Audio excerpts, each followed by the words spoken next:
What if you were given a second chance to go back in time and fix your biggest regret? This is the story of Zhang Yun, a man who once lived with deep regret. In his past life, he lost the woman who loved him the most, a mistake he could never undo, but fate gave him one more chance. Zhang Yun was suddenly reborn, back to 1977, an era of scarcity. Food was hard to come by, money was even harder. Most people struggled just to survive. But Zhang Yun? He came back with something no one else had, a mysterious spiritual spring. At first, it seemed simple, just a small source of water. But its effects were extraordinary. With it, Zhang Yun could easily catch frogs in the fields, hunt wild animals in the mountains, and fish endlessly in the rivers. Food? No longer a problem. While others worried about their next meal, Zhang Yun's family had more than enough. But for him, this life wasn't just about survival. It was about making things right. This time, he wouldn't make the same mistake.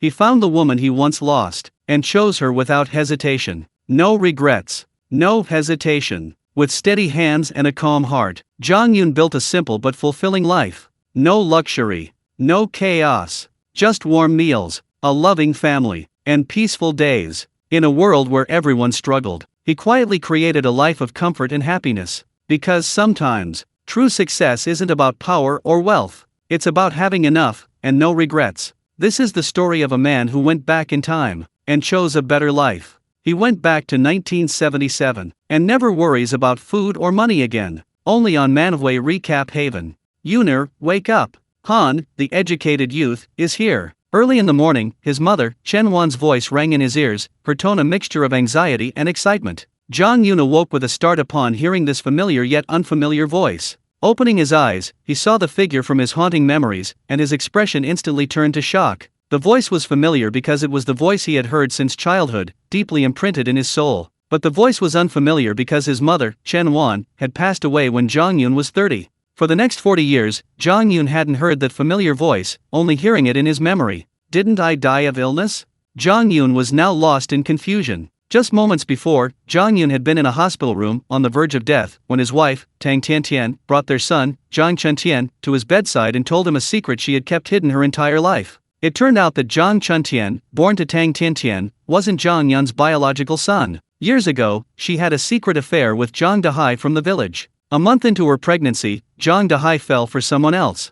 Fearing exposure of her unmarried pregnancy, she took Zhang Yun to her room on the night of the educated youth's return to the city gathering, while he was heavily intoxicated. The next morning, the educated youth, preparing to return to the city, went to Tang Tianatian's room and saw the two of them in bed together. At that time, social customs were extremely simple, and reputation was paramount. Zhang Yun, forced into a corner, married Tang Tiantian without fully understanding the situation. In his final moments, Zhang Yun heard this shocking secret. He was so angry he couldn't catch his breath and died instantly. But the next second, Zhang Yun heard his mother Chen Wan's voice. Now, Zhang Yun finally confirmed that he seemed to have been reborn. What did I just hear? Han, an educated youth, came to the house. In an instant, Zhang Yun's memories of his past life flooded his body, and he knew he had been reborn in June 1977. It was in this year that Han Suomei, a female educated youth sent to the countryside, visited Zhang Yun's home for the first and only time. Zhang Yun knew Han Suomei's purpose in coming to his home. She wanted to marry him. In his previous life, Zhang Yun had liked Han Suomei, but his family was too poor, and he didn't want to hinder her life, so he cruelly rejected her.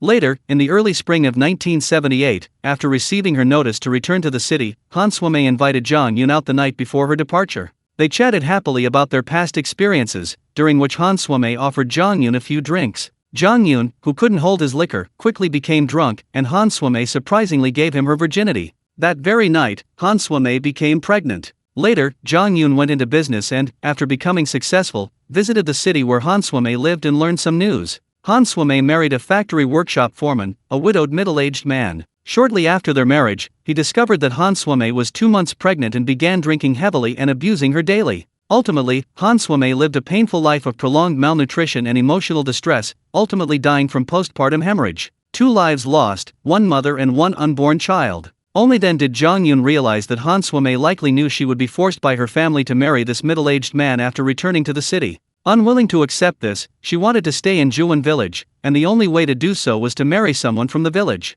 Zhang Yun's refusal left Han Suomei feeling hopeless. As she left Juan village, thinking of the beautiful time she had shared with Zhang Yun, she took advantage of the moment to get him drunk and gave him her most precious possession, thus ending their beautiful relationship. In his previous life, after realizing these things, Zhang Yun regretted them for the rest of his life, but he couldn't show it because of his wife, Tang Tiantian. Little did he know that when Zhang Yun was critically ill, Tang Tiantian would tell him such a shameful secret. Now, Zhang Yun had just been reborn. Hearing that Han Suimei had come to his house, carrying the regrets and guilt of his previous life, he immediately got out of bed and ran to the main room. A graceful figure stood there, dressed in a worn, grass-green military uniform, a grass-green canvas satchel slung across her chest, a red armband on her arm, and grass-green liberation shoes. The standard image of a female educated youth of that era. It was Han Suimei, the image deep in Zhang Yun's memory, now vividly present before him. Han Suimei, you've come. Zhang Yun approached Han Suimei, about 2 meters away, his expression somewhat excited, his eyes filled with a long-cherished longing. Han Suimei had mustered her courage, doing a lot of self-reflection before coming to Zhang Yun's house.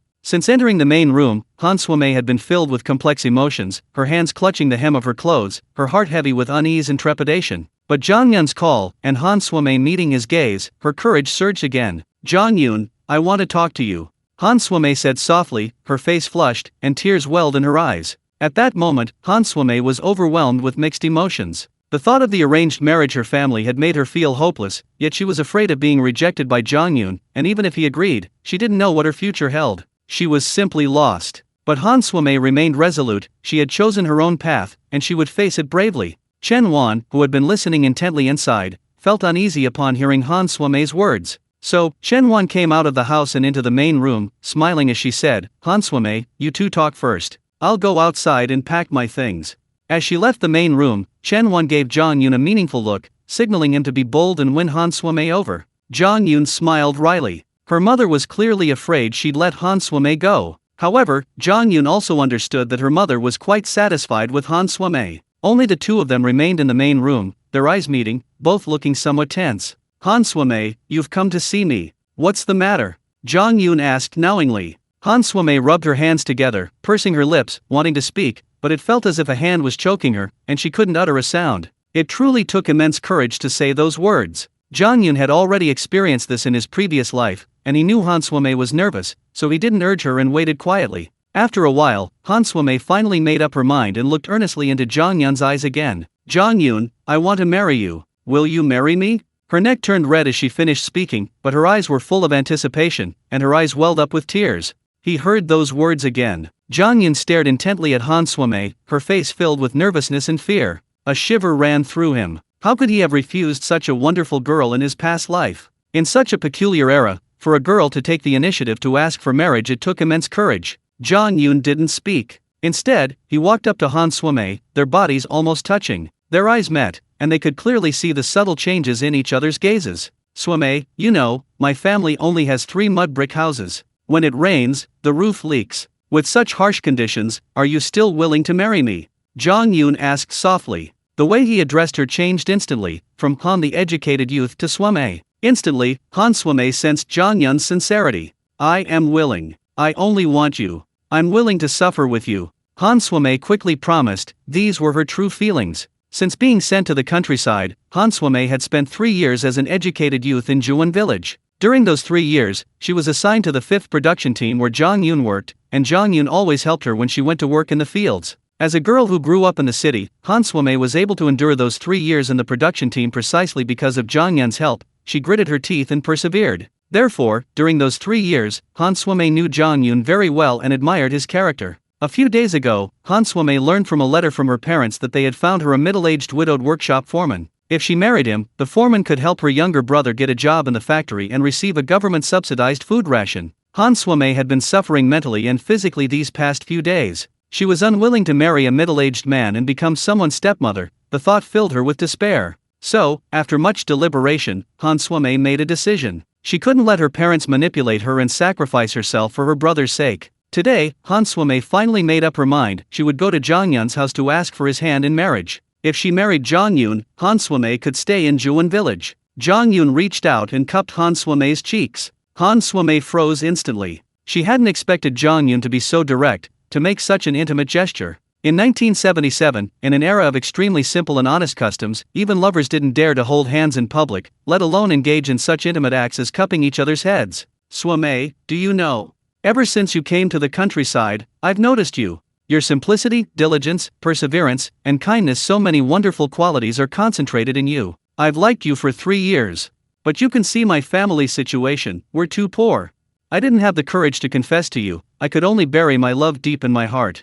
I never expected you to have such courage to come to me. You asked me if I would marry you? Of course I do. Trust me, Zhang Yun, and I will never let you down. At this moment, Zhang Yun also revealed his true feelings. Whether it was because of his unrequited love in his previous life, or out of guilt for it, Zhang Yun couldn't let Han Suimei suffer any longer, nor could he push her to the brink of despair. Han Suimei stared in astonishment at Zhang Yun, who was so close to her. She hadn't expected him to have harbored a secret crush on her for so long, and she felt his sincere affection. Tears welled in her already moist eyes. Thank you, Zhang Yun, Han Suimei said, moved, her anxiety completely dissipating. She had finally received a promise. At that moment, Zhang Yun froze. Not because of Han Suimei's thanks, but because a strange space suddenly appeared in his mind. It was about the size of an acre, with a 10-meter-high boulder standing on it. A spring gushed forth from the top of the boulder, water cascading down its surface. Above the boulder, there was a line of text. Acceleration points, 0. This was quite surreal, and Zhang Yun couldn't understand how such a scene could appear in his mind. But considering that even rebirth had happened to him, such a bizarre scene wasn't entirely unacceptable. Besides, in his previous life, Zhang Yun had read some fantasy novels and knew that the so-called protagonists all possessed their own cheat codes. Perhaps, this is the cheat code I received after being reborn. Zhang Yun inwardly mocked himself. Han Suimei, seeing Zhang Yun lost in thought, panicked, fearing he might change his mind. Zhang Yun, what's wrong? Han Suimei shook him. Startled by the sound, Zhang Yun smiled at Han Suimei and said happily, I was just so happy, I was unconsciously thinking about the wonderful days to come. It felt like a dream. Zhang Yun, can't believe I've married such a well-educated and courteous wife like you. Having been given a second chance at life, Zhang Yun immediately found an excuse. Han Suimei couldn't withstand such an intense expression of love. Her face flushed crimson, and she lowered her head shyly, though her heart was overflowing with sweetness. I'm not that good. Han Suimei's voice was barely audible. Don't be so modest. You're wonderful, you're exceptional. You're the best woman in the world. I, Zhang Yun, must have done countless good deeds in my past life to be able to marry you in this one. Since it was free, Zhang Yun continued his relentless pursuit. Han Suimei couldn't take it anymore, her face was practically dripping with embarrassment. Zhang Yun knew that women of this era were simple and honest, and indeed, they couldn't handle such cheesy love talk, so he stopped talking. At this moment, Zhang Yun said earnestly, Suimei, give me a month. I'll find a way to earn some money. I'll hire a matchmaker to propose marriage. I want to marry you honorably and in style. No amount of sweet talk could compare to this one sentence. Han Suimei was overjoyed to receive Zhang Yun's promise, her face blooming like a flower. She nodded excitedly repeatedly. Okay, I'll wait for you. Han Suimei replied happily, her joy barely contained. Ding dong. Just then, the village production team's work bell rang. This was to inform everyone that there were 10 minutes left for the production team members to assemble at the old camphor tree square in the village. Han Suimei had come to Zhang Yun's house during her lunch break, and upon hearing the work bell, she became anxious. I have to go to work this afternoon, I need to go to the square to assemble. Zhang Yun grabbed Han Suimei, who was about to turn and walk away, and with lightning speed, kissed her. Her cherry lips were very soft. Han Suimei was stunned. She really hadn't expected Zhang Yun to be so bold and unrestrained. Was this really the honest and kind Zhang Yun she knew? It felt like he was a completely different person. This is my kiss that seals our love, Zhang Yun said with a smile, then released Han Suimei. You're so annoying. Han Suimei blushed, muttered a soft curse, but with a strange excitement in her eyes, she quickly ran away. Mother Chen Wan entered the main room. What were you two talking about just now? I saw Hans hiking run out with a red face. Zhang Yun smiled, walked up to Chen Wan, and said mysteriously, Mom, you're going to be a mother-in-law. After saying that, Zhang Yun also left the main room, he had to go to work. Mother-in-law? Chen Wan was stunned for a moment, then immediately realized what he meant and hurriedly wanted to chase after him to find out what was going on. You rascal, when did you manage to trick Hans hiking into your life? Chen Wan said with a smile, went into the inner room, tidied up, and then also went to the old camphor tree square. In Zhang Yun's family, his father was Zhang Zongli, his mother was Chen Wan, his eldest sister Zhang Fen and second sister Zhang Fang were already married. Zhang Yun was the third child, and he also had a fourth sister Zhang Yanhong and a fifth sister Zhang Yanli. Zhang Yun was 21 this year, his fourth sister was 20, and his fifth sister was 19. According to the rules, they were all adults. Since they were adults, they had to go to work. Previously, only the parents worked to raise 5 children, a period of extreme hardship. After the eldest sister, Zhang Fen, and the second sister, Zhang Fang, grew up, the family accumulated considerable debt. As a result, the 2 older sisters married young, and the dowry money was used to pay off some of the debt. Now, Zhang Yun's family still owes a debt. This is why Zhang Yun rejected Han Suime in his previous life. He was simply too poor and dared not hinder Han Suime's life. The Chu River originates from the Siming Mountains, with 9 bends in its upper reaches. Juan Village is located in the area of the 9th bend. Escorted by the Chu River, Juan Village has large plains along its banks, naturally fertile farmland. The villagers of Juan Village live relatively close together. At the village entrance stands an old camphor tree, its roots so large that it takes 5 people to encircle it. Therefore, this old camphor tree's branches spread out extensively, creating a wide, shady area. Thus, this place became the daily gathering place for the villagers of Juan Village, and the production team named it Old Camphor Tree Square. At this time, all the members of the production teams in Juan Village had arrived. Juan Village had nearly 200 households, roughly 30 households forming a production team, with each team consisting of 100 laborers. There were 6 production teams in total, forming 6 groups. The team leader, Zhang Yun, was tall, with a square face and a very serious demeanor. He had previously participated in the counterattack against the Indians and later returned to the village after being demobilized, becoming the team leader of the Juan Village production team in Kushui Commune. Naturally, Zhang Yun was a powerful figure in the village, with extremely high prestige. Standing at the base of the old camphor tree, Zhang Yun glanced at all the team members, deliberately paused, and seemed to enjoy the feeling of being the center of attention. "Comrades, everyone's here, and your production awareness is very high. I'm very happy." Yesterday, some members reported that wild snakes were appearing in the fields near Songshushan, and others discovered rat holes. Also, some sweet potatoes in the Rocky Hill area have been eaten by wild rabbits. This afternoon's production work, female members will weed the rice paddies, while male members will cut reeds, dig irrigation ditches, and fetch water, continuing the work from this morning.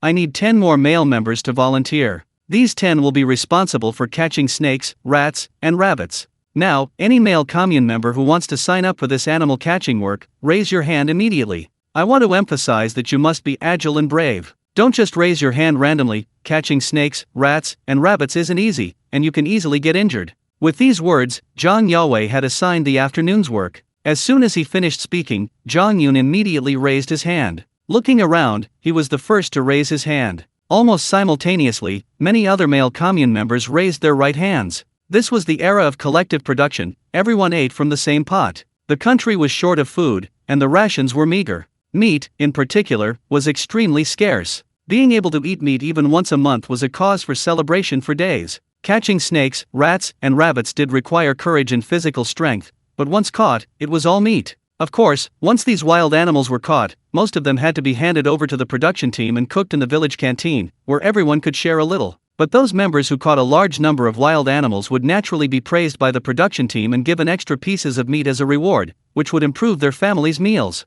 Zhang Yun looked around and saw that more than 20 people had raised their hands. So, Zhang Yun decisively raised his hand, pointed at the line, and shouted, "Zhang Yun, you're the first to raise your hand, come forward."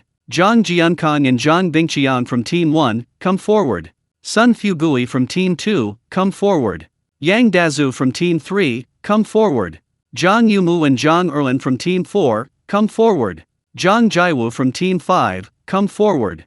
Zhang Jingzin and Sun Zhengwen from Team 6, come forward. The 10 people whose names were called quickly stepped out of the line and stood on either side of Zhang Yun, each one looking very proud and smug. In Juan Village, the Zhang surname accounts for 80% of the population, with the Sun and Yang surnames also present. Zhang Yun selected these 10 people, taking into account population proportions, physical strength, and past work performance, basically, considering all aspects. Zhang Yun, standing in the line, secretly admired Zhang Yun. No wonder he could hold onto the position of brigade leader, he was indeed capable. Sure enough, seeing these 10 people step forward, the other male commune members who had also raised their hands, whether due to Zhang Yun's authoritative presence or comparing their own conditions with these 10, did not voice any objections. Alright, the afternoon's work has been assigned. Get to work now. Each team leader and work recorder, in addition to their own work, must also supervise the work.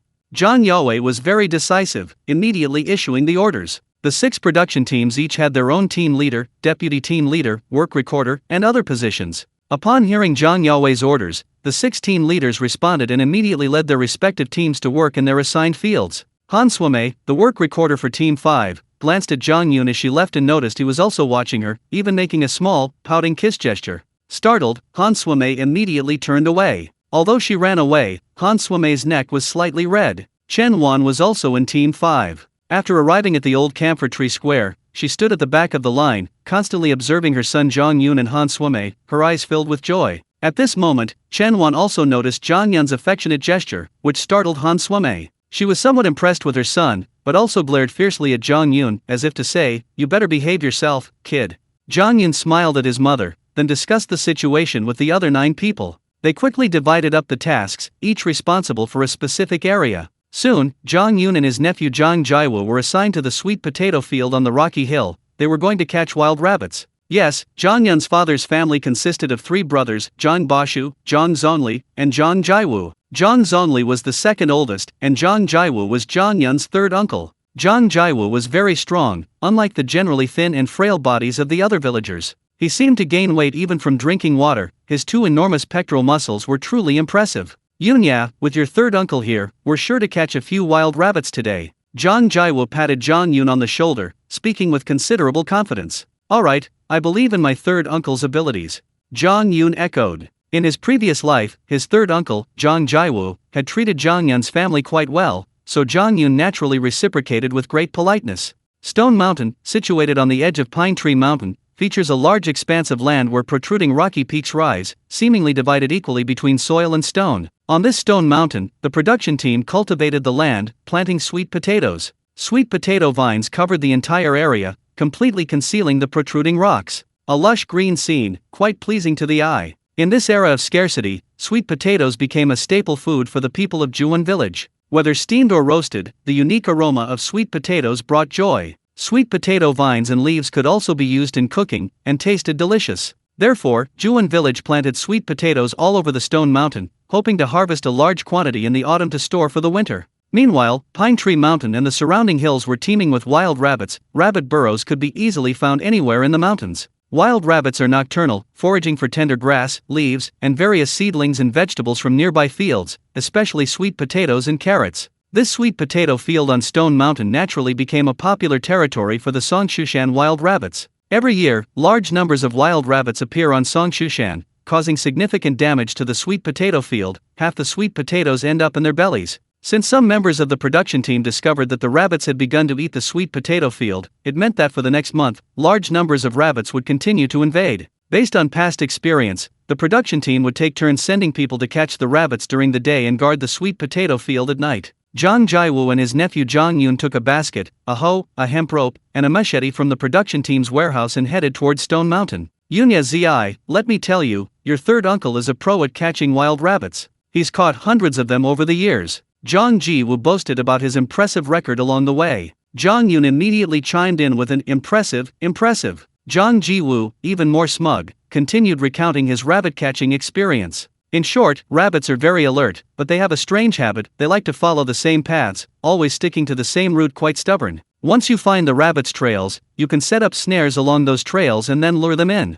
Soon, the two arrived at the rocky hill and indeed found several places where sweet potatoes had been gnawed in half by rabbits. "Yunya Zi, now follow me and see how your third uncle finds those rabbit trails." Zhang Jiwu, filled with anger, began searching the surrounding area. It seemed he intended to bring all the rabbits to justice within a day. A moment later, Zhang Jiwu spotted the path the 3 rabbits had taken. The reeds there clearly showed a circular path formed by the rabbits' passage. "Yunya Zi, you know how to make a lasso trap, right?"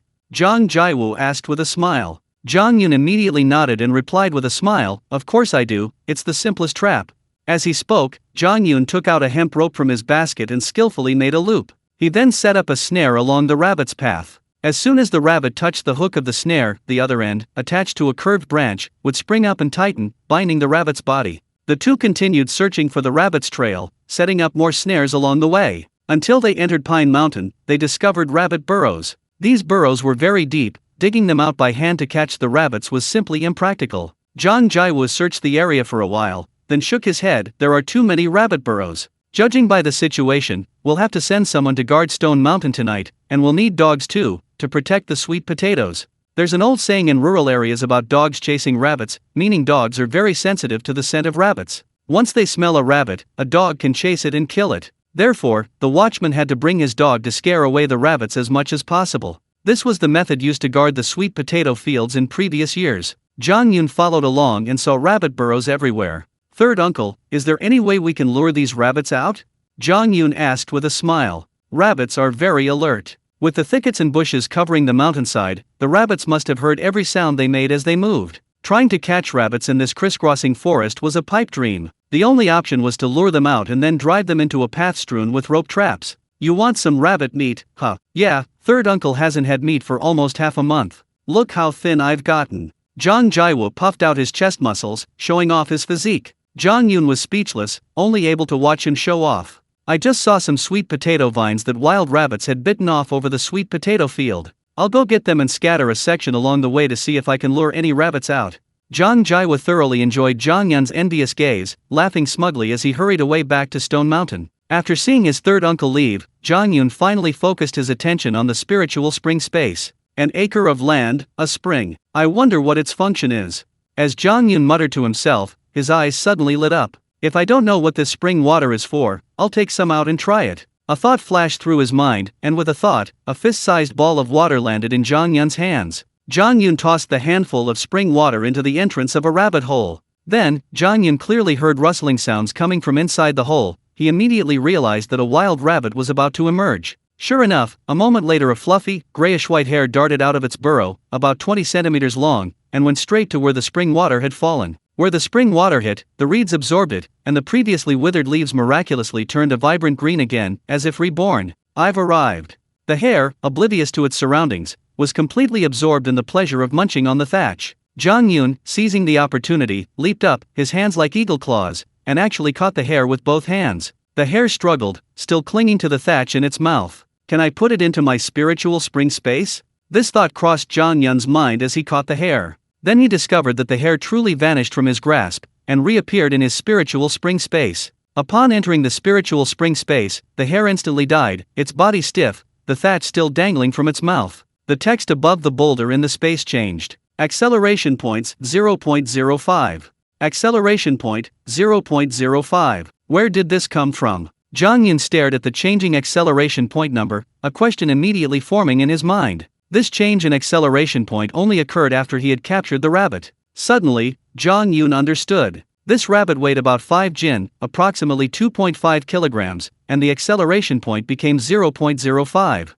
Could it be that 1 jin, approximately 500 kilograms, only gives 0.01 acceleration points, so 100 jin, approximately 500 catties, would need to give 1 acceleration point? At this moment, Zhang Yun understood. As long as he caught wild animals and brought them into his spiritual spring space, he would gain acceleration points. What does acceleration point mean? Then, another question arose. Literally, these acceleration points likely accelerated the flow of time within this spiritual spring space. Just now, the rabbit was alive, but after being put into the spiritual spring space, it instantly suffocated and died. It seems that time is frozen in this spiritual spring space.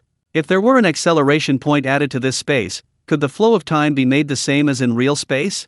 Zhang Yun pondered for a moment. These things will soon be verified. Next, he just needs to continue catching rabbits and increase their weight to 100 jin. The spiritual spring water in the space continues to gush out, all for free. Zhang Yun came to another rabbit burrow. Looking at the surrounding ground, it was clearly a newly dug burrow. So, Zhang Yun took out a handful of spring water and splashed it 2 meters from the burrow entrance, where there was also some thatch. The 2-meter distance was just right for Zhang Yun to hide his body, and when the rabbit smelled the scent of the spiritual spring, it wouldn't be as wary as usual, it would rush out and drink the spiritual spring water absorbed by the thatch. Sure enough, the handful of spiritual spring water landed on the grass, and the grass absorbed it, quickly turning back to green. This spiritual spring water possessed immense vitality. Zhang Yun crouched behind the cave entrance, holding his breath and waiting. Inside the cave, less than 5 seconds later, there was movement. In the blink of an eye, a wild rabbit darted out of the cave and leaped directly towards the green grass. "I've been waiting for you." Zhang Yun reacted swiftly, pouncing like a frog and grabbing the rabbit by the paws. Normally, this rabbit would be extremely alert, it would look left and right before leaving its burrow, definitely detecting Zhang Yun's presence. But with the deadly allure of the spiritual spring water, the rabbit rushed out purely on instinct, without any warning, giving Zhang Yun the opportunity. In an instant, Zhang Yun stored the rabbit inside his spiritual spring space. The rabbit died instantly. Acceleration points 0.12. This rabbit weighs 7 jin, approximately 3.5 caddies, increasing acceleration points by 0.07. Uncle went to pull sweet potato vines, he won't be back so quickly. I have plenty of time.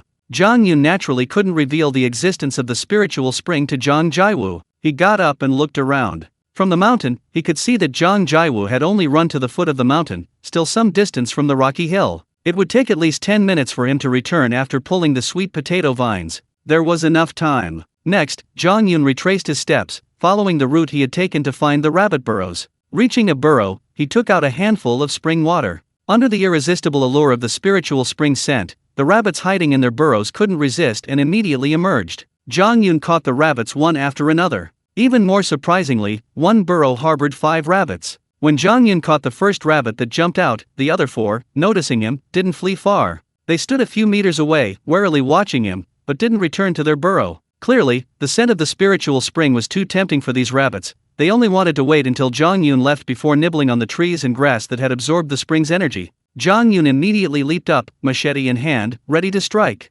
Sensing Zhang Yun's malice, the 4 rabbits scattered and fled, weaving through the grass and trees. Zhang Yun noticed that 2 rabbits fled towards the path where a snare had been set, while the other 2 disappeared into the woods. The 2 rabbits that fled towards the snare path fell into the trap one after another. In their haste, they didn't notice the snare, kicked the hook that was caught in it, and their bodies were tightly bound by the snare, hanging from a tree branch. 2 more rabbits. Zhang Yun immediately ran over, caught both rabbits, and stored them in his spiritual spring space. Acceleration points 0.53. Unbeknownst to him, he had already caught more than 10 rabbits, weighing a total of 53 jin, approximately 21.5 caddies. In 1977, pork in Hunan province cost about 8 mao, 0.8 yuan, per jin, mainly due to insufficient market supply, leading to high pork prices. Rabbit meat has a strong, unpleasant odor. If not removed, it's difficult to cook. Therefore, a whole rabbit sold for only half the price of pork, about 4 mao, 0.4 yuan, per jin. In other words, in this short time, Zhang Yun caught 53 jin of rabbits. If he sold them all, he could get 20 yuan. In the 1970s, the monthly salary of an ordinary worker was only 10 or 20 yuan, and a teacher's salary was between 27 and 37 yuan. I've suddenly gained such a large sum of money. I was originally thinking about how to make money, but now with this spiritual spring space, making money has become so easy. In this way, within a month, I can earn enough for the dowry of 3 turns and 1 sound, and 36 legs, enough to marry Han Suome in style. Zhang Yun was overjoyed, his brows relaxed, and his expression was radiant. Immediately, Zhang Yun quickly restored the 2 rope traps and returned. The 2 rabbits that had escaped into the woods had actually eaten all the thatch while Zhang Yun was away. It was clear that the scent of the thatch containing the spiritual spring was the rabbit's favorite. Continue to lure the rabbits. Zhang Yun wasn't worried, the spring water kept flowing, so he could lure the rabbits out at any time. Next, Zhang Yun went to the rabbit burrows and repeated the process, releasing the spring water for the thatch to absorb, thus luring the rabbits out of their burrows. In just a few minutes, Zhang Yun caught another 13 wild rabbits. Meanwhile, inside the spirit spring space, acceleration points 1.05. Finally, he broke through to level 1. Zhang Yun sat down under a tree, enjoying its shade, and focused his consciousness on the acceleration points within the spirit spring space. Consuming 1 acceleration point, Zhang Yun sent out a thought. Then, the initial acre of land within the spirit spring space seemed to instantly come alive, bursting with a vibrant life force. Zhang Yun also sensed that the flow of time within this acre of land was the same as in real space. Acceleration points 0.05. So, if I catch another rabbit now and put it into the spirit spring space, the rabbit won't die, it will retain its original vitality. Zhang Yun had another guess in his mind. Since he had this idea, Zhang Yun definitely wanted to verify it. So, Zhang Yun found another rabbit burrow and immediately and skillfully took out a handful of spring water, splashing it 2 meters away from the burrow. Sure enough, there was a wild rabbit in this burrow. It smelled the spirit spring's aura and quickly rushed out of the burrow. Just as it was about to nibble on the grass that had absorbed the spirit spring's energy, Zhang Yun pounced like a demon, grabbing the wild rabbit with his large hand. With a thought, the wild rabbit disappeared and entered the spirit spring space. Zhang Yun's consciousness observed the changes in the spirit spring space and found that the wild rabbit was indeed not dead, standing alive on the barren land, curiously looking around. Great! Now that this spiritual spring space can accommodate living creatures, it means I can use it to raise wild rabbits. Zhang Yun was thrilled to see the rabbits alive, confirming his suspicions. Yun ya zi, I'm back. Uncle Zhang Jiwu called out cheerfully, his basket half full of sweet potato vines. Next, the two of them would cut the vines into small sections and place them near the snares to lure rabbits out. Once the rabbits touched the hooks, the snares would be triggered, trapping them securely. "Uncle, you cut the vines, I'll put them in the snares," Zhang Yun said directly, assigning the tasks. Unsuspecting, Zhang Jiwu immediately put down his basket, took out the vines, and used a machete to cut them into sections. Each section of vine was about 10 centimeters long. Rural people have been doing farm work since childhood, so cutting sweet potato vines was second nature to him. In less than a minute, Zhang Jiwu had finished. "Yunya, let's go set out some sweet potato vines," Zhang Jiwu said with a smile, and without further ado, picked up his basket and walked ahead. Starting from the foot of Songsha Mountain, he set out sweet potato vines along the way. These were baits. Based on Zhang Jiwu's experience, he needed to offer the rabbits something to eat easily, so they would lower their guard and follow the scent of the sweet potato vines to the trap. "Yunya, your third uncle has loved catching rabbits in the mountains since he was a child, he's very experienced. Why do you think the brigade leader chose me?" "Of course, it's because of my experience and ability. Today, your third uncle guarantees to catch a few rabbits and bring them back to the team, that would be a real honor." Zhang Jiwu talked excitedly as he set out the sweet potato vines, constantly showing off. Zhang Yun occasionally chimed in with praise. What Zhang Jiwu didn't notice was that each time he placed a sweet potato vine, Zhang Yun, walking behind, would release some spring water, which would fall directly onto the vine. Sweet potato vines plus spiritual spring water, the temptation was undeniable. From the foot of Pine Tree Mountain to Stone Mountain, a distance of about 300 meters, the two worked together and completed the task with ease. At this moment, the uncle and nephew sat on the edge of a large rock on Stone Mountain, a naturally shady spot away from the blazing sun. Zhang Yun's consciousness entered the spiritual spring space, looking at a corner of the 1-acre plot. The 10 sections of sweet potato vine that had just been planted in the ground had already regained their vitality and sprouted. Yes, while the two were placing the sweet potato vines, Zhang Yun had secretly stored 10 sections of sweet potato vine in the spiritual spring space, controlling the planting of the vine with his consciousness. Who would have thought that this 1-acre plot would be so fertile? The newly planted sweet potato vines had survived and sprouted. Zhang Yun's consciousness enveloped the spiritual spring and landed at the roots of the 10 sweet potato vines. Immediately, Zhang Yun clearly saw the 10 sweet potato vines rapidly spreading and growing, instantly becoming a meter long, with lush, vibrant green leaves. Suddenly, Zhang Yun's head felt heavy, as if he had been awake for 3 days and 3 nights. This is bad. Although I control this spiritual spring space, controlling objects within it with my consciousness requires a lot of mental energy. Before falling asleep, Zhang Yun immediately realized why he had suddenly fallen unconscious. Zhang Jiwu chuckled as he watched Zhang Yun lean against a rock, head tilted back, fast asleep. This kid, he's already so sleepy after working for so long. Zhang Jiwu didn't suspect anything else, assuming Zhang Yun was just slacking off and taking a nap, so he didn't wake him. Anyway, during normal working hours in the production team, unless it was the busy farming season, everyone would slack off as much as possible, as long as they didn't get caught by the team leader or the work recorder. About 10 minutes later, Zhang Jiwu noticed Zhang Yun was still asleep, breathing evenly. He didn't wake him, but instead got up, picked up his basket, and headed back along the path to check on the rope traps. Now that the traps were made, he needed to check on them regularly. If a rabbit was caught, it might escape if not caught promptly. This trap hasn't caught a rabbit yet. No rabbits have come to gnaw on this one either. After walking about 100 meters, passing 5 rope traps, Zhang Jiwu hadn't seen a rabbit trigger the hook. Zhang Jiwu wasn't surprised at all. After all, it was too hot in the afternoon, and wild rabbits wouldn't be out in the sun. So, Zhang Jiwu continued walking towards Pine Tree Mountain. Some movement. He hadn't walked 5 meters when a wild rabbit appeared in Zhang Jiwu's field of vision, hanging from a tree branch. Its body was caught in a rope, struggling and swinging back and forth. In an instant, Zhang Jiwu sprinted over, grabbed the rabbit, released the rope, smiled excitedly, and tossed it into his basket, immediately sealing the lid to prevent it from jumping out. Great, I really caught a rabbit.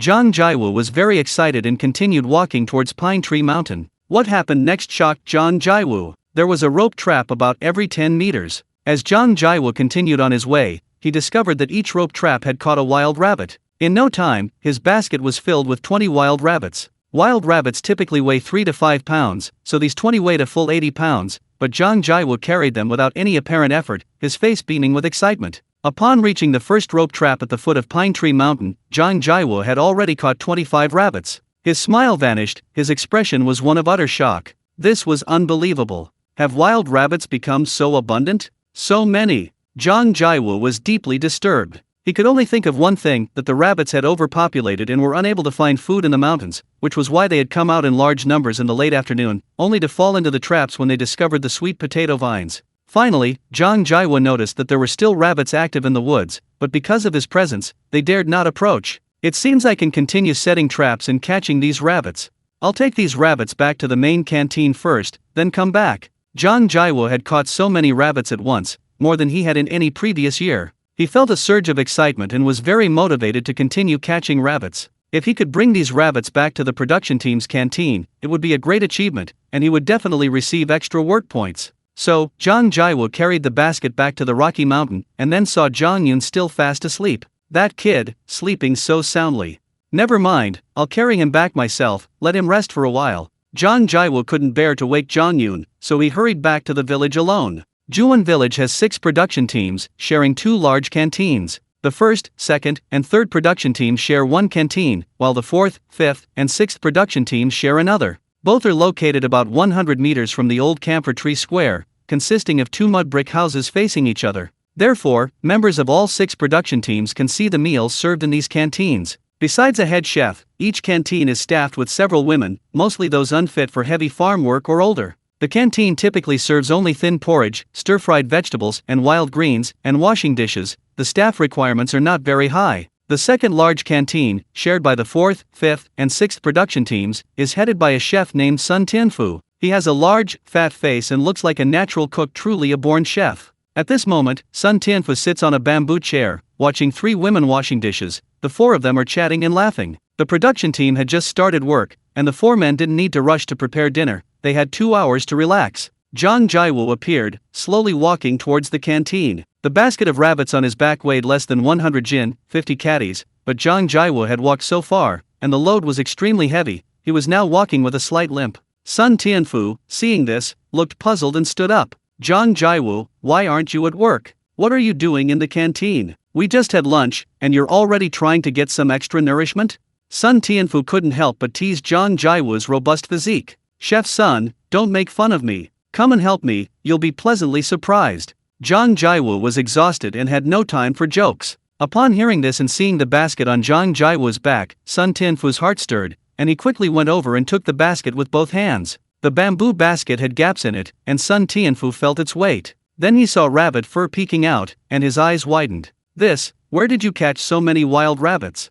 Sun Tianfu was indeed incredibly shocked. In this era, obtaining meat was extremely difficult. Meat was only seen when slaughtering pigs for the new year, or during weddings or funerals. Of course, sometimes villagers would get lucky and hunt rabbits, field mice, or snakes, but catching over 20 rabbits like Zhang Yun had never been seen before. Yunya and I were assigned to catch rabbits, but we didn't expect them to be so abundant. We only set a few traps, and we caught this whole basketful. Chef Sun, hurry up and count them. I need to go back up the mountain to catch more rabbits. Zhang Yun didn't keep all the credit and mentioned Zhang Yun's name as well. For these 20-odd wild rabbits alone, the brigade leader must give Zhang Yun and Zhang Yun a major commendation. Whether it's a reward of work points or a larger share of rabbit meat, it's all good. Zhang Yun, you've really struck gold. So many wild rabbits, and they're all alive. We can even cut up whole rabbit skins, and this rabbit meat will definitely improve the meals at our second canteen. Sun Tianfu said happily. For a cook, the opportunity to prepare a grand meal is the most exhilarating moment. Seeing so many live rabbits, Sun Tianfu was filled with excitement and a strong desire to show off his skills. Soon, the two handed over the rabbits and counted them, 25 rabbits. Zhang Yun, carrying his basket, headed back towards Pine Tree Mountain, while Sun Tianfu, knife in hand, prepared to gut the 25 rabbits. Back at Stone Mountain, Zhang Yun found Zhang Yun still fast asleep and shook his head. What did you do last night? You slept so long. Never mind, I'll set the traps myself. Zhang Yun didn't wake Zhang Yun. He cut a few more sweet potato vines that had been gnawed by the rabbits and then reset the snares in the same spots. About 10 minutes later, Zhang Yun went to check the traps hopefully, but found not a single rabbit caught. That's strange. I clearly saw wild rabbits active around, so why didn't the snare traps catch a single one this time? Filled with doubt, Zhang Yun returned to the rocky hill and sat down next to Zhang Yun in the shade under the boulder. The two, uncle and nephew, spent a quiet afternoon, one asleep and the other brooding. Until 5 o'clock in the afternoon, the leader of the 5th production team blew the whistle, announcing that everyone could go home. Yun, are you still sleeping? Wake up, it's time to go home. Zhang Jiawu turned his head and looked at Zhang Yun sound asleep, and had to shake his shoulder. With the help of the external force, Zhang Yun, who had been somewhat drowsy, finally opened his sleepy eyes. Hearing his third uncle's words, Zhang Yun immediately realized that he had slept all afternoon. I didn't expect that controlling the spiritual spring space would consume so much energy. I'll have to be careful next time. Zhang Yun thought to himself, and stood up. Third uncle, should we check the traps to see if any rabbits have been caught? Zhang Yun said with a smile. I already checked, not a single rabbit. Forget it, let's leave the snares. Maybe some wild rabbits will come to Stone Mountain tonight and step on the hooks. Zhang Jiawu stopped Zhang Yun, who was about to head to Pine Tree Mountain, and said with a smile. Then, we haven't caught a single rabbit this afternoon. We're going to get a lecture from the brigade leader when we get back. Zhang Yun laughed. At this moment, Zhang Yun was even considering secretly taking 2 or 3 of the 20-odd dead wild rabbits from the Spirit Spring space. That way, he could manage and consider his rabbit-catching mission accomplished. Yunya Zi, while you were sleeping, I already caught 25 wild rabbits and sent them back to the canteen. Alright, don't worry, we can go back with our heads held high now. Zhang Jiawu said smugly. Upon hearing this, Zhang Yun understood. It seemed that sprinkling the spring water on the sweet potato vines had worked. Although he had fallen asleep from exhaustion, the vines had successfully lured the rabbits, allowing his third uncle to reap a great advantage. Naturally, Zhang Yun wouldn't reveal the truth, letting his third uncle boast and be happy. Then, the two, uncle and nephew, carrying baskets and machetes, strode back to the village. Upon arriving at the old camphor tree square, they found a group of production team members already gathered. Half of the members of the 5th production team had returned from their fields and were now huddled together. The team leader, Zhang Bashu, Zhang Yun's uncle, was talking to his 3 sons when he saw Zhang Yun and Zhang Jiawu return. He immediately stood up and blocked their way. Third brother, the team leader sent you 2 to catch rabbits, and your baskets are empty. Aren't you 2 utterly incompetent? This is a huge disgrace to our 5th production team. Zhang Bashu lectured the 2 with an arrogant and righteous air. Zhang Yun looked at his uncle and the 3 imposing cousins standing beside him, a chill creeping into his eyes. His grandparents had 3 sons, Zhang Bashu, Zhang Zongli, and Zhang Jiawu. Zhang Bashu also had 3 sons. In that era of patriarchal favoritism, the Zhang family was considered superior by his grandparents. Zhang Zongli had 4 daughters and 1 son. In Zhang Yun's memory, he was never favored by his grandparents, and his mother, Chen Wan, was constantly subjected to cold ridicule. Zhang Bashu had received some education in his youth, so when the production team was established, he naturally became the leader of the 5th production team. Furthermore, since Zhang Bashu's 3 sons were all adult men with full work points, the Zhang family actually ate very well during this period of scarcity. Then there's Zhang Bashu's wife, Wang Yuanhui, Zhang Yun's aunt. Her family was a renowned hunting family, frequently catching wild animals, so the Zhang family often had plenty of meat to eat. It could be said that the Zhang family was one of the wealthiest families in the village at that time. Even with such wealth, when Zhang Zongli fell seriously ill and needed surgery, Zhang Bashu refused to contribute a single penny.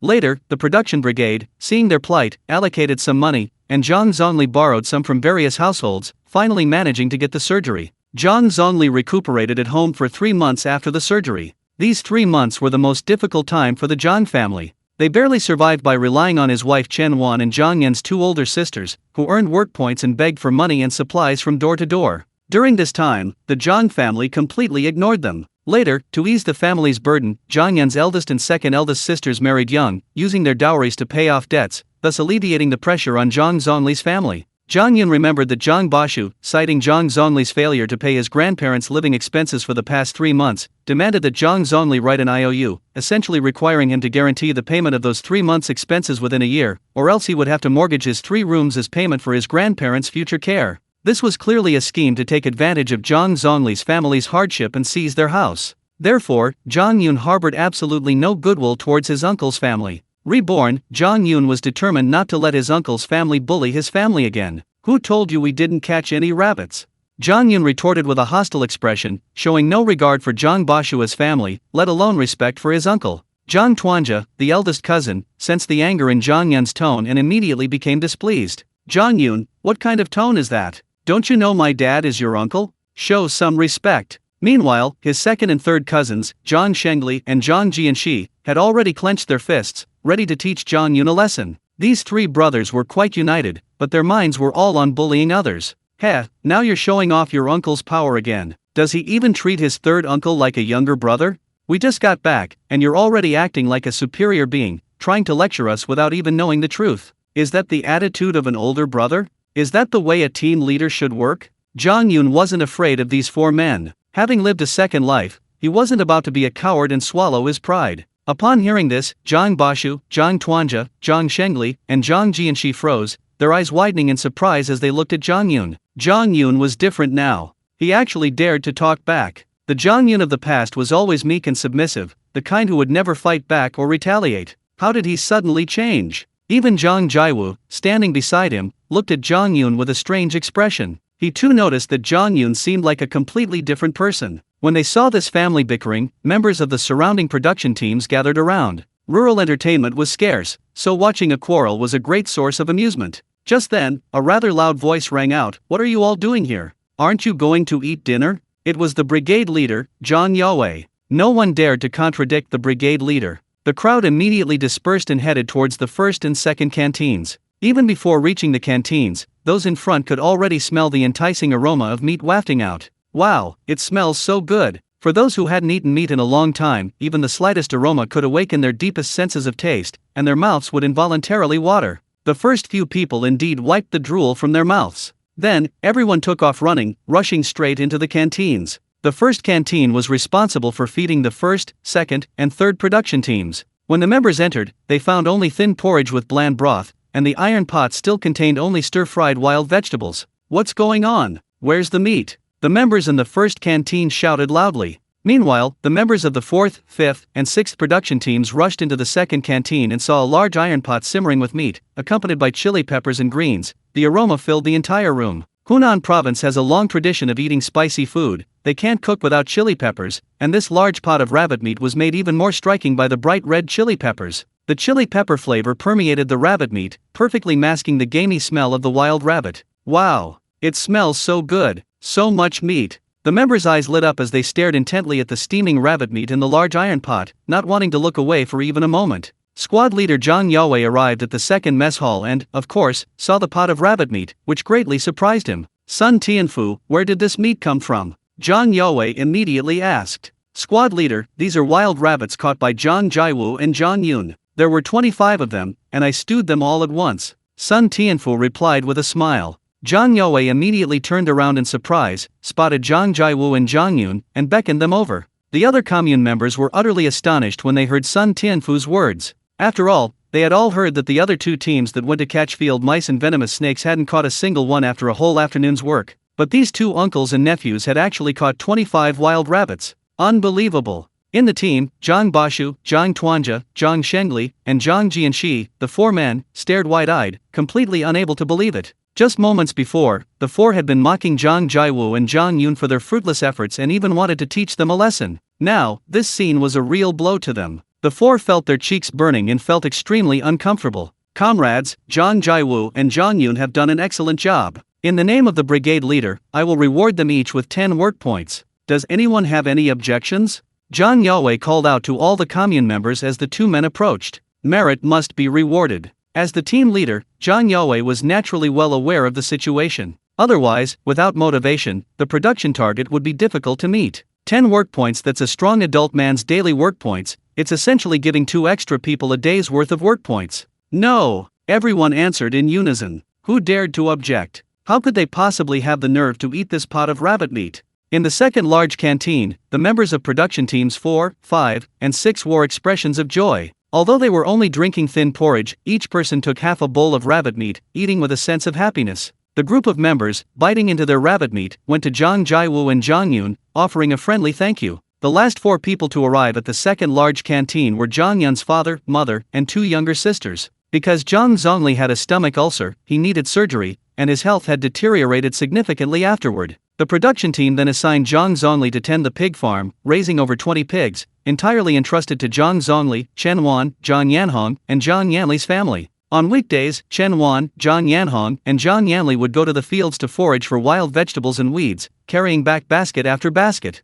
Zhang Zongli would then chop these wild vegetables and weeds and cook them in a large pot until tender. Basically, the 4 of them were always among the last to arrive at the communal dining hall each day, after feeding the pigs. "Dad, Mom." Zhang Yun immediately stood up, his eyes brimming with excitement, upon seeing his 4 dearest family members arrive. In his previous life, Zhang Zongli, burdened by heavy household chores and already in poor health, collapsed a few years after the country's reform and opening up, and soon passed away. After Tang Tiantian married Zhang Yun, she used various methods to undermine his two younger sisters, Zhang Yanhong and Zhang Yanli, forcing them into hasty marriages. Their marriages were unhappy, and it was only after Zhang Yun's later success in business that he was able to protect them. His mother, Chen Wan, was a traditional virtuous wife and loving mother, working tirelessly her entire life to support the family. Reborn, seeing his most beloved relatives again naturally filled Zhang Yun with emotion. Secretly, Zhang Yun vowed to dedicate his life to ensuring his family's health and happiness. "Hey, everyone's eating meat today?"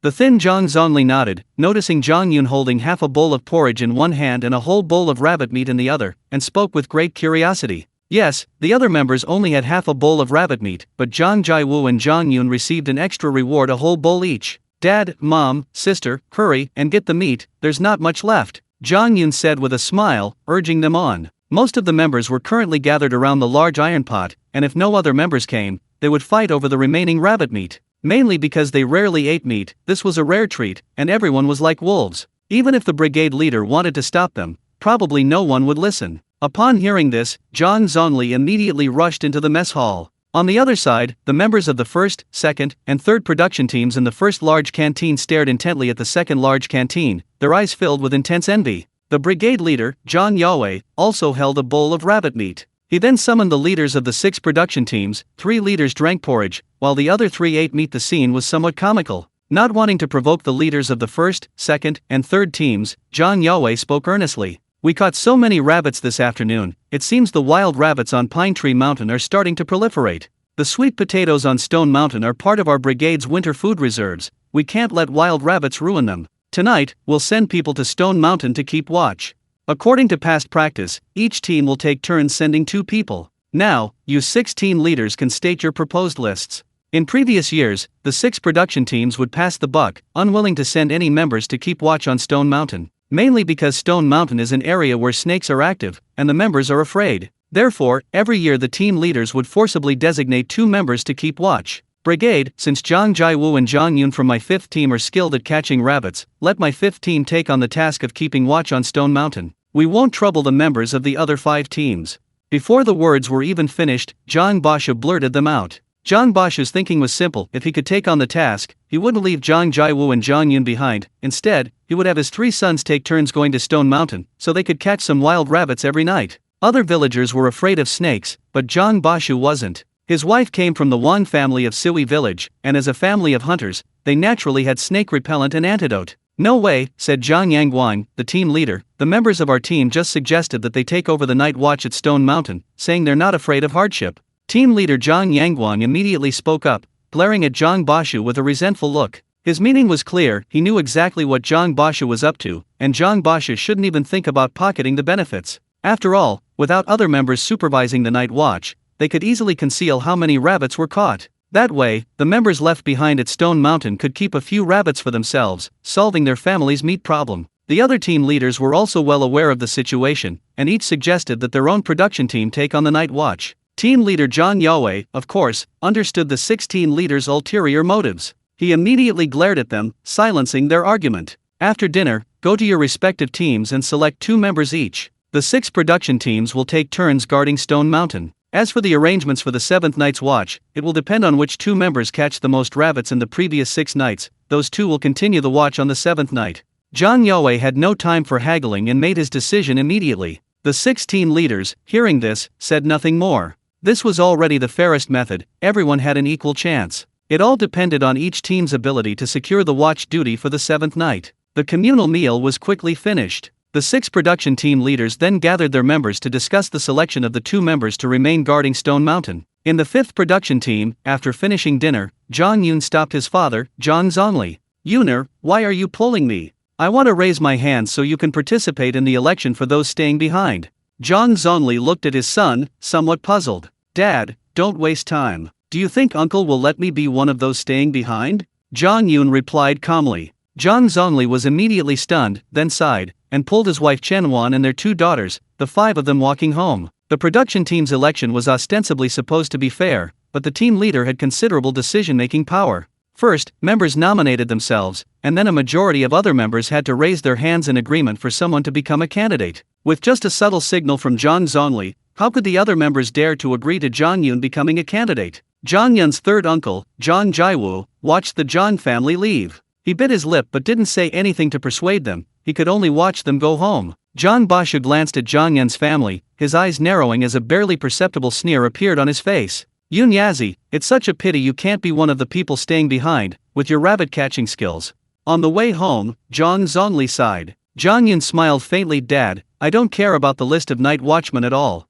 The Zhang family returned to their house. They lit a kerosene lamp. During this period, kerosene was very precious, requiring ration coupons to purchase from the supply and marketing cooperative. One lamp was shared by the whole family, so everyone gathered around the lamp, each doing their own thing. Chen Wan lit the lamp and pulled Zhang Yun aside. The five of them sat around the eight immortal table. You brat, you said I was going to be a mother-in-law this afternoon. Tell me honestly, when did you manage to win over Han's hiking? Although the kerosene lamp was turned to its lowest setting, the light was dim, but Chen Wan's anxiety was obvious. Hearing Chen Wan's words, Zhang Zongli, Zhang Yanhong, and Zhang Yanli all looked at Zhang Yun in surprise. Swamei has been in our village for 3 years. She's the work recorder for our 5th team. She also does chores, and I've been secretly helping her all along. That's how we developed feelings for each other. Zhang Yun replied with a smile, revealing part of the truth. But Zhang Yun, of course, couldn't reveal Han Swamei's true reason for wanting to marry Zhang Yun. She was being forced by her family to marry a middle-aged widowed man, and she was unwilling to accept it. Since he was determined to marry Han Swamei to make up for the regrets of his past life, Zhang Yun wouldn't let her suffer again. Once the real reason was revealed, even if Zhang Zongli and Chen Wan accepted Han Swamei, there would inevitably be some lingering resentment. You're quite clever, aren't you? Chen Wan looked at Zhang Yun approvingly, speaking happily, clearly having accepted Han Swamei as her daughter-in-law. Han Swamei was from the city, currently a sent-down youth in the countryside, but according to policy, she could return to the city. Chen Wan was naturally very satisfied that her son had married a beautiful city girl. Sigh. Suddenly, Zhang Zongli sighed. Why are you sighing? Your son is getting married, aren't you happy? Chen Wan immediately said, dissatisfied. I'm naturally happy that Zhang Yun wants to get married, but given our family's situation, what right do we have to find a wife? Can Han Swamei really endure hardship with us? Zhang Zongli's face was full of sorrow, his eyes dim, and above all, a deep sense of self-reproach. The family only had 3 rooms, a main room for dining, a kitchen, and a living room divided into 2 floors. Zhang Yanhong and Zhang Yanli lived on the upper floor, while the lower floor was further divided into 2 sections. His parents lived in the upper section, and Zhang Yun slept on a bamboo bed facing the door. Furthermore, due to Zhang Zongli's serious illness, the family was heavily in debt. Even if Han Swamei didn't ask for a dowry, where would she live after marrying into the family? Especially considering the note he had written to his elder brother, Zhang Bashu, that if he couldn't provide for their parents' living expenses, these 3 rooms would have to be given to Zhang Bashu as a way to support them. Zhang Zongli was preoccupied with these thoughts, and he couldn't help but sigh, truly at a loss. Not just penniless, they were drowning in debt. Dad, marriage is my business. Don't worry about it. I'll arrange it myself. Zhang Yun immediately understood his father Zhang Zongli's concerns and quickly spoke up. In his previous life, Zhang Zongli had too many worries, coupled with poor health, which led to his untimely death. Now that he was reborn, Zhang Yun was determined to prevent such things from happening. You'll arrange it yourself? Sigh. Zhang Zongli naturally didn't believe Zhang Yun had the ability to handle the wedding dowry, food, and lodging. He himself was powerless to help, and wanted to scold him, but didn't know how to begin. Third brother, don't worry. If the dowry isn't enough, I'll swallow my pride and borrow some money from your uncle's family. Chen Wan also chimed in, assuring him, she certainly couldn't let her son's marriage fall through. Brother, I've saved 5 yuan, it's all for you. Fourth sister Zhang Yanhong whispered, her intentions clear. I also have 3 yuan. Fifth sister Zhang Yanli added, revealing all their savings. Hearing his 2 sisters' words, Zhang Yun couldn't help but look at them with loving tenderness. These 2 sisters were very sensible. At 18 or 19, they were already contributing to the family. In his previous life, after Tang Tiantian married Zhang Yun, she began to constantly criticize his 4th and 5th sisters, forcing them into hasty marriages that resulted in tragic outcomes. Hearing her 2 younger sisters' heartwarming words, Zhang Yun felt a pang of regret. She had truly failed her family in her previous life. Listen to me, she said firmly, I will take full responsibility for my marriage. You 2 just focus on your work. I will find a way to earn money, and I will marry Han Swamei in style. Zhang Yun's voice was resolute, brooking no argument. With that, Zhang Yun stood up, took down a fertilizer bag hanging on the wall of the main room, and went outside. Reaching the doorway, Zhang Yun turned back with a smile and said, Dad, Mom, I'm going to find Uncle San. I want to catch some frogs tonight. Before she finished speaking, Zhang Yun had already run off, and Zhang Zhongli and Chen Wan couldn't stop her. In the rural areas of the 1970s, there were few entertainment options late at night. Catching frogs, loaches, and eels in the fields was a popular pastime, not only fun but also a way to improve the family's meals. Zhang Yun's reason for catching frogs at night was naturally to utilize his spiritual spring space to capture a large number of frogs and release them into his space. These frogs could be sold for money, but of course, they couldn't be sold openly. After all, speculation and profiteering were still serious crimes at this time, punishable by imprisonment at best and execution at worst. Zhang Yun knew there was a mine near Kushui town with a black market where he could sell his rabbits, frogs, and other items. Alternatively, he could sell these items at the supply and marketing cooperative, but the price would be half. Shortly afterward, 4 figures appeared in the fields. "Brother Yun, the flashlight shouldn't last long. If we can catch 20 frogs tonight, that'll be enough." A boy about Zhang Yun's age was shining a flashlight along the field ridges, hoping to spot the frogs that had come to roost there at night. Zhang Jiwu had 2 sons and a daughter. His sons were twins, Zhang Yuxin and Zhang Yi, a year younger than Zhang Yun. These 2 boys got along well with Zhang Yun and respected him greatly. Zhang Yun asked Zhang Jiwu to help catch frogs for 2 reasons. First, he wanted to help his third uncle's family. Second, Zhang Yun's family was poor and didn't even own a flashlight. Late at night, shining a flashlight would temporarily blind the frogs clinging to the paddy field ridges, providing the perfect opportunity to catch them. The one holding the flashlight was Zhang Yuxin. "Don't worry, since Brother Yun called you here, you definitely won't leave empty-handed. Tonight, we won't go back until we catch 100 frogs. Zhang Yun replied with a smile. Listening to the croaking of frogs across the vast field, Zhang Yun couldn't hide his smile, and as he spoke, he released the spiritual spring water. The spring water was sprinkled along the ridges of the fields. Croak, croak, croak. As the 4 walked through the fields, they soon noticed a dense chorus of frogs croaking behind them. The croaking was continuous and uninterrupted. The frogs were clearly excited. "So many frogs behind us." Zhang Yuxin, holding a flashlight, turned around immediately upon hearing the dense croaking. The beam swept across the field, revealing swarms of frogs, a truly massive number. Zhang Jiwu's strong body trembled slightly. Clearly, he had never seen so many frogs gathered before. It was a frog extravaganza. "What are we waiting for? Catch them." Zhang Yun, of course, knew the consequences. Without giving the 3 men a chance to think, he shouted and rushed forward. Although they only had 1 flashlight, with the frogs so densely packed, the 4 didn't even need to shine it. A few scoops could be easily caught with their bare hands. "Yuxin, don't shine the flashlight on me, shine it on Uncle San." Zhang Yun noticed Zhang Yuxin shining the flashlight on him, clearly trying to help him catch more frogs, and he immediately called out. If Zhang Yuxin kept shining the flashlight on him like that, Zhang Yun wouldn't be able to easily store the frogs in his spiritual spring space. Although Zhang Yuxin meant well, it was indeed making Zhang Yun uncomfortable. Zhang Yuxin was somewhat at a loss. Was it wrong of him to keep shining the flashlight on Zhang Yun? "Yuxin, listen to me, shine it on Uncle San, I really don't need to," Zhang Yun urged again. Reluctantly, Zhang Yuxin could only point the flashlight at his father. With the flashlight's beam, Zhang Jiwu and his son Zhang Yi caught frogs noticeably faster. "Yunya Zi, I caught some frogs, I'll share some with you later." Zhang Jiwu naturally heard Zhang Yun's urging voice. He assumed it was Zhang Yun's kindness, so he decided to share the frogs he had caught with him. "Uncle, let's not be polite. There are so many frogs, hurry up, don't let them escape." Zhang Yun held the fertilizer bag in his left hand, his right hand working non-stop, rapidly collecting frogs into the bag. While catching and putting the frogs into the bag, he caught 4 frogs, 3 of which he stored in his spiritual spring space. Although there was no light, Zhang Yun made an amazing discovery. His eyesight had become excellent, and his hearing was very sharp. He could even see the frogs in the ground by starlight. Actually, after suddenly falling asleep at the rocky mountain that afternoon, Zhang Yun had this feeling after waking up. It seemed his sensory abilities had become stronger. Could it be that my mental energy was depleted this afternoon from manipulating the spirit spring space, and after a nap, my mental strength has increased? Zhang Yun couldn't help but wonder. Whether it was true or not, Zhang Yun would naturally test it himself, checking if his mental strength had indeed increased after once again overdrawing his mental reserves. Frogs gathered in droves at the spot where the spirit spring water was scattered, all gulping down the spring water. The fertilizer bag in Zhang Yun's hand quickly filled with 20 frogs, and inside the spirit spring space, there were already 100 frogs. On the other side, Zhang Jiwu, Zhang Yuxin, and Zhang Yi, father and sons, worked together seamlessly and had already caught over 60 frogs. The 3 were incredibly excited. They had never witnessed such a spectacular frog gathering in their lives. Tonight, they were completely unleashing their potential, frantically catching frogs. "Zhang Yun, how many frogs have you caught? Do you want my flashlight?"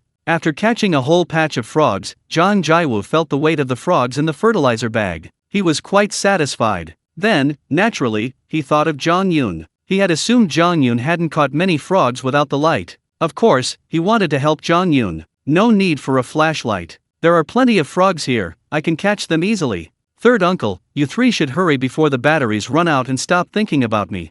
Zhang Yun knew Zhang Jiwu was thinking of him, but how could he agree? If the three men discovered that he had magically made the frogs disappear, it would expose his spiritual spring space. Flashlights in those days were simply large metal tubes containing two large batteries, lasting only a short time. Naturally, batteries were used sparingly. But now, with frogs swarming, Zhang Jiwu and his two sons didn't need to worry about battery consumption. They needed to catch as many frogs as possible before the batteries ran out. Selling these frogs would buy them a lot of batteries. The four of them were catching frogs at lightning speed. After catching all the frogs in the area, Zhang Yun's fertilizer bag contained about 100 frogs, while his spiritual spring space contained a staggering 400 frogs. At this moment, atop the giant rock in the spiritual spring space, acceleration points 0.85. Each frog weighs approximately 100 grams, so these 400 frogs are equivalent to 80 jin, 40 catties, increasing the acceleration points by 0.8. Combined with the original acceleration points, the current acceleration point is 0.85. Not even 1 point yet. Zhang Yun looked at the acceleration point and couldn't help but chuckle. If all 100 frogs in the fertilizer bag were stored in the spiritual spring space, it would be enough for 100 jin, 50 catties, and the acceleration points would break through 1 point. But Zhang Yun certainly wouldn't store all the frogs in his space in front of Zhang Jiwu and his two sons. He'd wait until the way home to store them all in the spiritual spring space and break through one acceleration point first. Meanwhile, Zhang Jiwu, Zhang Yuxin, and Zhang Yi had filled the entire fertilizer bag, and their flashlight batteries were also exhausted. Haha, awesome! Zhang Yuxin trembled with excitement as he listened to the croaking of frogs filling the fertilizer bag. A great harvest tonight. For the next week, our family will have meat to eat. Zhang Jiwu was overjoyed. At this moment, Zhang Yun coughed and reminded him, "Third uncle, we mustn't let it get out that we've caught so many frogs. If someone gets jealous and reports us catching so many frogs to the brigade leader, we'll be in trouble." This was an era of collective production, all property was tied to the collective. Although Zhang Jiwu, Zhang Yun, and the others had caught the frogs themselves, the collective could indeed confiscate them all if they wanted to investigate. Normally, when commune members caught a few frogs in the fields to improve their family meals, no one bothered them. The main problem was that the four of them had caught far too many frogs that night. Selling them would bring in a lot of money, and if someone reported them, the production brigade would definitely investigate. I understand. Zhang Jiwu immediately grasped Zhang Yun's meaning, and a cold sweat broke out on his brow. "Third uncle, let's split up and each find a place to store these frogs. Don't bring them home. Tomorrow morning, I'll take you to the Linshui mine to sell all the frogs." Zhang Yun emphasized this point. Zhang Jiwu's spirits lifted. He understood Zhang Yun's plan to sell the frogs on the black market for money. In those days, most people relied on accumulating work points and exchanging them for wages and food at the end of the year. There were rarely opportunities to make big money on ordinary days. But going to the black market, although risky, offered the chance to earn a large sum of money at once. "Yun Yazi, I'll share some frogs with you." At this moment, Zhang Jiwu tried to snatch Zhang Yun's fertilizer bag, intending to give him some frogs as promised. Zhang Yun gripped the bag tightly, then flung it away, saying calmly, "Third uncle, let's not be so calculating. Just trust me, and I'll definitely lead you to wealth." With that, Zhang Yun immediately left. Yun Yazi has changed. He's become someone who can do great things. Zhang Jiwu, under the starlight, watched Zhang Yun stride away and sighed. After leaving the sight of Zhang Jiwu and his two sons, Zhang Yun stored the fertilizer bag in his spiritual spring space. The numbers above the boulder changed. Acceleration points 1.07. Should I place this acceleration point in this acre of land? Zhang Yun wondered to himself. After hesitating for a moment, Zhang Yun decided not to use this acceleration point for now. Since the spirit spring space included the option of acceleration points, it meant those points were very useful. Since Zhang Yun hadn't fully understood the spirit spring space yet, he decided to store the accumulated acceleration points. Then, Zhang Yun took out a fertilizer bag, filled it with 20 frogs, and added 2 dead rabbits. Soon, Zhang Yun passed through the village and returned home. The houses in Zhuwan village were relatively concentrated. At the foot of a hillside was a relatively flat piece of land where most of the residents built their houses, resulting in close proximity and a dense, staggered appearance. Zhang Yun's house was located higher on the hillside, next to the houses of his eldest uncle, Zhang Bashu, and his third uncle, Zhang Jiwu. This was the land originally occupied by his grandfather, Zhang Guangming, but later, when his 3 sons divided the property, the land was divided into 3 plots. Zhang Yun lived in the village, so when he returned by starlight, he inevitably passed by his eldest uncle's house. Oh, Yun Yazi went to the fields to find food. A woman's voice rang out, and Zhang Yun stopped. He saw his usually arrogant aunt, Wang Yuanhui, emerging from the doorway carrying a basin of water for washing feet. She was scrutinizing him. Zhang Yun disliked this aunt intensely. Just because she had given birth to 3 sons, she had the right to be arrogant in Zhuan village, always acting domineeringly and shrewishly. Furthermore, her family was a family of hunters, frequently finding wild animals. Every time her brother brought over game meat, she would boast about it throughout the village. Adding to this was the favoritism of his grandfather, Zhang Guangming, and grandmother, Sun Mangxiang. Wang Yuanhui was a figure of absolute authority in the Zhang family, seemingly having the final say. The Zhang family was Wang Yuanhui's primary target. She seemed to be constantly monitoring them, interfering whenever the Zhang family did anything good. Undoubtedly, when she saw Zhang Yun carrying a fertilizer bag, from which frogs croaked, Wang Yuanhui realized that Zhang Yun had caught a lot of frogs in the fields, and she immediately hatched a plan. Having experienced a lifetime, Zhang Yun knew exactly what his aunt was up to the moment he saw her. Naturally, ignoring her was the best approach. The more he engaged, the more emboldened Wang Yuanhui became, managing to stir up trouble even without reason. Zhang Yun quickly ran off, heading straight into his own main room. "You bumpkin, what kind of attitude is that? Don't you respect your aunt at all?" Wang Yuanhui immediately put down her foot basin, cursing as she chased after Zhang Yun into the house, hands on her hips, glaring angrily at him. Zhang Zongli and Chen Wan, the couple, had just finished their chores and were preparing to shower and go to bed. Seeing Zhang Yun return carrying a fertilizer bag, followed by the furious Wang Yuanhui, whose murderous look made them tremble and not dare utter a word. The main reason was that Zhang Zongli and Chen Wan had been suppressed by Wang Yuanhui for over 20 years. They dared not utter a single word of rebuttal, their fear seeping into their very souls. "How did I offend you?" Zhang Yun put the fertilizer bag in the kitchen before returning to the main room, his face displeased. "You little brat, Yun, now you dare to speak to me so loudly? You've grown bold, haven't you? I asked you a question just now, and you didn't even answer, rushing home in a hurry. Did you do something wrong?" Wang Yuanhui spoke angrily, about to storm into the kitchen. She wanted to see how many frogs Zhang Yun had caught. Of course, Wang Yuanhui intended to use this opportunity to simply steal a few frogs. Anyway, Wang Yuanhui was used to this, it was blatant robbery, and Zhang Zongli's family couldn't do anything about it. Seeing this, Zhang Yun knew Wang Yuanhui's plan and wasn't about to let her have her way. Once Wang Yuanhui took the fertilizer bag, she would definitely steal all the frogs and rabbits, leaving even a few frogs would be a sign of her conscience. "Get out!"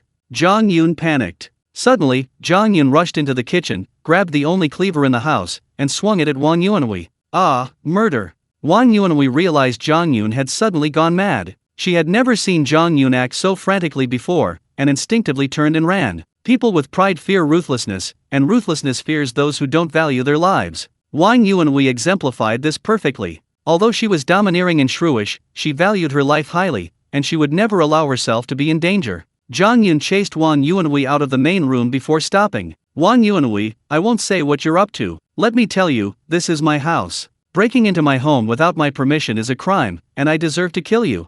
Zhang Yun, still holding the kitchen knife, shouted angrily. At this moment, Zhang Bashu, Zhang Tuanja, Zhang Shengli, and Zhang Jianxi, the 4 men, rushed out upon hearing Wang Yuanhui's shouts and stood beside her. "Yun, you dared to insult my mother like that? Today I'll cripple you." Zhang Tuanja, as the eldest son, immediately spoke up to defend his mother. It was precisely because of the protection of the husband and his 3 sons that Wang Yuanhui could cause trouble with impunity. Zhang Yun snorted coldly, turning directly to Zhang Bashu and saying coldly, "Uncle, as the production team leader, can you tell me what punishment you would receive for trespassing into someone's home and forcibly seizing their property if this is reported to the commune?" Upon hearing this, Zhang Bashu's body trembled inexplicably, and he looked at Zhang Yun with a strange expression. It was as if he were seeing Zhang Yun for the first time. Zhang Bashu felt that Zhang Yun was a completely different person, his behavior and personality were very different from before. He actually dared to use the people's commune to pressure him. Indeed, trespassing and forcibly seizing supplies, if this were to go to the commune, Zhang Bashu could forget about being the production team leader.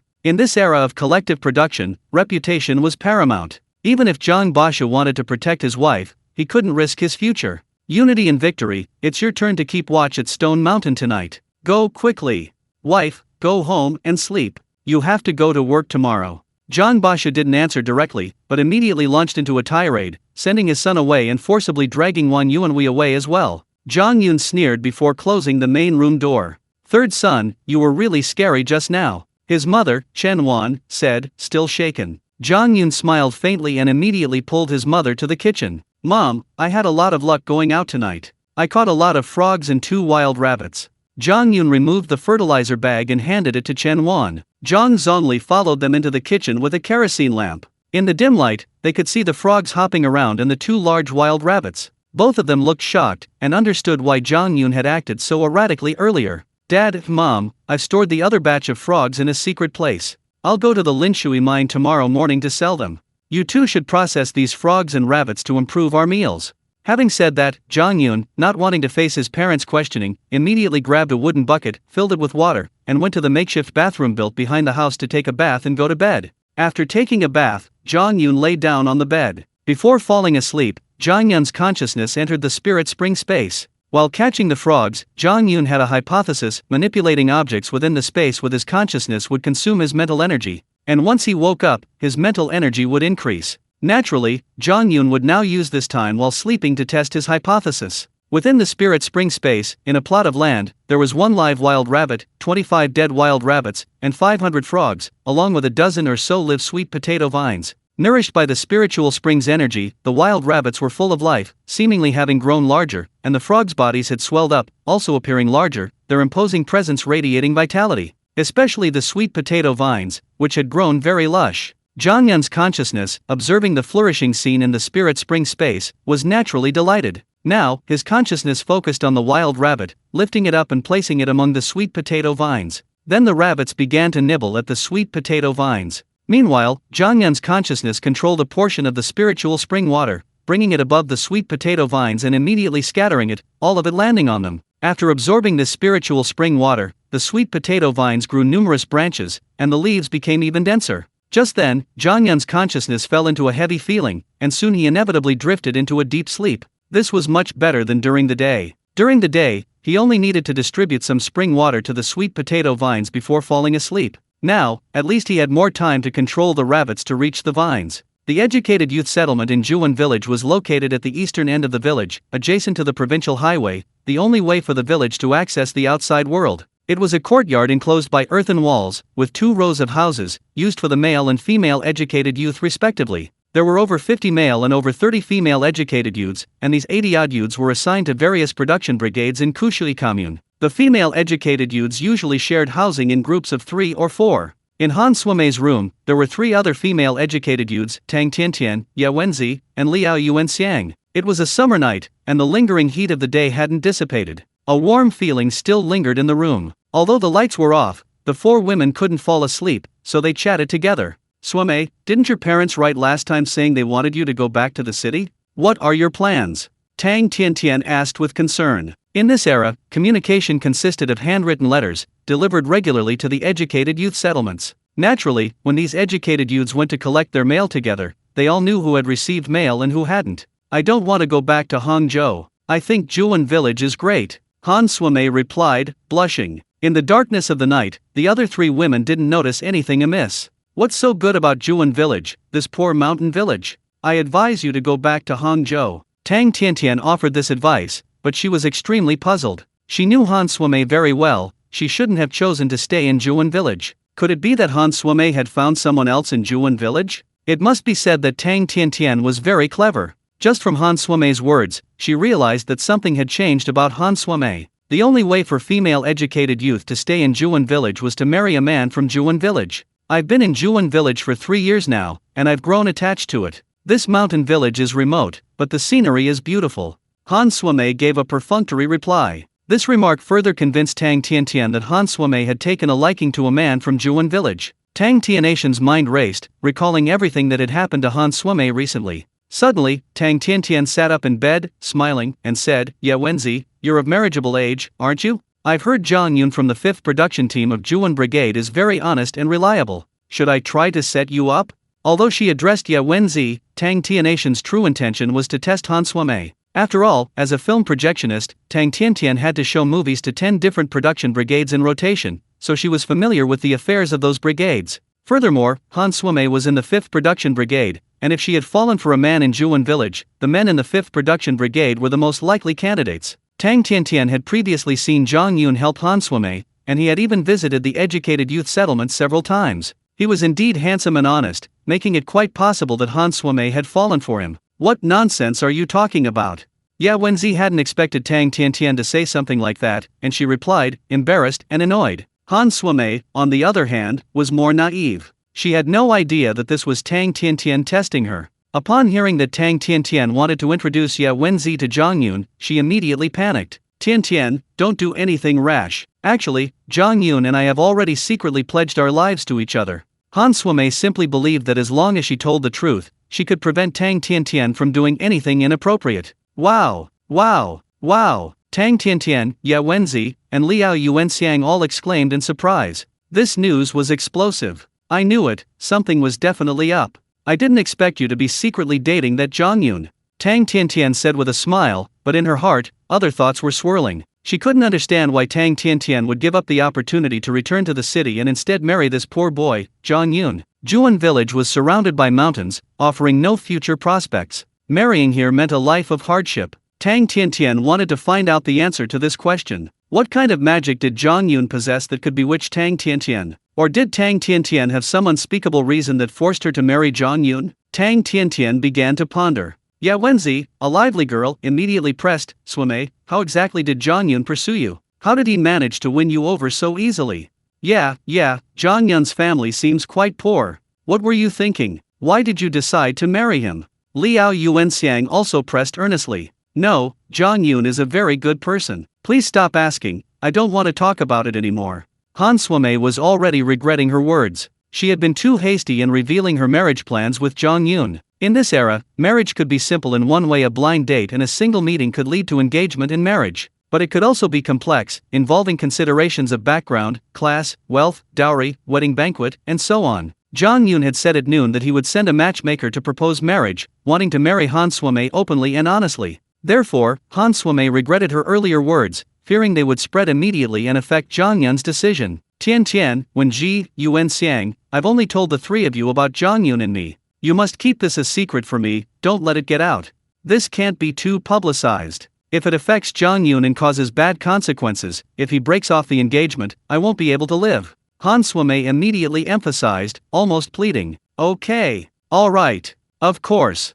Tang Tiantian, Ye Wenji, and Liao Yuanxiang immediately assured her. Before dawn, Zhang Yun suddenly awoke. Looking around, he saw it was still pitch black outside. Zhang Yun had been remembering his plan to sell the frogs and rabbits at the Linshui mine black market. Although he had fallen asleep due to expending mental energy controlling the spiritual spring space, he had woken up around 4 a.m. Immediately, Zhang Yun noticed something: his perception had indeed improved. He could hear his parents breathing in the next room. He could even pinpoint the source of sense emanating from various parts of the room. Through a small crack in the window, Zhang Yun's vision allowed him to see into the night. This confirmed Zhang Yun's hypothesis: expending mental energy to control the spiritual spring space could indeed gradually enhance his perception. At this moment, Zhang Yun's consciousness entered the spiritual spring space, and his eyes widened in astonishment. The spirit spring space has grown another acre. Yes, as soon as Zhang Yun's consciousness entered the spirit spring space, he immediately discovered that in addition to the initial acre, another acre had been added.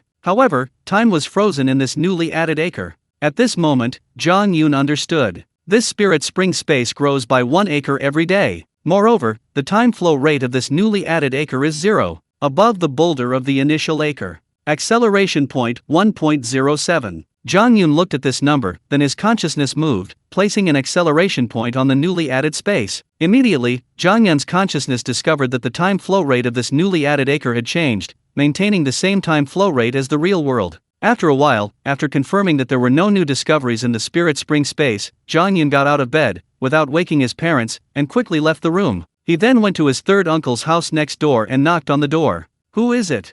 Zhang Jiwu's voice rang out. Third uncle, it's me. Get up quickly, we can set off. Zhang Yun replied. Immediately, there were sounds of people getting up and dressing inside. Soon, Zhang Jiwu opened the door and came to Zhang Yun's side. Third uncle, grab a carrying pole. We need to carry the frogs to the Linshui mine, it's quite a distance.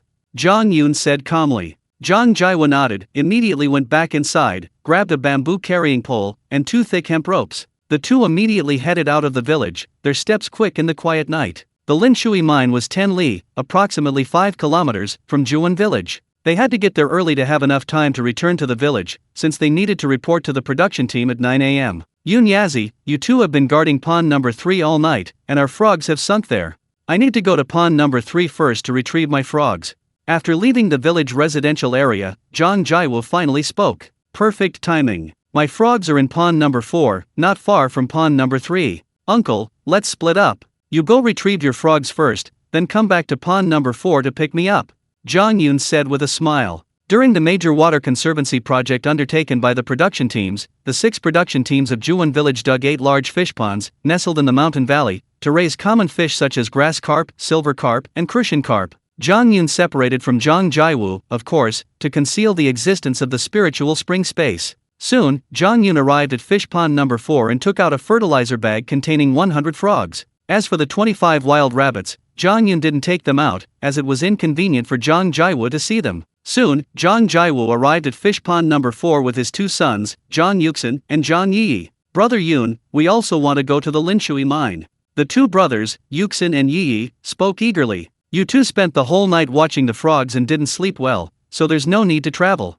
Next time, if we catch some wild animals, I'll take you to the Linshui mine.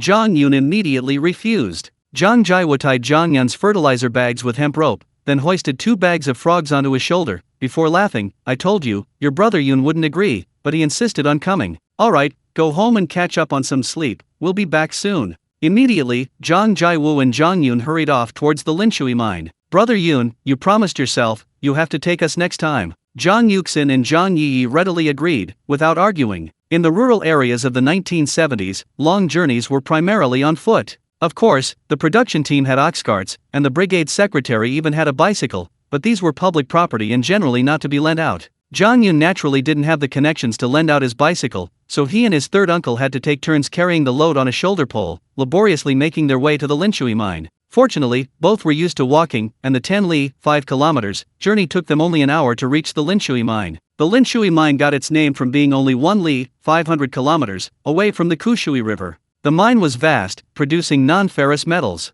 Southern Hunan province was also home to the country's largest non-ferrous metal producing area. The mine was nestled among mountains, with the access road winding its way up and down the mountainside. Third uncle, let's go straight to Jiagong Mountain. Upon arriving at the Linshui mining area, Zhang Yun pointed in a direction. The Linshui mine was vast, employing over 1,000 miners, plus their families, bringing the total population to 4,000 or 5,000. The mine's designated residential area was located on Jiagong Mountain, a large, flat area with a worm-like topography. A main road was built there, lined with rows of houses on both sides. Behind these houses lay the towering mountain. Because the miners lived at the mine year-round, accumulating large sums of wages and receipts, they rarely had the opportunity to spend them. At the same time, these miners and their families had a need to improve their diet, leading to the formation of a natural black market on Jiagong Mountain. In 1977, the country had not yet reformed and opened up the private economy, continuing to crack down on speculation. No one dared to openly sell. This naturally formed market on Jiagong Mountain was not recognized by the commune. Secretly, everyone called it a black market. Although the Kushui commune was aware of the special circumstances of the Linshui mine, they didn't intervene, simply letting things slide as long as they weren't too outrageous. Zhang Yun, possessing memories of his previous life, naturally knew about the unique situation at Jiagong Mountain, which was why he brought Zhang Jiwu to sell frogs. Soon, the uncle and nephew finally entered Jiagong Mountain and arrived at the crossroads. It was only a little past 5 o'clock, dawn hadn't broken yet, but the miners' families were used to getting up early. After all, those who dared to enter the black market didn't dare come during the day. They all arrived at Jiagong Mountain before dawn. Thus, as the two reached the crossroads, they could vaguely see some figures moving about. What's amazing is that despite so many people moving around, everyone tacitly refrained from speaking loudly, only quietly inquiring about the price when they came to the items they needed. Third uncle, I'm going to find a place to set up a stall. You stay within 100 meters of me and pretend to be a customer. Keep watch for me. If you spot any police officers coming, come and tell me immediately, Zhang Yun said calmly. Although no police had patrolled Jiagong Mountain for a long time, Zhang Yun dared not be careless. If he were to run into them and get arrested, it would leave a record. As long as Zhang Jiwu discovered them and ran to tell Zhang Yun, the two would immediately escape into the mountains behind. Okay, Zhang Jiwu replied, realizing Zhang Yun's concern, and immediately agreed. This is it. Zhang Yun, carrying 2 bags of frogs, arrived at the middle of Jiagong Mountain, where a 2-story wooden house stood. Based on his memories from his previous life, Zhang Yun knew this was the mine manager's residence. Since he was going to set up a stall, he naturally wanted to find the richest one. Zhang Yun placed the 2 bags by the roadside. The croaking of frogs was a natural advertisement. Passers-by could immediately tell that the 2 fertilizer bags contained frogs. "Young man, how much for these frogs?" Soon, an older woman approached Zhang Yun and asked softly. In this era, people wouldn't ask for a price directly, but rather what they would exchange it for. This was to avoid being accused of speculation and profiteering. Both parties knew perfectly well that the transaction was actually conducted with money or coupons for grain, oil, or cloth. 5 frogs for 4 cents, or 3 jin of grain coupons will do, Zhang Yun replied softly. 5 frogs weighed about 1 jin, and 4 cents was a reasonable price, half the price of pork. At the time, rice cost about 0.12 yuan per jin, so 3 jin would be 0.36 yuan. 3 jin of grain coupons were worth far more than money. The woman hesitated for a moment, then immediately nodded. "Young man, can I choose 5 frogs myself?" "Of course, no problem," Zhang Yun agreed immediately. Then, the woman took out a cloth bag from her pocket, unfolded it layer by layer, took out 4 cents, and handed it to Zhang Yun, his first income after his rebirth. Zhang Yun carefully put the frogs into his inner pocket, then opened a fertilizer bag, revealing the frogs inside. Wow, these frogs must have been caught fresh. They're all so big and look very lively. The older woman had a good eye for quality. Zhang Yun smiled without saying a word. On the way here, whenever Zhang Yun picked up his carrying pole, he would secretly release spiritual spring water into the bag. After absorbing this spiritual spring water, the frogs became incredibly energetic, their eyes bulging, looking quite endearing. The older woman selected 5 large frogs, put them in her bamboo basket, and immediately walked away. People in this era brought their own baskets when buying things, unlike in later generations when vendors would give out plastic bags. Inspired by the older woman's example, some people nearby boldly approached Zhang Yun. Seeing the lively, large frogs, the miners and their families happily took out money or corresponding receipts. In no time, Zhang Yun sold a bag of frogs, the very bag Zhang Jiao's family had caught. He received a total of 18 yuan, 4.5 jin, 2.5 caddies, grain coupons, and 1 jin, 0.5 caddies, kerosene coupon. Zhang Jiao wandered around the neighborhood, glancing at Zhang Yun every now and then. He was thrilled to see Zhang Yun quickly sell his bag of frogs. Just then, Zhang Yun beckoned. Zhang Jiao immediately ran over. "Third uncle, this is all the money and receipts I got after selling your frogs. Quickly put them away, then wait for me at the crossroads." Zhang Yun took out all the money and receipts crammed into his inner pocket, without hiding a single one, and placed them directly into Zhang Jiao's hand. Isn't that a bit much? You sold all of this." Zhang Jiao's intention was to share some money with Zhang Yun. "Third uncle, let's not be so calculating. With so much money on you, don't linger on Jiagong Mountain. Go find a place to hide at the crossroads and wait for me," Zhang Yun urged hurriedly. Zhang Jiao looked at the large wad of money in his hand, his expression trembling. Hearing Zhang Yun's words, he realized that staying here was indeed inappropriate. So, without saying anything more, he quickly put away the money and left. Zhang Jiao had already decided that on his way home, he would definitely set aside a few yuan for Zhang Yun. Seeing Zhang Jiao leave, Zhang Yun breathed a sigh of relief. He then secretly took out 2 wild rabbits and put them in the now empty fertilizer bag, continuing to wait by the roadside. Soon, a dozen or so elderly men and women came, each buying some frogs. Zhang Yun originally only had 100 frogs in his fertilizer bag, but whenever no one was around, he would secretly release frogs from his spiritual spring space to replenish the bag to 100. "If I catch 500 frogs, I'll sell 400 first, and keep the remaining 100 in my spiritual spring space for breeding." This was Zhang Yun's true plan. Frogs are crucial for agriculture, as they prey on pests, and Zhang Yun wouldn't keep catching them in the fields. With the allure of the spiritual spring, Zhang Yun could wipe out all the frogs in the fields in just a few nights. Zhang Yun wanted to get rich, but he couldn't afford to deplete the resources, especially by disrupting the village's agricultural production. Since he had the spiritual spring space, Zhang Yun definitely needed to find a way to breed and raise them himself for sustainable development. Just as Zhang Yun was pondering this, a stout middle-aged man approached him. The man sized Zhang Yun up, a hint of doubt in his eyes. "Is this your first time at Jiagong Mountain?" the middle-aged man asked with a smile. "Yes, I heard that Jiagong Mountain is a place for bartering, so I came to exchange some things to take home," Zhang Yun replied with a smile, while simultaneously sizing up the middle-aged man. "Oh, that's good, and you have a good idea.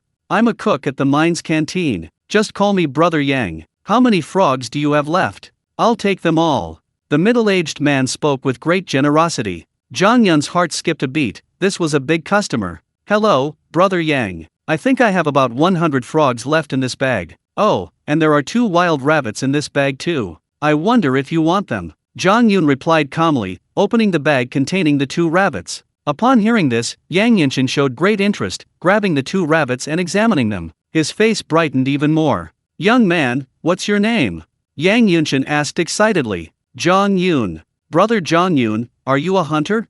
"Sort of. Brother Zhang Yun, Brother Yang wants to ask you a favor. Could you go into the mountains and hunt some more wild animals? I'll take as many as you kill." The 2 answered quickly. Zhang Yun was overjoyed. He had unwittingly found a long-term sales channel. "Brother Yang, I must say I'm very interested in your suggestion, but as you know, I'm a member of the production team, and I can't be absent from work without a valid reason. I don't have time to go into the mountains to hunt wild animals for extended periods." Zhang Yun suddenly looked troubled and said. Yang Yunshin had already discerned that Zhang Yun was very interested in his suggestion. Moreover, Zhang Yun's words implied that he had the ability to hunt wild animals, but didn't have the time to go into the mountains. The question then became how to free Zhang Yun from the production team's control? Upon hearing this, Yang Yunshin paused for a moment, then his expression brightened, and he smiled. "Brother Zhang Yun, wait for me a moment. I need to go talk to the mine manager about something."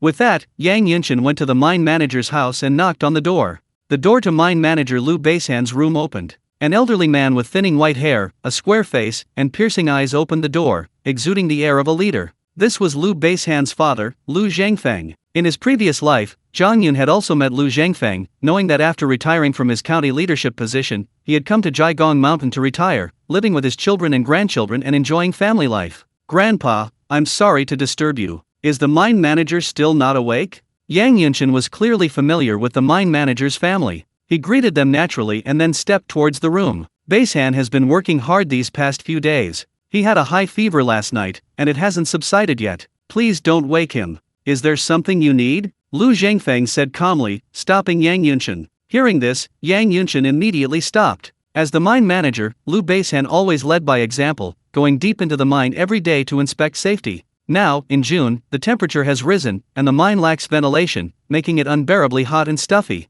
Working like this for several days in a row, it's no wonder Liu Beishan's health has collapsed. Facing Liu Zhangfeng's direct gaze, Yang Yunshin truthfully replied, "Grandpa, the amount of meat allocated to the mine by the commune lately has been too little. Our canteen can only cook 1 pot of meat every 3 days, and the miners are very unhappy about it.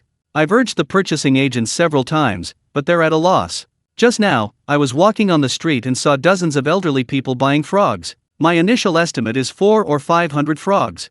So, I tracked them down and found the expert frog catcher.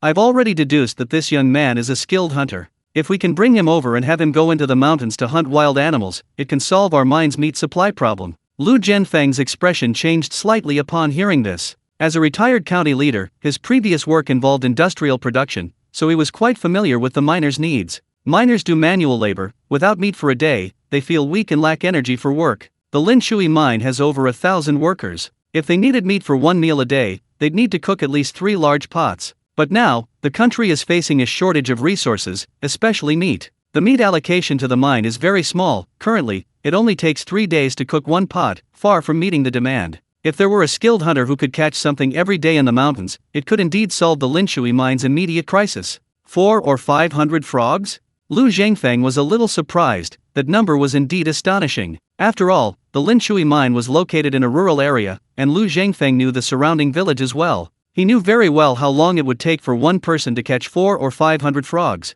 "Yes, old man, there's no way to lie about this. You just need to ask around, and you'll know I'm telling the truth," Yang Yunshin said firmly. Liu Zhangfeng nodded. Of course, he knew Yang Yunshin wouldn't lie to him, nor would he dare to. "Where is that person? Bring him here," Liu Zhangfeng said immediately. "Grandpa, look at that man over there, that's him. He still has 100 frogs and 2 rabbits in his bag." Yang Yunshin immediately pointed at Zhang Yun, looking quite pleased. "Please come over quickly, let's sit in the room, I want to talk to him." Liu Zhangfeng's eyes lit up, and he perked up. Then, Yang Yunshin pulled Zhang Yun and led him into Liu Zhangfeng's main room. The main room was very high, with the first and second floors completely open, estimated to be over 7 meters high, making it very spacious. Inside, there was a complete set of wooden sofas and chairs, as well as an exquisite dragon-pattern tea table. "Young man, come here, sit down and let's talk." Liu Zhangfeng waved his hand, gesturing for Zhang Yun to sit in the chair next to him. Zhang Yun naturally walked over. Having gained experience from his previous life, he felt no awkwardness and sat down confidently in the chair next to Lu Zhengfeng.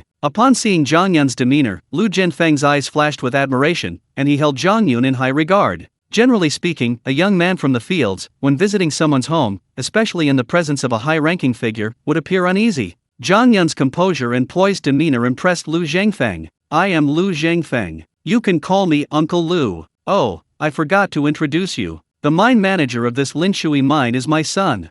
I heard from Yang Yinshan that you have the ability to hunt wild animals. Now I'd like to hear your opinion. If you were to go into the mountains to hunt wild animals, how many kilograms of animals could you guarantee you could kill each time?"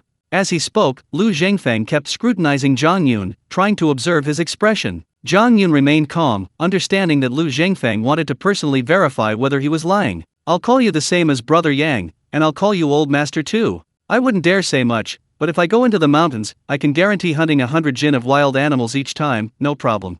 Zhang Yun replied calmly. Actually, Zhang Yun was definitely underestimating the situation. With the deadly allure of the spiritual spring, Zhang Yun could quickly lure out wild animals and then use traps to kill them. If Zhang Yun wanted, he could kill any wild animal in the surrounding mountains. Besides, the spiritual spring space increases by 1 acre every day. By using the space to raise wild animals, Zhang Yun could supply as many jin of wild animals as he wanted in the future. Saying he would supply 100 jin each time was just Zhang Yun's way of not wanting to be too ostentatious. 100 jin. Lu Zhengfeng pondered. Meanwhile, Yang Yinshan, standing to the side, became slightly breathless upon hearing this, his eyes practically blazing with anger as he looked at Zhang Yun. 100 jin was enough to make 3 large pots of meat and vegetables every day. This would perfectly meet the needs of all the workers at the Linshui mine. "Young man, if you can really guarantee a supply of 100 jin of meat every day, you'll be a huge help to the Linshui mine," Lu Zhengfeng said cheerfully, but a hint of disbelief appeared in his eyes. After all, even the best hunters can't guarantee they'll catch any wild animals just by going into the mountains. Except for the plains around Dongting Lake in the north, Hunan province is mostly hilly and mountainous, especially the southern region where Kushui town is located, which is covered with winding mountain ranges and virgin forests, making hunting wild animals extremely difficult. Indeed, before the 1980s, Hunan province was covered with virgin forests. It wasn't until the 1990s, with the massive construction projects across the country creating a huge demand for timber, that large-scale deforestation occurred, resulting in the disappearance of vast areas of forest. "Grandpa, could you provide 100 jin of meat daily? You'll see it for yourself later, there's no point in me saying anything more. The main problem now is that I'm a member of the production team and can't go into the mountains to hunt for extended periods," Zhang Yun said calmly. Upon hearing this, Lu Zhengfeng breathed a sigh of relief and said calmly, "This problem is easily solved." Zhang Yun and Yang Yinshan both looked at Lu Zhengfeng. "I can get you a purchasing agent certificate from the mine. There will be a 1-month probationary period. If you can guarantee a daily supply of 100 jin, 50 kilograms, of meat, or a total monthly supply of 3,000 jin, 1,500 kilograms, then you'll pass the probation. Once you pass the probation, the mine will give you a permanent purchasing agent position, and you'll officially receive government-supplied grain," Lu Zhengfeng said calmly. Given Lu Zhengfeng's position, if he could say that, he certainly could do it. Yang Yinshan's face twitched upon hearing this, clearly surprised. Even Yang Yinshan had gone through many connections and 3 years of assessments to become a permanent employee at the Linshui mine. Yet Zhang Yun only needed 1 month of assessment to become a permanent employee. Of course, the prerequisite was that Zhang Yun passed the assessment. "Okay, it's settled then." Zhang Yun immediately agreed. Actually, Zhang Yun had this plan all along when he set up his stall in front of the mine manager's house. His original intention was to use the frog trading to get acquainted with the mine manager's family, and then, when the time was right, ask the mine manager if he could become a miner. Even if he had to pay, he wanted to buy worker status. Once he had worker status, he could leave the production team and wouldn't have to work in the fields every day, gaining considerable freedom. After all, in 1977, before the reform and opening up, it was extremely difficult for farmers to leave their hometowns. Firstly, there wasn't enough time, secondly, they didn't have government food coupons, and thirdly, they couldn't travel without a letter of introduction. By becoming a worker, Zhang Yun would have more freedom of movement. He could obtain government food coupons and get a letter of introduction from the mine, making it easier to travel to other places. "Very good, then I look forward to your performance.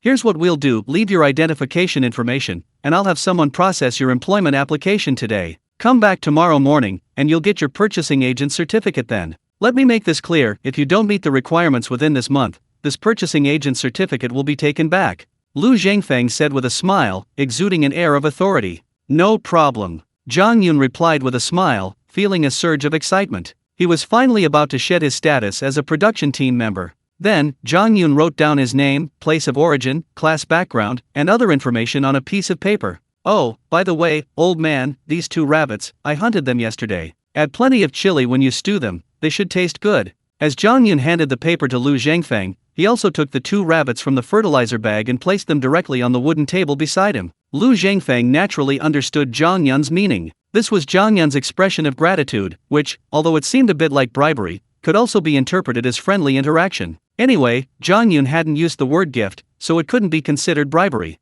Lu Zhangfeng didn't reply, which was taken as tacit acceptance. Yang Yunshin naturally pretended not to see anything and didn't say a word. Then, Zhang Yun followed Yang Yunshin out of the mine manager's quarters and went to the mine's canteen together. "Brother Zhang Yun, you'd better work hard. Whether I can keep this job in the canteen depends on you." Yang Yunshin counted the frogs and said happily, "Brother Yang, I have to thank you for giving me, Zhang Yun, this opportunity.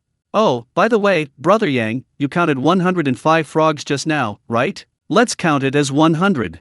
Zhang Yun replied with a smile. Yang Yunshin smiled broadly. He understood what Zhang Yun meant. The other 5 frogs were a gift from Zhang Yun. Zhang Yun's actions stemmed from his past life's experiences. No matter how beautiful the words or how sincere the gratitude, nothing beats mutual benefit. The best way to maintain a relationship is through shared interests. In modern terms, there are no permanent friends, only permanent interests. Yang Yunshin readily wrote a receipt, 8 yuan for 100 frogs. Zhang Yun could collect the money from the mine's finance department with this receipt. "Oh, Brother Yang, on my way to the canteen, I saw a dilapidated warehouse. It looked like it had some dump truck wheels inside. It's like this, our village production team's ox carts can't be lent out. If I hunt wild animals and want to transport them to the mine, it'll be very difficult.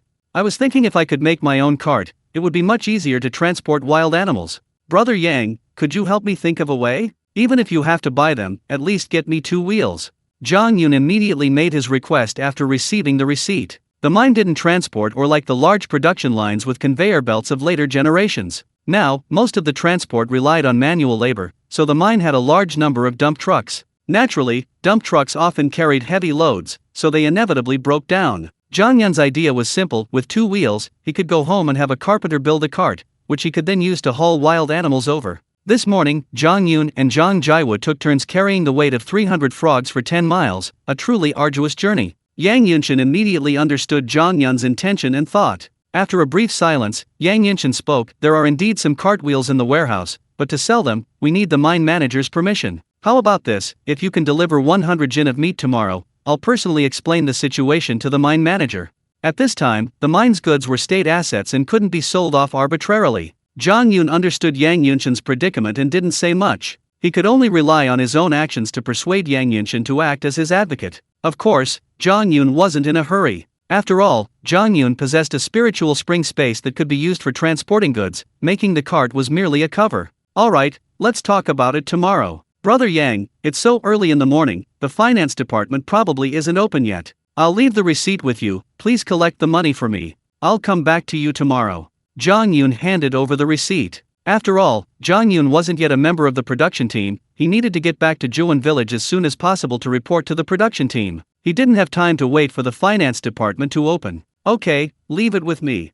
Yang Yunshin was now pinning his hopes for meat supply on Zhang Yun, so he naturally wouldn't refuse and readily accepted the receipt. A short while later, Zhang Yun left Jiagong Mountain and reached the main road. Zhang Jiwu, who had been hiding behind a large tree at the intersection, finally saw Zhang Yun and breathed a sigh of relief, quickly running to his side. "Yun Yazi, you haven't come out for so long. You scared me to death." Zhang Jiwu looked very worried. He knew that although the black market was tacitly acknowledged by the commune, the police still patrolled occasionally, and being caught would be very troublesome. Mainly, Zhang Yun had 100 frogs in his bag. Being caught would be a serious crime, which was indeed worrying. Zhang Yun, of course, wouldn't tell Zhang Jiwu that he had sold 400 frogs, received 30 yuan, 4 5-jin grain coupons, and a 1-jin kerosene coupon. The secret of the spirit spring space was Zhang Yun's very foundation. It couldn't be exposed. "Third uncle, it's all right now. Let's hurry back to the village. By the way, let's go hunting in the mountains together today," Zhang Yun said with a smile. Going into the mountains is very dangerous." Zhang Jiwu looked at Zhang Yun with some surprise, not understanding why Zhang Yun suddenly said this. "Third uncle, I just contacted the mine's canteen. They need a lot of wild animals and can buy them at a high price. We can't catch frogs in large quantities, the production team will investigate. So we need to think of another way to make money. Don't worry, as long as we're careful, hunting wild animals won't be difficult, Zhang Yun said confidently. Zhang Jiwa thought for a moment, finally mustered his courage, and said forcefully, okay, third uncle believes you. With the 18 yuan he earned this morning, Zhang Jiwa became bolder and full of energy. Oh, right, you helped Uncle San sell the frogs, so I have to give you a commission. Here's 2 yuan. Zhang Jiwa had already thought about giving Zhang Yun some money as a token of his appreciation. But Zhang Yun refused, his tone firm. Uncle San, if you keep being so polite and calculating with me, I won't be able to take you hunting anymore.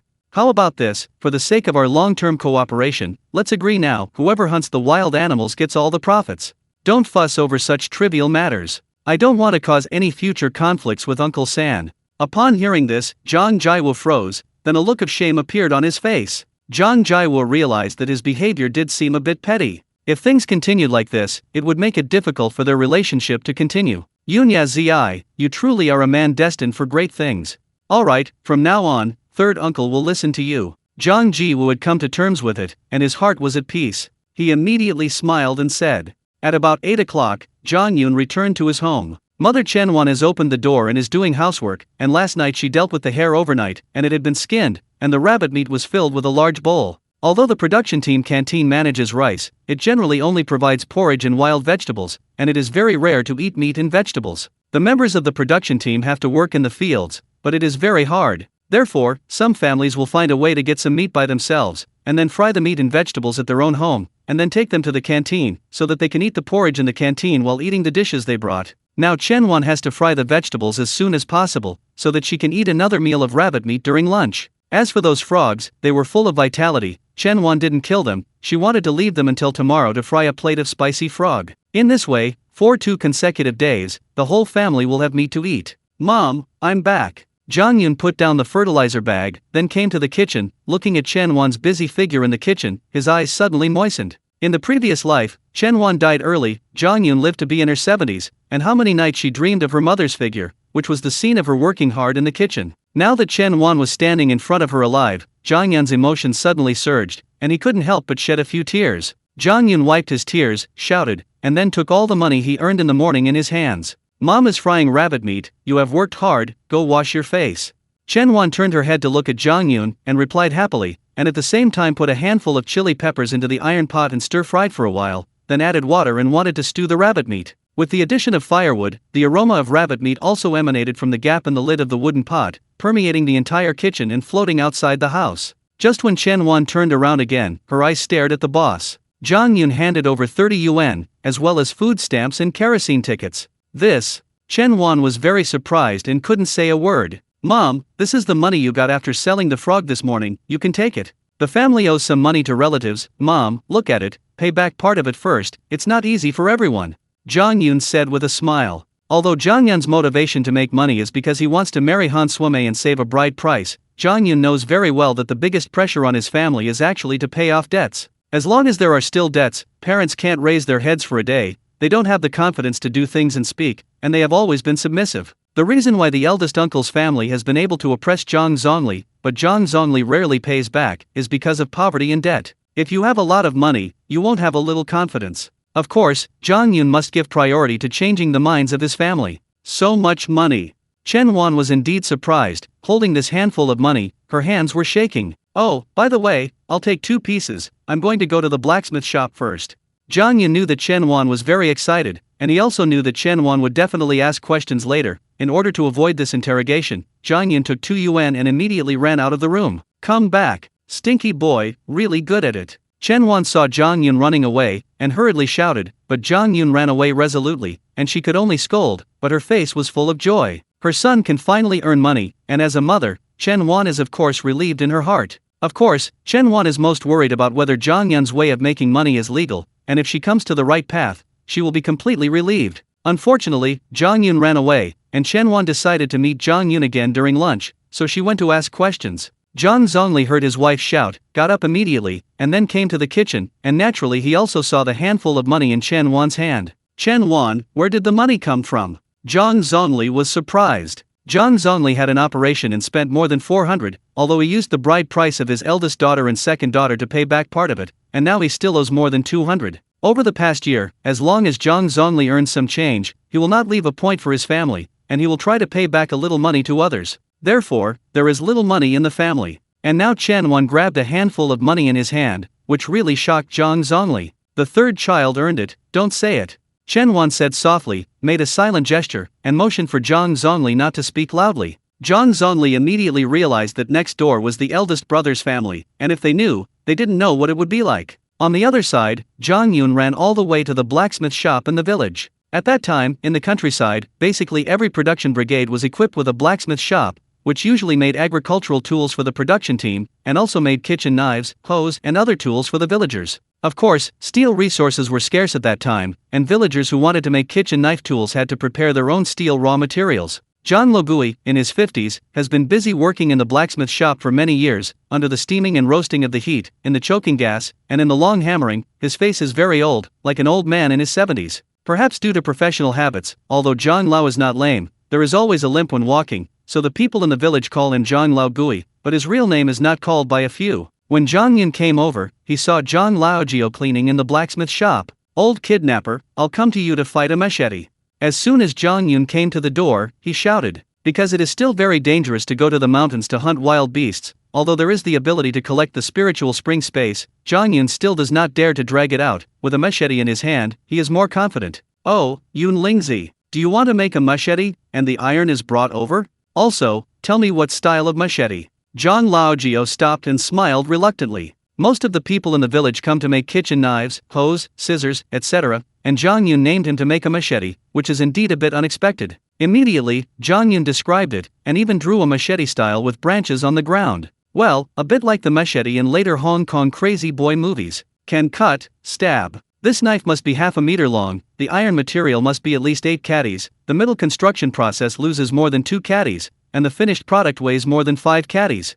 After listening to Zhang Yun's description, Zhang Logui immediately said it based on his own experience. A 5-pound machete. Zhang Yun nodded. Just handy. The knife is too light, and it is estimated that if it is cut into the beast, the blade will break. The knife is too heavy, and it is a burden to hold it in your hand all the time. 5 pounds is very suitable. Lao Gui, you also know the situation of my family, and there is really no way to get iron. In this way, I killed 4 hares, even if it was iron money. Also, these $2 are counted as your handicraft expenses, Zhang Yun said with a smile. Zhang Logui's face was shocked. For hares, no matter how you say it, you have to have 20 pounds, even if it's 5 cents a pound, that's 10 yuan. If you go to buy iron for these 10 yuan, there is no problem with 10 pounds of iron. Moreover, there are other $2 in labor costs. It's easy to say, it's easy to say. Zhang Logui's family also has a large population, relying only on a blacksmith shop, and it is quite difficult for the family to support themselves. If there are 4 hares, it can solve the meat consumption in a few days. Moreover, Zhang Lao has been working with iron for so long, and of course he has saved some iron, and now he will sell it to Zhang Yun. Immediately, Zhang Yun left the blacksmith shop, went to an uninhabited corner, immediately took out 4 hares from the Lingquan space, and ran back to the blacksmith shop excitedly. Zhang Laojio took the 4 hares and laughed happily. Old kidnapper, I'll come over to pick it up at noon today, is it too late? Zhang Yun handed over 2 more yuan to Zhang Laojio and immediately asked with a smile. No problem, I've been working for 20 years, and this morning I'll put down other building work and go all out to build your machete. For the sake of the 4 hares, Zhang Logui readily agreed. Old Camphor Tree Square. The members of the 6 production teams gathered again. Zhang Yun finally arrived just before roll call and stood in the last position for the 5th team. As the work recorder for Team 5, Han Swame had always stood at the back of the line. Upon seeing Zhang Yun approach, she nodded subtly, a special meaning surfacing in her eyes. It was a look of anticipation, tinged with hope and sweetness. Since receiving Zhang Yun's promise, Han Swame had found her place, regarding him as her closest confidant. Good morning, Hans Hiking. Zhang Yun greeted him readily. Upon hearing this, all the commune members around them turned to look at Zhang Yun and Han Swame. Han Swame blushed instantly, somewhat flustered. She truly hadn't expected Zhang Yun to greet her. The attention from the surrounding commune members made her feel quite embarrassed. But inwardly, Han Swame was very happy. It meant Zhang Yun cared about her. The surrounding commune members looked at the two with unusual expressions. After all, they had worked together for so long across the 6 production teams and were all quite familiar with each other.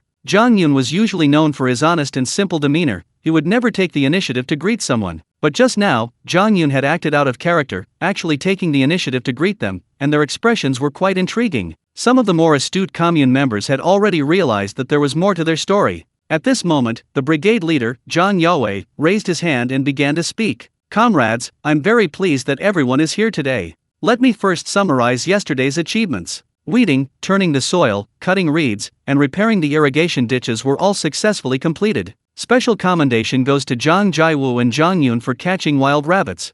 Today's work plan mainly involves weeding the rice paddies. It's June now, and the early rice harvest will begin in July. We only have half a month before the busy farming season.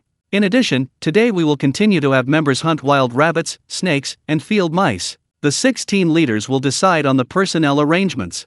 Oh, right, the brigade secretary has returned from the commune. The commune reported that a herd of wild boars has been spotted at Jiming Mountain near our Juan village, and some villages' crops have already been damaged. The brigade secretary gave me instructions to send 2 members to patrol the nearby mountains with the militia captain. Which 2 members are willing to patrol the mountains? Raise your hands now. Zhang Yue announced loudly, then scanned the area. I'll go. Zhang Yun was the first to raise his hand and shout. Zhang Yun had already intended to go into the mountains to hunt wild animals, and now that he had a legitimate reason to do so, he wasn't about to miss the opportunity. Of course, he would raise his hand. Moreover, Zhang Yun knew very well that Zhang Bashu, as the team leader, would definitely not let him go to catch the rabbits. Therefore, Zhang Yun had to seize this opportunity. Upon hearing Zhang Yun's voice, Zhang Jiwu also raised his hand without hesitation. I'll go too, Zhang Jiwu said quite decisively. But none of the other male members raised their hands. Wild boars are very dangerous in the mountains, especially when they roam in groups. An encounter could be fatal.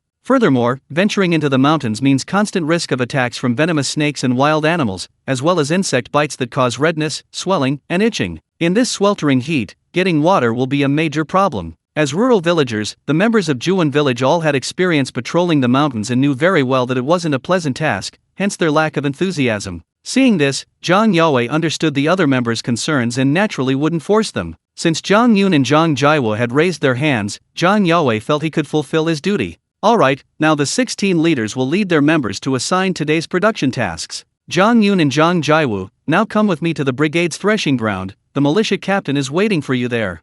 Zhang Yue announced this immediately after assigning tasks. Just as Zhang Yun was about to leave, Han Suimei took 2 steps forward, reached his side, and softly said, "Be careful once you're in the mountains." She blushed and ran off immediately. Zhang Yun felt Han Suimei's concern and smiled brightly as he watched her run away. This must be the joy of being in love. Soon afterward, Zhang Yun and Zhang Jiwu followed the brigade leader, Zhang Yue, to the brigade's courtyard. It was a courtyard house, serving as the brigade's offices. The brigade's party secretary, brigade leader, militia leader, and other powerful figures each had their own office, a separate room. The militia leader, Zhang Lian, was in his 40s, with a slightly strong build. His tall stature already gave him an imposing presence, but the Type 56 rifle slung across his back added an even more intimidating aura. At that time, the country had not yet banned guns, and ordinary people could buy firearms from supply and marketing cooperatives. However, the Type 56 rifle, which had been circulated from the army, was unavailable, only the militia were issued them. When Zhang Yun saw Zhang Lian, his eyes immediately fell on the rifle. He was extremely envious. If I had money, I must buy a gun and carry it with me. It really looks impressive, Zhang Yun vowed to himself. Zhang Yue led the men in and then said with a smile, Captain Zhang, these 2 commune members are willing to accompany you on patrol in the mountains. This is Zhang Yun, and this is Zhang Jiwu. They are both skilled hunters. Yesterday, the 2 of them caught more than 20 wild rabbits together. Zhang Lian's eyes lit up immediately. He had also heard that the second canteen had cooked 2 large pots of rabbit meat yesterday, so this was the result of these 2 men's efforts. Good, thank you for your hard work, Captain, Zhang Lian replied with a smile. The 2 captains exchanged pleasantries for a while before Zhang Yue returned to his office. Zhang Lian glanced at Zhang Yun and Zhang Jiwu, then smiled and said, "Going into the mountains is a bit dangerous, we need to prepare in advance. I have 2 water bottles and 2 bayonets here, take them with you. Later, I'll also call 2 militiamen, the 5 of us will go into the mountains together."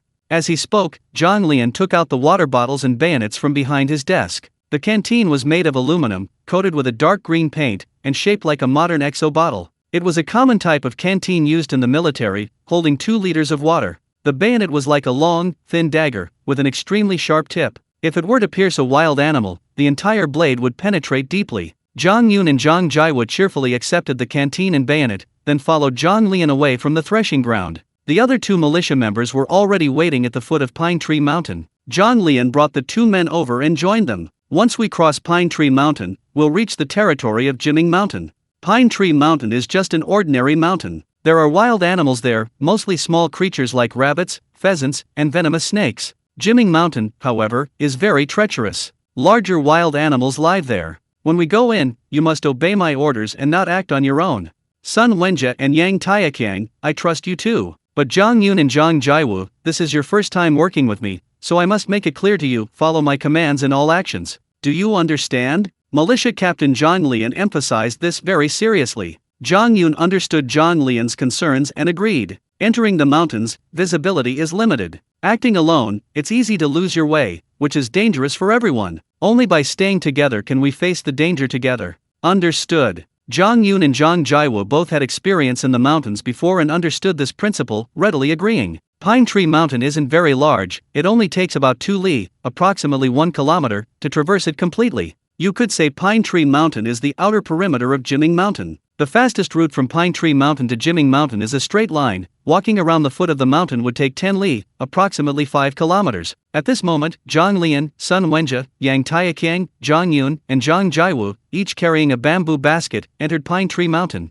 Zhang Yun volunteered to walk in front, with Zhang Lian bringing up the rear. When Zhang Yun woke up this morning, he already knew that he had received power feedback from the Spirit Spring Space, enhancing his sensory abilities. Therefore, Zhang Yun's sense of smell, hearing, and sight were more acute than ordinary people. Zhang Yun walked ahead, constantly wielding his bayonet, clearing away branches and weeds blocking his path. At the same time, Zhang Yun's eyesight constantly scanned the area ahead, his hearing covered the subtlest sounds within a 5-meter radius, and his sense of smell detected the distinctive odors in the air. Snake! Just then, Zhang Yun shouted as he chopped down a tree branch blocking his path. Actually, Zhang Yun had already heard the slithering of the venomous snake in the grass. He deliberately walked in the direction of the snake, and when he was about 2 meters away, he deliberately shouted loudly. The 4 people following behind immediately became alert and looked in the direction Zhang Yun pointed. Sure enough, there was a large, multicolored snake coiled in the grass, its triangular head pointing towards the 5 of them. This grass snake is quite big, it's about 3 fingers wide, and weighs at least 5 pounds. Zhang Lian said calmly after examining it for a while. The grass snake can only see straight ahead. The 5 of us will each stand in a different position. One person will be responsible for attracting the grass snake, while the other 4 will pick up tree trunks and kill it. Zhang Jiwu, seemingly experienced, offered a suggestion. After entering the mountain, the 5 men each cut a straight branch, trimmed off the twigs, and each became a trunk, approximately 1.5 meters long. Zhang Yun stepped forward to face the grass snake, while Zhang Lian, Zhang Jiwu, Sun Wenjie, and Yang Taiqiang flanked it to the left and right. Attack! Zhang Lian gave the order as soon as the 5 were in position. Zhang Yun's tree branch struck the grass, attracting the snake's attention. Sensing the killing intent, it tried to turn and flee. But Zhang Lian and the other 2 simultaneously swung their branches, all striking the snake. The 4 blows struck at once, and the grass snake seemed to lose consciousness. Its body still instinctively twisted, but it stopped crawling. Zhang Jiwu struck again, accurately hitting the snake's vital spot. The grass snake was completely unconscious. Zhang Lian stepped forward, his bayonet slashing down, severing the snake's head. He then picked up the body. Captain, put it in my basket. Zhang Jiwu volunteered. Zhang Lian smiled and nodded, then placed the grass snake's carcass into Zhang Jiwu's basket. Then, Zhang Yun continued to lead the way, with Zhang Lian bringing up the rear, as they continued traversing the forest. Rustle! At that moment, a sound came from the bushes ahead. All 5 heard it. A wild animal! The 5 exclaimed simultaneously. Zhang Yun had the best hearing and immediately sensed that it was a den of wild animals. Perhaps sensing the presence of the 5 people, they had been resting in the grass and suddenly ran away. Captain, there were several wild rabbits in the bushes ahead. They sensed our voices and ran away. Zhang Yun calmly explained. Zhang Lian nodded, then smiled and said, Zhang Yun, Zhang Jiwu, I heard you caught more than 20 wild rabbits yesterday. Looks like you're quite good at catching rabbits. Since there are wild rabbits active here, why don't we set a trap and see if you can catch all the rabbits around here?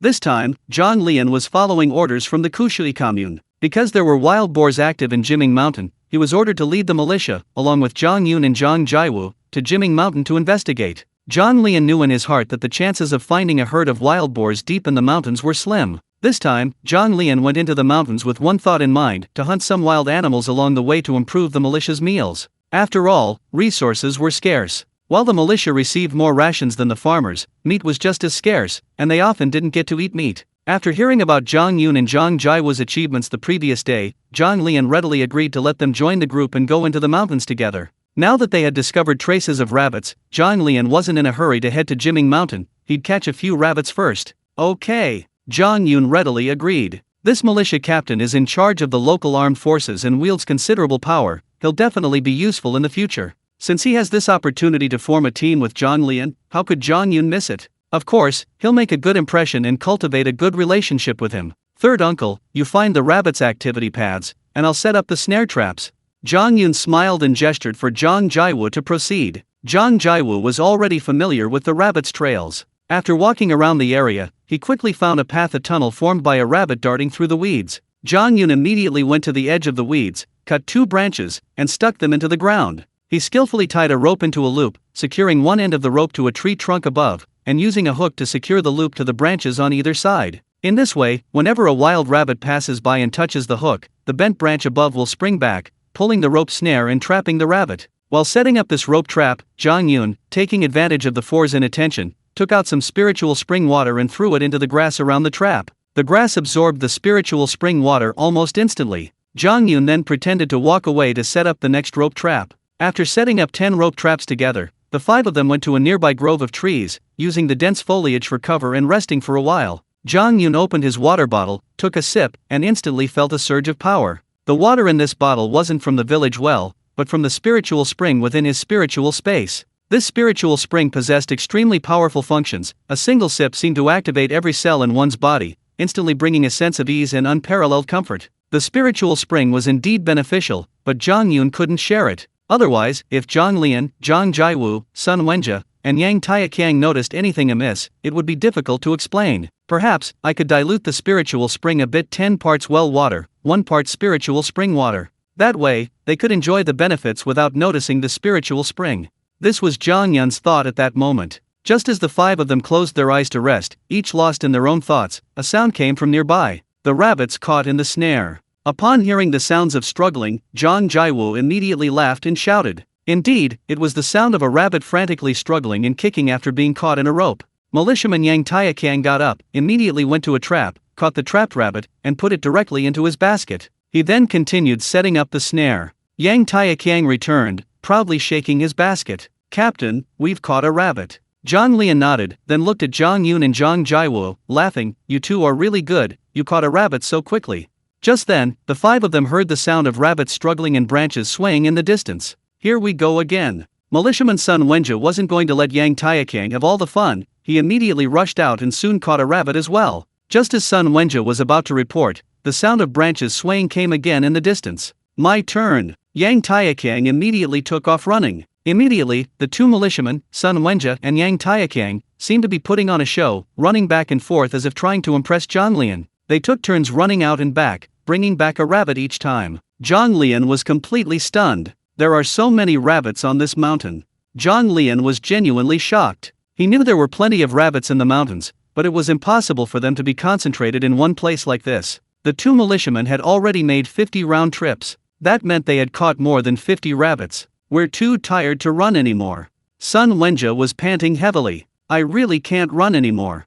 Yang Taiqiang lay down on the ground without hesitation, saying this despite his excitement. The 2 of them had been running back and forth trying to impress, and they were indeed exhausted. Perhaps the scent of the spiritual spring had dissipated, because there was no sound from the rope trap. However, other sounds came from the distant woods. K, duo, luo. Upon hearing this sound, Zhang Jiawu became excited and immediately shouted, "That's the sound of a pheasant." Upon hearing the word pheasant, Zhang Lian's throat visibly moved. Clearly, he had once enjoyed the deliciousness of pheasant, and he instinctively swallowed. Zhang Yun thought to himself that perhaps the pheasant sensed the lingering scent of the spiritual spring and ran towards this direction. But now that the scent had disappeared, the pheasant seemed confused and began to call out. In the mountains, pheasants are far more alert than rabbits. They are extremely cautious, and their calls are rarely heard, making them difficult to spot. And pheasant meat is far more delicious than domestic chicken. It truly melts in your mouth. This is mainly because pheasants live in the mountains, eating not only insects but also medicinal herbs, giving their meat a natural medicinal aroma.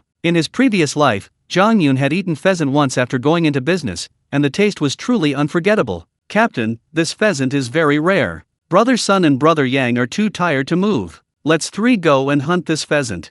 Zhang Yun immediately suggested. Zhang Lian thought for a moment. The five of them were still on Pine Mountain. The forest here wasn't dense, so they wouldn't get lost and could easily find their way back. Okay, the three of us will go around to them and form an encirclement. Let me emphasize this, catching it is ideal, but if the pheasant escapes, do not chase after it alone. All sorts of wild animals can appear in these mountains, you only have one life, safety is paramount. Zhang Lian said very seriously. Pheasant is tempting, but we can't risk our lives. Understood. Zhang Yun and Zhang Jiwu immediately agreed. So, the three of them followed the direction from which the pheasant's sound came, making a detour. If they ran straight at it, the pheasant would definitely turn and run away upon hearing the sound. After Zhang Yun was out of Zhang Jiwu and Zhang Lian's sight, he set up a snare under a tree and threw a handful of spiritual spring water onto the hook. Then, Zhang Yun hid 10 meters away, concealed under a tree, where the pheasant would definitely not be able to see him. Not long after, Zhang Yun's hearing clearly detected the sound of something quickly moving through the vegetation coming in his direction. Zhang Yun's face immediately lit up with anticipation. A moment later, a pheasant approached the noose. It had bright green feathers on its head, a bright red comb on its cheeks, a dark green neck with white rings, a glossy purplish gold chest, a bright green back, horizontal stripes on its wings, and long, slender tail feathers with black horizontal stripes. It looked very beautiful. This was a male pheasant. It was smaller than an adult domestic chicken, weighing an estimated 3 pounds.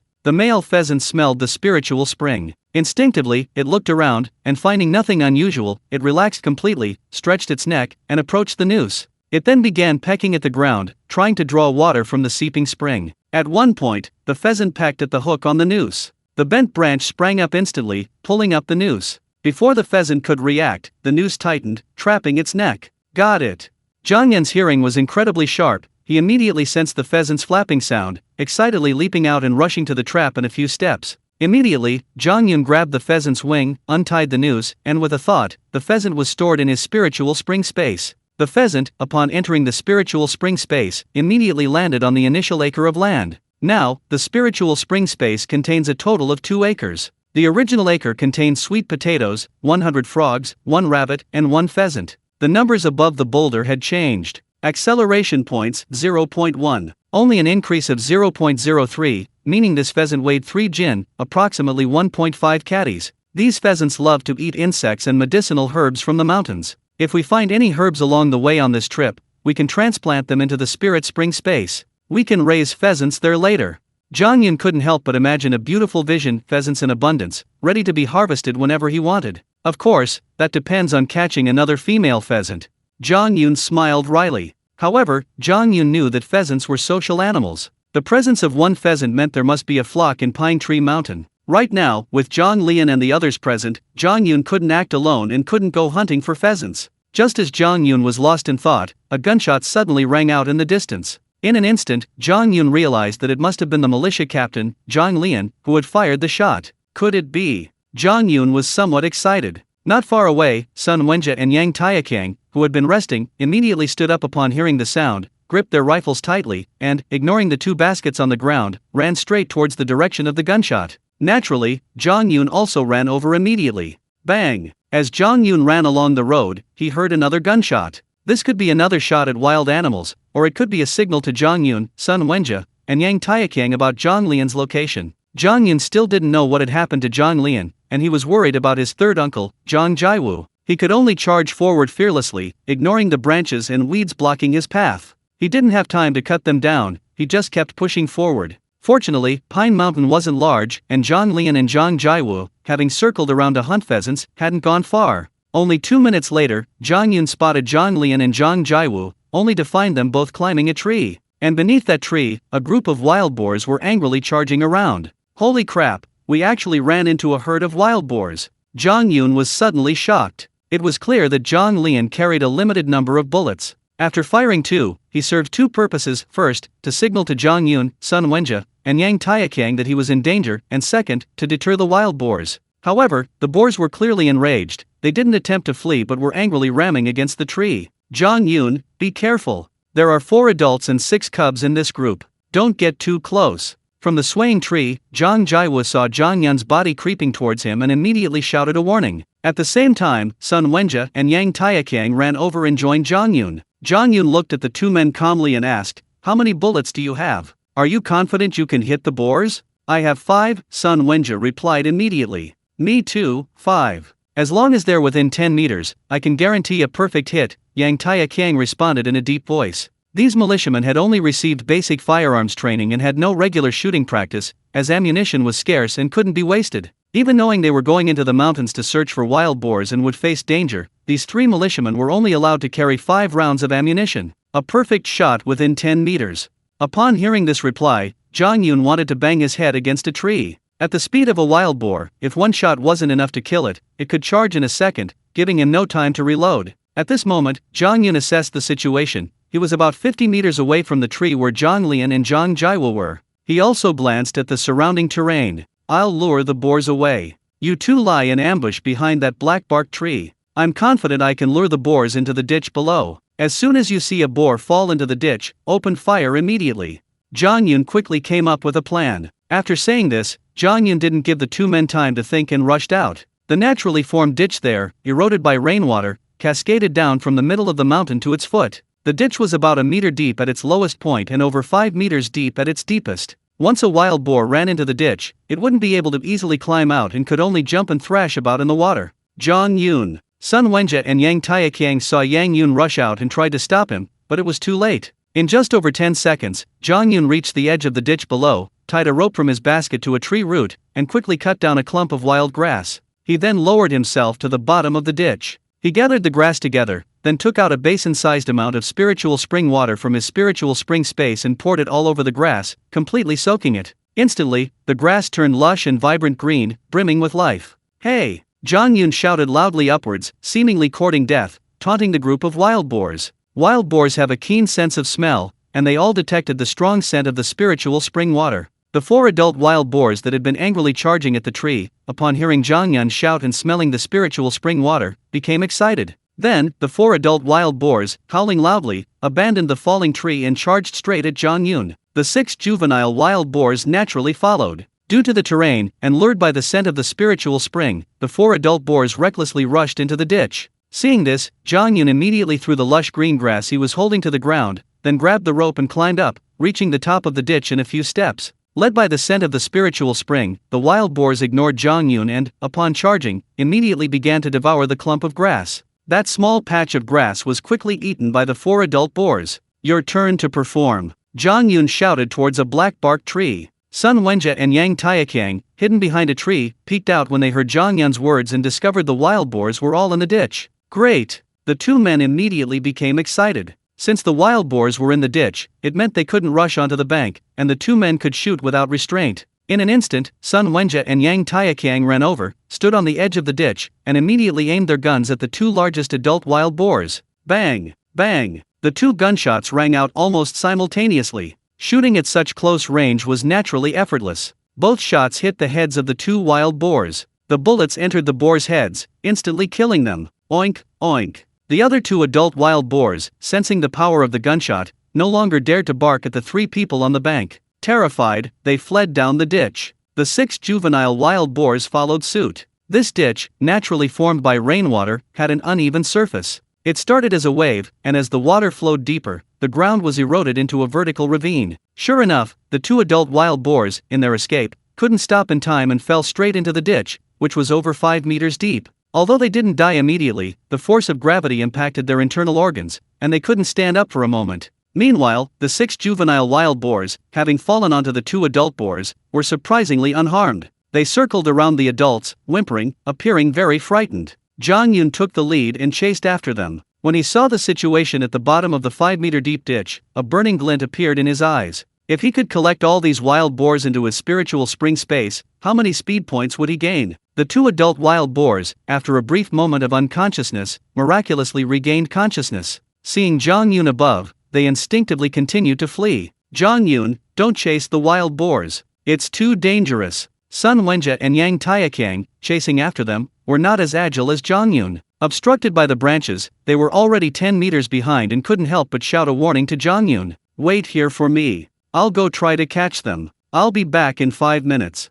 Zhang Yun wasn't about to let such an opportunity slip by. He wasn't going to let the wild boars escape so easily. He ran along the top of the ditch, quickly giving chase. Sun Wenjie and Yang Taiqiang could only watch helplessly as Zhang Yun's figure disappeared into the woods. The wild boars were running frantically at the bottom of the ditch, especially the noise Zhang Yun made as he darted through the trees above, which made the boars sense danger. They instinctively ran, trying to escape the ditch. But this ditch stretched from the top of the mountain all the way down to the foot, and the deeper it got, the deeper the gully eroded by rainwater. Thud, thud. The two leading adult boars once again lost their footing and fell another 3 meters into the deeper ditch. The impact further damaged their internal organs. Oink, oink. Although the two adult boars didn't die, they couldn't stand up properly, likely because their legs were injured. The 6 young boars, surprisingly, stopped this time, standing on the edge of the ditch above, bellowing at the 2 adult boars below. Seeing this, Zhang Yun also stopped. Take care of these 6 baby boars first.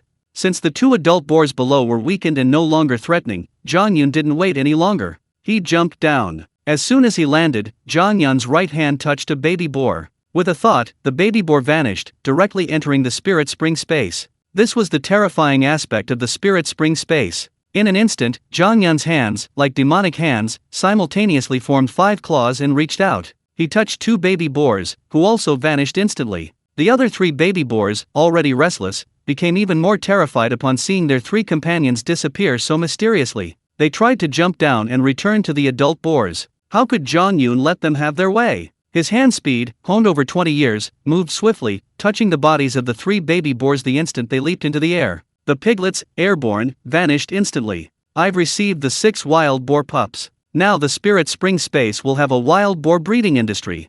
Zhang Yun was quite excited. Acceleration points, 0.7. Only 0.6 acceleration points were gained, meaning these 6 young wild boars weighed a total of only 60 jin, 30 catties, averaging about 10 jin, 5 catties, each. At this moment, Zhang Yun looked down at the 2 adult wild boars below. Their legs were injured, and they were already furious. Sensing the disappearance of the 6 young boars' aura, they became even more agitated, roaring at Zhang Yun. The tusks growing from the corners of these adult wild boars' mouths are still a bit dangerous. If they hit me, my body will definitely be smashed open. Zhang Yun said softly. Although he had the ability to absorb energy from the spirit spring space, he didn't dare to be reckless. If his hand didn't reach the boar, and it hit him first, the consequences would be unpredictable. Zhang Yun didn't dare risk his life to catch a boar, it wasn't worth it. Then let's outsmart them. A short while later, Zhang Yun climbed ashore, went down to the bottom of the ditch, and jumped in. There was a natural pit formed by the rushing water, over a meter deep, enough for 2 wild boars to fall in and not easily climb out. It's here, Zhang Yun said happily, a handful of sweet potato vines appearing in his hand. He took out some spiritual spring water, sprinkled it all over the vines, and then threw them into the pit. The 2 adult wild boars above, sensing the spiritual spring scent emanating from the sweet potato vines, endured their excruciating pain and limped over, then fearlessly leaped into the pit and began devouring the vines. Zhang Yun, who was lying prone above the ditch, saw the 2 wild boars jump into the pit and, without hesitation, jumped down as well. The 2 adult wild boars spotted Zhang Yun, roaring angrily, and opened their mouths wide, ready to tear him apart. Since you can't jump out, you're like caged beasts. Behave yourselves. Zhang Yun smiled and stepped towards the edge of the pit. The 2 wild boars, squeezed into the pit, couldn't move nimbly, only bellowing angrily, threatening Zhang Yun not to come closer. At one point, Zhang Yun noticed the 2 wild boars' rear ends were facing him, so he immediately squatted down and reached out with both hands. The 2 adult wild boars vanished and returned to the spirit spring space. Acceleration points, 6.8. An increase of 6.1 acceleration points means the 2 adult wild boars weighed a combined 610 jin, approximately 350 catties, each weighing around 300 jin, approximately 150 kilograms. Zhang Yun's eyelids twitched when he saw the numbers above the giant rock in the spirit spring space. He was truly shocked. If these 6 acceleration points were added to a single acre of land, it would mean that the time flow rate of that acre of space would be 6 times that of the real world. Generally, a domesticated wild boar takes about 8 months to reach adulthood. If a wild boar were raised on an acre of land with a time flow rate 6 times faster, it would only take a little over a month to reach adulthood. Quite terrifying. Now with 2 adult wild boars and 6 young ones, Zhang Yun's pig-raising business had reached an initial scale and would soon see explosive growth. But we also need to provide enough pig feed, he said. The spirit spring space currently only grows sweet potatoes. We need to transplant some medicinal herbs, pig feed, vegetables, fruits, and so on to enrich the wild boar's diet. Zhang Yun was well aware that with the accelerated time, he needed to provide an equal amount of food for the wild boars to grow quickly. Meanwhile, in the forest above, Zhang Lian and Zhang Jiwu climbed down from the tree and went to the 2 adult wild boars they had shot. Sun Wenjie and Yang Taiqiang also returned. Where's Zhang Yun? Where did he go? Zhang Jiwu was anxious when he didn't see Zhang Yun. He went to track those wild boars. We couldn't stop him in time. He said he'd be back in 5 minutes. Don't worry, as long as Zhang Yun is careful in these pine-covered mountains, he'll be fine. Sun Wenjie immediately explained, reassuring Zhang Jiwu. When he gets back, I'll give him a good scolding. He's already forgotten what I said, you can't act alone in the mountains. Zhang Lian immediately flared up and started cursing. If anything happened to Zhang Yun, he, as the militia captain in charge of this operation, would naturally be held responsible. Even if he wasn't demoted, he would definitely be disciplined. Sun Wenjie and Yang Taiqiang looked at Zhang Lian with strange expressions. Their eyes seemed to say, if Zhang Yun hadn't lured the wild boars away, you would have been their food. And you still have the nerve to criticize Zhang Yun? Just as the four of them waited anxiously, Zhang Yun finally appeared. Yunya Zi, you're finally back. Zhang Jiwu shouted happily, rushing over to greet him. Third uncle, this is just Pine Tree Mountain, what danger could I possibly be in? Zhang Yun felt Zhang Jiwu's concern and felt a warmth in his heart, replying with a smile. Zhang Lian finally breathed a sigh of relief. After thinking for a moment, he decided not to reprimand Zhang Yun. The atmosphere seemed off, and he really didn't know where to begin. By the way, Zhang Yun, where did those wild boars go? Zhang Lian suddenly asked. Captain, I couldn't catch them. Those wild boars are too fast, how would I know where they'd run off to? Zhang Yun replied calmly. Zhang Lian didn't suspect anything after hearing this. After all, Zhang Yun only had a bayonet and no gun, trying to deal with a herd of wild boars was unrealistic. Since they escaped, so be it. He could just continue patrolling, one day he'd find the escaped wild boars. Alright, now we just need to figure out how to get these 2 wild boars back. Zhang Lian announced happily. The mission in the mountains was to hunt wild boars, and they'd already had some success. The mission was half complete, and Zhang Lian didn't want to go any further. He wanted to get his spoils back first. At Stone Hill, 6 members of the commune were chosen today to hunt wild rabbits, 1 from each production team. In other words, after discussing it, the 6 team leaders, not wanting to miss the chance to catch rabbits and enjoy a hearty rabbit feast at the communal canteen, compromised by sending 1 person from each production team. The 6 men were now positioned at 6 different locations around Stone Hill. These 6 men had already set up over 100 rope traps around the hill. It was incredibly elaborate. Once a rabbit came, it would be surrounded by traps, with absolutely no chance of escape. However, after more than an hour, the 6 men hadn't caught a single rabbit. The 6 men's faces showed exhaustion and extreme anxiety. Among the 6 men, the one sent by the 5th team was Zhang Bashu's 3rd son, Zhang Jianxi, who looked utterly bewildered. Last night, my 2 older brothers kept watch together, but they didn't catch a single rabbit. This morning, I've been on watch for an hour, set 20 traps, and even pulled up 5 sweet potato vines, but still no rabbits have taken the bait. This shouldn't be the case. Zhang Yun and Zhang Jiwu easily caught more than 20 rabbits, which means there are too many rabbits on Pine Tree Mountain. Some of them should come down the mountain to steal the sweet potatoes. Zhang Jianxi scratched his head, looking frustrated. Zhang Bashu, using his position as team leader, forced his 3 sons to come to Stone Mountain to catch rabbits. If they didn't succeed, it would affect his reputation as team leader, and people would naturally gossip and laugh behind his back. Could it be that these rabbits only come out in the afternoon? Zhang Jianxi pondered this, trying to console his wounded heart. Just then, a figure came running out from Pine Tree Mountain, like a male lion taking off at full speed, and quickly arrived at Stone Mountain. Zhang Jiwu, weren't you going to Jimming Mountain? Why are you back? Someone saw Zhang Jiwu running towards them and asked curiously. We killed 2 wild boars. Now we need to report to the brigade leader and find someone to go up the mountain and bring them back. Zhang Jiwu replied, then continued running. Zhang Jianxi and the other 6 were stunned upon hearing this. What shocking news! 2 wild boars. Although Juan village is located in the mountains, few villagers are skilled hunters. With collective production now in place, no one usually goes into the mountains to hunt. The last time a wild boar was hunted, it must have been at least 10 years ago. And Zhang Jiwu just said he killed 2 wild boars. This was truly astonishing. For the villagers of Juan village, meat was a rare treat. Suddenly having 2 wild boars was like a New Year's celebration. Zhang Jianxi watched his 3rd uncle run back to the village, his expression complex. The 3 brothers hadn't caught a single rabbit, while Zhang Yun and Zhang Jiwu had caught over 20 yesterday and killed 2 wild boars the very first day they entered the mountains. The contrast was stark. Meanwhile, Zhang Jiwu ran along, shouting to any villagers working in the fields he saw that they had killed 2 wild boars. Before Zhang Jiwu even returned to the brigade's threshing ground, rumors of wild boar had already spread. After all, with wild boar meat to eat, the villagers' speed in spreading the news was astounding. Soon afterward, Zhang Jiwu arrived at the brigade's threshing ground. The brigade secretary, Zhang Hesheng, nearly 60, sat calmly in his office, while the brigade leader, Zhang Yue, sat opposite him. The two were discussing the upcoming busy farming season. In Hunan province, rice is harvested twice a year. Early rice is generally harvested starting in early July. It was already mid-June, and in another half-month, the production team would be busy harvesting all the rice, drying it, and transporting it to the grain station. The coordination of all the work during this period was quite complex. Secretary, brigade leader. Just then, Zhang Jiwu's voice rang out like a loudspeaker, calling out repeatedly. The two powerful figures in the brigade, hearing this, stopped their conversation and came out of their office. Zhang Jiwu, what's all this shouting about? Is something urgent?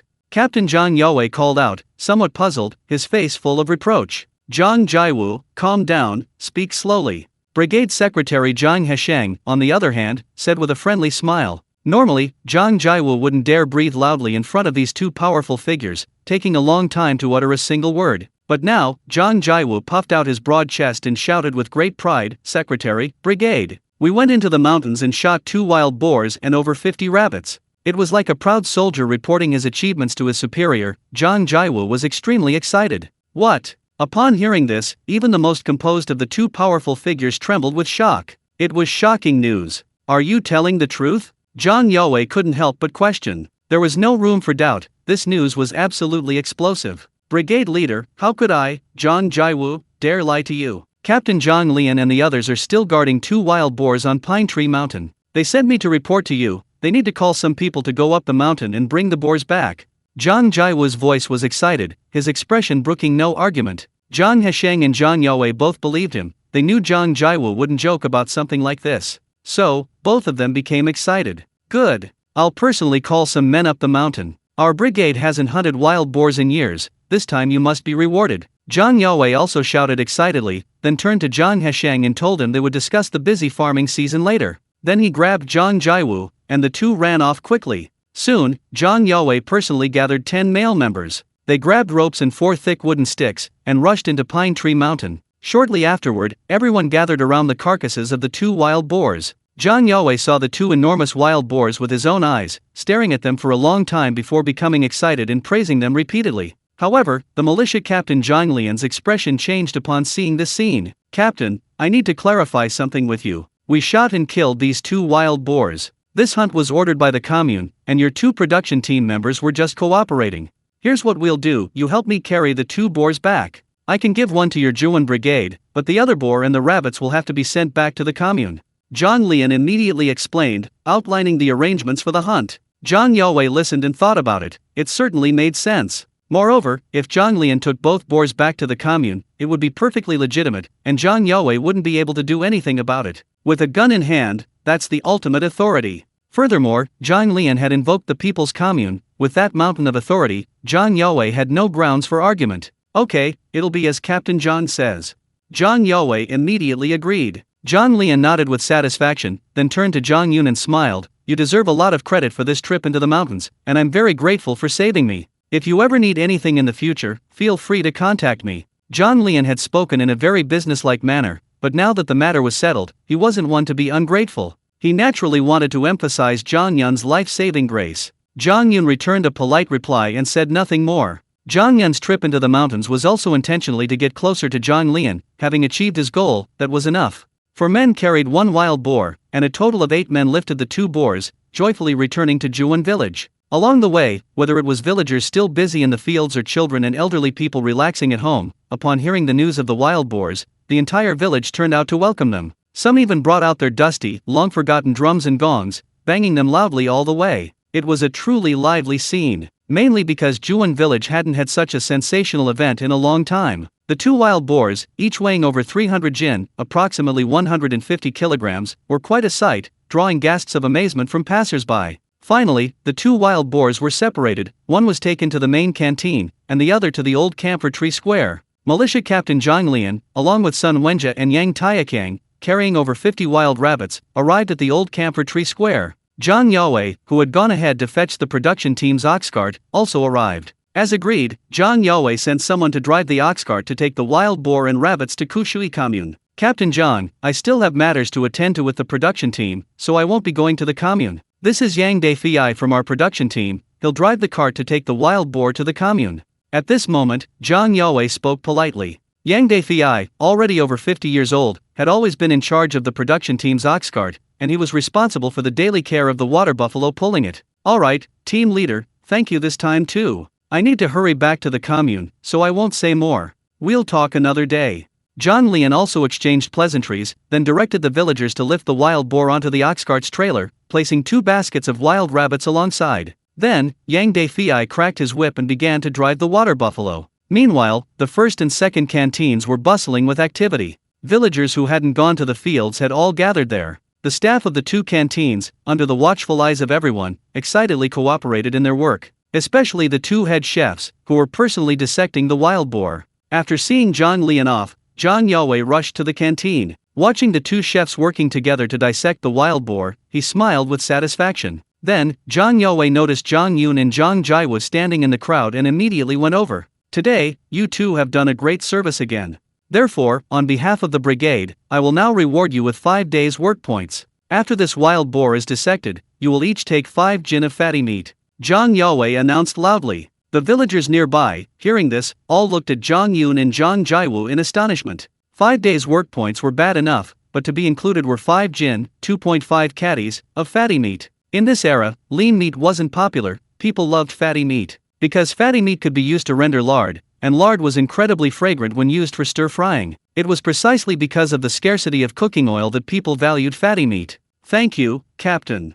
Zhang Yun and Zhang Jaiwu responded happily. Zhang Yun didn't really care, he already had 8 wild boars and more than 10 rabbits in his spiritual spring space, so he wasn't lacking in meat at all. However, Zhang Jaiwu was quite happy. With his strong physique, he actually had a great craving for meat, and these 5 pounds of fatty meat satisfied his craving. With the combined efforts of the staff from the 2 large canteens, the wild boar was quickly dissected, and the various cuts of meat were neatly arranged on the cutting board, a beautiful sight indeed. Following Zhang Yue's instructions, Chef Sun Tianfu cut off 2 5-pound pieces of fatty meat from the pig's belly and handed them to Zhang Yun and Zhang Jaiwu. Yun Yazi, Zhang Laosan, you 2 are truly gods descended from heaven. Our canteen has been so well taken care of these past 2 days, enjoying meat dishes for 2 consecutive days. I hope you'll keep up the good work. Sun Tianfu was extremely excited. As a chef, the happiest thing was being able to cook a meal entirely of meat. Pig's head, pig's feet, pork, ribs, pig's ears, pig's intestines. Just thinking about it made his blood boil.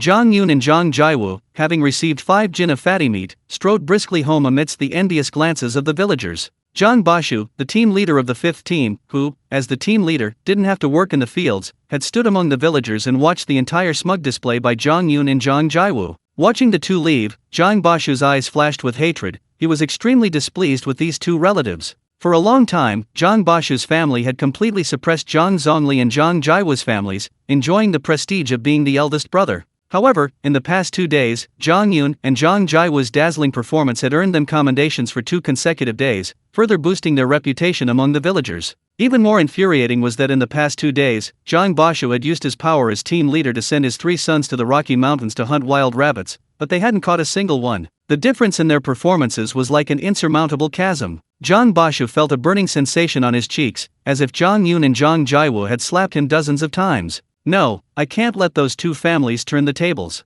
How can I, the eldest brother, let them suppress me? This thought crossed Zhang Bashu's mind. Meanwhile, on his way home, Zhang Yun suddenly stopped and said with a smile, "Third uncle, I'll go to the blacksmith first and get my machete."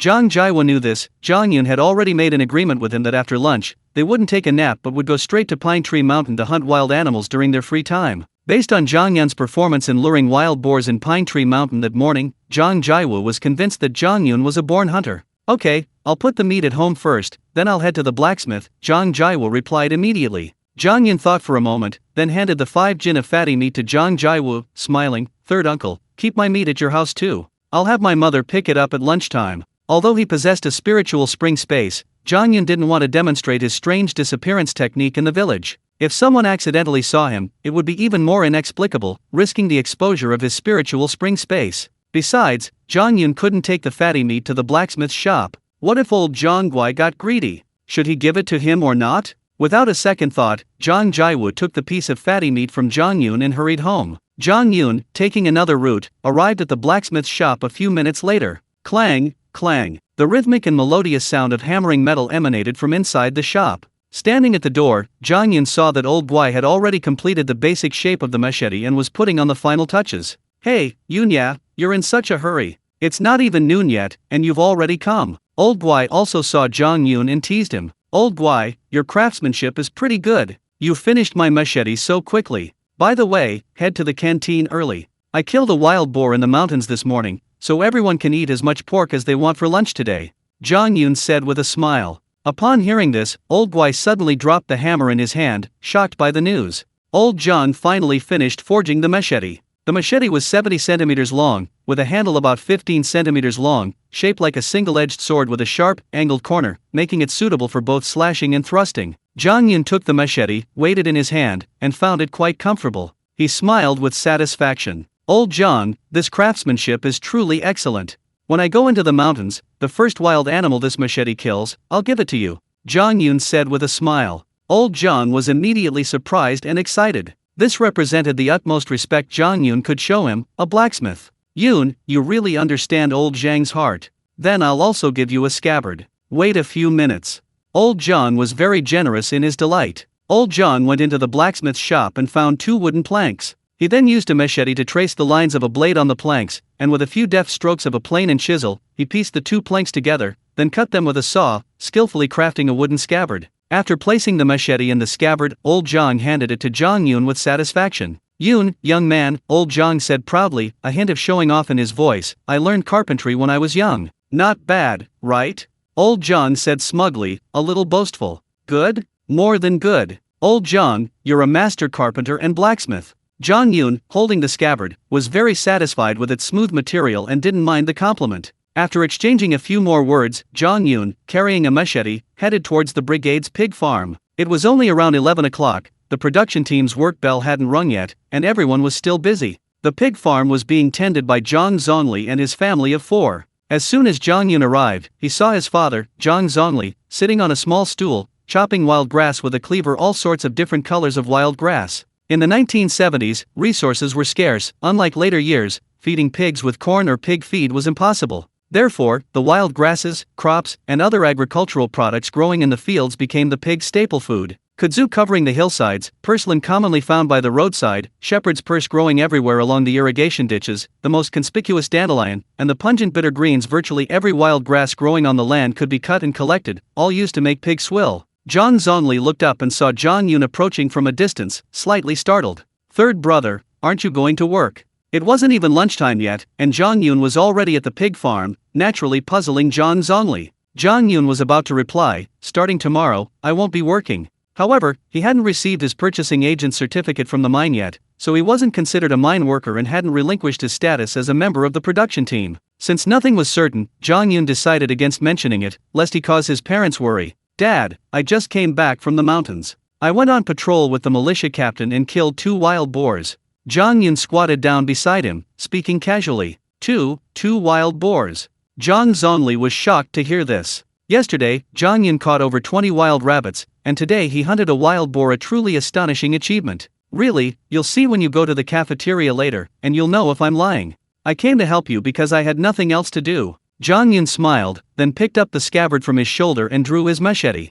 Zhang Yun's purpose in coming to the pig farm, besides helping his family, was primarily to select the pig feed and transplant it into his spiritual spring space. Chen Wan, Zhang Yanhong, and Zhang Yanli, the mother and daughters, mostly pulled the pig feed directly from the ground, washed it clean in the Chu River, and then brought it back to the pig farm. The presence of roots meant the pig feed wouldn't die quickly. Zhang Yun's goal was to collect this pig feed into his spiritual spring space and cultivate it widely. After all, the 2 adult wild boars and 6 young wild boars couldn't grow up without food. Zhang Yun sat nearby, holding a cleaver, and pretended to chop up a handful of pig feed. Zhang Zongli was starting to get confused about his son. This was the son he saw every day, yet he seemed like a completely different person. Seeing Zhang Yun genuinely chopping pig feed, Zhang Zongli didn't want to distract him, so he stopped asking questions and continued working. Zhang Yun, seeing this, then began to attend to his own affairs. While chopping the pig feed, he secretly stored it in his spiritual spring space while his father was engrossed in his work. The pig feed stored in the spiritual spring space was then transplanted to the 2nd acre of land.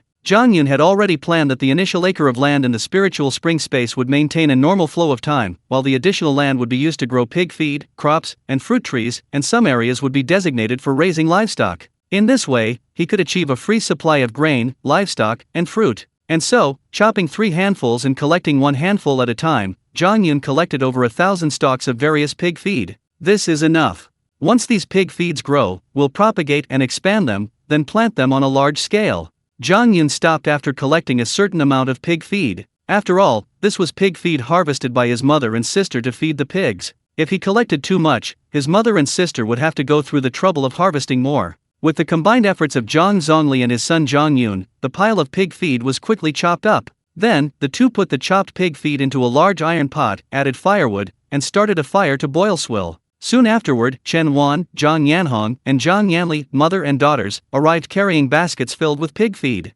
Generally, the 3 women had to go out 4 times a day to collect enough pig feed for their 20-odd pigs. The production task was quite heavy. "Third brother, you're here. I heard you went into the mountains and killed 2 wild boars. Our production team is having a big feast at noon today." Chen Wan had obviously heard about this from someone while collecting pig feed, and she called out proudly as soon as she saw Zhang Yun. "Third brother, you're amazing." Zhang Yanhong and Zhang Yanli, the 2 younger sisters, were covered in sweat, but their faces were filled with admiration. Zhang Yun put the clean machete back into its sheath, then went to his mother, Chen Wan, and said with a smile, "Mom, the brigade leader gave me 5 extra pounds of fatty meat. I had uncle take it to his house. Go get it after lunch." Chen Wan's face immediately lit up with a smile. In the countryside, having fatty meat meant you could render some lard, which was certainly a good thing. But then, Chen Wan suddenly realized something. "What do you mean? You're not going home to rest after lunch?" Zhang Yun nodded and smiled. "Mom, I'm going to Sangsha Mountain with Uncle San. We found a lot of wild game there this morning, especially pheasants. I want to catch a few." Upon hearing this, Zhang Zongli, Chen Wan, Zhang Yanhong, and Zhang Yanli were all surprised, then very happy. They'd all heard about the deliciousness of pheasants, but none of them had ever tasted them, so they were really looking forward to it. "You've been acting all mysterious these past few days. What are you up to? We can't stop you, but you'd better be careful, there are still some dangers in the mountains."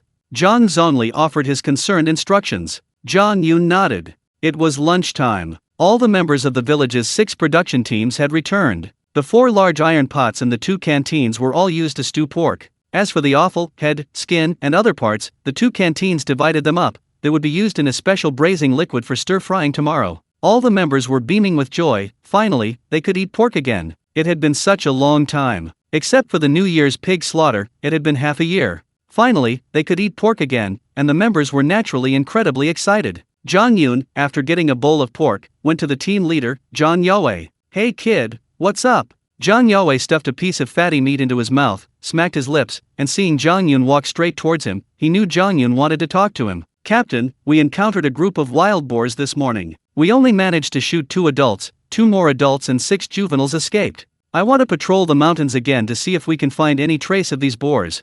So, I'm asking for permission to skip the fields this afternoon. I want to go into the mountains to look for wild boars," Zhang Yun said with a smile. This was, of course, Zhang Yun's excuse for going into the mountains. After all, the wild boars Zhang Yun mentioned were all in the spirit spring space. Zhang Yun wanted to use the guise of searching for boars to conduct his own private business. As long as he didn't enter Jiming Mountain, Zhang Yun wasn't afraid of encountering wild beasts, and he was confident he could handle the wild animals in Pine Tree Mountain. He wanted to use this afternoon to hunt enough wild animals to meet the demands of the Linshui mine. Upon hearing this, Zhang Yue immediately swallowed a piece of fatty meat, then agreed wholeheartedly, saying, "Yunyazi, I completely agree with your idea.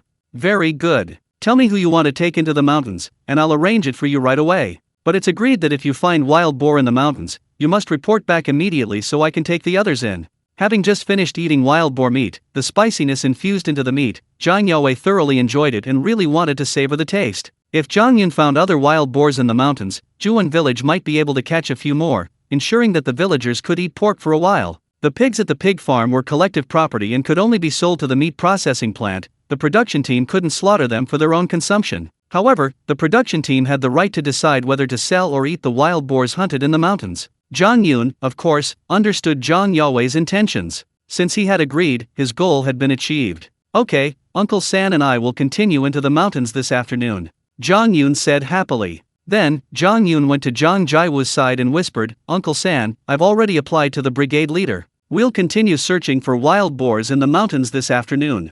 Therefore, we'll go into the mountains at noon, and we don't need to report to the production team this afternoon." Zhang Yun nodded immediately. The two quickly finished their meal and hurriedly left the canteen. Zhang Bashu had been watching the two closely and noticed them sneaking off after their meal. His eyes were full of suspicion. The three Zhang brothers, Tuanja, Shenli, and Jianxi, were squatting next to Zhang Bashu and naturally saw what Zhang Yun and Uncle were doing. "Dad, Zhang Yun and Uncle are definitely up to something. They've been catching rabbits and killing wild boars these past few days. There's definitely something fishy going on," Zhang Tuanja said with a displeased expression. Zhang Bashu paused for a moment, then said coldly, "Zhang Yun and Zhang Jaiwu both brought home 5 jin of fatty meat today. Here's what you three do: go back and find Grandma, and tell her to go to Zhang Jaiwu's house and bring back the remaining 10 jin of fatty meat." Zhang Tuanja, Zhang Shenli, and Zhang Jianxi's eyes lit up immediately. That's right. If the three of them talked to Grandma, given her doting on them, she would definitely go to Zhang Jaiwu's house and take the fatty meat. And the fatty meat Grandma brought back would essentially be enjoyed by Zhang Bashu's family. Understood, the three of them agreed with sinister smiles. On the other side, Zhang Yun carried only a machete, while Zhang Jaiwu carried a basket containing several ropes and a wood-chopping knife. The two hurried towards Pine Tree Mountain. That morning, Zhang Yun had been the trailblazer, using his bayonet to cut tree branches along the way, thus clearing a path. Now, the two followed this path quickly, their first stop being the edge of the ditch where the wild boar had been shot. Perhaps because it was midday, they hadn't encountered any trace of wild animals along their journey. "Yunya Zi, those wild boars escaped from the ditch. We should have tracked them down to the foot of the mountain. Why are we here?" Zhang Jaiwu looked puzzled. "Third uncle, do you really think we came into the mountains to look for wild boars?" "That was just an excuse, to fool the brigade leader," Zhang Yun replied with a smile. Zhang Jaiwu was immediately filled with surprise. Farmers at this time were generally quite simple and honest, without many ulterior motives. Naturally, Zhang Jaiwu genuinely believed that Zhang Yun had invited him into the mountains to track wild boars. Now, hearing Zhang Yun's words, he realized that Zhang Yun was using the pretext of searching for wild boars to do his own dirty work. Wasn't this blatant speculation and profiteering? "Third uncle, do you want to make some money?" Zhang Yun asked again with a smile. At this moment, Zhang Yun felt it necessary to change Zhang Jaiwu's thinking, especially with the reform and opening up of 1978 fast approaching. If he didn't change his mindset early, he would lose the opportunity. Naturally, after his rebirth, Zhang Yun intended to help Zhang Jaiwu, and that required focusing on changing his thinking. "Making money, of course I want to. Yuxin, Yi, and Yaya are still very young. I heard from Secretary Zhang Hesheng that the country seems to be considering reinstating the college entrance examination. Although no official announcement has been made yet, it should be soon. I'd like all three of them to take the exam and go to university together. That all costs money." Zhang Jaiwu seemed interested and shared his thoughts. Zhang Yun nodded in satisfaction. In his previous life, Zhang Jaiwu's 3 children were all academically gifted, but due to their poor family background, only Zhang Yaya took the exam after it was reinstated and was admitted to a prestigious university in Shanghai. "Third uncle, it's good that you have this idea. If you want to make money, then follow me. I guarantee you can send all 3 of them to university," Zhang Yun said happily. Zhang Jaiwu had already sensed Zhang Yun's money-making ability this morning and had heard Zhang Yun mention that he had found connections at the mine's canteen and could sell wild game from the mountains there. This was a way to make money. "Okay, third uncle, I'll listen to you from now on."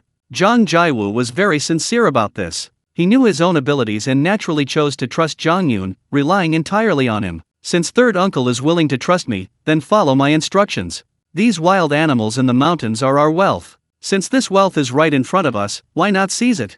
From now on, do whatever I tell you to do. I guarantee we can hunt a large number of wild animals this afternoon," Zhang Yun said proudly, full of confidence.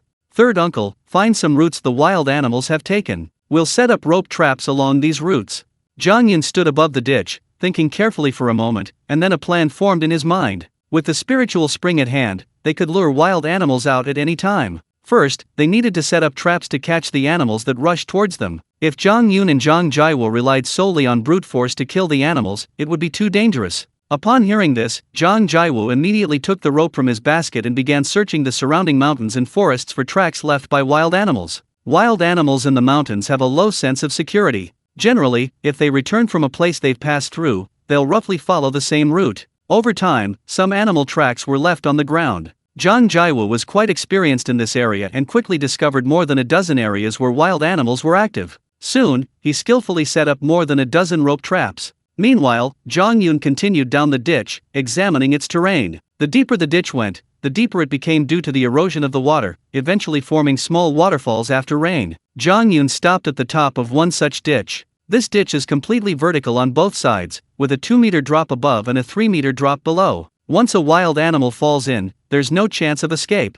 Whether it tries to escape downwards or climb upwards, there are several consecutive steps of varying heights. This is the perfect ambush site for wild animals. Zhang Yun finally chose a spot. He secured a rope and slid down from the top. Then, Zhang Yun used his machete to dig a 2-meter deep circular pit in the ground. Once a wild animal fell in, it wouldn't be able to escape. A short while later, Zhang Yun cut down a small tree nearby, chopped it into a dozen sections, and threw them into the pit. He then took out a large amount of spiritual spring water and sprinkled it onto the branches and leaves, allowing them to absorb it thoroughly. Zhang Yun climbed up again, chose a direction, and took a small handful of spiritual spring water along the way, scattering it as he went, thus creating a strip of spiritual spring water sent over 200 meters long. The scent of this spiritual spring water spread quickly, forming a large area of spiritual spring water fragrance. Thus, any wild animals that came to this area, smelling this refreshing scent, would naturally be drawn towards the stronger aroma, eventually arriving at the water trap. Having done all this, Zhang Yun ran back to Zhang Jiwu. Yun Yazi, the rope traps are all ready, what's next? Zhang Jiwu secretly breathed a sigh of relief upon seeing Zhang Yun return and called out with a smile. Zhang Yun glanced around, then had Zhang Jiwu lead him on a walk around, memorizing the locations of all the traps, giving him a clear idea of what to do. Third uncle, you go up, and I'll go down. Let's see if we can find any wild animals. Once we spot them, grab a stick and scare them away. When they're startled, they'll run around wildly, and if they touch a trap, they might get caught in the rope. Zhang Yun said with a smile. Upon hearing this, Zhang Jiwu's eyes lit up. It made perfect sense. At the same time, he thought to himself, if all those dozen or so traps worked and he caught a dozen wild animals, how much money could he make selling them at the Linshui mine? Filled with this beautiful fantasy of wealth, Zhang Jiwu strode confidently up the mountain, his machete clearing the way, fearless. After Zhang Jiwu was sent away, Zhang Yun's lips curled into a wicked smile. Undoubtedly, Zhang Yun had found a perfectly plausible excuse to get Zhang Jiwu away so he could retrieve the spiritual spring and then toss it around the dozen or so traps. Having done all this, Zhang Yun walked down about 50 meters and hid behind a tree, waiting quietly. Only about 5 minutes later, Zhang Yun's extraordinary senses detected rustling sounds in the woods. Wild animals were moving through the trees. Clearly, the scent of the spiritual spring water from both the pit trap set in the ditch and the rope traps Zhang Jiwu had set up had attracted wild animals from the surrounding forest. Zhang Yun suppressed his excitement and waited patiently for a minute before running towards the rope traps. Even before he arrived, Zhang Yun's exceptional hearing detected the struggling movements of several wild animals. After a few steps, Zhang Yun discovered that the rope in the first trap had caught a grayish-white, ugly pheasant. It was a female pheasant. The pheasant Zhang Yun had caught that morning was a male, but it was very beautiful with vibrant feathers. This female pheasant, however, looked very plain and unremarkable. Perfect. Now I have a male and a female. The spiritual spring space can start its pheasant breeding industry. Zhang Yun was incredibly excited. The delicious taste of pheasants was a great temptation for Zhang Yun. He certainly wouldn't eat these two pheasant ancestors, he needed them to reproduce and establish a pheasant industry, then he could finally achieve pheasant freedom. There's a male and a female pheasant here. There must be a pheasant nest in this area. If I can find their nest, even if I can't catch any more pheasants, harvesting a nest of eggs shouldn't be a problem. After putting the female pheasant into his spiritual spring space, Zhang Yun already had the pheasant nest on his mind. It wasn't the right time yet, but Zhang Yun would definitely search this area thoroughly later. He continued running upwards. At another snare, a plump rabbit had its head caught in the snare, its hind legs kicking frantically, clearly in vain. It's a female rabbit. And she's pregnant.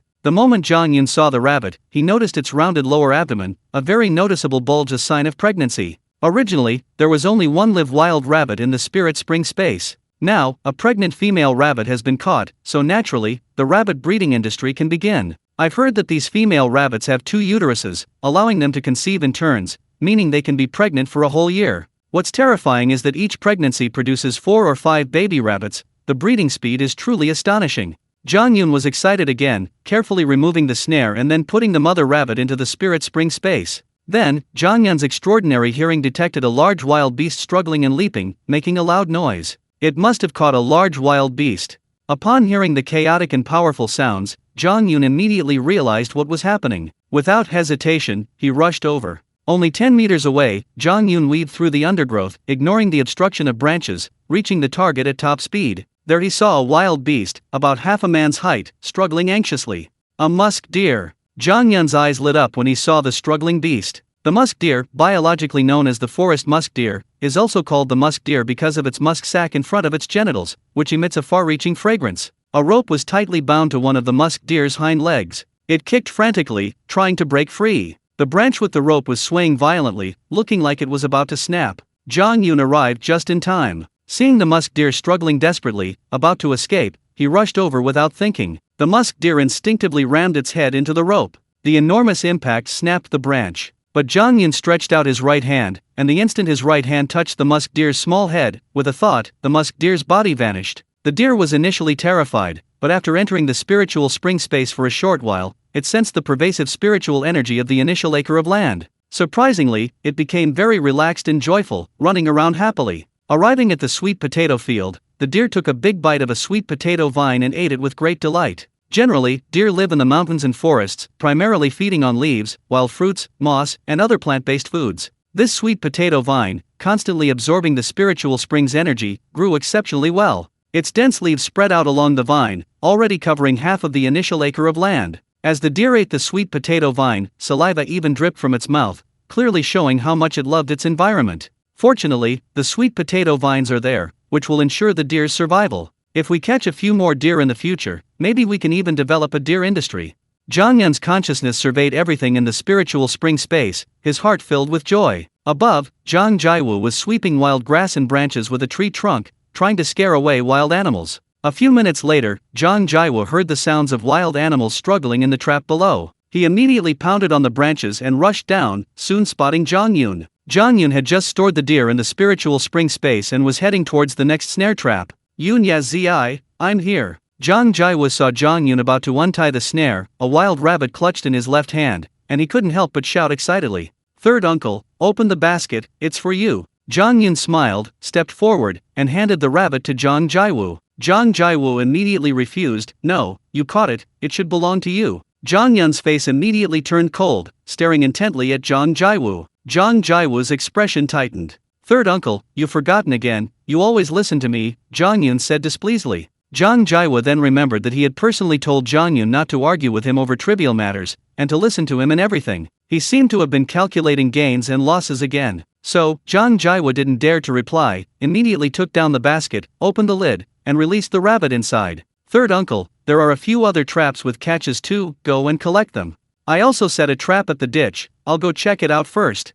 Zhang Yun immediately added with a smile. After saying that, Zhang Yun turned and left. That little rascal, his eyes are really scary, how come I'm a little afraid of him? Zhang Jiwu watched Zhang Yun's retreating figure and muttered to himself. Indeed, it had only been yesterday that Zhang Jiwu started working for Zhang Yun, and in just 2 short days, this uncle had actually become somewhat afraid of him. However, the thought of making money by following Zhang Yun made it seem like an uncle's fear of his nephew was insignificant, and he didn't care about losing face. Zhang Yun ran along the ditch, and when he was less than 50 meters from the ditch's pit, he heard roars coming from it. At least 3 different kinds of wild animals were roaring. This spiritual spring is too powerful, has it attracted so many wild animals? Even before he arrived, Zhang Yun was excitedly thinking about how many wild animals were trapped in the ditch. About 10 meters from the ditch, Zhang Yun's superhuman eyesight allowed him to see that over 100 wild animals had gathered there. The most numerous were wild rabbits, at least 100, crowded at the bottom of the ditch, rushing towards the pit. Inside the pit, 3 large wild animals completely crowded it, leaving no room for any rabbits trying to squeeze in.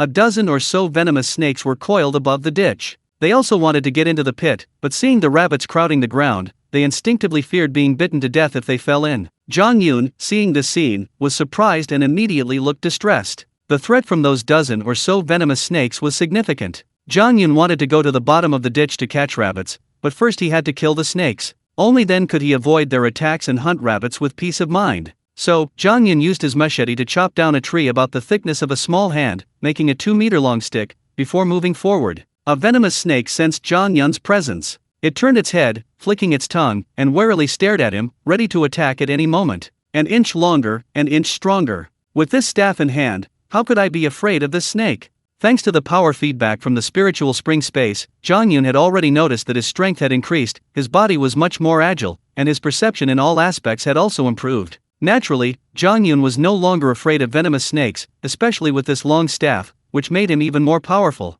He was completely confident in suppressing the snake. Just 2 meters away from the snake, Zhang Yun suddenly swung the staff, striking the snake's body directly. The snake didn't retreat, instead, it lunged forward, trying to attack Zhang Yun. But a 2-meter-long staff was no joke. When the tip of the staff swung out, it struck the snake's body with remarkable accuracy. Then, with a press of his hand, Zhang Yun pinned the snake down. The venomous snake coiled around the stick, thinking it could crush it. Zhang Yun seized the opportunity. Just as the snake's head coiled around the stick, he suddenly flipped it over, pinning the snake's head down with the long stick. This way, he no longer had to worry about being bitten. A tiny venomous snake, laughable, laughable. Zhang Yun was still very excited. This was the first time he had defeated a wild beast with force. He stepped on the long stick, continuing to subdue the snake, and as Zhang Yun bent down, his right hand touched the snake's body. Retract. With a thought, the venomous snake vanished, entering the spiritual spring space. Snake meat is actually a delicacy, prepared in many ways.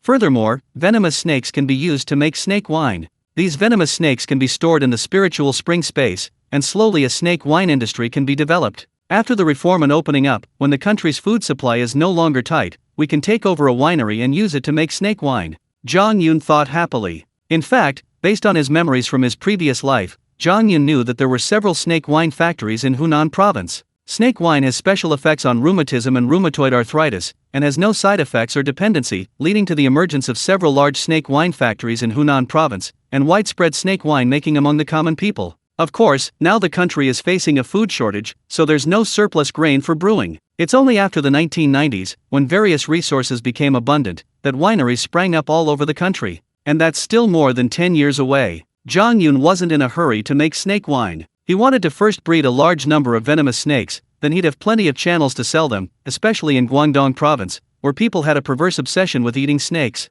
Then, Zhang Yun looked at the next venomous snake and swung his long staff again. Hiss! A venomous snake lunged at Zhang Yun. Zhang Yun's wooden staff, though arriving late, struck the snake with its tip, sending it flying. With the power feedback from his spiritual spring space, Zhang Yun was incredibly agile. He arrived before the snake hit the ground, and the staff pinned it down. Trying to attack me? Overestimating yourself. Zhang Yun smiled, his hand touching the snake, and swiftly stored it in his spiritual spring space. Having subdued 2 venomous snakes, Zhang Yun had gained some experience. Their attack methods were actually quite simple. The best time to subdue them was to dodge their attacks and wait for them to lose momentum. With the staff in hand, Zhang Yun was confident he could subdue all the snakes. Charge! Charge! Charge! To quickly subdue the venomous snakes along the edge of the ditch, Zhang Yun rushed over and swiftly subdued them, then collected them all into the spirit spring. The 12 venomous snakes were now all within the initial 1-acre area of the spirit spring space. Moreover, Zhang Yun possessed absolute control over space, confining the 12 snakes to a corner to prevent them from roaming freely. Otherwise, the rabbits, pheasants, wild boars, frogs, and deer would be in trouble. Looking at the numbers above the boulder. Acceleration points 8.2. That is to say, after collecting the rabbits, deer, pheasants, and venomous snakes, the weight increased by over 100 jin, and the acceleration points have now increased to 8.2. The 3 wild beasts in the pit are 2 red jackals and 1 badger.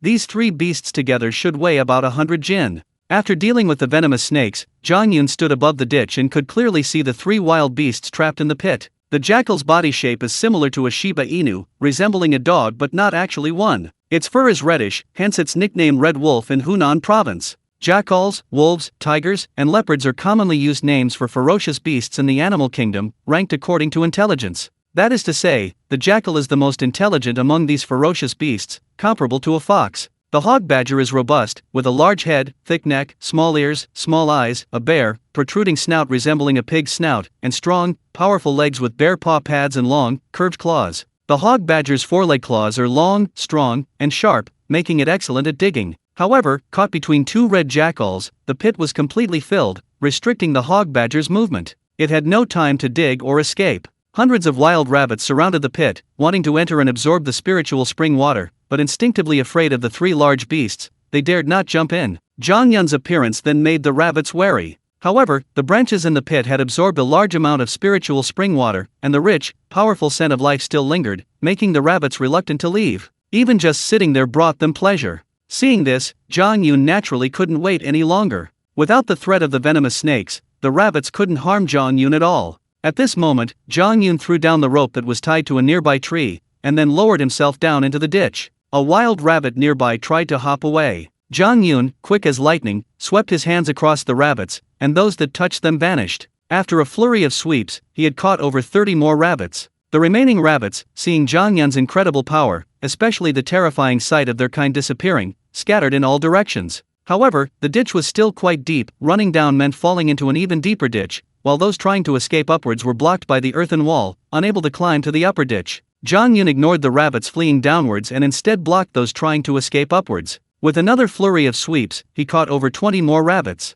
In this wave, Zhang Yun had caught over 50 rabbits. Acceleration points, 10.8. That is to say, these 50-odd rabbits weighed over 200 jin, approximately 100 kilograms, thus increasing the acceleration point by more than 2 points. At this moment, Zhang Yun finally reached the edge of the pit. Grunt, grunt. The two red jackals, seeing Zhang Yun approach, sensed his malice with remarkable sensitivity and growled angrily, trying to intimidate him. However, with the badger sandwiched between the two jackals, even if they wanted to bite Zhang Yun, they couldn't move. They had no room to maneuver. Isn't this just a helpless howl? Zhang Yun looked at the two red jackals' angry expressions and couldn't help but sneer. Then, Zhang Yun crouched down, simultaneously reaching out with both hands and touching the jackal's hindquarters. In an instant, the two red jackals vanished. Only the long-bodied badger remained in the pit, about to leap and bite Zhang Yun. But then Zhang Yun stood up and took out a machete. This badger is too ugly. I have no interest in developing a badger industry. I'll sell this one to the Linshui mine.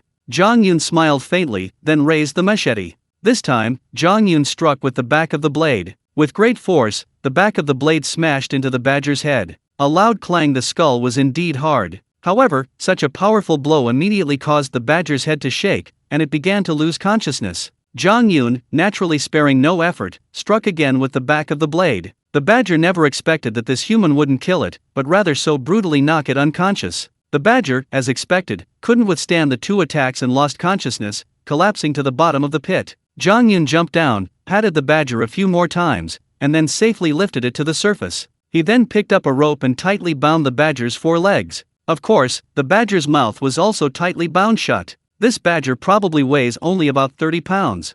Zhang Yun mentioned it briefly, and then put the badger into the spiritual spring space. Acceleration point 11.9. This means that the 2 red jackals and 1 badger only weigh a little over 110 jin, approximately 55 kilograms. After obtaining the acceleration point from the badger, Zhang Yun released it, then carried the bound badger on his shoulder and headed up the mountain. Zhang Jiwo remained guarding the dozen or so rope traps. His basket already contained over a dozen wild rabbits and a venomous snake. Yunya was right, a trip into the mountains always yields a harvest. These 13 rabbits must weigh 70 or 80 pounds, right? If we sell them, we can get over 30 yuan. Zhang Jiwo chattered on, a smile creeping onto his lips. This short harvest alone was equivalent to over 30 yuan, more than a teacher's monthly salary. Naturally, Zhang Jiwo now truly admired Zhang Yun and trusted his decisions even more. Then Zhang Yun appeared. Yun, yeah, you actually caught a badger. Zhang Jiwo was shocked to see Zhang Yun returning carrying a badger. Zhang Yun put the badger down. Having walked such a long way, carrying this heavy load, Zhang Yun wasn't even out of breath. This showed that the power feedback from the spiritual spring space had already elevated Zhang Yun's body to a higher level. Not only had his strength increased, but his endurance had also improved significantly. Third uncle, how many wild animals did you catch? Zhang Yun sat down and asked with a smile. Zhang Jiwo immediately brought over the basket for Zhang Yun to inspect. Then, without opening the lid, Zhang Yun counted them through the crack. Not bad, 13 wild rabbits and a poisonous snake. Third uncle, this poisonous snake is dead, so we'll take it home and cook it tonight. These 13 wild rabbits, come with me to the mine tomorrow morning, and we'll sell them all to the mine. Zhang Yun immediately said. Zhang Jiwo, of course, would listen to Zhang Yun and immediately agreed. By the way, uncle, do you know where in these mountains we can hide this badger and rabbit? Zhang Yun asked with a smile. If they brought these badgers and rabbits back to the village, they would have to be handed over to the production team. Therefore, they had to hide them and take them out tomorrow morning to be delivered directly to the Linshui mine. Zhang Jiwo was 44 years old and had always lived in Juan village, so he was very familiar with the surrounding area. After a moment's thought, Zhang Jiwo smiled. To be honest, I can't think of a good cave. But if I were to think of hiding things, then I remember. At the foot of Sangshu Mountain, there used to be a local earth god temple, but it was demolished during that political movement. But the foundation wasn't removed, and there happened to be a cobblestone basement there. If we put these things in the basement, then cut down a few trees to seal the exit, it would be foolproof. Coincidentally, we'll be passing by this earth god temple on our way to the Linshui mine. In rural areas, it's common to build an earth god temple to pray for good weather and a bountiful harvest. However, because of that massive nationwide movement, all feudal things were to be demolished, and the earth god temple in Juan village was torn down. Upon hearing this, Zhang Yun remembered that there really was such an abandoned earth god temple. That earth god temple is indeed the best place to hide the wild animals.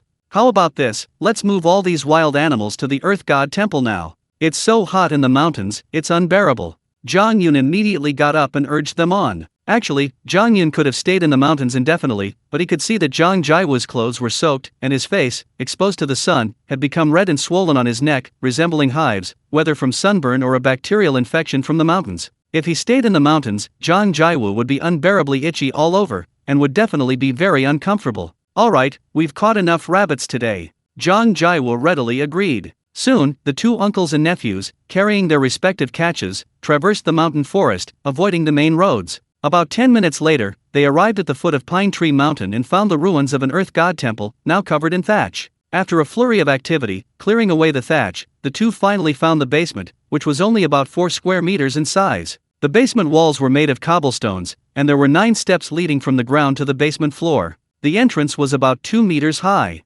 Excellent! This is truly a natural place to store things. We can keep wild animals here without worrying about them being stolen or being attacked. After inspecting the area for a while, Zhang Yun said happily. Then, the two put their respective caches into the basement, and cut down a tree nearby, chopping it into 5 sections, which they used to block the entrance. The two then moved a large stone from the foundation of the local temple and used it to weigh down the 5 tree sections, ensuring that wild animals couldn't move the trunk and enter the basement. Having done all this, Zhang Yun looked at Zhang Jiao's neck. Due to bacterial infection from the mountains, he had many hives and must be incredibly itchy. Third uncle, you should still go to the clinic. You can't keep enduring this, it won't do. Zhang Yun knew very well that this kind of urticaria was extremely itchy and unbearable. It would take about a day for the urticaria to disappear on its own. In his previous life, Zhang Yun frequently contracted urticaria when going into the mountains, and he vividly remembered the itching. But in this life, thanks to the feedback from the spiritual spring space, Zhang Yun's body had changed. He hadn't had any bacterial infections in the 2 days he'd been in the mountains, and his health had remained excellent. Okay, third uncle will head back now. It's really too itchy.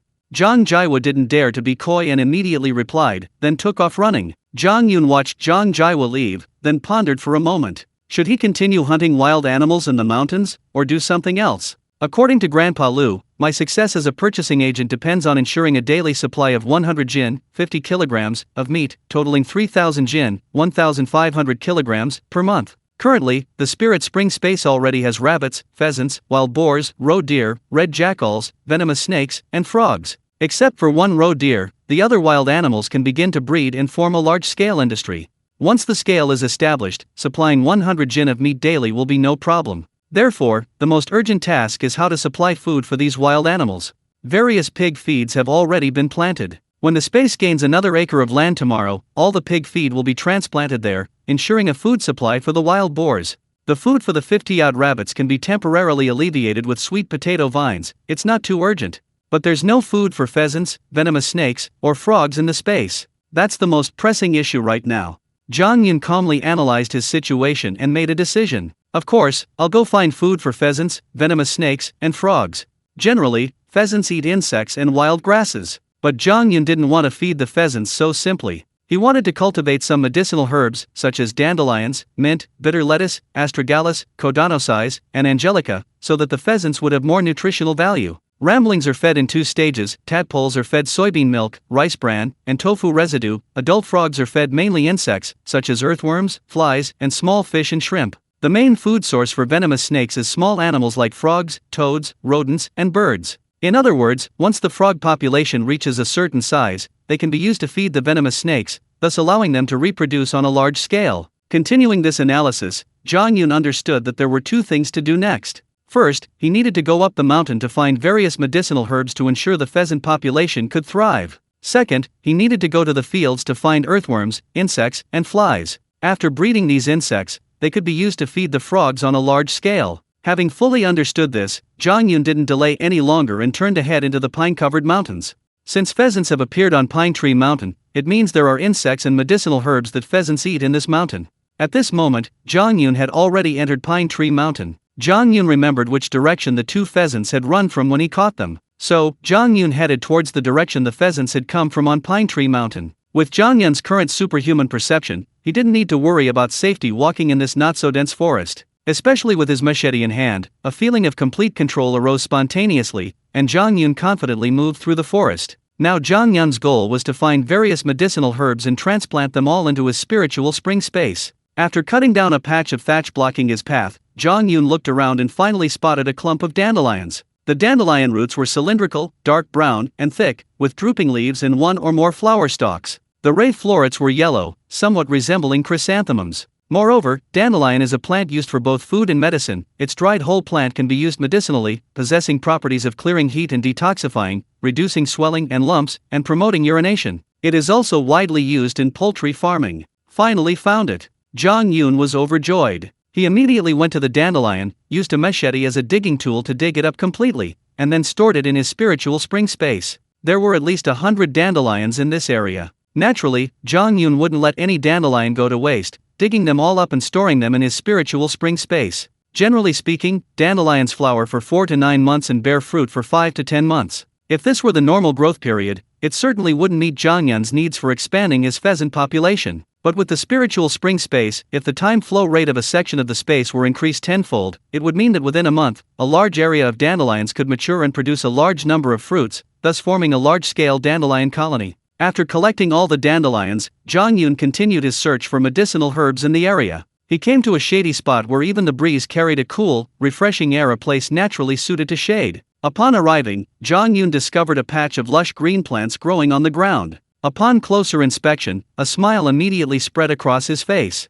Such a large patch of mint! Zhang Yun exclaimed happily. The mint stem stood upright, about 30 centimeters tall, with oblong, spreading leaves that had serrated edges. The corolla was pale purple, and the anthers were ovoid. This shady area was perfect for mint growth, forming a long growth belt from top to bottom, with tens of thousands of plants. Let's continue being a herb farmer. Zhang Yun smiled and began working, using a machete as a hoe to dig up a mint plant and immediately storing it in his spiritual spring space. Even if Zhang Yun were incredibly fast, it would take him an entire afternoon to dig up all 10,000 mint plants. That's not worthwhile. Right now, there are only 2 pheasants in the spiritual spring space. There's no need to dig up all the mint. Digging up 1,000 plants would be enough for the pheasants to eat to their heart's content. Besides, mint flowers for 7 to 9 months and fruits for about 10 months. With these 1,000 mint plants, if the time flow in the area where they were planted were increased tenfold, they could multiply into tens of thousands of plants within a month. Since the mint in this area won't disappear anyway, I'll just dig up 1,000 plants first. Zhang Yun happily made his decision. After spending an hour, Zhang Yun dug up about 1,500 mint plants and transplanted them all to the second acre of land. The spirit spring space currently only has 2 acres of space. Zhang Yun won't use the initial acre for large-scale planting of medicinal herbs. All future livestock, wild animals, fruit trees, and medicinal herb cultivation will be done on the additional land. After planting the mint, Zhang Yun continued walking through the surrounding mountains and forests. These mountains and forests also had a large amount of bitter herbs growing there. At the pig farm, Zhang Yun had secretly collected some bitter herbs. Since bitter herbs were also growing in these mountains and forests, Zhang Yun collected them along the way and sent them all into the spirit spring space. Surprisingly, some astragalus was also growing alongside the bitter herbs. These 2 medicinal and edible plants did share some similarities in appearance. As Zhang Yun walked, he realized there was no need to meticulously distinguish these medicinal herbs. Plants that grow in the mountains are inherently resilient. Once transplanted to a spiritual spring space and cultivated on a large scale, the pheasants would naturally recognize them and eat them if they wanted. Therefore, Zhang Yun didn't want to waste time identifying the herbs. Upon seeing a plant, he would dig it up without hesitation and immediately store it in his spiritual spring space. He spent an afternoon walking in the pine-covered mountains. He had collected various medicinal herbs. However, Zhang Yun still hadn't found any Kodanosize or Angelica. At this moment, Zhang Yun stopped under a large, thick tree. Kodanosize pilosula and Angelica sinensis are 2 very valuable medicinal herbs. Basically, most traditional Chinese medicine prescriptions require these 2 herbs. However, these 2 herbs have specific requirements for their growing environment. Kodanosize pilosula is also a type of ginseng. Although it doesn't have the extremely demanding geographical conditions of Qinbei mountain ginseng, it can't grow in just any mountainous area. Perhaps if we go to Jiming Mountain, where the humidity is high, the temperature doesn't fluctuate much throughout the year, and there's plenty of sunshine, we might be able to find Kodanosize pilosula, or other types of ginseng. Zhang Yun muttered calmly. Although he hadn't found Kodanosi's pilosula, he had already gathered more than 20 types of medicinal herbs that afternoon, enough to feed the pheasants. It was almost 5 o'clock now, and the production team would be finishing work soon. Zhang Yun also wanted to go back. However, Zhang Yun had come to Sangsha Mountain under the pretext of searching for wild boar, and the team leader, Zhang Yue, had given him special permission to enter the mountain. If he went back empty-handed, people would inevitably gossip. So, Zhang Yun found a natural pit nearby, took out a machete, and modified it into a vertical pit over a meter in diameter and a meter deep. He planted branches around the pit, leaving only an arched entrance, and then covered the branches with leaves. Then Zhang Yun took out a bamboo tube, filled it with about half a liter of water, and placed the tube into the pit. Since so many medicinal herbs have been found in this area, it's safe to assume there's a pheasant's den here. With such a strong scent of spiritual spring water emanating from here, I refuse to believe we can't lure out those pheasants.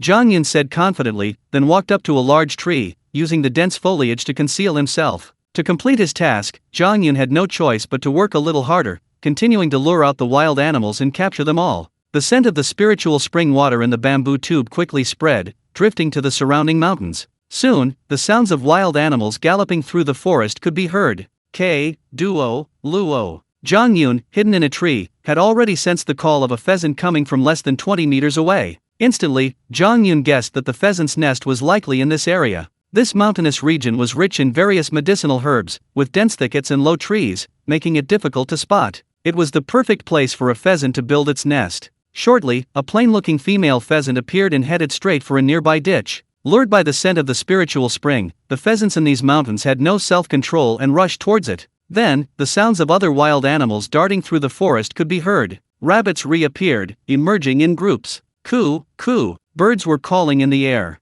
Zhang Yun was somewhat surprised. Had the scent of the spiritual spring spread all the way into the air? However, it was understandable. This mountain forest naturally harbored birds. Zhang Yun had seen dozens of bird nests in the trees he'd been exploring that day, suggesting a large bird population in the area. Zhang Yun had considered capturing some birds for breeding, but based on his experiences in his previous life, he decided against it. While most birds would eat the grains in the fields, posing a significant threat to agriculture, these wild birds couldn't be easily consumed. They carried bacteria, viruses, parasites, and other infectious agents, which could spread among humans and cause serious health problems. However, Zhang Yun had a particular fondness for eagles. If he could capture one, he could raise it, train it, and use it to scout the mountains, directly tracking wild animals. In a moment of distraction, the female pheasant reached the edge of the pit first and found the arched entrance. Without the slightest hesitation, the pheasant, abandoning its usual wariness, plunged headfirst into the branch cage, then predictably landed in the pit, happily drinking the spiritual spring water from the bamboo tube. Clearly, with the spiritual spring water at its disposal,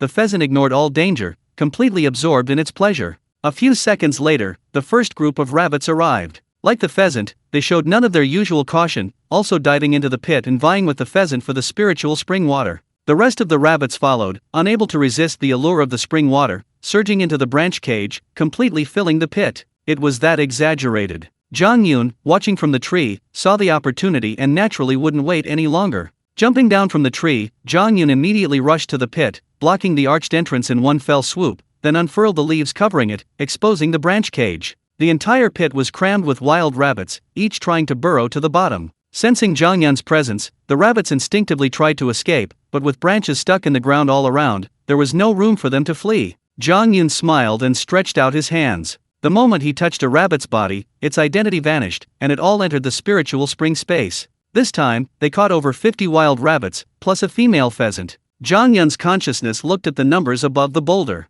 Acceleration points, 14.5. That means the combined weight of these rabbits and pheasants was 260 jin, approximately 130 catties, thus increasing his acceleration points by 2.6. So many acceleration points. I can use them now. At this moment, looking at the large number of acceleration points, Zhang Yun felt a surge of excitement and made a decision. After all, having already collected so many medicinal herbs, to achieve large-scale propagation, he needed to accelerate their growth. Consume 9 acceleration points for the second acre of land. After thinking for a moment, Zhang Yun sent a thought, and then discovered that the time flow in the second acre of land had increased tenfold compared to the real world. The second acre of land had already consumed 1 acceleration point, now, another 9 had been consumed, resulting in a time flow 10 times faster than the real world. The medicinal herbs gathered today were all placed in this second acre of land. With time flowing 10 times faster than in the real world, Zhang Yun's consciousness sensed that these herbs were frantically absorbing the spiritual spring energy permeating this space. The second acre of land, its geological composition unknown, consistently provided ample nutrition, resulting in excellent growth for the herbs.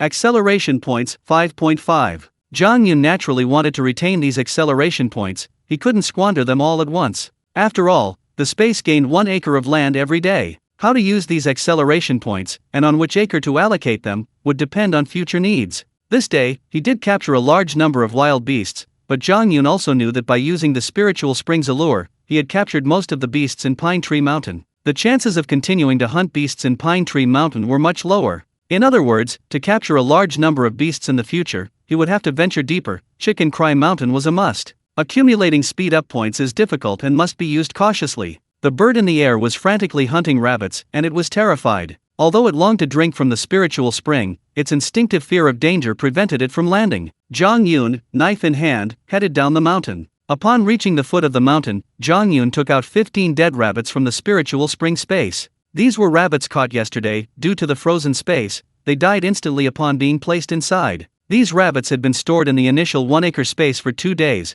and their meat had begun to deteriorate. Leaving them there would cause them to rot. Therefore, Zhang Yun decided that to give Captain Zhang Yue an explanation, he would use these dead rabbits. He took a rope and tied the 15 rabbits together. Immediately, Zhang Yun arrived at the rocky hill. Zhang Yue had again assigned 2 members to guard the sweet potato fields to prevent wild rabbits from stealing the potatoes. Zhang Jiankang and Zhang Bingqiang from Team 1 were the 2 guarding the sweet potato fields. All afternoon, they hadn't spotted a single rabbit approaching the rocky hill. These 2 were considered capable workers in the Juan Village Production Brigade. Yesterday, Zhang Yue called out the names of 9 production team members, and these 2 were among the most capable men in that team. It's really strange. Zhang Yun and Zhang Jiawu caught so many rabbits yesterday, but today not a single one has come out. Just then, the 2 heard the work bell ring, and they prepared to return to the village. Both looked dejected. However, just as they were grumbling, they saw Zhang Yun, and their eyes locked onto the pile of rabbits he was carrying on his shoulder. What? So many rabbits. The 2 stared at Zhang Yun in utter shock. Uncle Khan, Uncle Qian, you're going back to the village too, right? Let's go together. Zhang Yun greeted them with a smile, very warmly. No, we're heading back first. Zhang Jiankang and Zhang Bingqiang, both in their 40s, were only a few years younger than Zhang Zongli. They used to be respected figures in the production team, but seeing Zhang Yun carrying so many wild rabbits made their faces burn with shame. They couldn't face Zhang Yun. If they went back together, the other villagers would inevitably compare them, which would make Zhang Jiankang and Zhang Bingqiang feel utterly humiliated. Therefore, the 2 dared not go back to the village with Zhang Yun. Zhang Yun naturally wouldn't insist. Watching the 2 quickly run away, he continued walking leisurely, returning to the old camphor tree square a few minutes later. Wow! A member spotted Zhang Yun from afar, especially the bunch of wild rabbits he was carrying, and couldn't help but exclaim in surprise. All the members focused their attention on Zhang Yun. A short while later, Zhang Yun arrived under the old camphor tree. Then, the brigade leader, Zhang Yue, came running after hearing the commotion, his eyes burning as he looked at the wild rabbits. Brigade leader, this afternoon we patrolled the mountains. We didn't find any wild boars, but we did find these rabbits, so I killed them. Now I'm handing them over to you, brigade leader.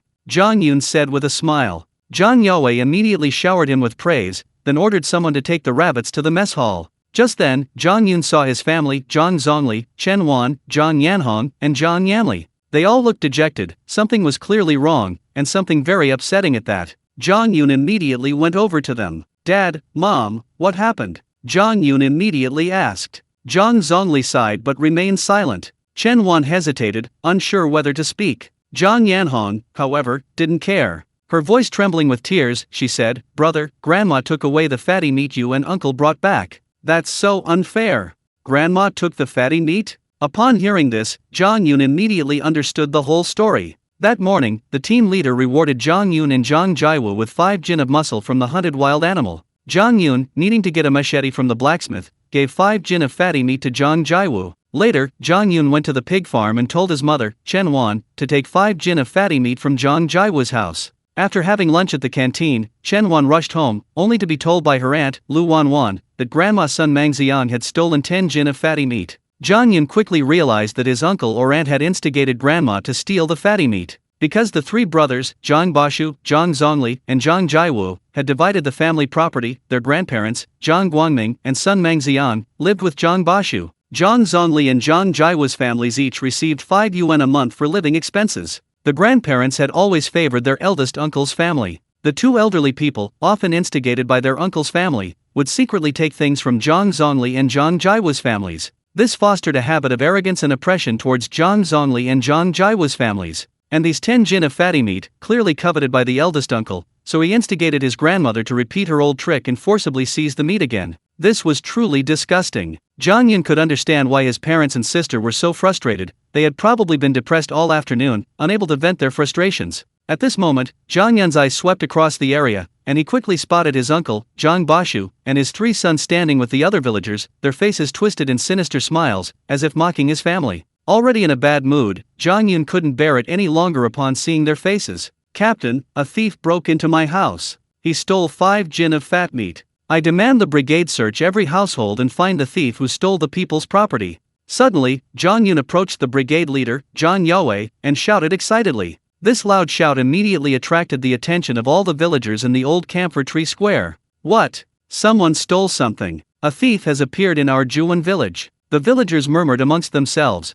with these 2 exclamations of surprise being the loudest. After all, people in the 1970s were quite simple and honest. They generally didn't lock their doors at night because everyone relied on and trusted each other, and didn't worry about anyone breaking into their homes to steal or do anything wrong. If a thief were to appear in Juan village, it would inevitably cause widespread panic among the villagers, each worried that a thief might break into their home. Moreover, if the villagers were all out working in the fields, the thief could easily enter and ransack their homes, affecting their morale and work performance. Everyone would be anxious about potential burglaries. When the brigade leader, Zhang Yue, heard Zhang Yun shout, he was visibly surprised, then jumped up in anger. How could this happen? This absolutely cannot be tolerated. That morning, Zhang Yue had personally delivered 10 jin, 5 catties, of fatty meat to Zhang Yun and Zhang Jiwu. The meat had been stolen. This not only embarrassed him but also severely damaged the atmosphere of the Juan village production brigade. If this wasn't handled properly, the bad reputation would spread to Kushui commune, and he, as the brigade leader, would at least be disciplined and ridiculed by the other production brigades.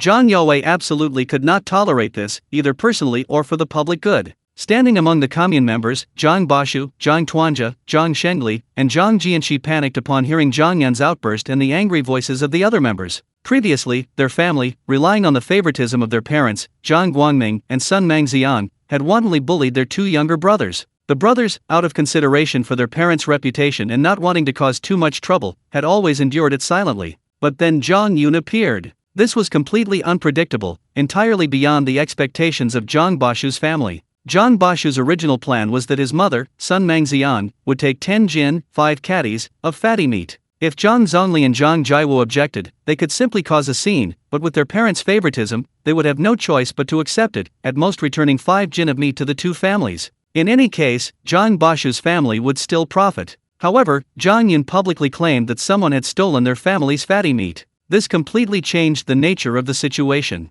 This was a crime. In the 1970s, once a family was associated with crime, the entire family would be severely affected. Not only would their work points be reduced, but their class status would be relegated to the lowest level, making it impossible for them to hold their heads high in the village. "Dad, what do we do?" Zhang Tuanja was extremely nervous. He leaned close to Zhang Bashu's ear and whispered the question. "Go home right now and tell your grandma to return those 10 jin of fatty meat to your third aunt intact. Hurry, or it'll be too late." Zhang Bashu realized the seriousness of the situation. He dared not harbor any illusions and immediately gave the order. If it were discovered that Zhang Bashu had instigated this, the production team leader would definitely be dismissed. Zhang Bashu was terrified. He finally realized how terrifying Zhang Yun was. Zhang Tuanja didn't think twice and immediately ran away. Meanwhile, Zhang Shengli, standing nearby, suddenly whispered, "If Mom got the fatty meat, she should have already rendered it into oil this afternoon." Upon hearing this, Zhang Bashu's entire body suddenly went limp, and he slumped heavily to the ground.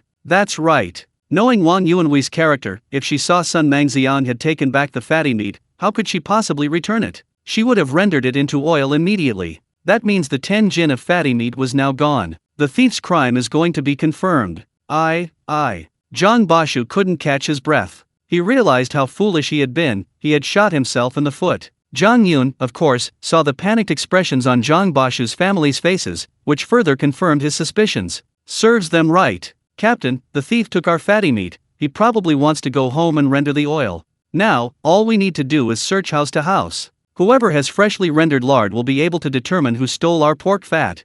Zhang Yun was quite familiar with his grandmother and aunt's greedy nature. He had already deduced that in such a short time, Wang Yuanhui must have rendered the pork fat into lard. Meat scraps could be hidden, but lard wasn't so easy to conceal. Besides, given Wang Yuanhui's fiery temper, she wouldn't even consider having her house searched, she wouldn't bother hiding the lard. That makes a lot of sense.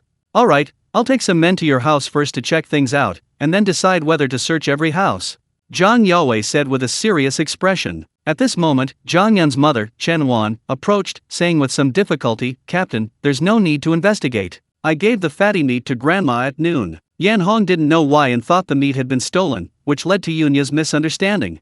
Zhang Yun was taken aback. Looking at his mother's anxious expression, he immediately understood her thoughts. She still didn't want to escalate the matter, she still wanted to swallow her anger and not air their dirty laundry in public. Zhang Zongli, standing to the side, sighed repeatedly. If this matter truly escalated to the level of a crime, the three brothers, Zhang Bashu, Zhang Zongli, and Zhang Jiwu, would be completely finished. Their relationship would be strained, and there would be no room for reconciliation. Zhang Zongli also understood Zhang Yun's thoughts. He wanted to use this opportunity to deter the Zhang Bashu family from becoming increasingly greedy. Caught between his parents, his elder brother, and his son, Zhang Zongli was in a very difficult position. Captain Zhang Yue, upon hearing this, was surprised for a moment, then realized something. As the brigade leader, Zhang Yue knew a great deal about the affairs of the three brothers, Zhang Bashu, Zhang Zongli, and Zhang Jiwu, and was aware of their conflicts. At this moment, Zhang Yue walked up to Zhang Bashu and said calmly, "Fifth Captain, I'm leaving this matter to you. I hope for a good outcome."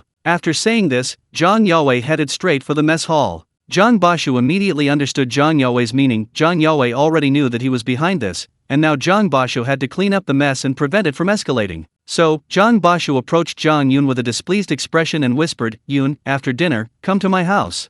Zhang Yun also understood Zhang Bashu's intention. This was a private matter. Okay. Zhang Yun didn't want to put his parents in a difficult position, so he immediately agreed. Zhang Tuanja ran home. Grandpa Zhang Guangming, Grandma Sun Mangxiang, and Mother Wang Yuanhui were enjoying dinner around the eight immortal table. 3 dishes and a soup. One of the meat dishes was stir-fried pork cracklings with chili peppers. Clearly, Wang Yuanhui had already rendered the fat from 10 jin, 5 catties, of fatty pork and used some of the cracklings to stir-fry the dish. Eldest son, why are you back so early? Wang Yuanhui was surprised to see her eldest son running back breathlessly. Mom, Grandma, something bad has happened. That brat Zhang Yun said we stole his family's fatty pork, and the brigade leader is coming to search our house. Dad told me to come back first and return the fatty pork. Zhang Tuanja was very anxious and immediately explained why he had come back. Upon hearing this, Wang Yuanhui and Sun Mangxiang immediately stood up. They understood the implication in Zhang Tuanja's words. Zhang Yun had actually managed to persuade the brigade leader to search their house. If this were confirmed, she would be branded a thief, and how could she ever live in Zhuan village again? Although Wang Yuanhui was fierce, it didn't mean she was without scruples. First, there was Zhang Bashu's position as production team leader. Second, there were the lives of her 3 sons. These were Wang Yuanhui's weaknesses. She was well aware that her comfortable life in the Zhang family was solely due to having a husband who was the production team leader and 3 sons, which led to Zhang Guangming and Sun Mangxiang's unwavering favoritism towards her. If the thief charge were proven, Zhang Bashu would definitely lose his position as production team leader. It's that bastard Zhang Yun again. Wang Yuanhui was furious, but for a moment, she was at a loss. Quick, hide all the lard in cracklings. Sun Mangxiang was also anxious. She had snatched this fatty meat from her 3rd daughter-in-law, Lu Wanwan, and now the thief charge was going to be pinned on her. Sun Mangxiang, 64 years old, didn't want to be accused of theft in her old age. Wang Yuanhui obediently rushed towards the kitchen, but then Zhang Guangming spoke up, "No need to hide it. Your grandmother took the fatty meat from Lao San's house, it wasn't real theft. This is our family matter. The brigade leader is here, and I want to argue with him too." Sun Mangxiang and Wang Yuanhui then realized what was going on. Right, Sun Mangxiang took the fatty meat from Zhang Jiwu's house, but she took it in front of Lu Wanwan. Does that count as stealing? I was almost scared by that bastard Zhang Yun. Yes, my mother-in-law took a piece of meat from her own daughter-in-law's house. That's not stealing at all. At this point, Wang Yuanhui felt she was in the right again. Zhang Tuanja, hearing this, was speechless. He didn't know how to persuade her. He could only wait and see. About 10 minutes later, Zhang Bashu, Zhang Shengli, and Zhang Jianxi, father and sons, finished their dinner and hurriedly returned. Zhang Guangming, Sun Mangxiang, and Wang Yuanhui had also finished their dinner and were waiting for the brigade leader, Zhang Yawei, to come over, but unexpectedly, it was Zhang Bashu and his two sons who returned. Bashu, Tuanja came back and said the brigade leader was coming to our house. What's going on? Zhang Guangming spoke first, asking calmly. Zhang Bashu looked displeased and replied, take out all the lard, and the cracklings too. Let Zhang Yun and Zhang Jiawu take them back. Upon hearing this, Zhang Guangming, Sun Mangxiang, and Wang Yuanhui were somewhat surprised. How can we let them take it? We've already rendered it into lard, how can we let them take it back? Wang Yuanhui immediately shouted in dissatisfaction. Zhang Bashu sighed and patiently explained, don't dwell on gains and losses anymore. Do you want to see me, the production team leader, dismissed? Just thinking about what the brigade leader, Zhang Yawei, had said to him made Zhang Bashu feel the pressure. Zhang Yawei had clearly guessed the cause and effect. The reason he didn't pursue the matter further was to give Zhang Bashu face. If Zhang Yun wasn't dealt with now, and if Zhang Yun continued to cause trouble, firstly, the three Zhang brothers would become the laughingstock of the whole village, and secondly, he, as the production team leader, would be unable to do any work in the future. Losing his position as production team leader over 10 pounds of fatty meat was clearly not a worthwhile deal for Zhang Bashu. However, Zhang Bashu couldn't explain this to Wang Yuanhui. Upon hearing this, Wang Yuanhui's eyes widened in surprise. She suddenly realized the gravity of the situation. Knowing the consequences of risking Zhang Bashu's position as production team leader for a momentary gain,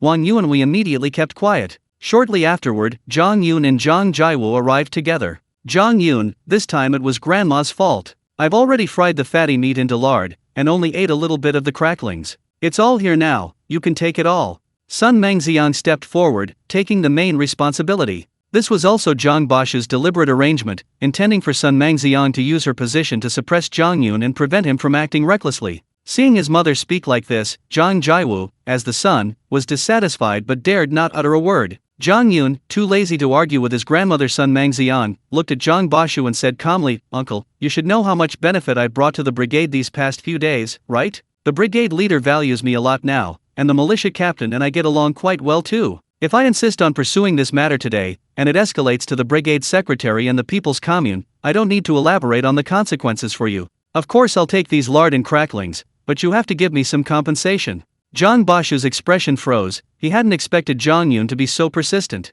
Zhang Yun, you're too arrogant. Do you have any respect for your grandparents and your uncle? Wang Yuanhui, hearing that Zhang Yun wanted even more compensation, couldn't tolerate her fiery temper and immediately shouted angrily, respect? How can you even utter that word? Ridiculous. Zhang Yun's face turned cold, and he replied rudely, did the grandparents ever show any respect to their second son's family? Even when Zhang Zongli was seriously ill and needed surgery, they remained indifferent. Where was the shred of parental love in their eyes? The grandparents had disliked Zhang Yun and her four siblings since childhood, showing them no love whatsoever. Did they deserve Zhang Yun's respect? Respect is mutual. Trying to use seniority to suppress Zhang Yun was futile. Zhang Yun wouldn't listen. You're too arrogant, kid. I've wanted to beat you up for a while now. At this moment, Zhang Tuanja, standing to the side, became annoyed and suddenly threw a punch. Zhang Shengli and Zhang Jianxi, seeing their elder brother make a move, instinctively rushed forward, ready to join in the beating. Zhang Yun seemed to have anticipated this.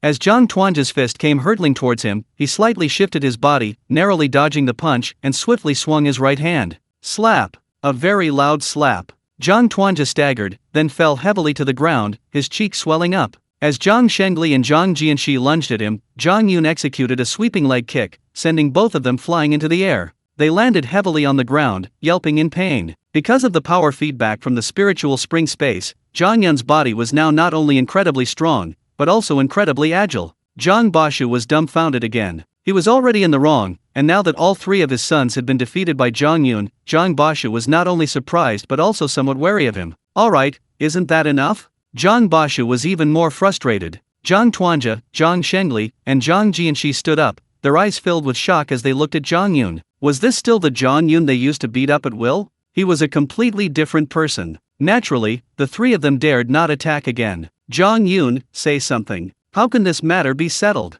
Zhang Bashu asked, suppressing his anger and displeasure. Yesterday, your family seemed to have bought a bag of rice at the supply and marketing cooperative, right?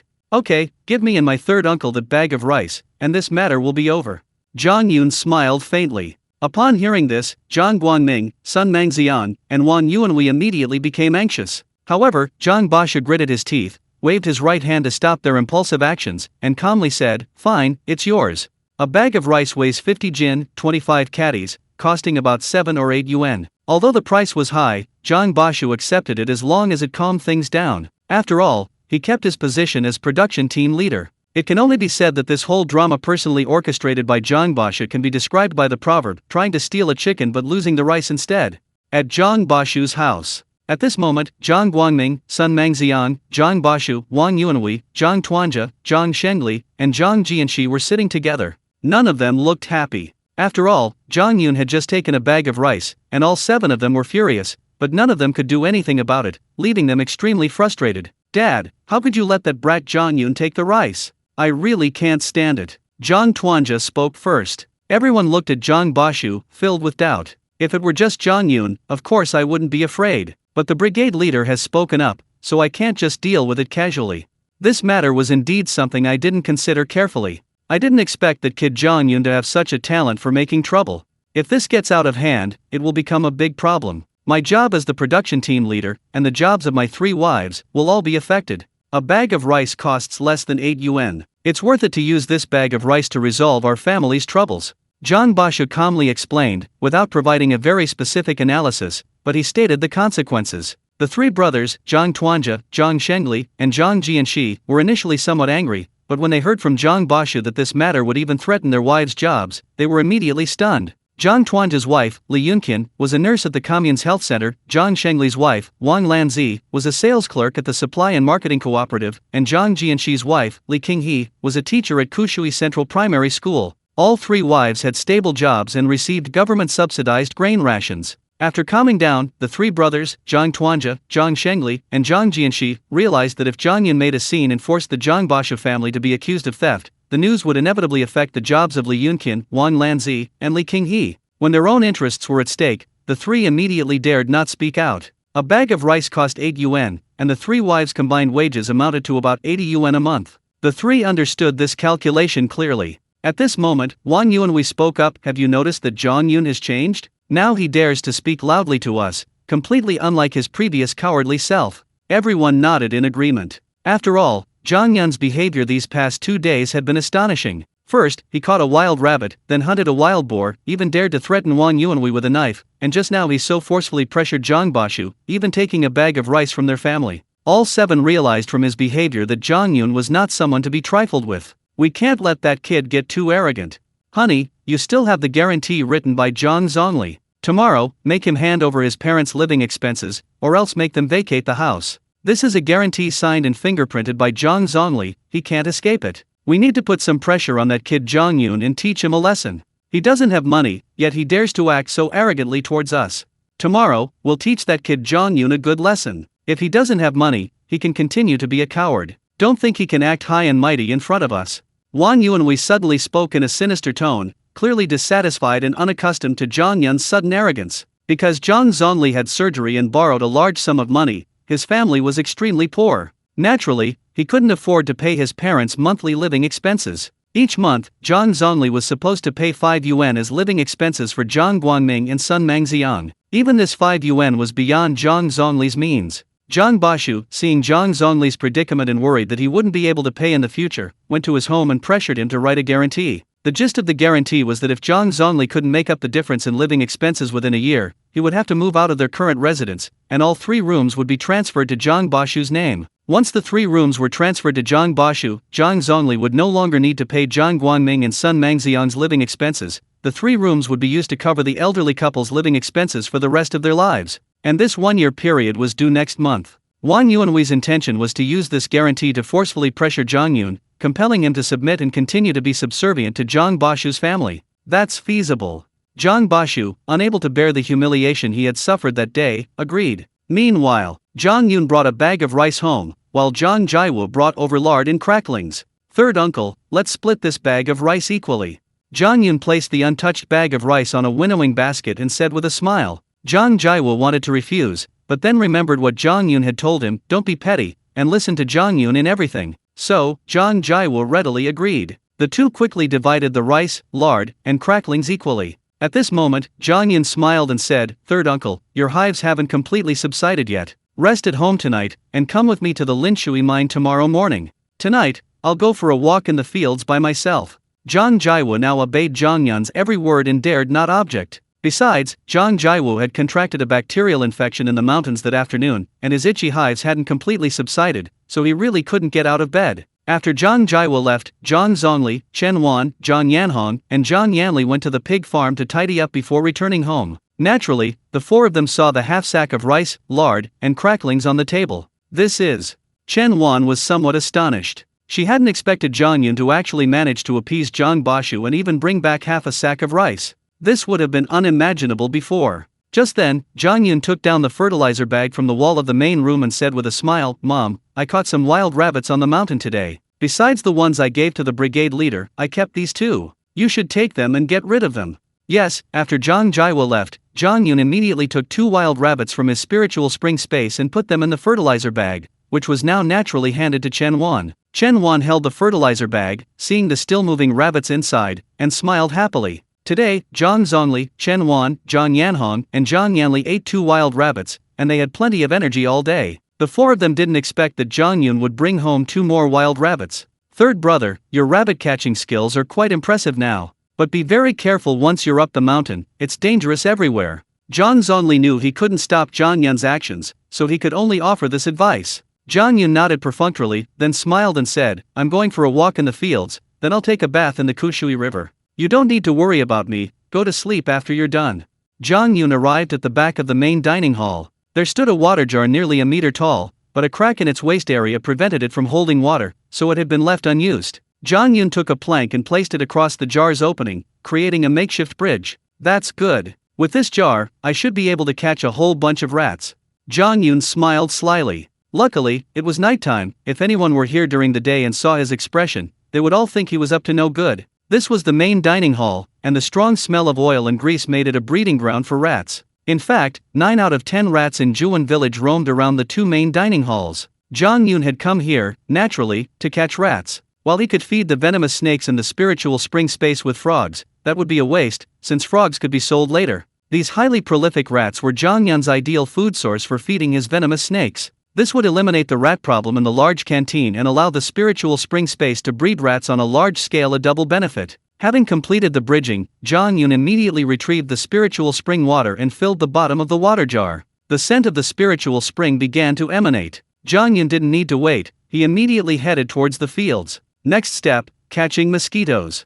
Upon arriving at the first field adjacent to the village, Zhang Yun sensed a large number of mosquitoes swarming around him, occasionally biting him. Naturally, with the spiritual spring space and Zhang Yun's enhanced perception, he could easily catch the mosquitoes with his large hand whenever they approached. The moment the mosquitoes touched his palm, they vanished instantly, swallowed by the spiritual spring space. In the rural areas of this era, mosquitoes were incredibly numerous. Unlike later generations with pesticide spraying, mosquitoes had nowhere to hide, and their reproduction rate couldn't keep up with their extinction rate. Therefore, with Zhang Yun acting as a mobile blood bank, mosquitoes swarmed in relentlessly, resulting in a constant buzzing around him. Simply waving his hands to force mosquitoes to touch his palms and then catching them was somewhat effective, but Zhang Yun was still unsatisfied with the speed at which he could consume them. Generally, a frog can consume about 100 mosquitoes a day. With 100 frogs in the spiritual spring space, at the normal consumption rate, that would require consuming 10,000 mosquitoes a day. Catching mosquitoes by waving his hands would exhaust his hands in one night if he tried to catch 10,000. Therefore, while waving his hands, Zhang Yun was already considering changing his method. And the most effective method, naturally, was the spiritual spring. At this moment, Zhang Yun took out a bamboo tube already filled with spiritual spring water. He placed the bamboo tube on the ground. The scent of the spiritual spring wafted out. The mosquitoes that had been swarming around Zhang Yun all rushed towards the bamboo tube, clearly indicating that the spiritual spring water was also fatally alluring to them. Zhang Yun stood beside the bamboo tube, his heightened senses allowing him to hear a deafening buzzing sound as mosquitoes swarmed in with incredible density. Using his hearing, Zhang Yun's hands moved like the claws of a dragon, lashing out repeatedly. Each swipe of his hand caught hundreds of mosquitoes. Every second, hundreds of mosquitoes were devoured by the spiritual spring space. Collecting mosquitoes like this feels so good. It's exhilarating. Zhang Yun was overjoyed. At this rate, collecting 100,000 mosquitoes that night was a certainty. the spiritual spring within the bamboo tube continuously emitted its scent, attracting the mosquitoes from the field without ceasing. Even with Zhang Yun's rapid hand movements, some mosquitoes still managed to cling to the bamboo tube,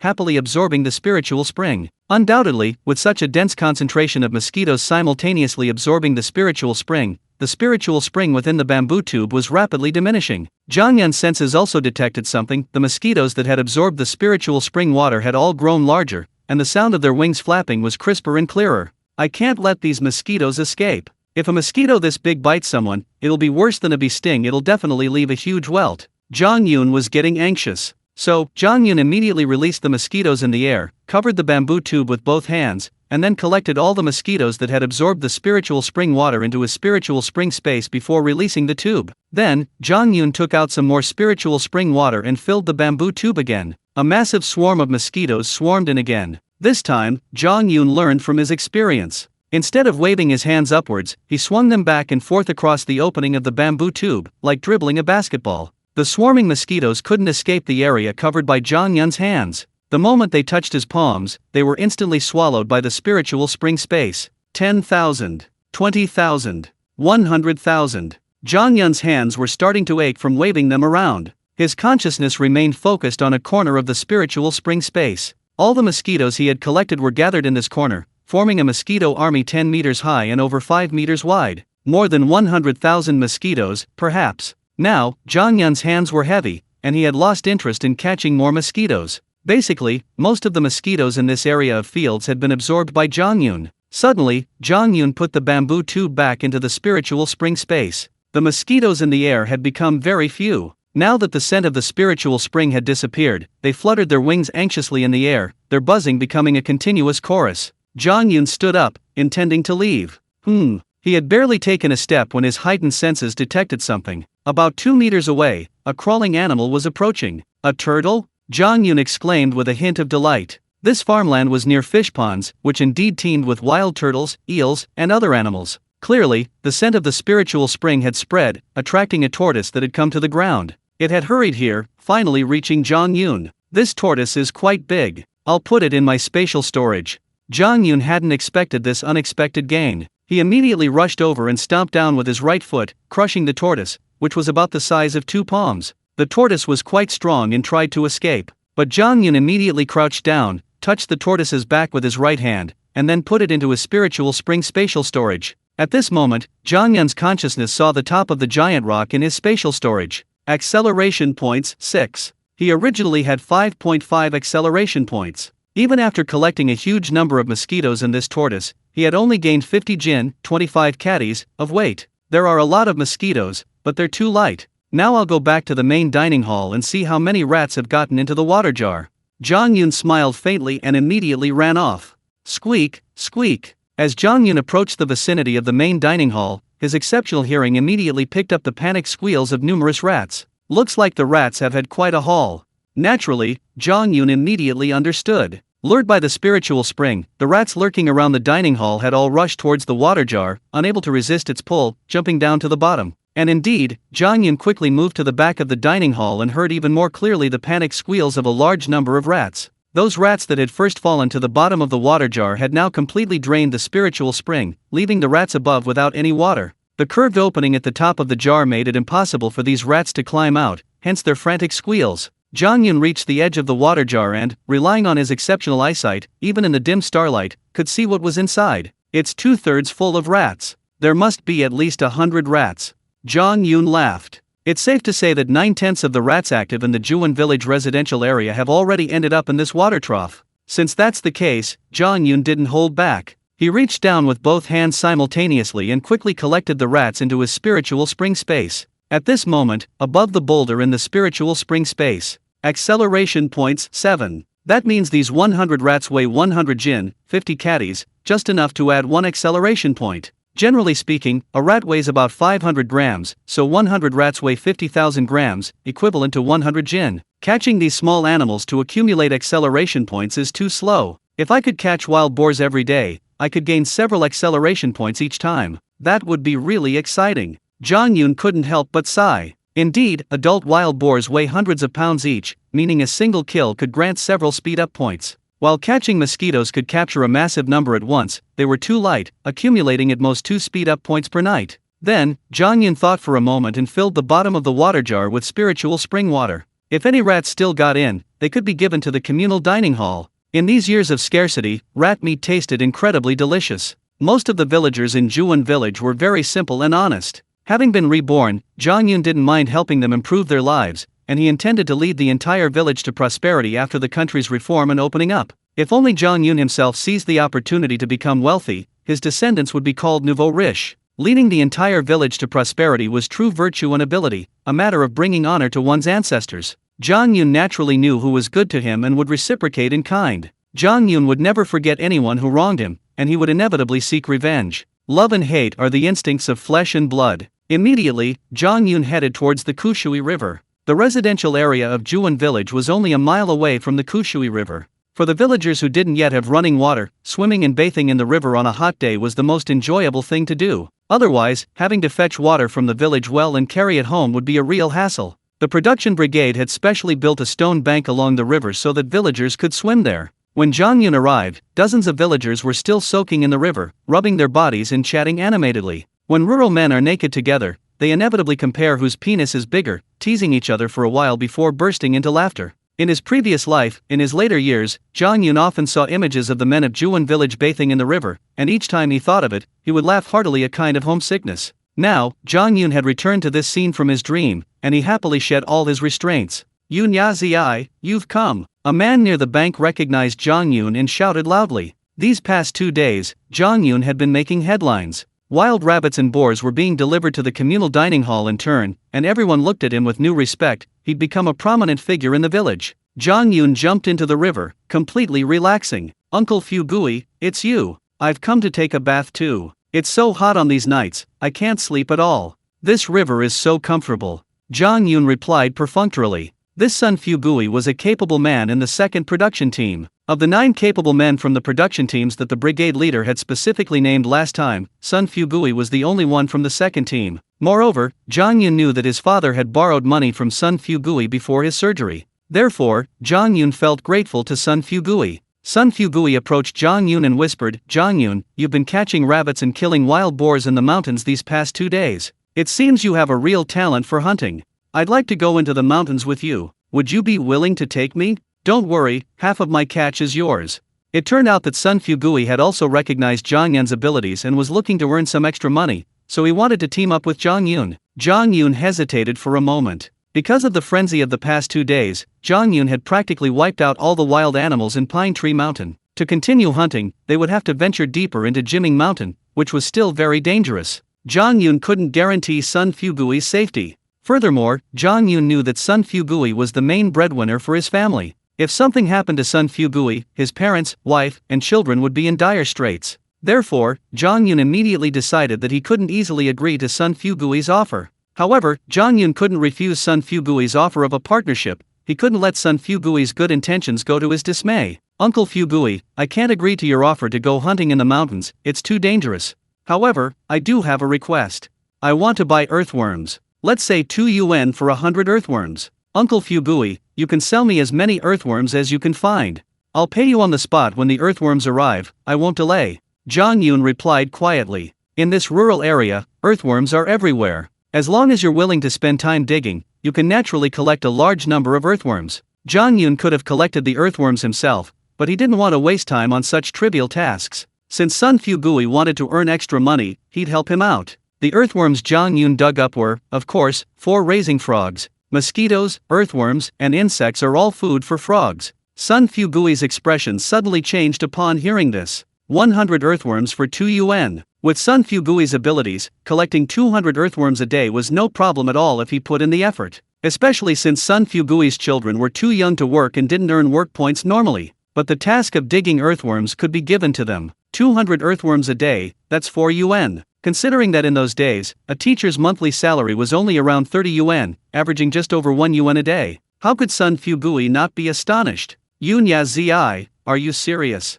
Sun Fu Gui still couldn't believe it. Uncle Fu Gui, I wouldn't lie to you, even if I lied to others. You've been very kind to my family, Zhang Yun replied calmly. Sun Fu Gui's face immediately lit up with excitement. It was early morning. Around 5 o'clock, Zhang Yun woke up. In fact, Zhang Yun had already noticed that with the power feedback from the spirit spring space, his spirits were excellent, as if he felt no fatigue. Therefore, Zhang Yun got up at 5 o'clock, full of energy, without the slightest feeling of drowsiness. The first thing Zhang Yun did was enter the spirit spring space. Sure enough, another acre of land had been added. To better mark each acre in the spirit spring space, Zhang Yun decided to name each acre with a numerical code. The initial acre would be called land number 1. The acre added the next day would be called land number 2. The acre added today would be called land number 3. And so on. The time flow in land number 1 was the same as outside, the time flow in land number 2 was 10 times that of outside, and time was frozen in land number 3. At this moment, Zhang Yun's consciousness looked at the numbers above the boulder in land number 1. Acceleration points 7.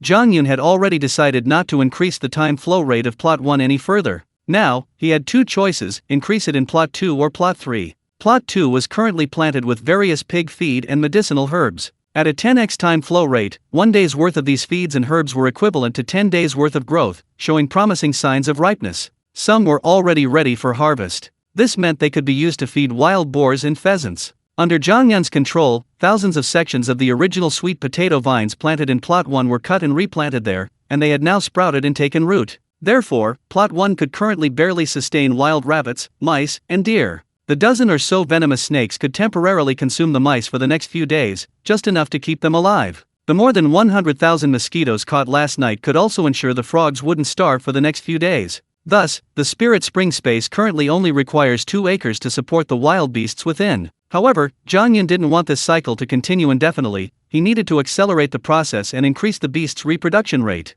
Therefore, Zhang Yun made a decision. Plot 2 consumes 5 acceleration points. Plot 3 consumes 2 acceleration points. 7 acceleration points were instantly used up. The time flow rate in plot 2 became 15 times that of the outside world. The time flow rate in plot 3 became twice that of the outside world. Immediately, Zhang Yun consciously controlled the sweet potatoes in plot 1, relocating them entirely to plot 3, along with the rabbits, rats, and roe deer. All the mosquitoes, frogs, and pheasants were moved to plot 2. The 8 wild boars and the venomous snakes remained temporarily in plot 1. This arrangement ensured that the growth rate of the plants in each plot could keep pace with the consumption rate of the wild beasts in each plot. As the available land expands and the scale of plant life grows, the breeding capacity of wild animals can then be increased. I still need to accumulate acceleration points, Zhang Yun thought to himself. To achieve freedom for the wild animals as quickly as possible, he could only rely on acceleration points. Composing himself, Zhang Yun immediately got out of bed,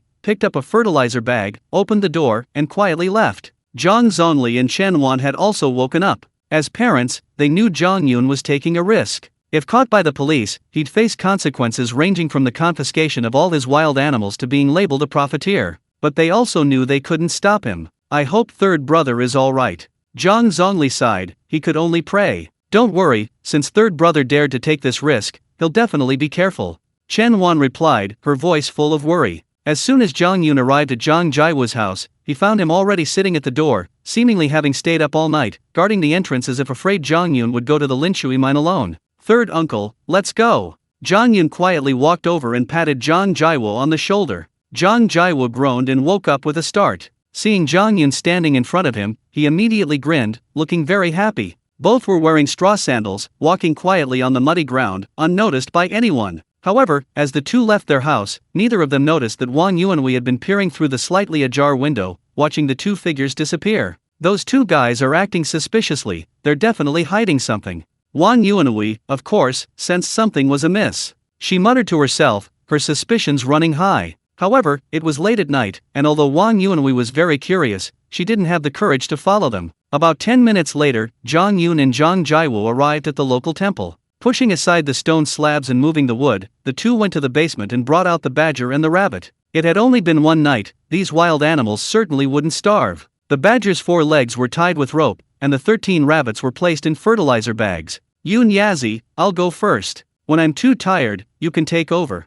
Zhang Jiwu spoke first, and without further ado, picked up the carrying pole and began to carry the badger and fertilizer bags. Zhang Yun understood Zhang Jiwu's thoughts. He didn't want to owe Zhang Yun too much, so he wanted to put in more effort to lighten Zhang Yun's burden. Naturally, Zhang Yun didn't say anything and simply followed behind Zhang Jiwu. About an hour later, The two of them, carrying the load in turn, finally arrived at the Linshui mine and reached the entrance to Jiagong Mountain. "Third uncle, you wait here. I'll go to Jiagong Mountain alone." Zhang Yun naturally needed to go to the mine manager's quarters first to get his purchasing agent certificate, and then go to the mine's canteen to hand over the goods. Zhang Jiawu didn't ask any questions and immediately followed Zhang Yun's instructions, hiding in the nearby woods. Not long after, Zhang Yun arrived at the mine manager's house and gently knocked on the door. Lu Zhangfeng seemed to have been waiting for Zhang Yun. As soon as Zhang Yun knocked, he opened the door. The kerosene lamp in the room was on its brightest setting. "Zhang Yun, you're here. Come in and sit for a while," Lu Zhangfeng said with a smile, but his eyes glanced behind Zhang Yun. "Grandpa, I brought over 100 pounds of wild animals.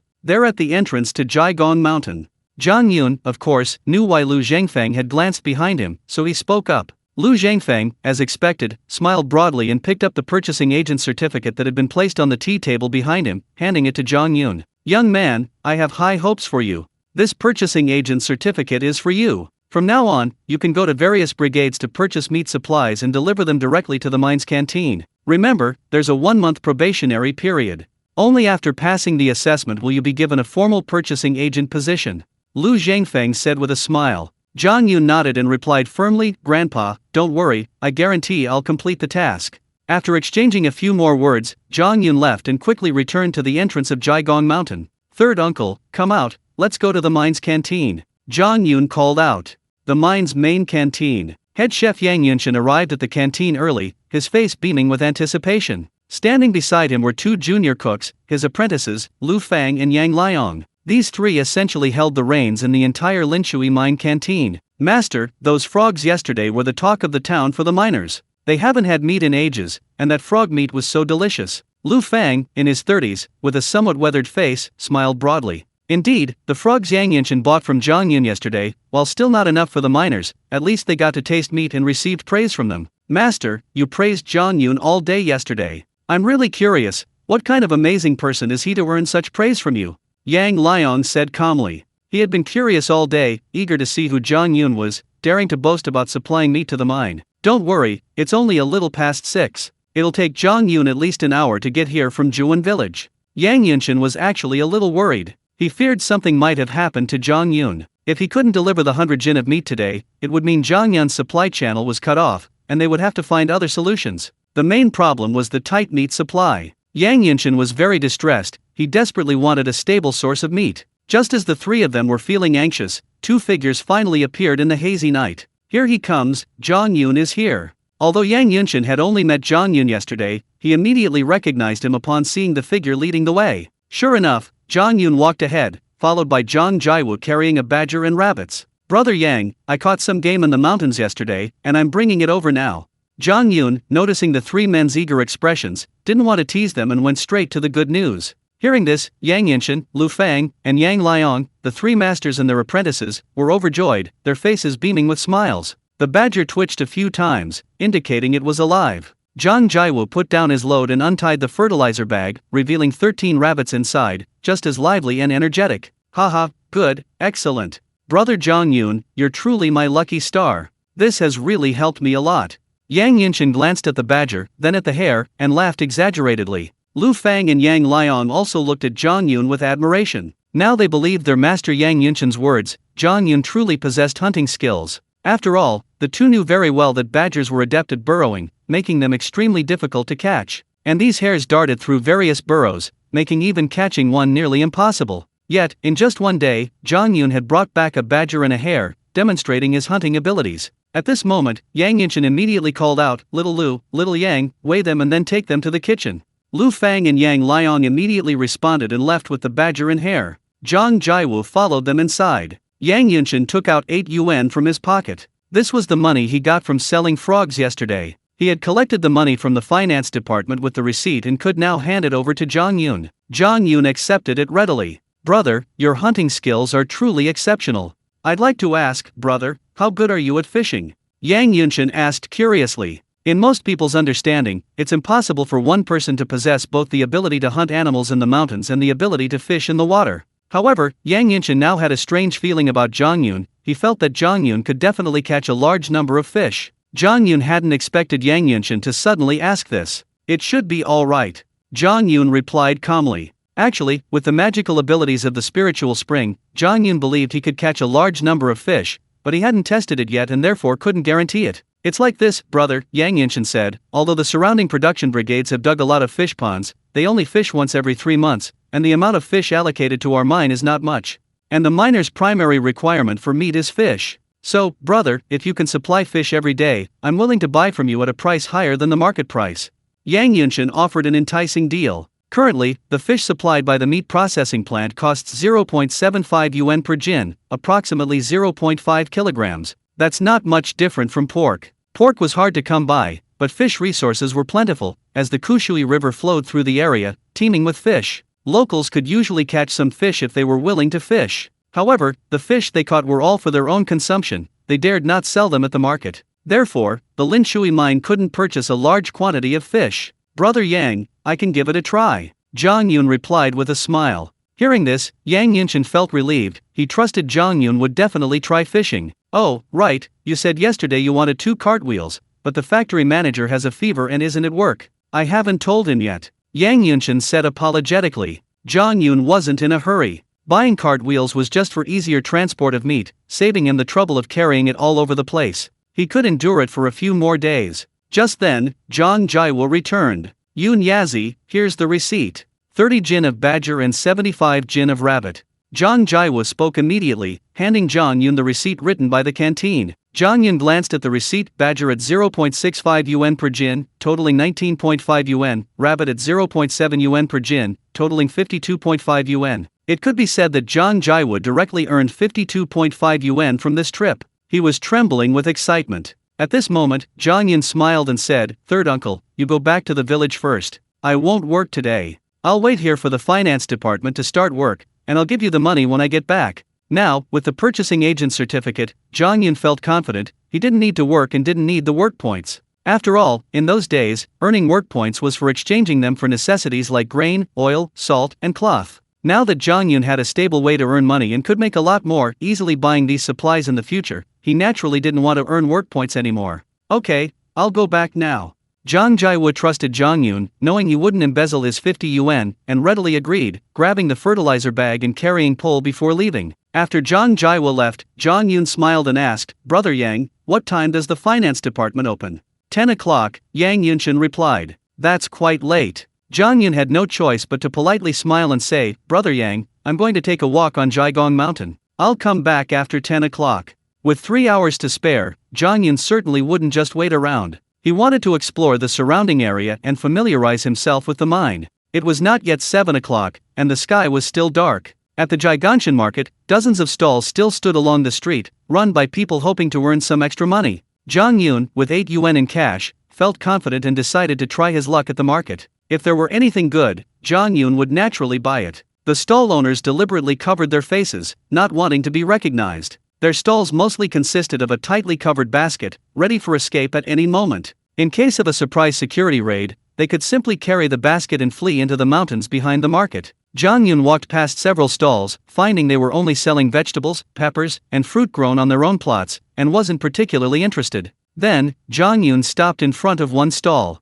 It was another tightly covered basket, but this time, an egg was placed on the lid. This was a clear indication that the stall owner was selling eggs. Because of the food shortage in those days, very few people could afford to raise chickens. Production teams typically allocated a plot of land and assigned specific people to raise a batch of chickens to ensure an egg supply. However, the chickens lacked a proper food supply and relied solely on catching insects in the fields, resulting in low egg production and small eggs. Zhang Yun was somewhat surprised to see that this stall owner actually had eggs for sale, and that the eggs were quite large. Although he already had 3 pheasants in his spiritual spring space, Zhang Yun still felt it wasn't enough, and he had considered raising a batch of domestic chickens. That way, he could achieve egg freedom and sell them in large quantities. "How much?" Zhang Yun squatted down in front of the egg stall and asked quietly. The stall owner had naturally noticed Zhang Yun and looked around to make sure no one else was watching. 8 eggs for 1 jin, 5 mao per jin. The stall owner replied quietly as well. "That's about 6 fen per egg. An egg costs a little over 5 cents at the supply and marketing cooperative, but here it's the black market, so the price is a bit higher, which is completely understandable. After all, buying eggs at the supply and marketing cooperative requires coupons, a minimum purchase of 1 jin, 500 g, and you have to be at the mercy of the clerks. Plus, you have to spend time walking there. Considering all this, the price of eggs on the black market is actually quite reasonable. How many eggs do you have here? Zhang Yun asked again in a low voice. 50 in total. If you want them all, I'll give you 3 yuan. The stall owner's eyes, barely visible, lit up when he heard Zhang Yun's words, and he said with slight excitement. Zhang Yun smiled immediately, didn't haggle, and took out 3 yuan. Here, I'll take them all. These 50 eggs meant that they could potentially hatch into 50 chickens, allowing for large-scale chicken farming in the Spirit Spring space. The stall owner took the 3 yuan and readily said, "This basket is yours for the taking." Then, like a startled rabbit, he excitedly ran away. Zhang Yun stored the entire basket into his spiritual spring space. Of the 3 pheasants he caught yesterday, 2 were hens. 50 eggs fell into plot number 1, and Zhang Yun's consciousness locked onto the 2 female pheasants. Generally speaking, it takes about 21 days for an egg to hatch. A hen can incubate about 10 eggs at a time, as the incubation process is limited by factors like temperature, ventilation, and egg turning. When the hen is lying down, she can only cover so many eggs at a time. Zhang Yun thought to himself, and he understood. At plot 2, with a 15x time flow, the chicks will hatch in a little over a day. So, these 2 hens can incubate 20 eggs in a little over a day, and 3 days is enough for them to incubate all 50 eggs. Zhang Yun's face showed excitement. The 15x time flow at plot 2 was truly amazing, greatly shortening the incubation time for chicks. After thinking it through, Zhang Yun consciously controlled 20 eggs, placing 10 eggs under each female pheasant, and then restricted their movement, forcing them to incubate the eggs. After secretly completing these tasks, Zhang Yun thought for a moment and decided that he could set up a stall here before dawn. After all, he had caught over 100 wild rabbits yesterday, so there was no need to keep the male rabbits, most of them could be sold. He took out the basket he had just received, and stuffed it with 10 male rabbits. Soon after, an older woman wearing a wide-brimmed hat came over. She immediately noticed the rabbit with one leg tied to it with rope on the basket's lid and understood that Zhang Yun was selling wild rabbits. "Young man, is this a wild rabbit? How about we trade?" The older woman was still cautious. She didn't dare use the word sell, but rather trade, which was legal and compliant, and she didn't need to worry about the consequences. 4 yuan each, take your pick. Zhang Yun said calmly. Just now, the mine's canteen was buying wild rabbits for 70 cents per jin, approximately 0.5 catties, and each rabbit weighed about 5 jin, which was 3.5 yuan. Now it's retail, so an extra 50 cents per rabbit is reasonable. Anyway, the mine workers' families have plenty of spare cash and receipts, and meat is a scarce commodity, it's hard to get even if you fight for it. Zhang Yun would be a fool not to sell it for a good price. Even if he asked for 5 yuan, Zhang Yun was confident he wouldn't have trouble selling it. "Young man, you're very honest." Sure enough, as Zhang Yun expected, the woman was quite happy when she heard the price and immediately pulled out 4 yuan. After handing it to Zhang Yun, the woman lifted the lid of her basket and picked out a rabbit that looked relatively large. "Young man, wait a moment, I'll go call some neighbors over, they haven't had meat in a long time. Oh, by the way, young man, can you exchange grain coupons or cloth coupons here?" the older woman asked with a smile after putting the wild rabbit into her basket. "Of course," Zhang Yun replied confidently. The older woman immediately ran off with a beaming smile, looking more like a young bride than an elderly woman. This wild rabbit had truly made her happy. As Zhang Yun watched the older woman leave, he took another wild rabbit from his spatial storage and put it into his basket. Soon, a group of people gathered around. They had already seen the older woman buy a wild rabbit, and naturally wouldn't miss the opportunity. Finally, they could have a hearty meal of meat. Indulging like this was worthwhile. Zhang Yun accepted all comers. A wild rabbit cost 4 yuan, and soon 10 people came and bought the 10 rabbits from Zhang Yun's basket. As the last person left, Zhang Yun immediately moved 100 meters in the direction the older woman had gone and set up his stall in a different spot. Naturally, Zhang Yun secretly took out another 10 rabbits and put them back into his basket. Less than 5 minutes later, Zhang Yun noticed that the older woman who had bought the rabbits first had indeed led a group of elderly men and women over. There were about 20 of them, but they remained silent, not a single one of them speaking, and they all walked in unison towards Zhang Yun. As a black market, Jiagong Mountain was a place where everyone was accustomed to not making loud noise during transactions. This lady is really helpful. Zhang Yun's exceptional senses allowed him to spot the lady and the group of elderly people she had summoned from afar. A large group of 25 people had arrived. With lightning speed, Zhang Yun immediately placed 15 more wild rabbits into his basket. Since the elderly people had come so enthusiastically, Zhang Yun couldn't let them leave empty-handed, he had to fulfill their wishes. A short while later, the lady arrived first, smiling broadly. "Young man, I didn't break my promise, did I? I've called all my good friends over." The elderly people who arrived later, of course, saw the rabbits with their legs tied to the basket lid, and their faces immediately lit up with excitement. "Auntie, you're so kind," Zhang Yun replied with a smile. At this moment, the older woman's eyes flickered. She remembered that not long ago, Zhang Yun only had 10 rabbits in his basket. How come he had so many rabbits now? Young man, do you raise rabbits? After a moment of speculation, the older woman asked. No, I just have good relationships with some hunters. I help them sell these rabbits. While you were gone, my partner brought over some more rabbits. They're all here. Zhang Yun patiently explained. Upon hearing this, the older woman's eyes lit up. She realized that Zhang Yun could supply wild animals regularly. The older men and women who had come along, seeing the rabbits with their own eyes, couldn't wait any longer. Young man, here's 4 yuan. Can I choose a rabbit myself? An older man interrupted their conversation, directly taking out 4 yuan. Okay, sir, you can choose one yourself. Zhang Yun immediately took the money and said generously. The old man happily opened the lid and saw the wild rabbits in the basket. They were all alive and quite large. Without picking and choosing, he picked up a rabbit and immediately stepped aside. Following his example, the other elderly men and women took out money, some even with food coupons or cloth coupons, and each took a rabbit. The 25 rabbits were sold out in a moment. The elderly men and women all left with smiles on their faces. The first woman who had traded with Zhang Yun actually stayed. She pulled Zhang Yun aside and led him to the back of a nearby house before speaking. Young man, from what you've said, you have many hunter friends. I have a favor to ask you. The woman said softly, looking at Zhang Yun with pleading eyes. Auntie, what's your name? You can tell me, and if I can help, I'll do my best. Zhang Yun replied with a smile. I'm Wang Xiao Hua, everyone calls me Granny Hua. Young man, you can call me that too. My story is actually quite simple. My father used to be a hunter, but he passed away last year, leaving behind a bow and arrow. As a woman, how could I possibly hunt? This bow and arrow is just an ornament to me. I don't want my father's bow and arrow to gather dust and decay, so I'd like you to find a hunter to sell it to. Auntie Wang Xiao Hua explained in detail, telling Zhang Yun her reasons. Zhang Yun grinned, surprised that his hastily made-up excuse had yielded such an unexpected reward. Actually, his experience in Pine Tree Mountain over the past 2 days had led Zhang Yun to consider forging a bow and arrow. The spiritual spring water was indeed very alluring to wild beasts, but the scent it emitted was quickly absorbed by the air, spreading only a short distance and lasting only a short time. Therefore, each time Zhang Yun wanted to lure beasts with the spiritual spring water, he had to scatter it over a large area and then guide the beasts into his traps. Although he had indeed gained something from using the spiritual spring water these past 2 days, Zhang Yun knew very well that this was only because of the flat terrain of Pine Tree Mountain. If he were in a mountainous region like Chicken Cry Mountain, full of pits and ravines, even if the spiritual spring water lured the beasts there, they might escape the traps within the short time it took for Zhang Yun to run and capture them. If he had a bow and arrow, he could shoot from a distance. That way, once those large wild animals fell into the trap, Zhang Yun could shoot them from afar before they could struggle to escape. And Wang, tell me, how much are you planning to sell your bow and arrow for? If it's too expensive, I don't need to even look at it. My hunter friends all have their own knives and bows, they're not in a hurry to replace theirs.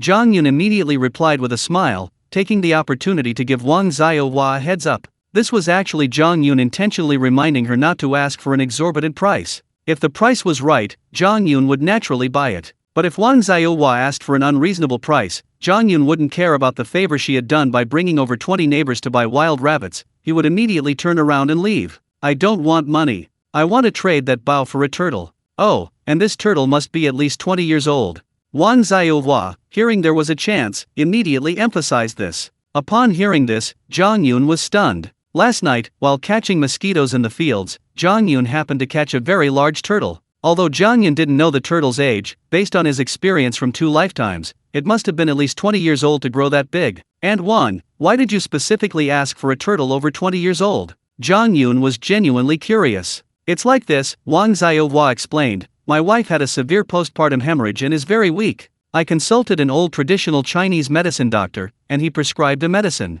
The herbs are easy to find, but finding a turtle over 20 years old is a problem. Young man, if you can help those hunters find such a turtle, my whole family will be grateful to you. Wang Xiao Hua quickly explained. I see. Zhang Yun understood. And Wang, how about this? I'll go find my hunter friends today and see if they have any clues. If I find a turtle like this, I'll come find you immediately.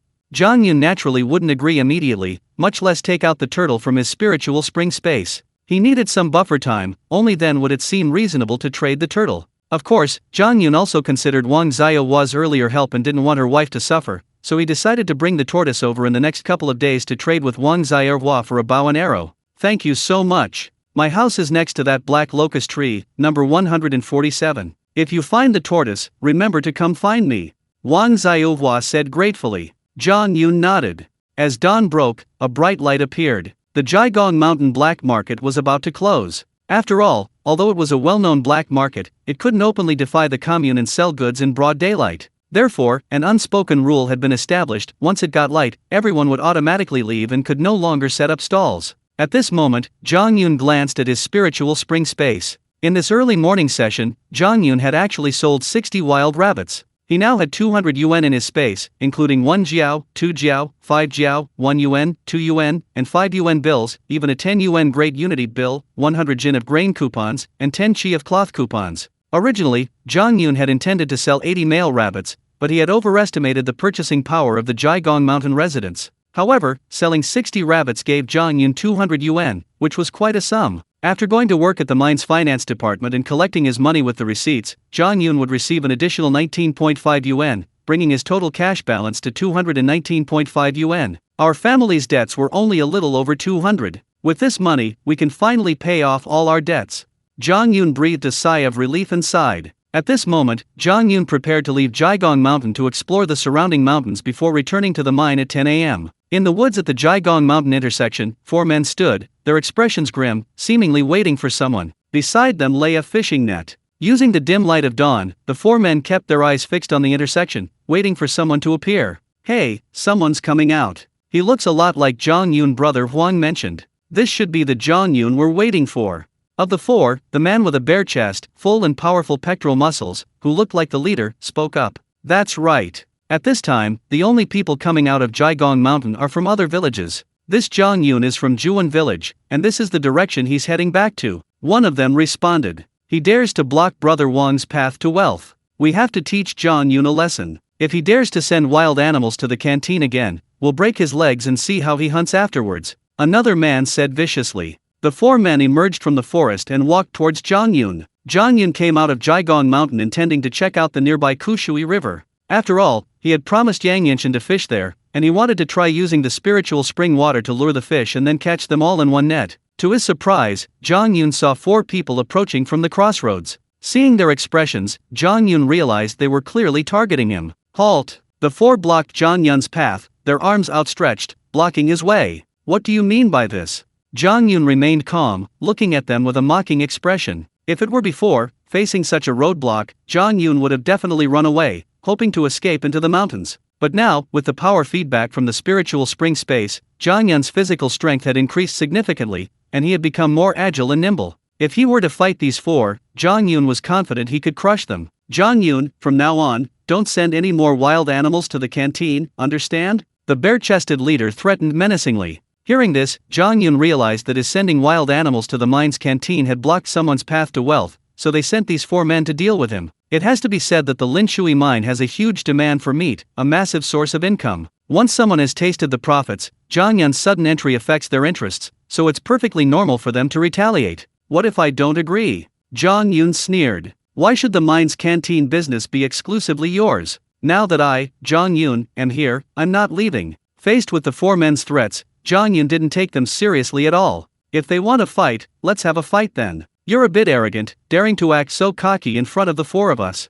Since you don't know what's good for you, we'll just have to break your legs so you can never hunt wild animals again. In this era, killing was something ordinary people dared not do, but breaking legs was a common occurrence. After all, there were no surveillance cameras in this era. Even if someone was crippled, as long as they denied it, the victim had no recourse. As soon as the words were spoken, the 4 men clenched their fists, poised to charge like bulls, ready to attack Zhang Yun. I have no grudge against you, yet you dare to try and break my legs? That's quite ruthless. Fine, since you want trouble, then I, Zhang Yun, will have no choice but to teach you a lesson. Zhang Yun also clenched his fists, bent his knees, and prepared to fight. Attack! The 4 men shouted in unison, charging towards Zhang Yun, each throwing a right punch straight at his face. Just as the 4 punches were about to land, Zhang Yun suddenly crouched down, unleashing a whirlwind sweeping kick with his right foot, cleanly sending all 4 flying to the ground. As they fell, the 4 men surprisingly tried to get up quickly, wanting to retaliate against Zhang Yun. Slap, slap, slap. Zhang Yun was even more agile.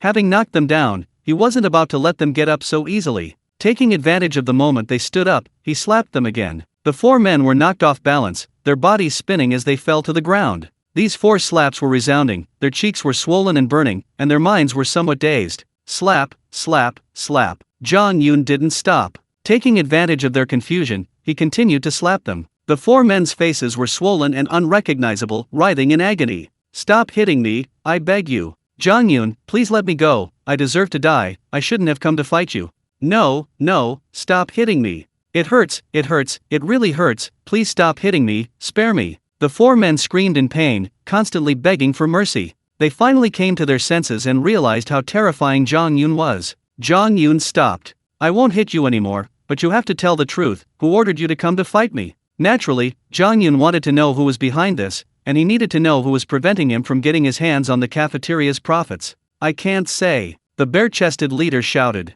Slap. Another resounding slap. Zhang Yun felt no sympathy. Seeing that he was trying to hide the truth, he didn't hesitate to slap him across the face. This slap completely stunned the 4 men. They finally understood that if they didn't tell the truth today, Zhang Yun might really cripple them. I'll talk.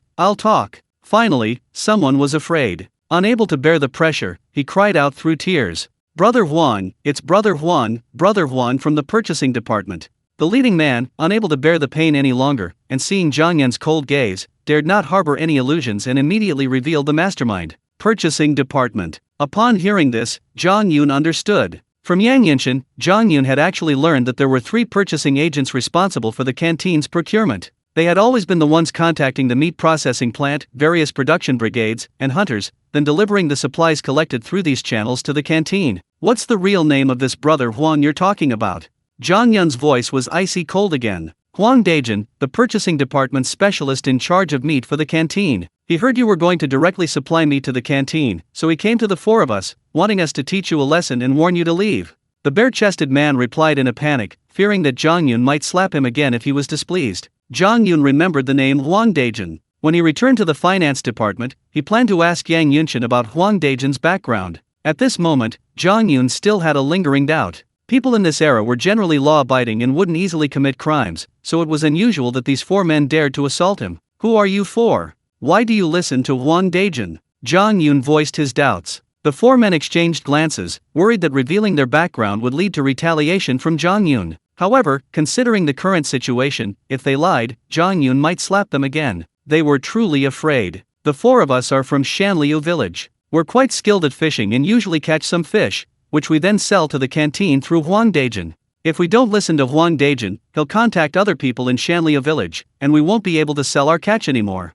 The leader of the group said with a distressed expression. Zhang Yun understood immediately. Shanliu village borders Juan village, located in the lower reaches of the Kushui River. The river there is wide and deep, indeed rich in fish resources, so the villagers of Shanliu village naturally possess excellent fishing skills. Huang Dejin holds the power to purchase fish. He can buy fish from whomever he wants with a single word. Therefore, if these 4 wanted to make money, they had to bow down to Huang Dejin and obey his every command. Oh, so you're fishermen. Well then, if you want me to let you go, bring a fishing net as an apology. Otherwise, I have a few hunter friends. If one day their shotguns are careless and accidentally injure you, it'll be too late for regrets. Zhang Yun spoke calmly after learning the 4 men's background. Upon hearing this, the 4 men were filled with grief and indignation. They hadn't expected Zhang Yun to be so ruthless. He had slapped them so many times, and yet he wasn't satisfied, going further and trying to take away their livelihood. However, they also sensed the threat in Zhang Yun's words. In this era without surveillance cameras, finding the culprit in a covered attack was indeed quite difficult. I'll give it to you, I'm willing to hand over the fishing net. The leader of the group was indeed frightened by Zhang Yun. He dared not gamble, after all, his family depended on him for income and work points. If he lost his ability to work, his parents, wife, and children would suffer for the rest of their lives. As for not completing Huang Dejin's task, he didn't care anymore. He could simply sell the fish he caught at the Jiagong Mountain black market later. The other 3 shared the same thought. They didn't want to live in constant anxiety and fear of retaliation from Zhang Yun over a single fishing net. Then, one of them ran into the nearby woods, retrieved the fishing net they had brought, and placed it at Zhang Yun's feet. Zhang Yun's eyes lit up. This was exactly what he wanted. Alright, you can go back now. Zhang Yun smiled faintly. The 4 turned and tried to run away. Oh, right. Zhang Yun suddenly called out again. The 4 men froze, then turned to Zhang Yun with tearful faces, their bodies trembling. They thought Zhang Yun was about to offer some kind of compensation. Don't be afraid of me. Actually, I'm a purchasing agent too. You can sell the fish you catch to me in the future. The price will be the same as Huang Dejin's. Zhang Yun calmly said, looking at the four men's frightened expressions. Hearing this, the four men's expressions became incredibly complicated. They had just been slapped by Zhang Yun, and now he was recruiting them. Should they agree or refuse? The relationships between humans, friend or foe, can change in an instant. Zhang Yun's desire to recruit the four men was, of course, based on his own calculations. While the existence of the spiritual spring space meant Zhang Yun could certainly develop the fishing industry and massively propagate fish resources, potentially monopolizing the mine's fish supply. However, Zhang Yun also understood that business couldn't be monopolized, and profits couldn't be monopolized. This would arouse envy and lead to serious trouble in the future. What Zhang Yun desired was a wide-net approach to business relationships, binding everyone to his cause. This way, he could enjoy the value of others' labor and earn their respect. Therefore, although Zhang Yun had just clashed with the four men, he didn't hold a grudge and even intended to recruit them. If he could use them to improve relations with Shanliu village, it would be a good thing. Okay. The four men agreed hesitantly. Zhang Yun sensed their inner thoughts. They were afraid he would have no choice but to agree, and they still harbored some doubts. That's all right. Zhang Yun is willing to give them some time. They'll naturally become friendly with him in the future. All right, you can go back now. Zhang Yun then waved his hand dismissively and called out with a smile. The four men, as if granted a pardon, immediately ran away, fearing that Zhang Yun would try to stop them again. Zhang Yun looked at the fishing net on the ground and smiled smugly. I still have 3 hours before the finance department starts work. I can try my luck at the Kushui River. Naturally, Zhang Yun wanted to use this fishing net to catch fish in the Kushui River. Huang Dejin, is it? Trying to ostracize me? Then you'll have to face my retaliation. From now on, I'm going to monopolize the fish supply for this mine's canteen. I won't give Huang Dejin a single share. Zhang Yun's eyes suddenly turned cold. A hint of hatred had risen within him towards Huang Dejin. Although Zhang Yun didn't want trouble, he wasn't one to back down. Since Huang Dejin had taken the initiative to attack him, if he didn't retaliate, he'd be bullied to death by Huang Dejin in the future. Immediately, Zhang Yun stored his fishing net in his spiritual spring space and jogged along, reaching the nearest Kushui River bank in just a few minutes. This is probably the border between Zhuan village and Shanliu village. The river is about 100 meters wide, and it's a bend in the river. This should be a place with plenty of fish. Zhang Yun walked along the riverbank for a while, found a spot, and decided to fish there.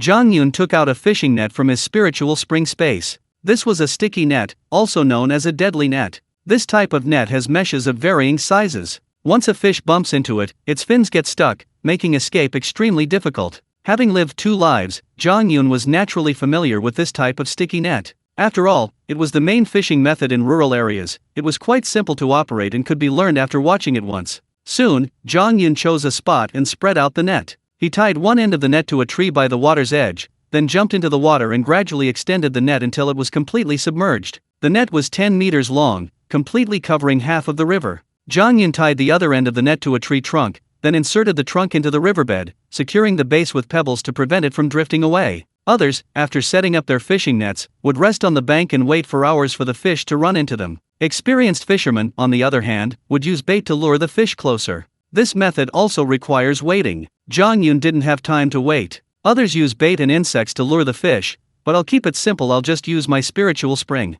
Zhang Yun swam 10 meters upstream, then took out a fertilizer bag from his spiritual spring space and instantly poured all the spiritual spring water into it. The spiritual spring water in the fertilizer bag would slowly seep out and flow downstream with the river. Such a large fertilizer bag, even with the spiritual spring water slowly seeping out, would take at least 10 minutes to mix all the water in the bag. Although the spiritual spring water was rapidly diluted as it mixed with the river water, its inherent properties didn't disappear. It continued to diffuse and flow downstream. The fish in the river, upon ingesting a mouthful of the spiritual spring's energy, experienced immense benefits. Their vitality instantly increased by 10%, making them extremely excited. Naturally, having benefited, the fish realized the existence of the spiritual spring's energy upstream and surged upstream one by one. Whether large or small, all fish that ingested the spiritual spring's energy swam upwards. This area was a river bend, where various upstream food deposits, making it extremely rich in fish resources. Now, the allure of the spiritual spring's energy caused the fish in this river bend to rush towards Zhang Yun's direction. Soon, some fish, unaware of the sticky net submerged in the river water, crashed directly into it, becoming stuck one by one. They frantically thrashed their tails trying to escape, but their tail fins were trapped in the net.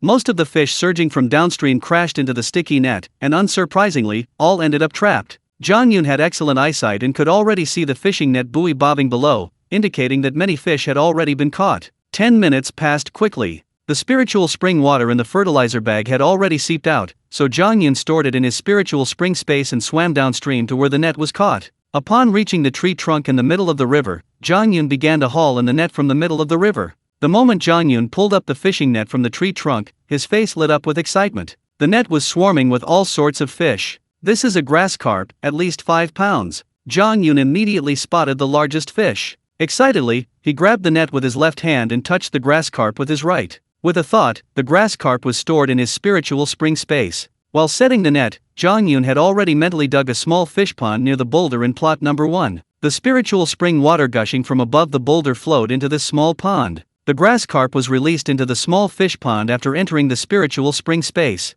This is a carp. This is a sea bream. This is a mullet. This is a blue eel. This is a silver carp. I even caught a catfish." Zhang Yun kept calling out the names of the fish as he turned the net. It's clear that the Kushui River is extremely rich in fish resources. Zhang Yun managed to catch all the major freshwater fish species of Hunan province, demonstrating the river's abundant nutrients, allowing various fish to thrive. The Kushui River is a tributary of the Xiangjiang River. Zhang Yun caught so many fish upstream, which gives an idea of the Xiangjiang River's rich fish resources. After all, in the 1970s, industry was underdeveloped and rivers were unpolluted, allowing various fish species to survive. With sufficient fishing skills, one could enter the river at any time and always have a good catch. It took Zhang Yun 10 minutes to store all the fish caught in this net into his spiritual spring space. At this moment, Zhang Yun's consciousness looked at the numbers above the boulder. Acceleration points, 10.5. This means that the weight of the fish Zhang Yun caught this time exceeded 1,000 jin, approximately 500 kilograms. Zhang Yun stared at this number, stunned for a moment, standing there motionless for quite some time. This net full of fish is even heavier than the wild boar caught yesterday. It's insane. It just goes to show how abundant the fish are in this winding river. Of course, the fundamental reason is the power of the spiritual spring. Its life-giving energy attracted the fish, causing them to crash into the net, resulting in such a rich harvest. This catch of over 1,000 pounds of fish, of many different kinds, is now in a small fish pond near the boulder, almost overflowing. Fortunately, the spiritual spring space is special. There's no need to worry about oxygen. Nourished by the spring water, none of the fish have died. Instead, they're all happily wagging their tails, frantically absorbing the spring water. It's a pity that the spirit spring space only has 3 acres, which is already almost overflowing with various animals and plants. With so many fish, there's no extra space. I'll have to wait until tomorrow. I'll dig the entire 4th plot into a fish pond and release all the fish caught today into it. A 1-acre fish pond, while not large, will definitely be more than enough to raise over 1,000 catties of fish. Zhang Yun made his decision after thinking it over. It was still early, not even 8 o'clock yet. If Zhang Yun wanted to continue fishing, he would have plenty of time. Unfortunately, the spirit spring space was already full of various resources, and even if he caught a lot of fish, there wouldn't be enough space to store them. Besides, as long as the spirit spring space existed, Zhang Yun could come fishing whenever he wanted and have a bountiful harvest. Naturally, Zhang Yun pulled in his fishing net and went ashore. These 1,000+ catties of fish are enough to support 10 days of delivery, so there's no need to rush to catch more fish now. There are also a lot of turtles inhabiting this winding river. Why not use this time to catch some more turtles? At this moment, an idea came to Zhang Yun's mind. Remembering Wang Xiaohua's request, Zhang Yun wanted to catch more turtles so he could develop a turtle industry. Immediately, Zhang Yun began to think about how to catch turtles. Unbeknownst to Zhang Yun, at this time, Wang Yuanhui and Zhang Bashu, a married couple, actually entered his house and found Zhang Zongli and Chen Wan, a married couple, forcefully demanding repayment of debts. Second brother, this guarantee only has 1 month left. Zhang Bashu and Wang Yuanhui, a married couple, approached Zhang Zongli and waved a piece of paper in their hands. On it was the guarantee written by Zhang Zongli. It had a signature, a fingerprint, and the brigade leader's signature. It was legally binding and could not be retracted. Last night, after discussing it, Zhang Bashu and Wang Yuanhui felt it necessary to strike a blow against Zhang Zongli's family and forcefully suppress Zhang Yun's arrogance of the past 2 days. So they came to his door early this morning. Brother, sister-in-law, look at our family's situation. How can we possibly come up with so much money all at once? Chen Wan, who was standing nearby, became anxious upon hearing this. Giving the elderly Zhang Guangming and son Mangxiang 5 yuan a month for living expenses would amount to 60 yuan a year, which Zhang Zongli definitely couldn't afford now. Although Zhang Yun had given Chen Wan over 30 yuan yesterday, she had followed Zhang Yun's instructions to prioritize repaying creditors whose families were also struggling, and now she was penniless. Chen Wan knew Zhang Yun had gone out to earn money in the early hours of the morning, but she didn't know where he went, what he was going to sell, or how much he would earn. Anyway, Chen Wan never imagined that Zhang Yun would have over 200 yuan in his hands so early in the morning. Feeling completely uncertain, Chen Wan could only hope to beg Zhang Bashu and his wife for some time, out of consideration for their brotherhood. No money? What does your lack of money have to do with me? Are mom and dad only my parents? Shouldn't you be contributing to their upbringing? Seeing the anxious expressions on Zhang Zongli and his wife's faces, Zhang Bashu felt a surge of inexplicable excitement and began to scold them with great pride. I. Zhang Zongli desperately tried to explain, but his blood rushed to his head, and he couldn't catch his breath. His already weak body swayed, and he collapsed to the ground. Chen Wan immediately helped Zhang Zongli up, glaring angrily at Zhang Bashu, her eyes practically spitting fire. For so many years, Chen Wan had endured everything, tolerating her elder brother and sister-in-law's behavior as much as she could, willing to sacrifice everything for her family. But Zhang Bashu and his wife showed no regard for brotherly affection, becoming increasingly arrogant and oppressive towards her family. Chen Wan finally realized that continued tolerance would only embolden Zhang Bashu. Get out! Suddenly, Chen Wan straightened up, her voice like a tiger's, her face icy as she pointed at Zhang Bashu and Wang Yuanhui. Zhang Bashu and Wang Yuanhui froze instantly, utterly astonished. Chen Wan actually dared to lash out at them? This was the first time in over 20 years. Suddenly, neither of them could understand Chen Wan. However, Wang Yuanhui, always known for her fiery temper, could not possibly tolerate Chen Wan's anger. Oh, Chen Wan, you've gotten quite arrogant. You owe us money and still dare to act so self-righteous? Should we go to the brigade leader and ask him to judge whether you owe him money or not? Wang Yuanhui sneered, her face full of contempt. Oh, money, of course you have to pay it back. But the guarantee is still valid for another month, isn't it? It's not time yet, you have no right to come and collect the debt. Listen to me, you too. If you drive Zongli to the point of illness, I'll fight you to the death. Chen Wan said coldly, now filled with nothing but disgust for her elder brother and sister-in-law, and would no longer give them a kind look. You, Chen Wan, you're really something, daring to reason with us now. Fine, you're so concerned about saving face now. A month from now, I'd love to see if you still dare to criticize us like this.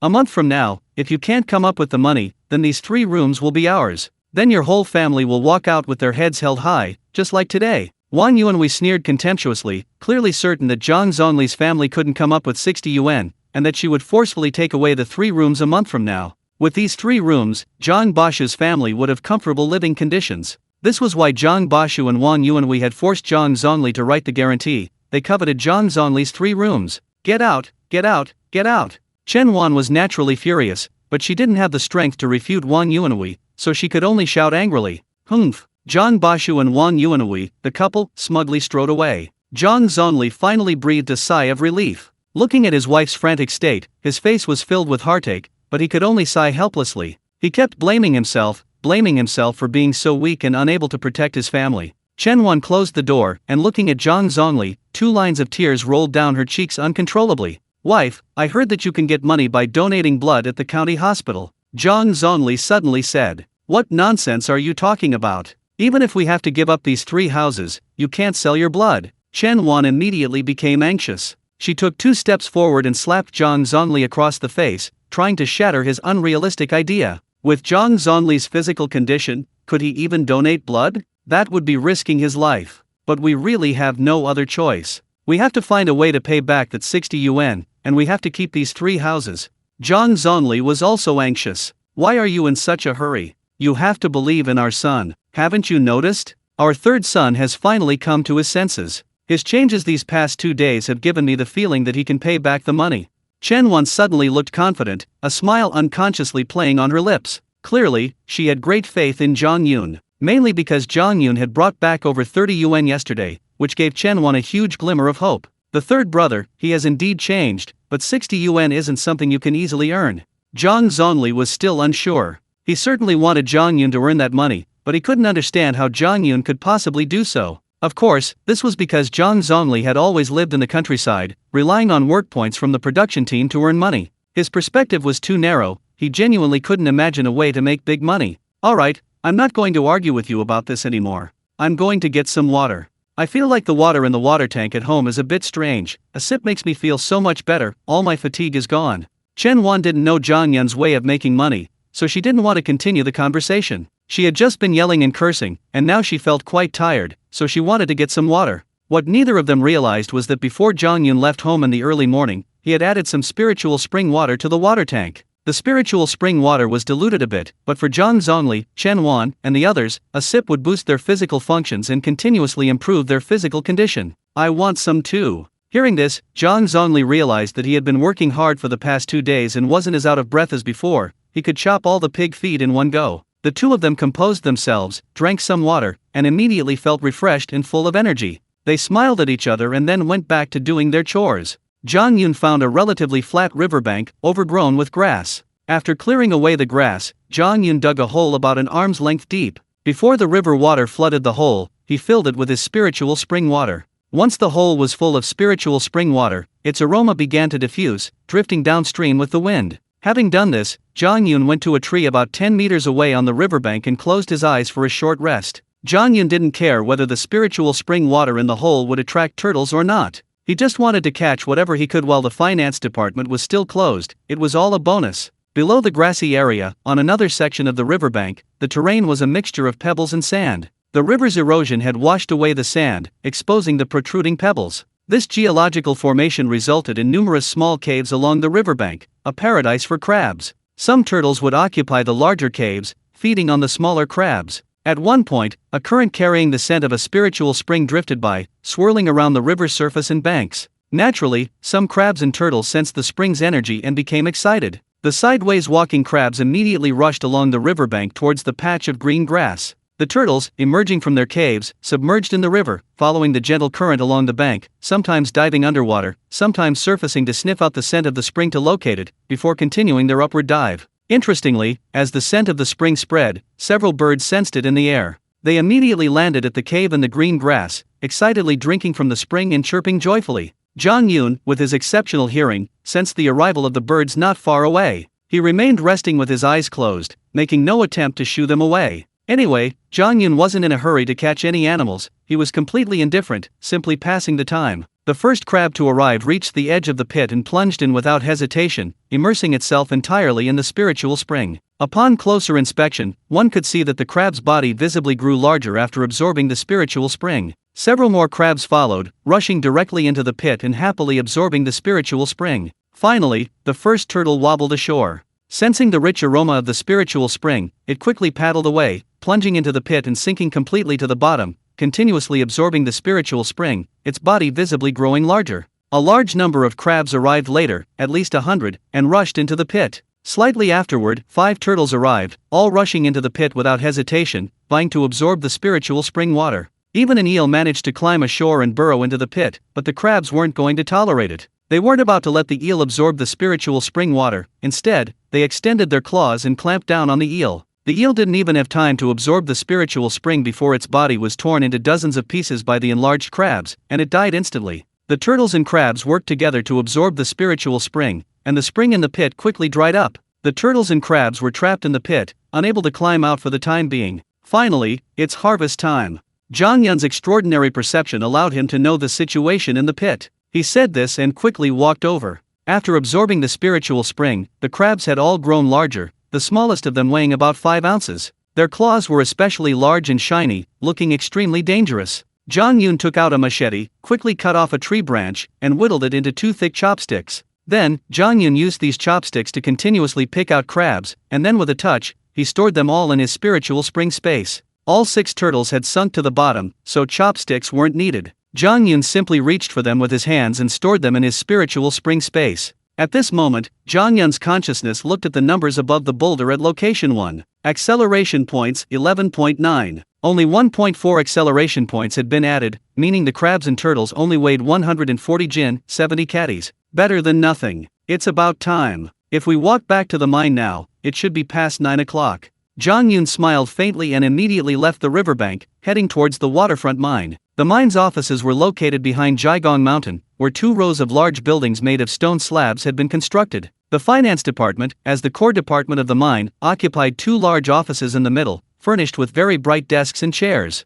The entire finance department had 10 accountants, each responsible for a specific category of finances. The accountant in charge of purchasing supplies for the canteen was a middle-aged woman named Li Guiying. At that moment, Li Guiying had just started her shift and hadn't even sat down at her seat for 5 minutes when a tall, young man walked over and sat down opposite her. "Dajin, why are you here so early? Going to get an advance on procurement funds again?" Li Guiying asked with a smile. She and the procurement officer, Huang Dajin, were quite familiar with each other, even having a secret business relationship. "Sister Ying, I'm not here to get an advance, but to say hello. The cafeteria recently hired a new procurement officer. He's in charge of meat procurement for the cafeteria, just like me. That Zhang Yun is supposed to come to collect cash from you today. I just wanted to ask Sister Ying to carefully review his application and not let him get the cash so easily."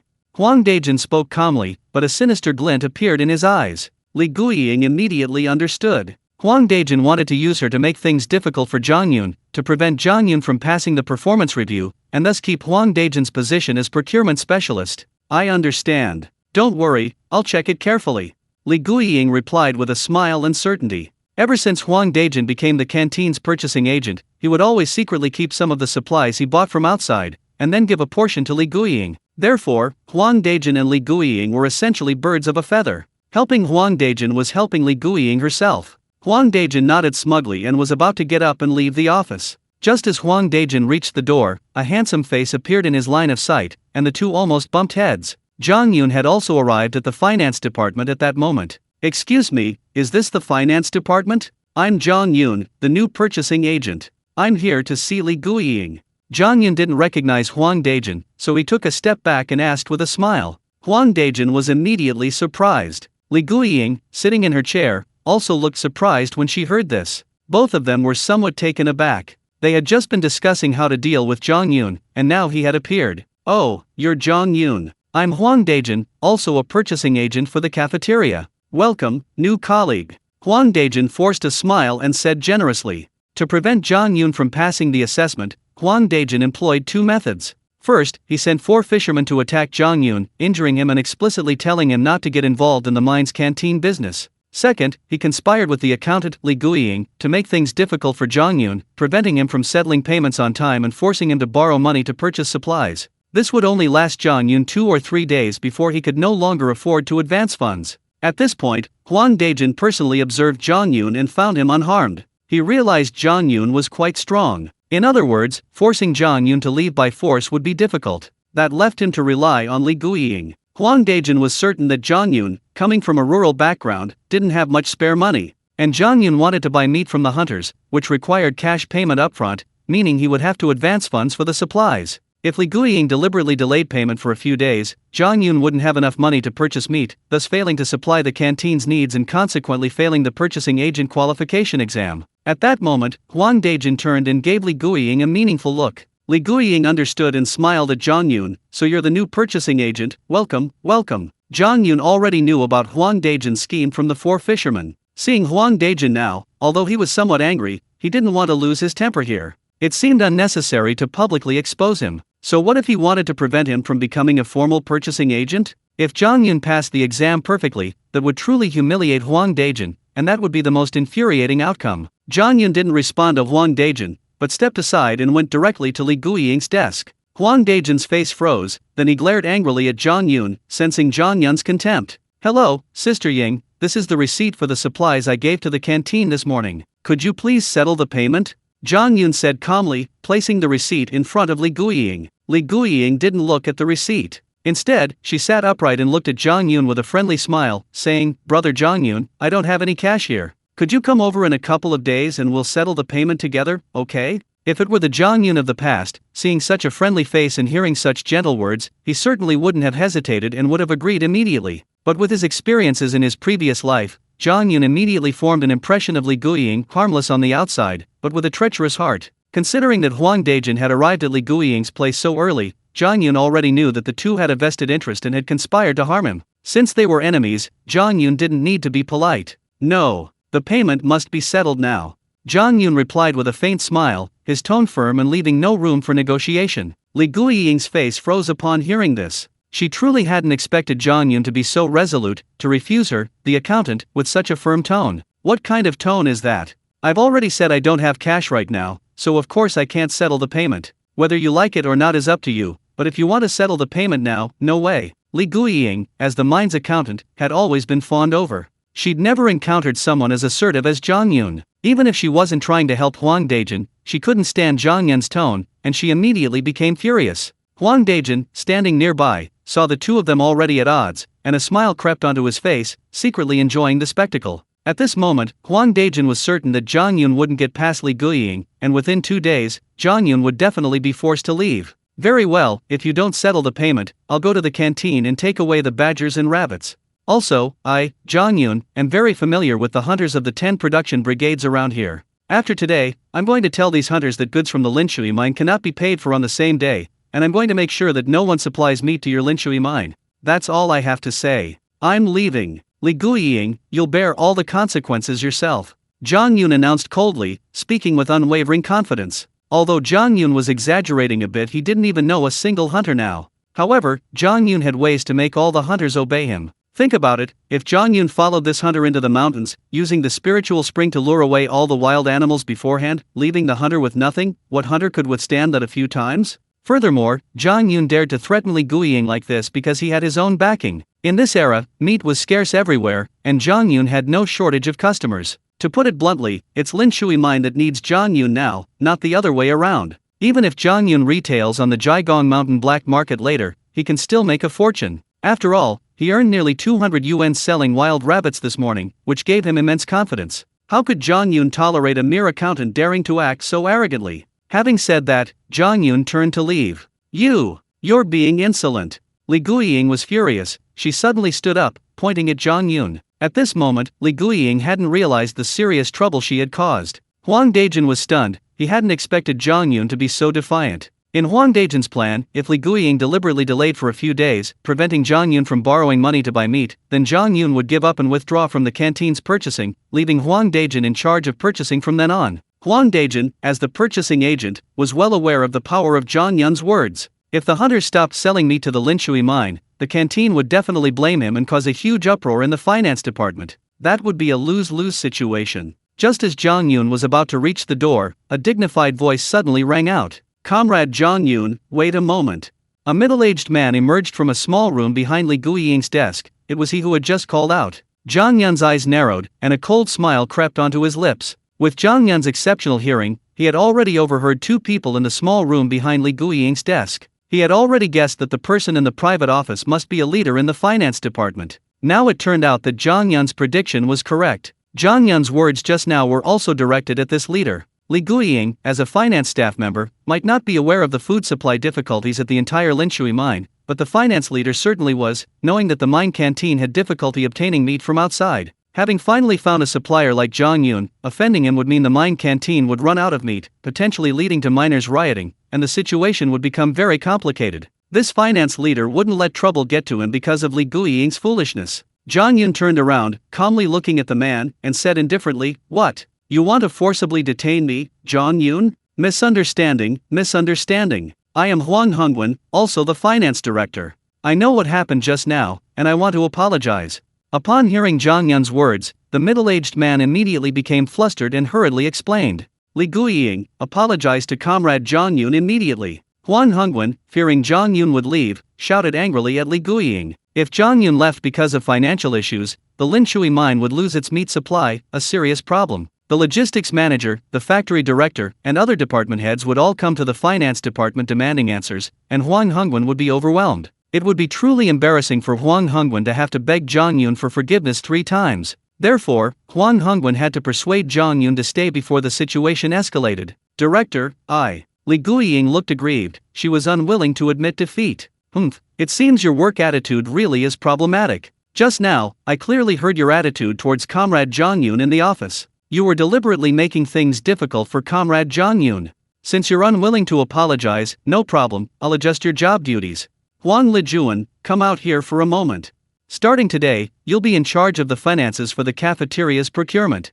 Huang Hongwen, having reached the position of director, was certainly a decisive person. Seeing Li Guiying's resentful expression, he had no patience to explain to her and made his decision directly. From the back office, a very young woman emerged, with a delicate, round face and an inherently friendly demeanor. This was Huang Lijuan, also a finance staff member. To be precise, Huang Lijuan had only been in the finance department for less than a month. She was currently working as an assistant, helping various finance staff complete a series of tedious tasks. Undoubtedly, upon hearing Huang Hongwen's words, the young woman, Huang Lijuan, was taken aback. Director, Huang Lijuan wanted to agree, but seeing the murderous glare in Li Guiying's eyes, she dared not speak. Just then, Zhang Yun suddenly spoke up, very good. If this young lady is in charge of the canteen's purchasing finances, I'd be happy to help the canteen procure a large amount of supplies. Huang Lijuan was stunned again. Firstly, Director Huang Hongwen had suddenly promoted her. Secondly, Zhang Yun had spoken up in support. She hadn't expected to be so lucky today. Huang Hongwen looked at Zhang Yun, a hint of doubt flashing in his eyes. After all, Huang Hongwen was helping Huang Lijuan because he was a relative of hers. He wanted to use this opportunity to elevate Huang Lijuan, thereby replacing Li Guiying's job, so that Huang Lijuan could become his confidant. But why should Zhang Yun speak up for Huang Lijuan? Zhang Yun looked at Huang Lijuan, a hint of tenderness in his eyes, but his heart was filled with excitement. In fact, Zhang Yun himself hadn't expected to run into Huang Lijuan here. In his previous life, Zhang Yun founded a food factory, and Huang Lijuan followed him throughout its establishment, development, and eventual formation as a group company. Huang Lijuan was Zhang Yun's financial manager, always silently supporting him. Zhang Yun's knowledge of the Jiagong Mountain black market after his rebirth stemmed from what he learned from Huang Lijuan in his previous life. Zhang Yun, having seen the younger version of Huang Lijuan and realizing Huang Hongwen's intention to promote her, naturally encouraged her. At this moment, Huang Hongwen, hearing Zhang Yun's words, was naturally delighted. Alright, since Comrade Zhang Yun has spoken, Huang Lijuan will be in charge of the canteen's finances from now on. Huang Hongwen made the decision immediately. No, I want to be in charge of canteen procurement. Director, you can't do this. Li Guiying finally realized what was happening. How could she give up the canteen's finances? If Li Guiying wasn't in charge of the canteen, how could she possibly benefit from it? Alright, given your work attitude, I've already given you a chance to apologize, but you didn't appreciate it, so you must accept the punishment. For the next month, Li Guiying, you must correct your work attitude. If you repeat this mistake, you'll no longer be in charge of finances. Huang Hongwen glared at Li Guiying with disgust, showing no mercy and directly reprimanding her. When Li Guiying tried to cause trouble again, Huang Hongwen emphasized once more, if you keep pestering me, you can resign. Li Guiying felt incredibly wronged. She looked at Huang Dejin with regret, clearly remorseful for making such a basic mistake. Why did she help Huang Dejin against Zhang Yun? Zhang Yun ignored Li Guiying and Huang Hongwen, glanced disdainfully at Huang Dejin, and then approached Huang Lijuan, extending his right hand. Xiao Huang, please take care of me in the future. Huang Lijuan hesitated for a moment, then warmly shook his hand, her face flushed and slightly embarrassed. Colleague Zhang Yun, please be understanding of my work in the future, and please feel free to point out any problems I encounter. Zhang Yun then took the receipt from Li Guiying's desk and handed it to Huang Lijuan. Then, please help me settle the payment, Comrade Xiao Huang. My hunter friends urgently need the money. Zhang Yun said with a smile. At this moment, Zhang Yun brought up the fictitious hunter friend again, precisely to prevent these people from knowing that the money was all his. After all, wealth attracts attention, and pretending to be poor and discreet would avoid a lot of trouble. Okay. Huang Lijuan said with a smile, then led Zhang Yun to her desk. After glancing at the receipts and verifying the data, she unlocked and opened the drawer. Badger, 19.5 yuan, Rabbit, 52.5 yuan, total, 72 yuan. Huang Lijuan took out the cash, counted it twice, and handed the money to Zhang Yun. Alright, I'll see Comrade Huang again tomorrow. Zhang Yun put the money in his pocket and said with a smile. Actually, Zhang Yun also wanted to cultivate a good relationship with Huang Lijuan so that after the country's reform and opening up, he still wanted to poach her and keep her as his financial manager. However, Zhang Yun understood that since they had just met, he couldn't be too hasty. He would spend more time getting to know her, and when the time was right, he could smoothly poach Huang Lijuan. Furthermore, Zhang Yun also knew that Huang Lijuan had a very embarrassing private issue. Huang Lijuan was born with a bright red birthmark on her chest, which gave her a pair of proud, snow-white breasts. However, she had always been afraid to wear low-cut clothes, dressing very conservatively in her previous life. In her previous life, Zhang Yun accidentally bumped into Huang Lijuan when a button on her shirt popped open, revealing a glimpse of her skin. Only then did Zhang Yun understand why Huang Lijuan always dressed so conservatively. Therefore, Zhang Yun now considered whether he could use the spiritual spring to change Huang Lijuan's constitution, thus removing the birthmark from her chest. Zhang Yun left the finance department. Huang Dejin followed closely behind. Zhang Yun, don't be so smug. This canteen purchasing job isn't so easy. Huang Dejin, no longer hiding his hostility, caught up with her. You, a clown, trying to block Zhang Yun's path. Zhang Yun replied calmly and walked away without looking back. The members of the fifth production team were busy working in a field near the Kushui River. Work recorder Han Swame was also working alongside them, clearing weeds from the rice paddies. The golden rice stalks swayed in the wind, creating a beautiful scene across the vast expanse of rice. Each member was responsible for weeding about 1/10 of an acre. Once they finished, they could rest. Han Swame had been in Juwon village for 3 years and was quite familiar with weeding. After working for more than 2 hours, she straightened up, wiped the sweat from her face, smiled contentedly, and then went to rest under a tree by the river. Zhang Jiwu, having rushed back from the Linshui mine in the early morning, immediately reported to the production team and also came to weed the fields. Naturally, given Zhang Jiwu's physical strength, the weeding was completed quickly. Just then, Zhang Jiwu saw Han Swame come to rest. Suddenly, an idea struck him, and after blinking, he had a strange thought. So, Zhang Jiwu sat down next to Han Swame. "Han, the educated youth, I came to sit for a while," Zhang Jiwu said with a smile. Han Swame couldn't refuse Zhang Jiwu's arrival. After all, she was about to marry Zhang Yun, and how could she possibly offend her third uncle? "Uncle Jiwu, these past few days, you and Zhang Yun have been quite the talk of the town and our production team. You two are really amazing." Han Swame immediately praised him. Hearing this, Zhang Jiwu's eyes lit up. "Han, what do you think of my nephew, Zhang Yun? He's handsome, very steady, and incredibly capable. Any girl who marries him will be set for life." This was what Zhang Jiwu was thinking. He wanted to play matchmaker for Zhang Yun. Han Swame's expression froze upon hearing this. Zhang Jiwu's desire to introduce Zhang Yun to her indicated his approval. Han Swame, however, felt helpless. She had already received Zhang Yun's promise to propose marriage soon, and Zhang Jiwu, unaware of the situation, was actively recommending Zhang Yun. This left Han Swame with mixed feelings. She needed to quickly make her relationship with Zhang Yun public. Otherwise, if a few more Zhang Jiwus came along, all wanting to propose marriage, Han Swame would be in a very difficult position. Zhang Yun is quite good." Han Swame could only give a perfunctory reply. Hearing this, Zhang Jiwu assumed Han Swame had a good impression of Zhang Yun, and he immediately perked up, wanting to say a few good words about Zhang Yun and encourage the two to get to know each other. Just then, Han Swame suddenly stood up, her gaze fixed in one direction. Zhang Jiwu looked in that direction and saw a figure approaching him. It was Zhang Yun, returning from the Linshui mine, walking along the path by the Kushui River.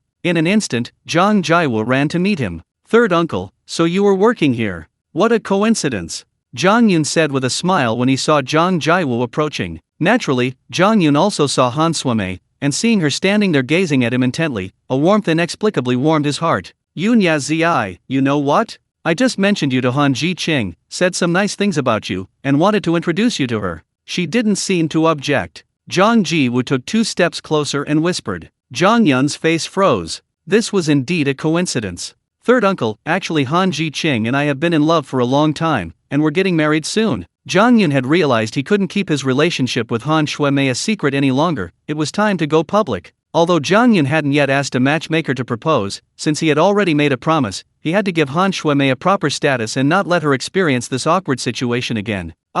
Zhang Jiwu was instantly stunned, feeling like he'd been struck by lightning. This was too explosive. These two had actually been secretly dating without his knowledge. Soon, Zhang Jiwu smiled happily. Since Zhang Yun had already won over Han Shuemei, that was for the best. He had always wanted to facilitate their marriage. Zhang Yun then pulled a wad of cash from his pocket and placed it in Zhang Jiwu's hand. "Third uncle, this is the money from selling the wild rabbit, 52 yuan and 5 mao. Keep it safe."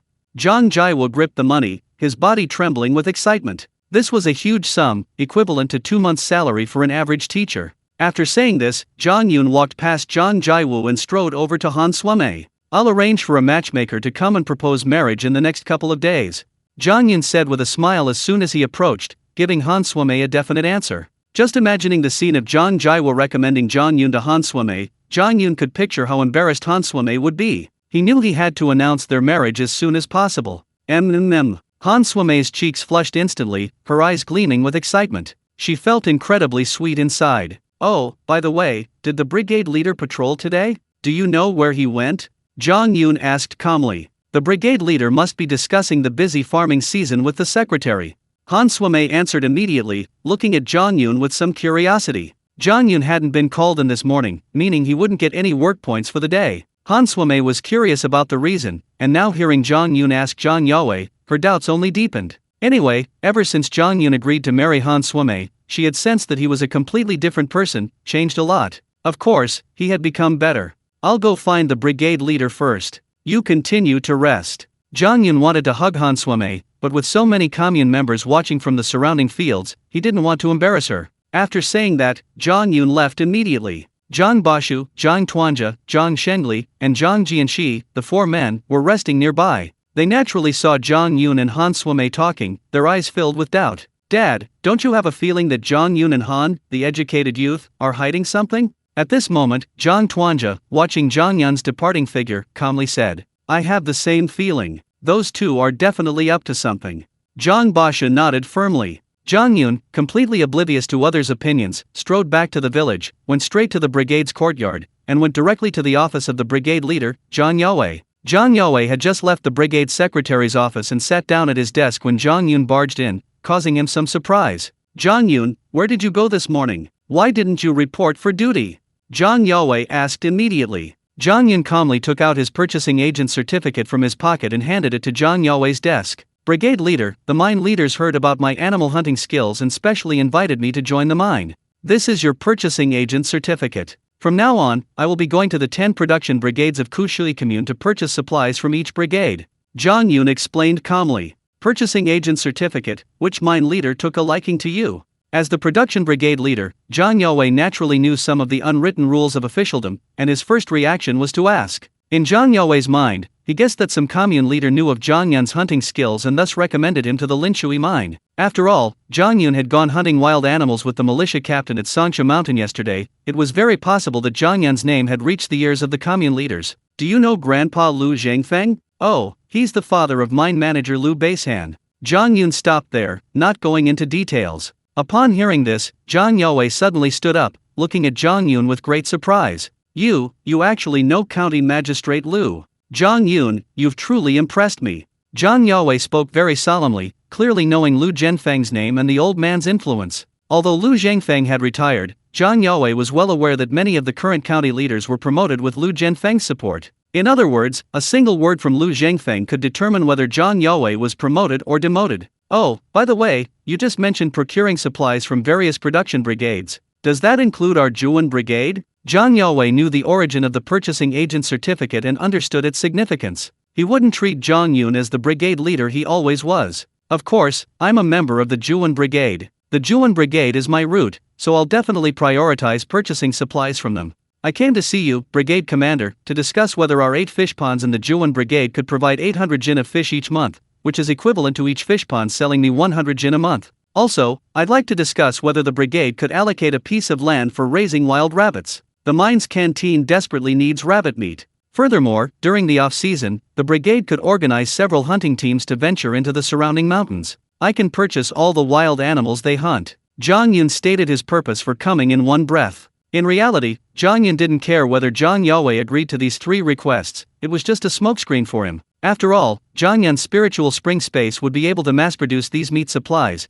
and he alone could supply the entire mine's meat needs. However, Zhang Yun was also well aware that he would be supplying the mine with meat supplies long-term. If he didn't purchase supplies from outside sources, people would suspect the origin of the meat he provided, risking the exposure of his spiritual spring space. Therefore, Zhang Yun figured out that he would contact all the surrounding production brigades and publicly announce that he was purchasing supplies from them. In this way, half of the meat Zhang Yun supplied to the mine would come from his spiritual spring space, and the other half would be purchased from the various production brigades. This mixed supply, delivered to the mine's canteen, would be untraceable, thus concealing the spiritual spring space's involvement. Zhang Yaowei's eyes lit up when he heard Zhang Yun's suggestion. As the head of a production brigade, Zhang Yaowei had long considered that with a stable sales channel, the Zhuan brigade could organize a group of people to raise poultry, thus securing a stable income for the brigade. This would allow everyone to receive a substantial monthly dividend. However, Zhang Yaowei previously lacked connections and trustworthy relationships. He dared not mobilize the Zhuan brigade to specifically raise poultry. If they spent the brigade's funds on raising poultry but couldn't sell them, or sold them at a loss, he, as the brigade head, would bear all the consequences. His previous reluctance didn't mean Zhang Yaowei hadn't considered it, but now it was different. Zhang Yaowei trusted Zhang Yun implicitly, especially since Zhang Yun was a member of his Zhuan brigade. This connection allowed Zhang Yaowei to put his previous ideas and plans into action. Zhang Yun, if you want to purchase supplies from the brigade, we need to draft a sales contract first. You know, everything is collectively managed now. We can't trade with you in our personal names, we must sign the contract in the name of the Zhuan brigade.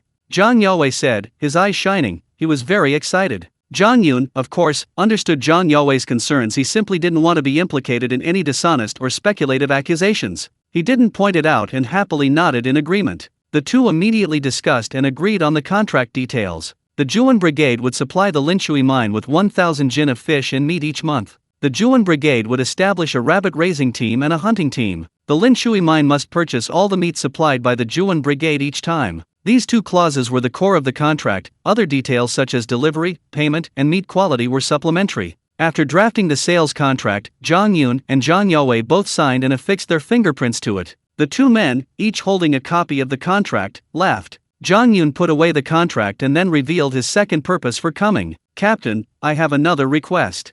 Oh, what is it? Tell me. I want to marry Han Suime, a former educated youth. I'd like you to act as matchmaker and propose marriage on my behalf. By the way, Han Suime has feelings for me, and she has already privately agreed. Your proposal is just a formality.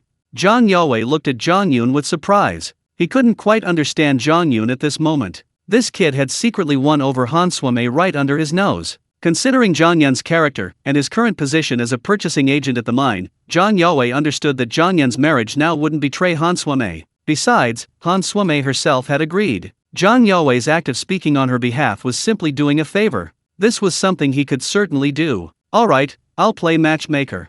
Zhang Yue readily agreed. Seeing Zhang Yue's quick agreement, Zhang Yun then said earnestly, Captain, as you know, my family only has 3 mud brick houses. If Han's hiking marries into our family, our living conditions will be completely inadequate.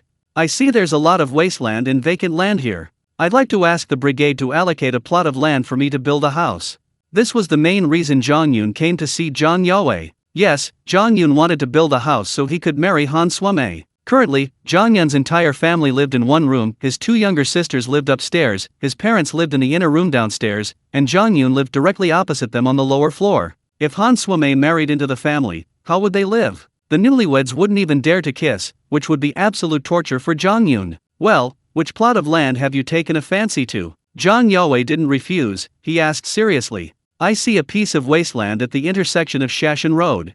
Zhang Yun revealed the location he had chosen for his homestead. After all, having lived 2 lives, Zhang Yun knew that after the People's Commune was dissolved, Kushui Town would be established, and the town government would ultimately be located in the tea plantation of Juan Village. That place would become the economic center of the entire town. The tea plantation was flat. After the town government decided to locate it there, all the tea trees were cut down. Bulldozers and excavators leveled the hilltop in just 1 week, creating a huge flat area. Later, the town government put all the land up for tender and sold it all. The proceeds were used to build the town government building, the main street, and the market. The plot of land Zhang Yun chose for his house was located next to the future market and also near the main street. This must be the perk of being reborn, seizing the best piece of land by taking advantage of the situation. Zhang Yue breathed a sigh of relief upon hearing Zhang Yun's request. He had initially thought Zhang Yun would choose the Juan Village residential area, which would inevitably lead to haggling with other villagers over rights and responsibilities, potentially causing conflicts. But the tea plantation was currently just wasteland,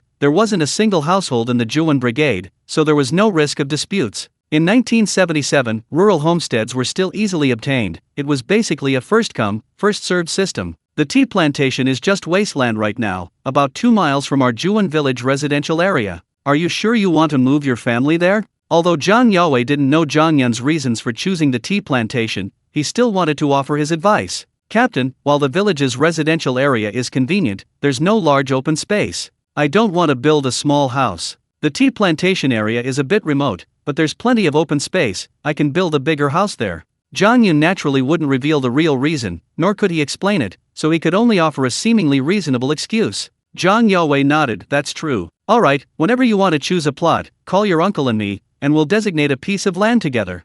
Zhang Yun belonged to the 5th production team, so naturally, he needed to inform the production team leader to choose a plot. Although Zhang Yun didn't want to deal with his uncle, this was the established procedure for building a house, so he had no choice but to go and ask. Captain, there's no time like the present, let's do it this afternoon. Zhang Yun smiled. Although Zhang Yun anticipated Zhang Basha's reluctance, with the captain there to keep him in check, Zhang Basha wouldn't dare to make things difficult. Knock knock knock. The work bell rang at that moment. Zhang Yun left the brigade's threshing ground and headed straight home. Because he hadn't reported for duty that morning, Zhang Yun wasn't entitled to eat at the communal canteen today. If he insisted on getting porridge and vegetables, he would lose 2 days' work points. A few minutes later, Zhang Yun returned home. On the 8 immortal table in the main hall, the bamboo cover was removed, revealing a plate of stir-fried rabbit with chili peppers presumably prepared that morning by his mother, Chen Wan. Then, Zhang Yun went to the kitchen, where a pot of rice was also cooking. In the 1970s, when resources were scarce, rural people used a single pot for both cooking and eating. Rice cooked in an iron pot would develop a layer of crispy rice crust, which Zhang Yun found even more delicious than plain white rice, crispy and fragrant.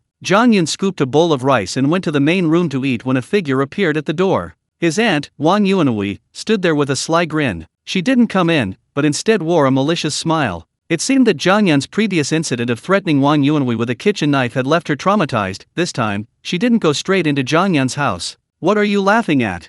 Zhang Yun called out to Wang Yuanhui irritably. "Yunya, didn't your parents tell you? If you don't hand over your grandparents 60 yuan living expenses, these 3 rooms of yours will belong to our family." It turned out that Wang Yuanhui had seen Zhang Yun return through a crack in her window and couldn't resist coming over to mock him. The main reason was that Zhang Yun had been too conspicuous these past few days, and Wang Yuanhui naturally wanted to forcefully suppress Zhang Yun's momentum. Now that she finally had the guarantee as leverage, Wang Yuanhui naturally wanted to take the opportunity to mock Zhang Yun. "Living expenses, only 60 yuan, and you're so smug?" Zhang Yun, of course, knew about the 60 yuan living expenses. Seeing Wang Yuanhui's smug expression, he immediately retorted. Zhang Yun currently had 219.5 yuan, so naturally he didn't care about the 60 yuan. "Ha, only 60 yuan. Yunya, you're really arrogant."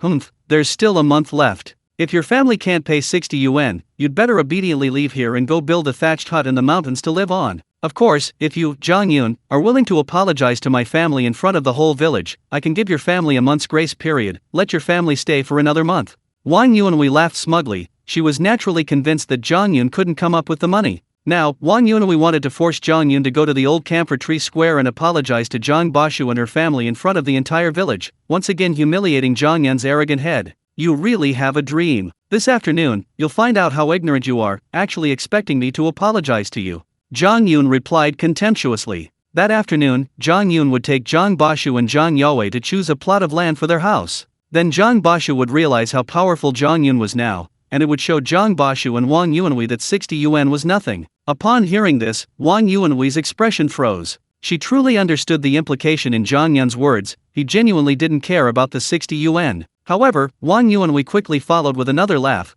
convinced that Zhang Yun was obsessed with saving face. "Zhang Yun, keep talking tough. If you can't come up with the money, see how we kick your whole family out."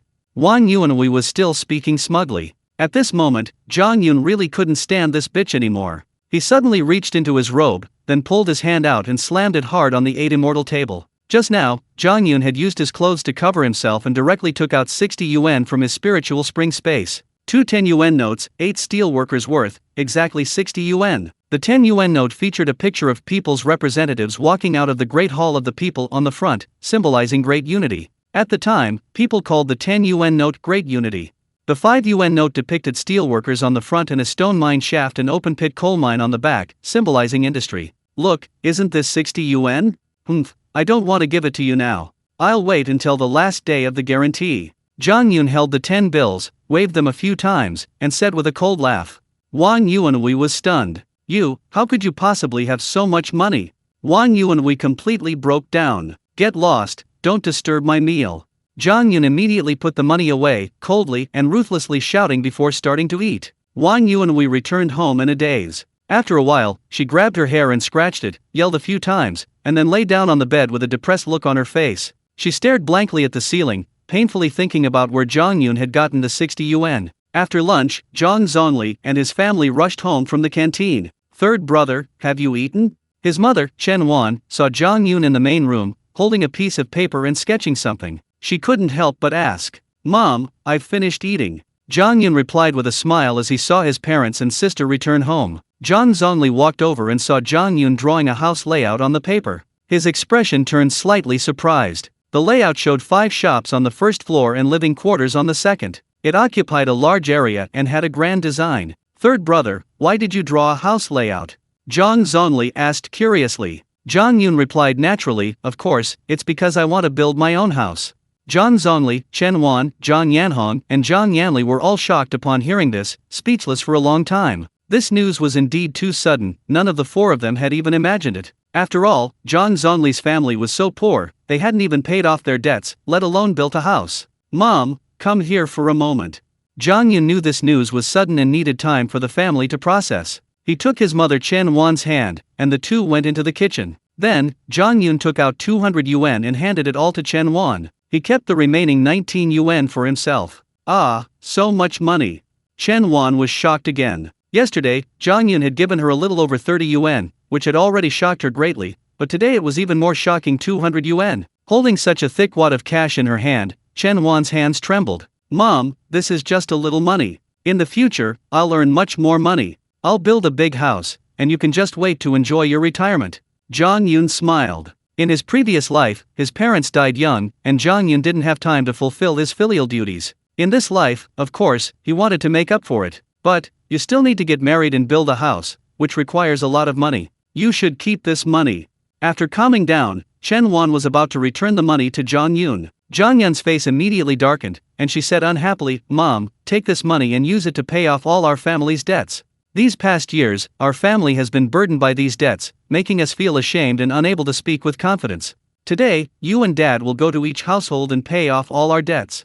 Upon hearing this, Chen Wan froze. Indeed, the Zhang Zongli family had been ridiculed and bullied for years, the root cause being their excessive debt, leaving them without any confidence to speak to anyone. Okay, Mom will listen to you. Chen Wan finally understood. Mom, don't worry about money with me anymore. I have a way to make money now, and our family will have plenty of money in the future.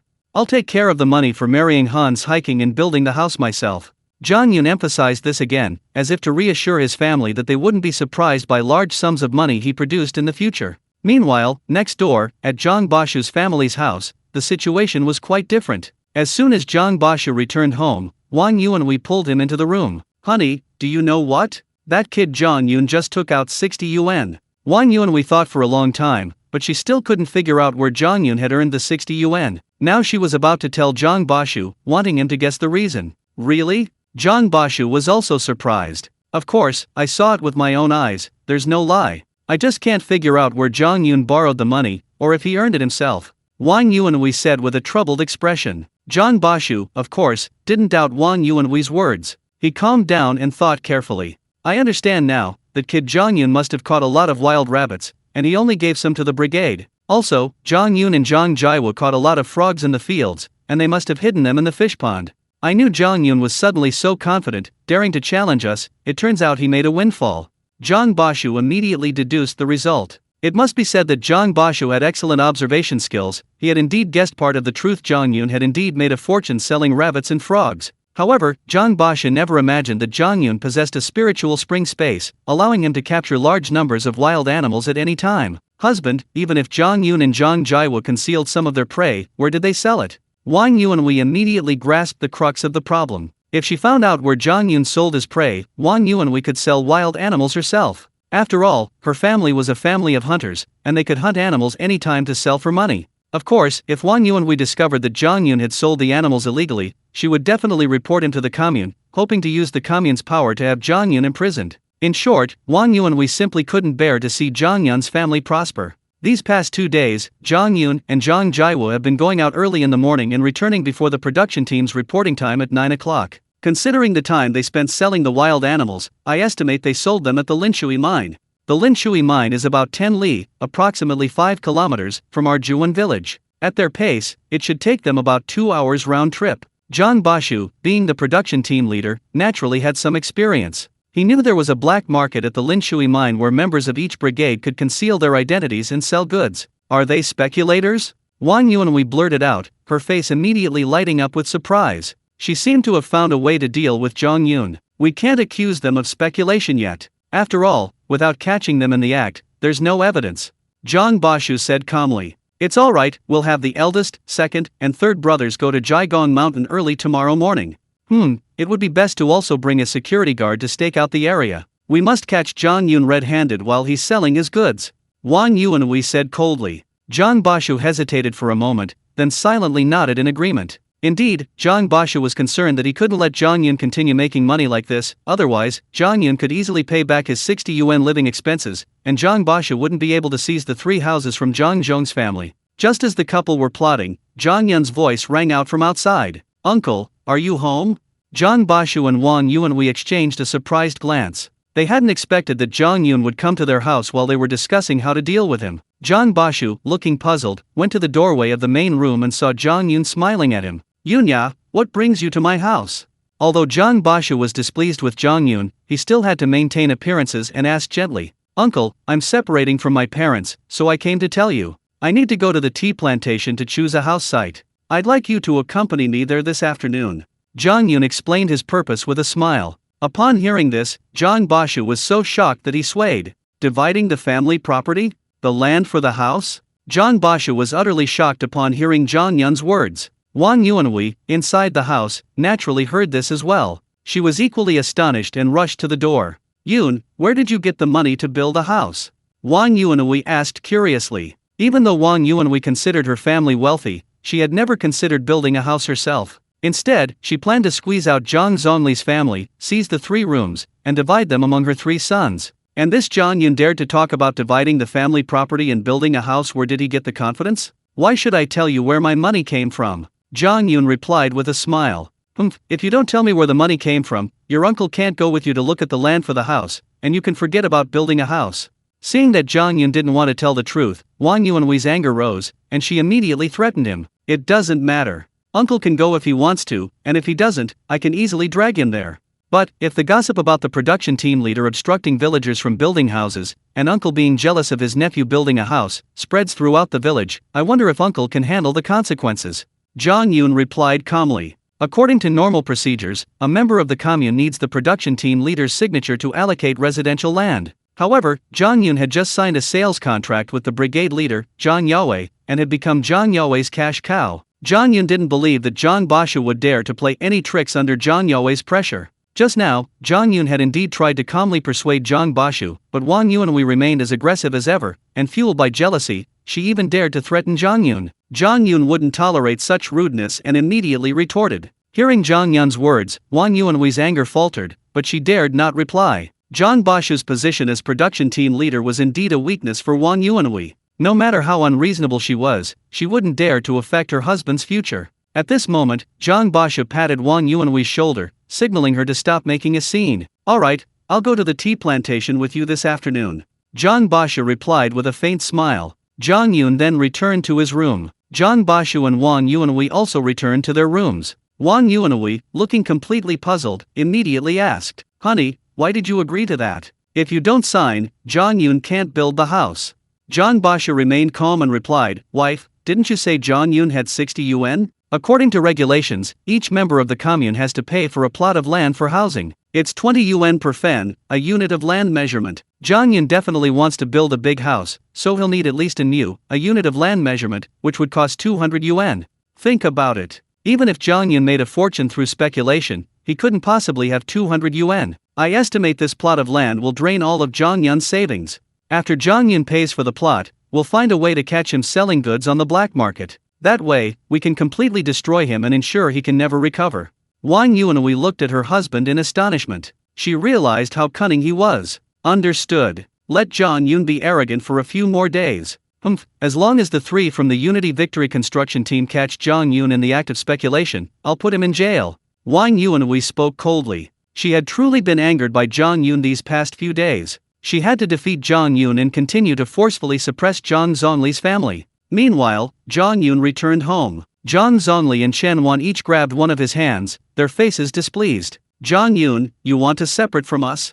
Clearly, they had overheard what Zhang Yun had said outside. Zhang Yun was both amused and exasperated, and could only patiently explain, "Mom and Dad, I'm your only son. What's the point of separating? I just said that to legitimately get a plot of land for housing." In principle, each household in the village was allotted one plot of land. However, in the 1970s, there was no red line for arable land, and there was no urbanization. The management of housing plots was very lax, which made it easy for villagers to obtain a plot. However, the official principle remained one household, one house. Zhang Yun had gone to see Zhang Bashu to discuss dividing the family property, so that he would have an independent household registration and be eligible for a plot of land. Zhang Zongli and Chen Wan finally let go, and breathed a sigh of relief. "Alright, Mom and Dad, go and pay off your debts."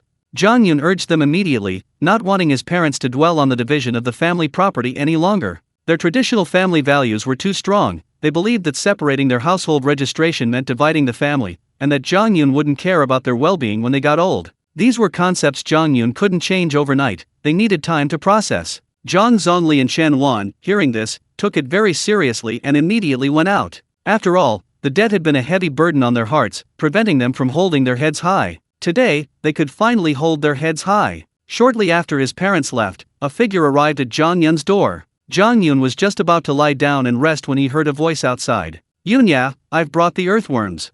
It was Sun Fugui's voice. Zhang Yun immediately got up and welcomed Sun Fugui into the house. He then picked up a small pickling jar from Sun Fugui's hand, inside which many earthworms were wriggling and intertwining. "Uncle Fugui, how many earthworms are there?" Zhang Yun asked with a smile. "There should be over 200. I specifically told the kids to dig up a lot more." Sun Fugui emphasized, afraid that Zhang Yun wouldn't believe him and think he had exaggerated. "Then I'll take this deal and call it 200 earthworms." "Uncle Fugui, wait a moment, I'll go get the money," Zhang Yun said with a smile, then went into his room, pretending to feel under the bed, but actually taking out 4 yuan from his spiritual spring space. He then returned to the main room and handed the money to Sun Fugui. "Ah, it really is 4 yuan. They had agreed on 2 yuan for 100 earthworms, and Sun Fugui really hadn't expected Zhang Yun to keep his word and pay on the spot. Zhang Yun then took the jar into the kitchen and immediately stored all the earthworms in his spiritual spring space. With these earthworms, they could quickly multiply in large numbers, and then the frogs and pheasants could also eat them. Zhang Yun took out the jar again and handed it to Sun Fugui, then smiled and said, "Uncle Fugui, I don't need the earthworms for now. I'd like to ask you for another favor. Could you catch some ants for me? How about that? Frogs and pheasants can also eat ants." Anyway, Zhang Yun wanted to enrich the frogs and pheasants' diet, so he wanted to catch some various insects and put them in his spiritual spring space to multiply. Zhang Yun didn't want to do these things himself, so he entrusted them to Sun Fugui's family, which was also a way of helping them. Okay, of course I'd be happy to." Sun Fugui solemnly put the 4 yuan into his pocket and replied happily. "Catching ants is very simple. You just dig out an earthworm, put it in a bamboo tube, and when the ants find the earthworm, they'll swarm into the tube, trying to drag it away. Once you see the earthworm covered in ants, seal the opening of the tube with wet mud, and you'll have a tube full of ants. How about 1 bamboo tube for a dime?"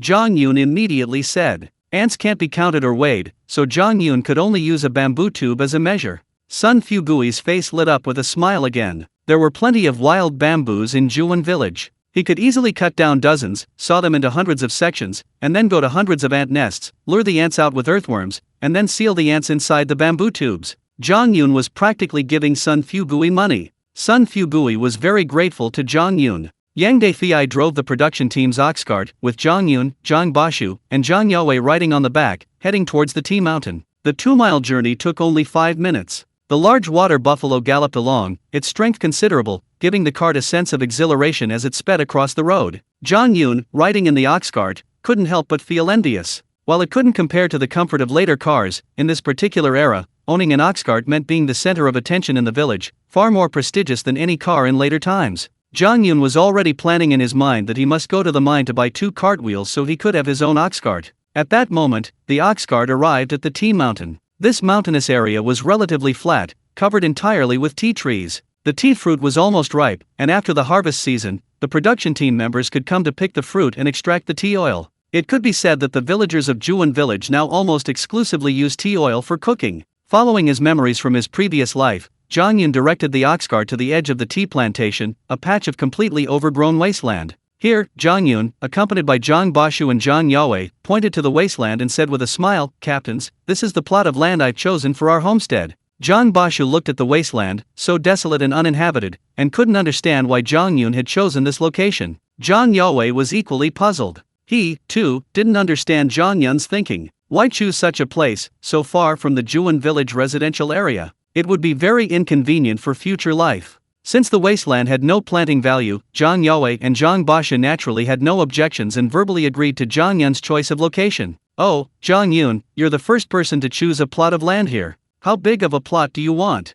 "That's right. According to regulations, when allocating residential land from the brigade, you have to pay 20 yuan per fen, 0.1 hectare. The amount of money you have depends on the size of the residential land you want," Zhang Bashu then said with a smile. Zhang Yaowei nodded in agreement. Zhang Yun was, of course, aware of this regulation. The village's residential land couldn't be given away for free, money was indeed required. Only 20 yuan per mu, 0.067 hectares, of land, really cheap. However, Zhang Yun sensed something else in Zhang Bashu's words. He desperately wanted to empty Zhang Yun's pockets so he couldn't pay his grandparents' living expenses, allowing him to seize Zhang Yun's 3 rooms. Zhang Yun, of course, wouldn't expose him, letting Zhang Bashu and Wang Yuanhui indulge in this fantasy. Team leader, I want a mu, 0.067 hectares, of land for building a house.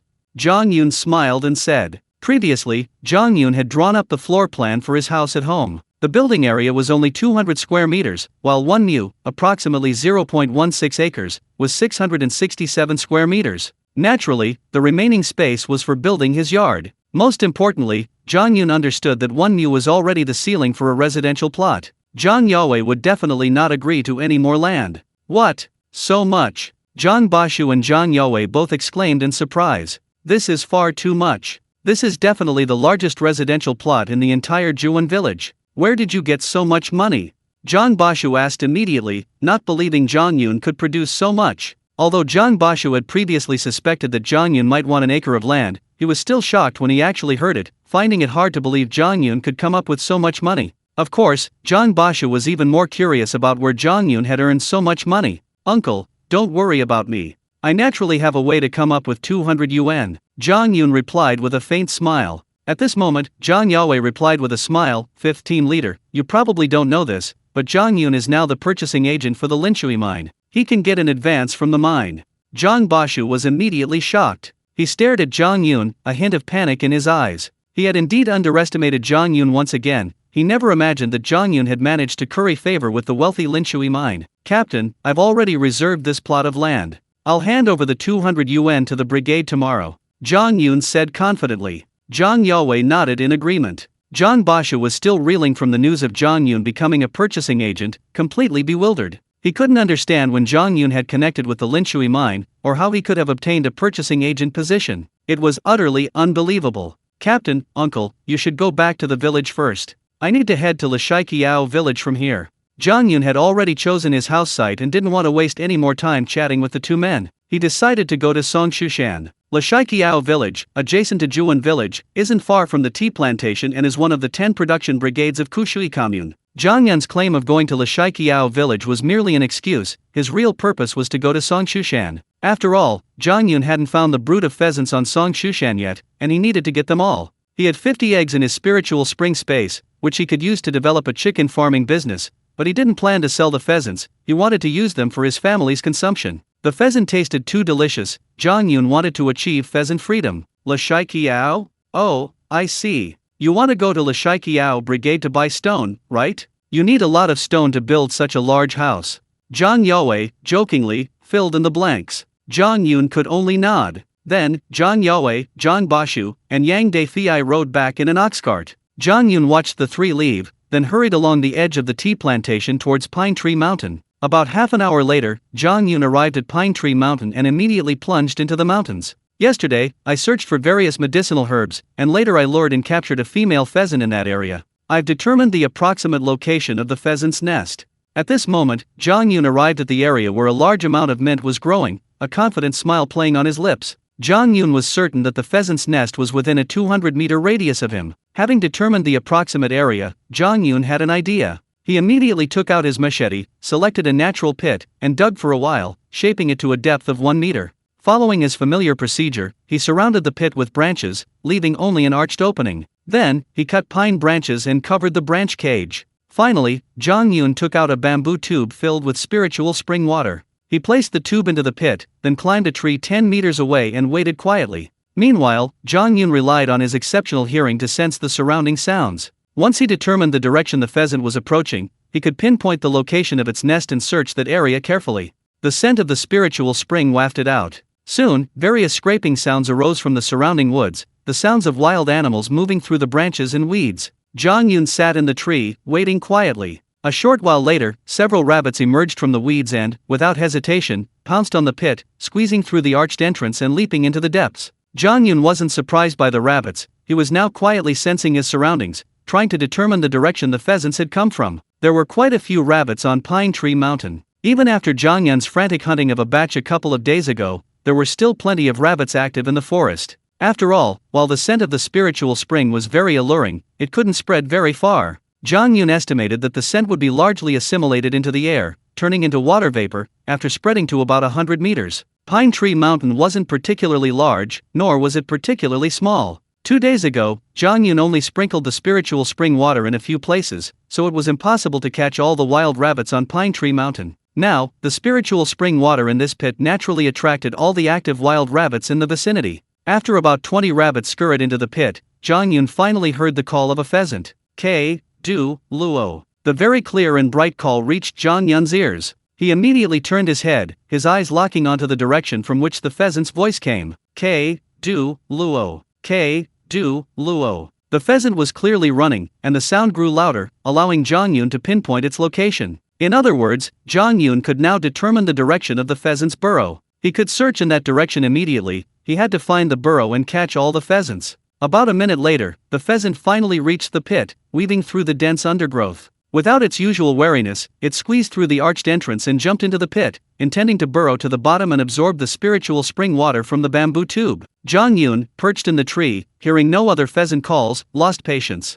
In an instant, Zhang Yun leaped down from the tree, reaching the pit in a few strides. He blocked the arched entrance and then abruptly ripped away the branches that had been covering the pit. The rabbits and pheasants inside, still happily absorbing the spiritual spring water, panicked when they saw the branches fly away, the strong sunlight streaming in, and Zhang Yun's sinister face looming over them. They cried out and leaped, trying to escape the pit. But the pit was surrounded by branches. How could the rabbits and pheasants possibly escape? Another female pheasant? That's great. Zhang Yun smiled happily upon seeing the lone pheasant. Immediately, Zhang Yun reached in, touched the pheasant, and stored it in his spiritual spring space. The rabbits below were also stored in his spiritual spring space in the same way, bringing the total number to 25. At this moment, Zhang Yun's consciousness landed on the boulder in area number 1 of the spiritual spring space. Acceleration points, 13.2. The weight of these rabbits and pheasants reached 130 jin, thus increasing his acceleration points by 1.3. Looking at the numerous acceleration points, Zhang Yun was overjoyed, but also began to ponder. I might be falling into a cognitive trap. Could these acceleration points only be used to accelerate the flow of time? This was Zhang Yun's current thought. Indeed, when Zhang Yun saw the words acceleration points, his instinctive thought was that they were used to accelerate the flow of time within space. But Zhang Yun had already possessed the spirit spring space for 3 days, and he discovered that the power feedback from the space was gradually strengthening his body. Where was the source of this spatial power feedback? It must be within the spirit spring space. Therefore, Zhang Yun's consciousness focused on the giant rock in area number 1. Now I have more than 13 acceleration points. Wasting one more won't matter. Zhang Yun muttered to himself. To verify his idea, Zhang Yun didn't care about this one acceleration point. So, Zhang Yun mentally commanded, add 1 acceleration point to the giant rock. Acceleration points, 12.2. Simultaneously, Zhang Yun's body suddenly trembled, as if every cell in his body had erupted with power, giving him a light, floating feeling. This feeling quickly disappeared. Zhang Yun then took out his machete and swung it a few times in the air. He confirmed that his strength had increased again, his agility had improved, and his perception had also been enhanced. It seems my guess was correct. Adding acceleration points to the boulder will give me spatial power feedback. Zhang Yun said happily, his eyes shining. He had finally found the source of spatial power. That is to say, from now on, as long as Zhang Yun consumes acceleration points on the boulder, he can receive spatial power feedback, which will improve his strength, agility, and perception. I wonder what the consequences would be if I added acceleration points to those wild beasts. At this moment, Zhang Yun's thoughts wandered, and another possibility came to mind. Anyway, he had plenty of acceleration points now, he could afford to waste them. Thus, Zhang Yun had a new conjecture. He wouldn't wait any longer, his consciousness immediately locked onto the 2 red jackals lurking in the corner of the space. A moment later, Zhang Yun selected one of the red jackals and mentally commanded, add 1 acceleration point to the red jackal. Acceleration point 11.2. Zhang Yun's consciousness remained focused on the red jackal, wanting to see how its body would change after the 1 acceleration point was consumed. A moment later, Zhang Yun noticed that the red jackal's body had grown larger. At the same time, Zhang Yun had a strange feeling. His consciousness seemed to have established a connection with the red jackal. Although he couldn't yet communicate with it like a human, Zhang Yun was certain that the red jackal trusted him completely. He knew that the red jackal would immediately understand and act upon his commands. To verify his intuition, Zhang Yun immediately released the red jackal out of the spiritual spring space, allowing it to land in front of him. Woo! Upon returning to the real world, the red jackal didn't immediately flee. Instead, it wagged its tail and barked joyfully at Zhang Yun. The bark clearly conveyed happiness. It seemed remarkably intelligent. Go catch a wild rabbit. To further verify his hypothesis, Zhang Yun immediately issued a command. Upon hearing Zhang Yun's command, the red jackal turned and left without hesitation, darting through the woods, diligently searching for traces of wild rabbits. About 5 minutes later, the red jackal actually returned with a wild rabbit in its mouth, kneeling at Zhang Yun's feet. Good, good, good. Zhang Yun was excited. He could actually allocate speed points to wild animals, thereby taming them and turning them into hunting partners. This new discovery made Zhang Yun feel a little giddy. He felt that venturing into the denser Chicken Cry Mountain in the future would no longer be dangerous. These two red jackals, one male and one female, since the male jackal consumed one acceleration point, the female jackal will also consume one. Zhang Yun was quite excited to discover how intelligent this red jackal was. It caught a wild rabbit at his command. Red jackal meat wasn't very tasty, but they possessed exceptional intelligence, making them excellent hunting companions. At this moment, Zhang Yun's consciousness locked onto the female jackal in the spiritual spring space. Add one acceleration point to the red jackal. He issued the command in his mind. Acceleration points, 10.2. Simultaneously, the female jackal in the space grew larger, becoming a whole size bigger. Her eyes also became much more lively, and Zhang Yun sensed that the female jackal had developed a liking for him. Immediately, Zhang Yun released the female jackal. Two red jackals, a male and a female, stood together, quite imposing, far more ferocious and agile than the country dogs, exuding a powerful aura of intimidation. You too, search this forest for wild animals. Don't kill them, just bring them all back. Having acquired these two red jackal companions, Zhang Yun naturally wanted to make the most of them. Pointing in the direction where the pheasants had appeared, Zhang Yun intended for the two red jackals to search for the pheasants and find their burrow. The two red jackals excitedly turned and ran, disappearing into the forest. Zhang Yun himself sat down in the shade under a tree, his eyes darting around, when suddenly a new idea struck him. These speed-up points can be added to boulders and red jackals. I wonder what would happen if added to a machete. This was Zhang Yun's current conjecture. Thinking it, he acted. At this moment, Zhang Yun's consciousness locked onto the machete in his spatial dimension. Add one acceleration point to the machete. Acceleration points, 9.2. As Zhang Yun gave the command, the machete flashed and vanished instantly. On the surface, the machete appeared unchanged. At this moment, Zhang Yun retrieved the machete from his spiritual spring space and held it in his hand. The feel had changed, the blade seemed lighter, yet his grip was comfortable. Even a casual swing gave him the feeling of a master swordsman. He swung the machete and struck a pine tree as thick as a thigh. The blade pierced directly through the entire tree trunk. Extremely sharp. It had actually severed the pine tree in one stroke. The pine tree fell with a thud, the break remarkably clean. This machete is too sharp. Zhang Yun exclaimed in surprise, a sense of dread washing over him at its sharpness. At this moment, Zhang Yun finally realized that adding the speed boost to the machete had completely elevated its capabilities, transforming it from an iron blade into an alloy one. This machete can't be used lightly. If it accidentally injures someone, losing an arm or leg would be the least of my worries. If it cuts someone in the waist, it could easily sever them in two, killing them. Zhang Yun sighed, his eyes filled with excitement as he looked at the machete. This added an extra layer of safety as he traversed the dense forest. Just as Zhang Yun was admiring the machete, a red jackal nearby emitted a low growling sound. Clearly, it was beckoning Zhang Yun over. Looks like the red jackal has discovered a pheasant nest. Zhang Yun smiled happily and immediately ran towards the source of the sound. About a minute later, Zhang Yun arrived at the two red jackals and found them blocked by a thicket of thorns, howling towards the inside of the bushes. Indeed, thorns grew everywhere in the mountains of southern Hunan. These thorny bushes were covered in thorns and emitted a strong odor, so the wild animals in the mountains would detour around them, none daring to cross them alone. This area was overgrown with thorns, covering a radius of about 100 meters. Zhang Yun saw the two red jackals constantly howling into the thorns, and he guessed what had happened. It seems that the red jackals encountered a pheasant. During the chase, they discovered that the pheasant had run into the thorns and hadn't come out. That's why they called me over. Zhang Yun guessed confidently. The thorns were indeed a problem for the red jackals, but for Zhang Yun, they were a piece of cake. He had just upgraded the quality of his machete. While it wouldn't be able to cut through iron like mud, it could easily sever trees. So, Zhang Yun, machete in hand, unleashed a flurry of attacks on the thorny bushes ahead. He quickly cleared a path more than 2 meters wide. Two red jackals were walking ahead when they suddenly charged, each grabbing a pheasant and pinning it down.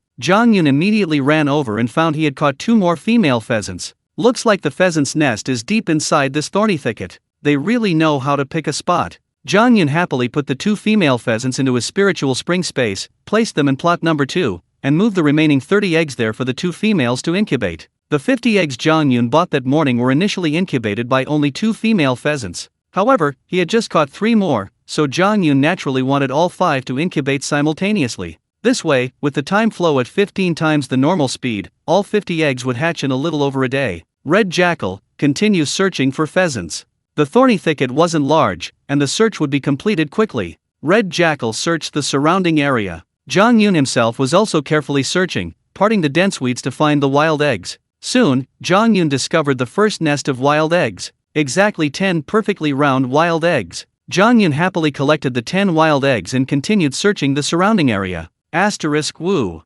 Woo, asterisk. The 2 red jackals suddenly cried out again, and then 2 male pheasants flapped their wings, trying to escape the jackal's attack. Zhang Yun reacted quickly. Seeing the 2 male pheasants trying to fly away but unable to get very high, he swiftly took out a wooden stick from his spiritual spring space and swung it through the air, knocking both male pheasants down in one fell swoop. Naturally, Zhang Yun happily stored the 2 male pheasants into his spiritual spring space. This is the pheasant's lair. There should be more than just these few pheasants. Continue searching. Zhang Yun laughed and called out, signaling the 2 red jackals to keep up the good work. Zhang Yun himself carefully parted every patch of dense weeds, continuing his search for wild eggs. In fact, with the current number of male and female pheasants in the spirit spring space, plus the 10 wild eggs he just obtained, Zhang Yun could easily start a pheasant industry. But who would complain about having too many? With the combined efforts of the 2 red jackals and Zhang Yun, the entire interior of this thorny forest was thoroughly searched. In the end, they caught 8 adult pheasants, 20 newly hatched chicks, and 50 wild eggs. It was truly a bumper harvest.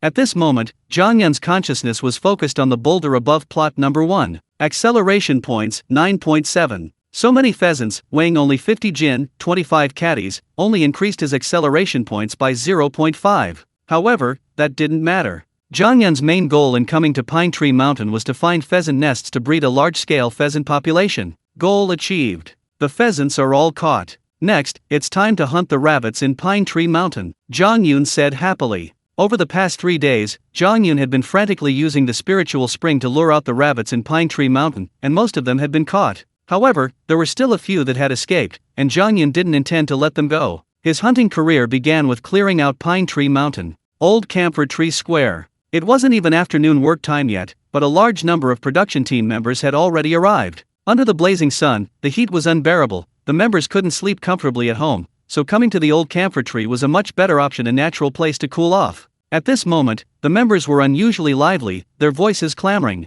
Zhang Zonli's family has recently struck it rich. He came to my house at noon and actually paid back the 20 yuan he owed me for 2 years. Yang Dazu, a skilled worker from the 3rd production team, excitedly announced as he arrived under the old camphor tree. Then, many members gathered around. You paid back your money too? Chen Wan came over yesterday and paid back 10 yuan to my family.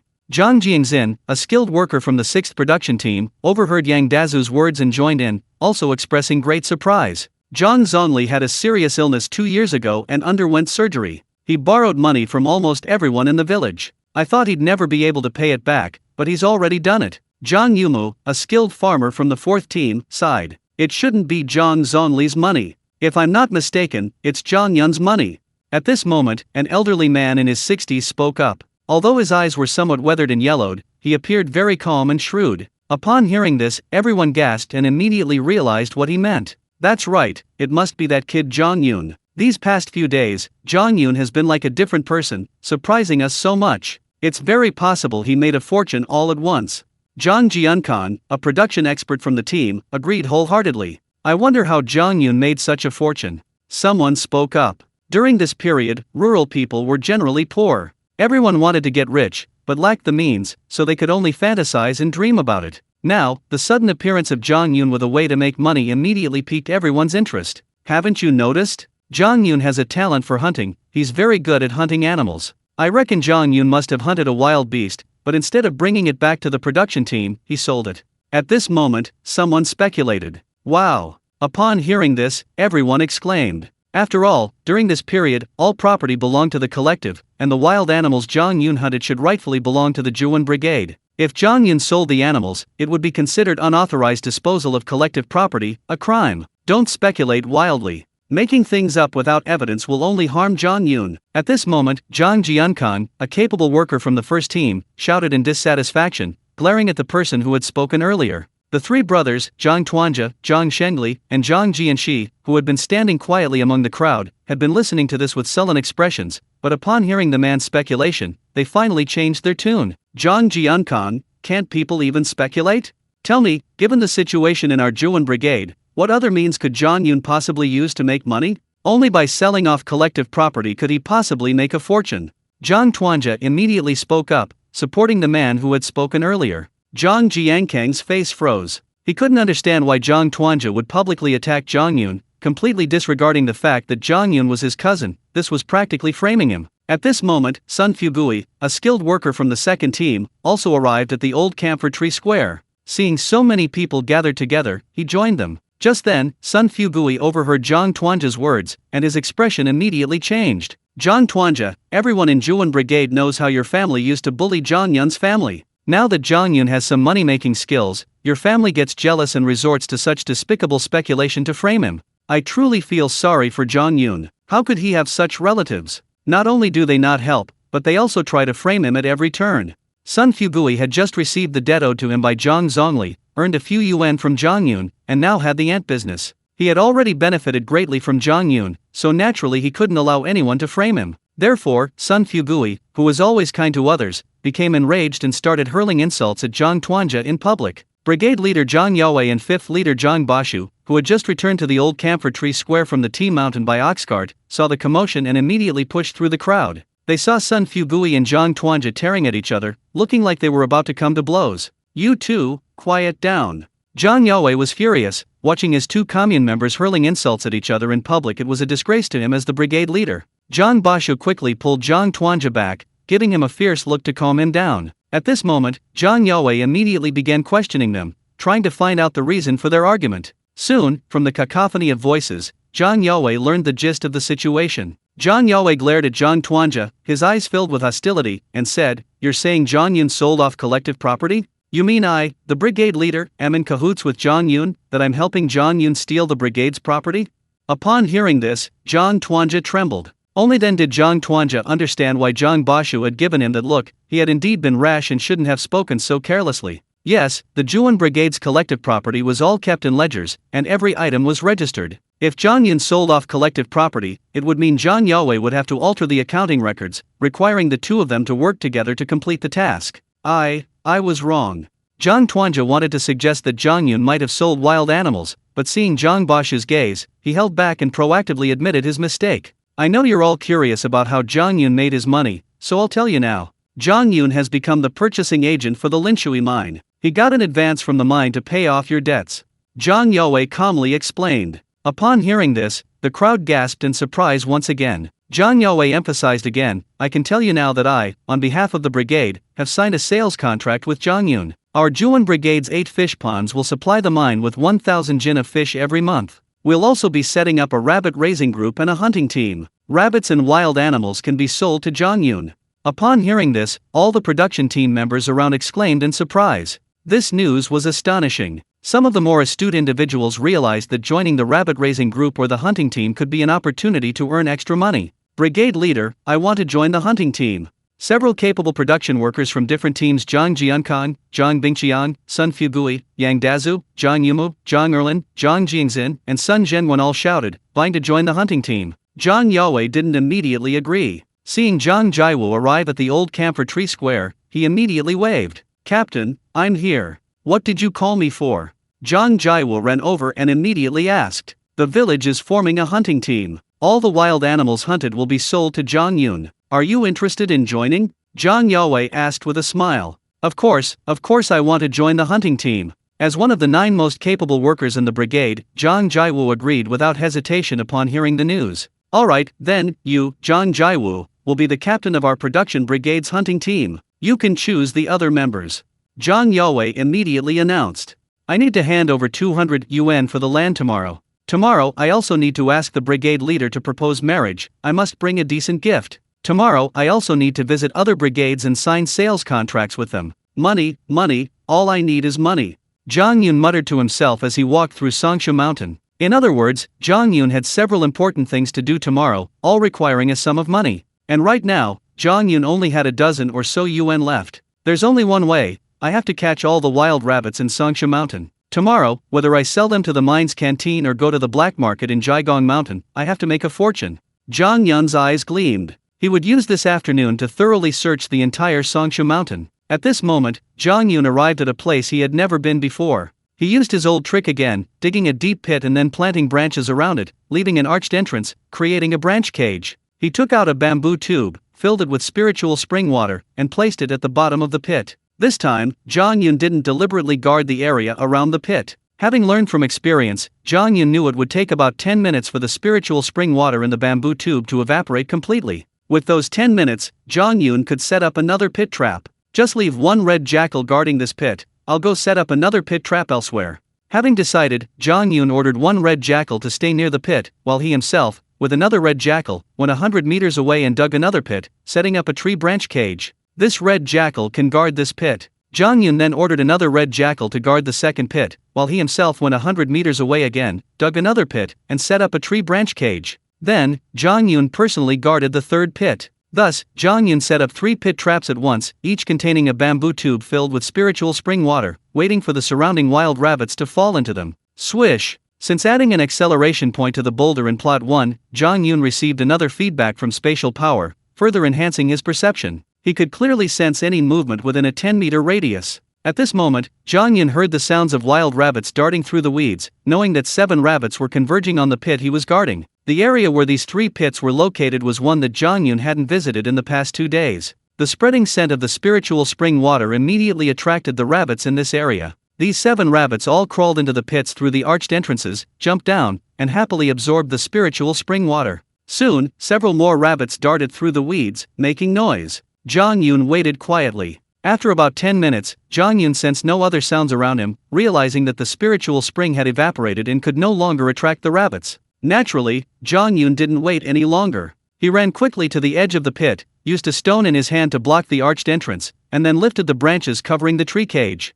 30 wild rabbits were trapped in the pit. Startled by the falling leaves and the bright sunlight streaming in, they tried to dart away, but the ground was covered with branches, preventing their escape. Zhang Yun immediately reached in and examined all 30 rabbits, storing them all in his spiritual spring space. At this moment, Zhang Yun's consciousness focused on the boulder above plot number 1. Acceleration points 11.2. This means that these 30 rabbits weighed a total of 150 jin, increasing his acceleration points by 1.5. Zhang Yun didn't linger and immediately returned to the second pit. The remaining red jackal was already crouching at the arched entrance, barking and scaring away the rabbits trying to escape, forcing them back into the pit. Not bad, this second pit is also full of rabbits.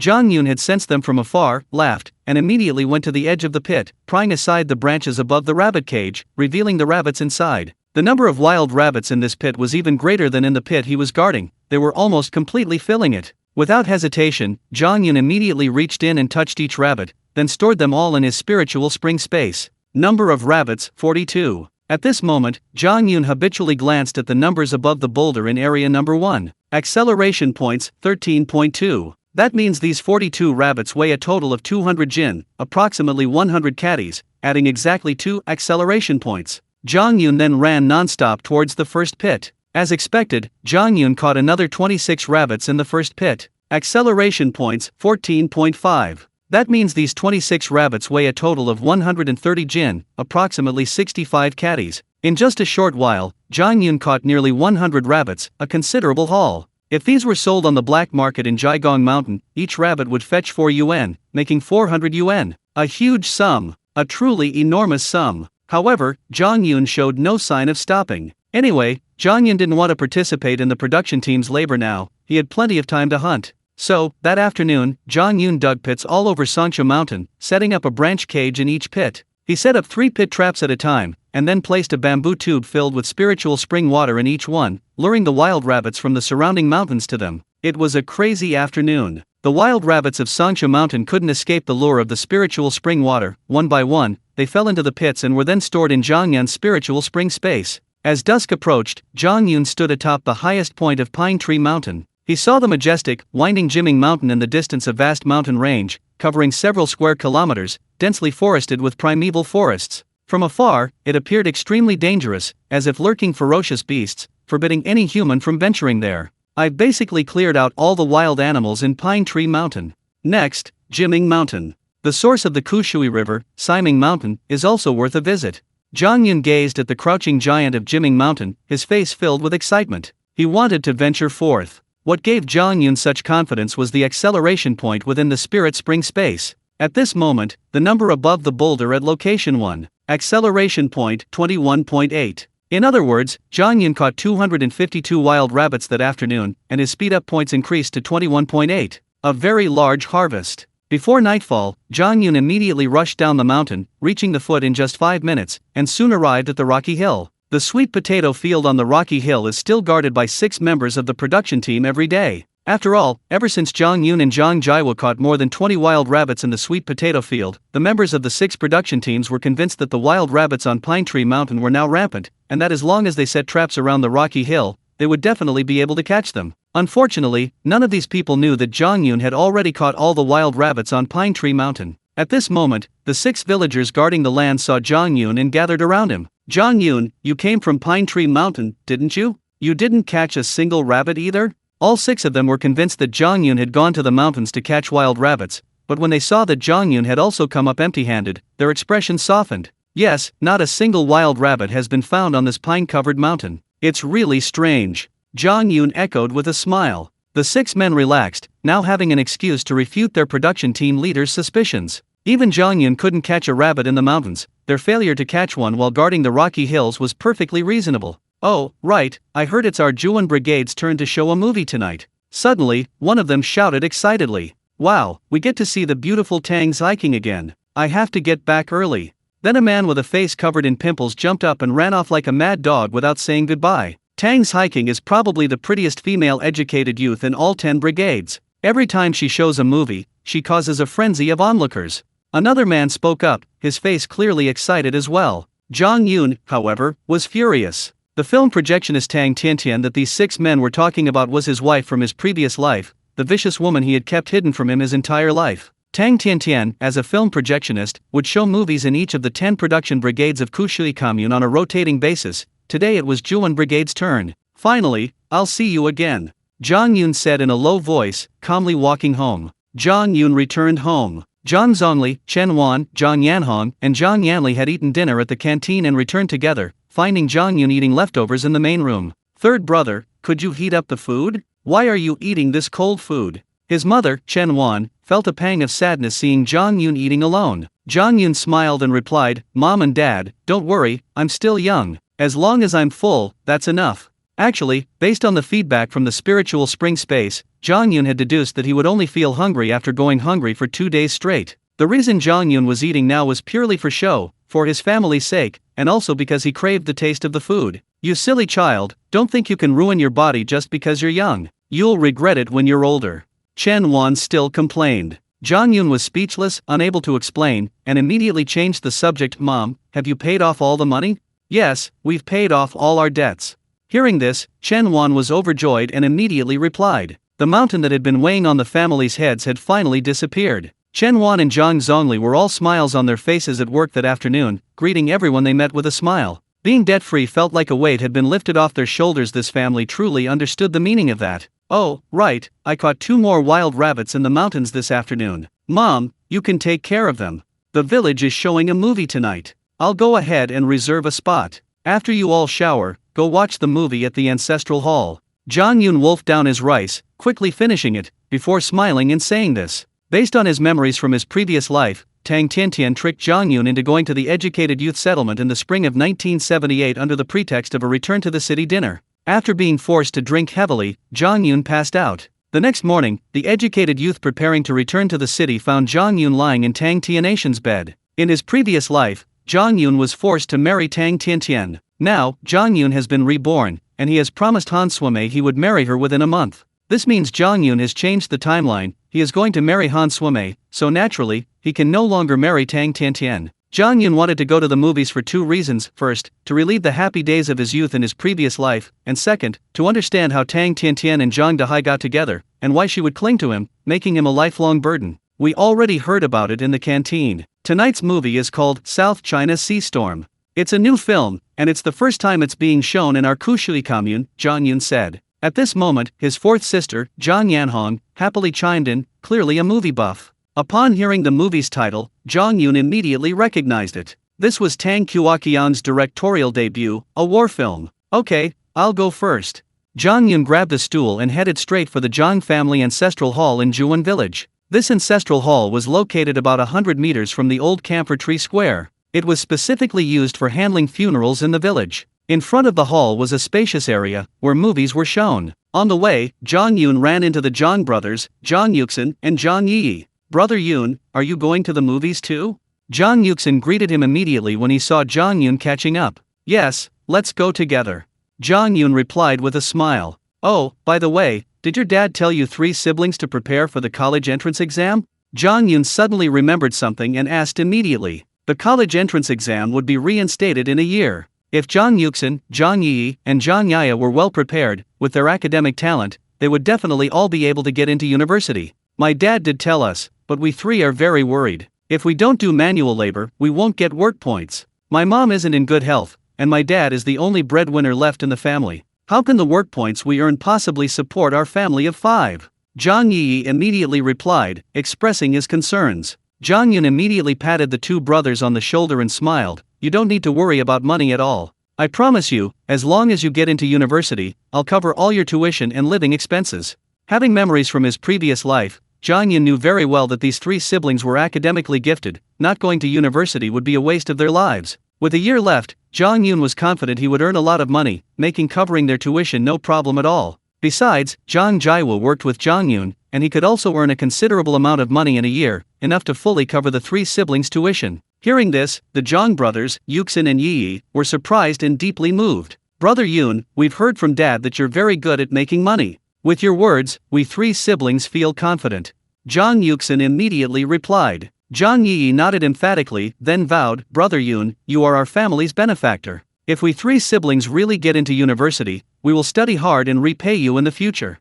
Zhang Yun chuckled. Having convinced the 2, that was good. Then, the 3 of them, each carrying a stool, marched proudly towards the ancestral hall. When they arrived, they found a large number of villagers already gathered, having occupied the frontmost spots. The movie screen was a huge square white cloth, its 4 corners stretched straight and tied vertically to the wooden pillars on either side. The movie projector was already set up on an octagonal table. Zhang Yun, Zhang Yuxin, and Zhang Yi arrived, and luckily, only the area around the movie projector was unclaimed, so the 3 of them placed their stools there. As soon as he sat down, Zhang Yun glanced around but didn't see Tang Tiantian. He figured she'd gone to eat. According to their usual routine, movies didn't start until 7 o'clock. Just then, Zhang Yun saw a beautiful figure arrive at the ancestral hall. Han Suimei had actually come. Please save me a seat, I need to use the restroom nearby. Zhang Yun quickly made an excuse and, without waiting for a reply from Yuxin and Yi, left his seat. Naturally, Zhang Yun went to Han Suimei. Ah, Zhang Yun. Han Suimei saw Zhang Yun standing alone in front of her, surrounded by a large group of villagers casting curious glances. Being easily embarrassed, she blushed instantly. Suimei, I've already spoken to the brigade leader. He'll be my matchmaker. Tomorrow afternoon, just wait for him to come and propose. Zhang Yun had come to tell Han Suimei this. After all, when he met Han Suimei by the river that morning, Zhang Yun had decided to announce their relationship as soon as possible. He couldn't keep Han Suimei waiting any longer. Ah, okay. Hearing this, Han Suimei was surprised, but immediately smiled broadly, extremely excited. My Suimei's here to watch a movie too, this must be Comrade Zhang Yun. Suddenly, a very pleasant voice rang out beside them. Zhang Yun turned his head, his expression extremely complex. The owner of the voice was none other than Tang Tiantian. I am Zhang Yun, and Han Suimei is my lover.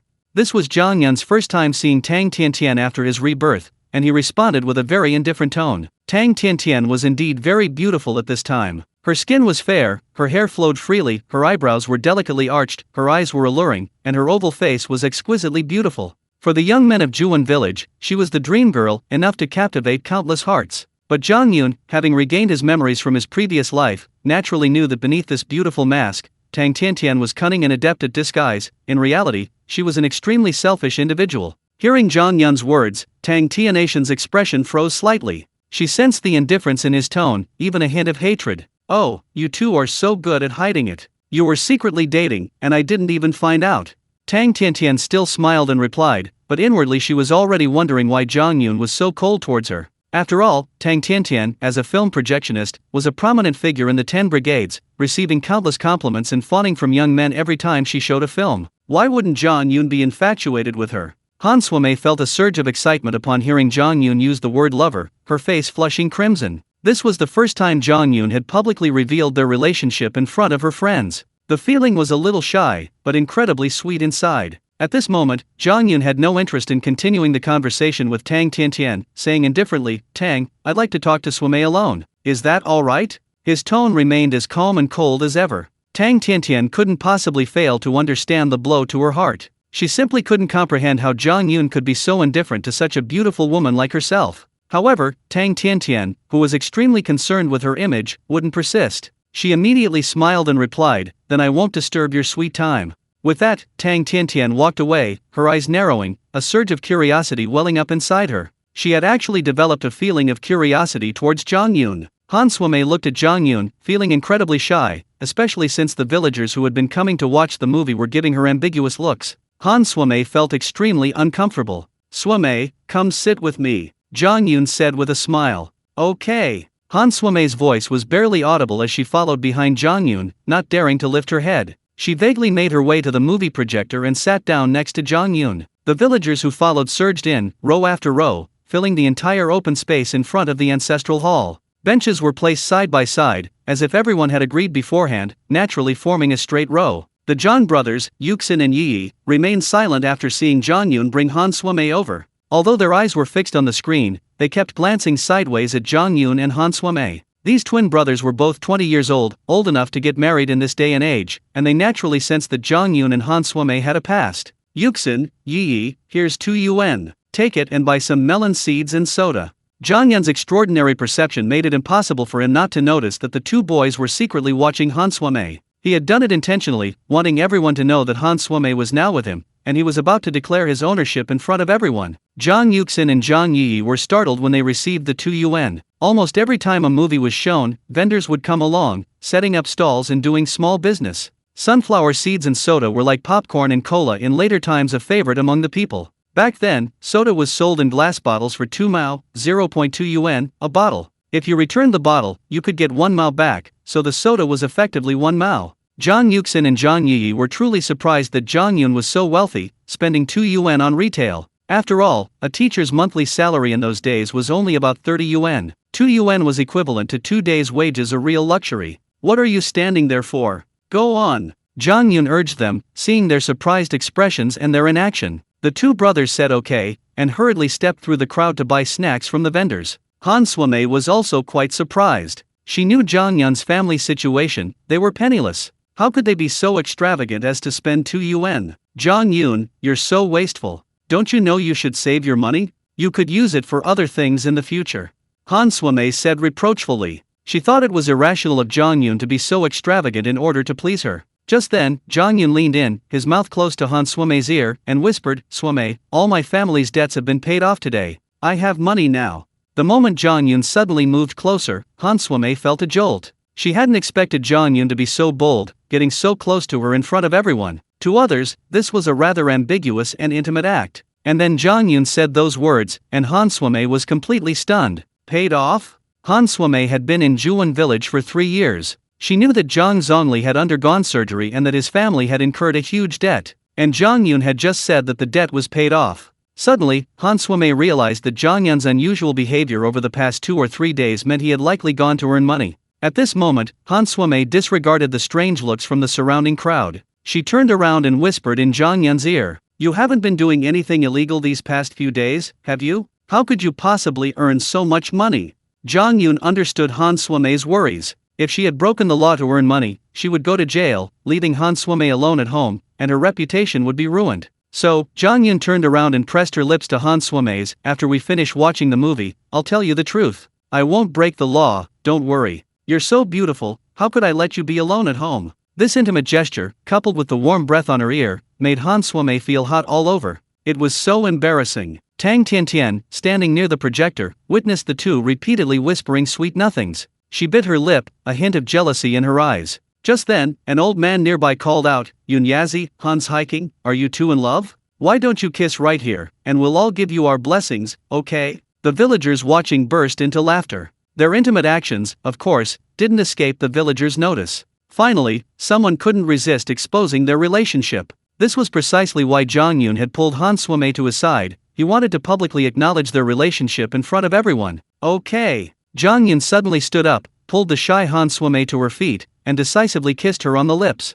Han Suomei was stunned. All the villagers around were stunned. In those days, people were so simple and honest, relationships between men and women were usually kept private. Who would be as bold and unrestrained as Zhang Yun, forcibly kissing Han Suomei in public? The Zhang brothers, Yuxin and Yi, had just bought 4 bottles of soda and were carrying a bag of sunflower seeds. They had just run back when they saw Zhang Yun kiss Han Suomei. They froze instantly, almost dropping their soda and seeds. "My brother Yun is really something.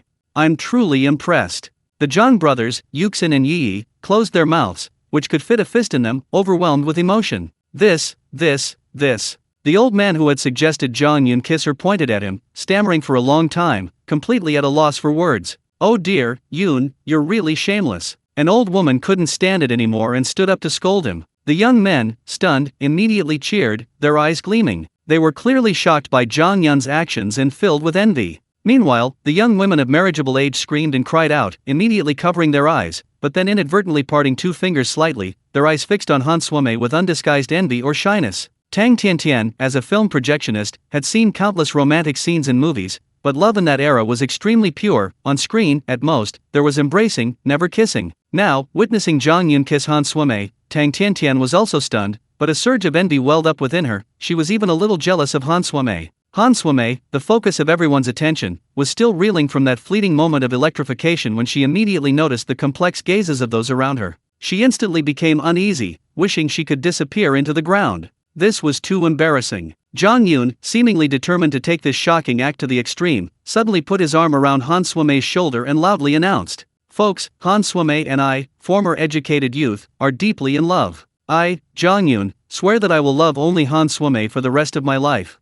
Extremely bold, extremely direct, extremely astonishing. Everyone was stunned by these words. Regardless of age, they had never heard such a shocking declaration before, and they remained speechless for a long time. Han Suomei, however, showed no trace of shyness. Hearing Zhang Yun's words, her eyes filled with tenderness, tears welled up, and she gazed at him with deep affection. Clap, clap, clap. Suddenly, all the villagers burst into applause, the sound deafening. Although people were simple-minded during this special period, the yearning for beautiful things is a basic human instinct. Zhang Yun's shocking and unconventional declaration of love deeply moved them, and the villagers spontaneously applauded and praised him. Tang Tiantian, for reasons unknown, picked up the microphone. Hello, the movie is about to start, everyone be quiet."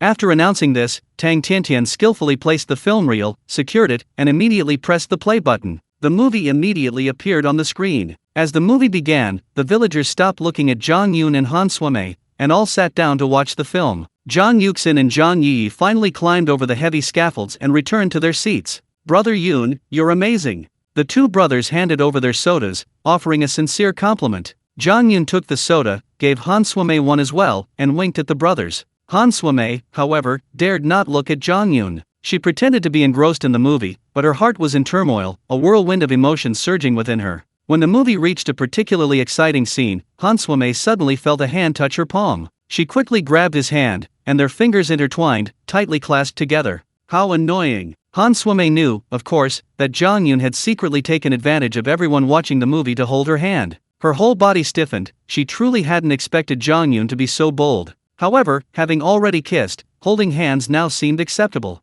Han Suomei enjoyed this secret intimacy. Zhang Yun and Han Suomei thought their affectionate actions were unnoticed, but a pair of eyes had been secretly watching them. That's right, Tang Tiantian had been secretly observing them and naturally noticed Zhang Yun's little gesture. Surprised, she almost bit her lip. She was genuinely jealous. Only after the movie ended did Zhang Yun release Han Suomei's hand. In the movie's light, they exchanged a sweet smile. Zhang Yuxin then called out, "Brother Yun, we haven't finished these sunflower seeds yet. During the movie, Zhang Yun and Han Suimei held hands, neither of them eating a single sunflower seed. The Zhang brothers, Yuxin and Yi, felt embarrassed to finish the sunflower seeds, since Zhang Yun had paid for them, and there was still half a bag left. "Take this back for Yaya to eat," Zhang Yun said with a smile. Then, remembering something, he immediately called out, "Yuxin and Yi, help me take the stool home. I need to take Han, the educated youth, back to her settlement." It was already late, and although other educated youths had come to see the movie, Zhang Yun was still worried about Han Suimei going home alone. Zhang Yuxin was about to say something when Zhang Yi immediately grabbed his brother, saying urgently, "Okay, brother Yun, we'll take the stool back for you." Then, Zhang Yi pulled Zhang Yuxin away quickly. Once they were a distance away, he said, "Brother, my dear brother, be more careful. Brother Yun wants to flirt with Han, didn't you realize?" Zhang Yuxin suddenly realized. Zhang Yun, holding Han Suimei's hand, walked out of the village. Zhang Zhongli, Chen Wan, Zhang Yanhong, and Zhang Yanli had already learned from the villagers what Zhang Yun had done to Han Suimei. Seeing Zhang Yun openly leading Han Suimei into the night, they laughed happily and didn't call out to stop them. Tang Tiantian quickly packed up the film projector and directed the villagers to fold up the screen, then loaded everything onto her bicycle. Yes, every film projectionist was equipped with a bicycle for easy travel between production brigades. Just as Tang Tiantian was about to get on her bicycle, a bicycle bell rang in the night. Her expression changed drastically, a mixture of annoyance and helplessness washing over her. "Tang's hiking, I've come to pick you up. Let's go back together."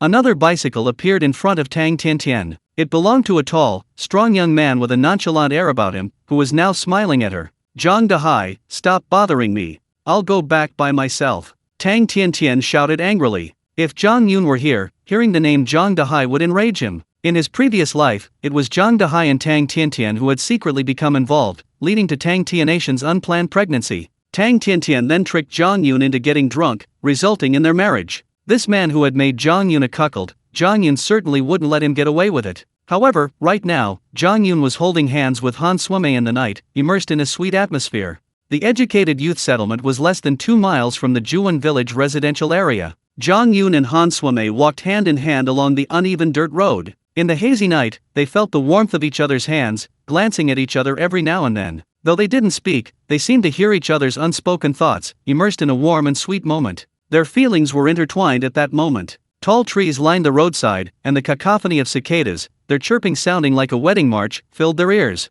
Upon reaching a large banyan tree, Zhang Yun suddenly pulled Han Suimei to its base. The night was perfectly concealed by the leaves, plunging them into darkness. Han Suimei tensed immediately. She heard Zhang Yun's rapid breathing and knew what he was about to do. "Suimei, that was just a light kiss. I haven't tasted it yet. I want," Zhang Yun whispered urgently. Han Suimei trembled, shyly saying, "No, wait until we're married, you can do whatever you want." Before Han Suimei could finish speaking, Zhang Yun had already sealed her lips with a kiss. The two instantly exchanged the warmth of their tongues. The feeling was simply wonderful. After a long while, when Han Suimei realized that Zhang Yun's hands were wandering, actually trying to climb upwards, she immediately pushed Zhang Yun away in shame and anxiety. "You're so annoying." Han Suimei was both ashamed and angry, but didn't know how to blame Zhang Yun. Although she was soon to become Zhang Yun's wife, she didn't want to be taken advantage of by him before the wedding. Zhang Yun also knew that women in this era were very conservative, and it was already quite remarkable that Han Suimei had tolerated his kiss.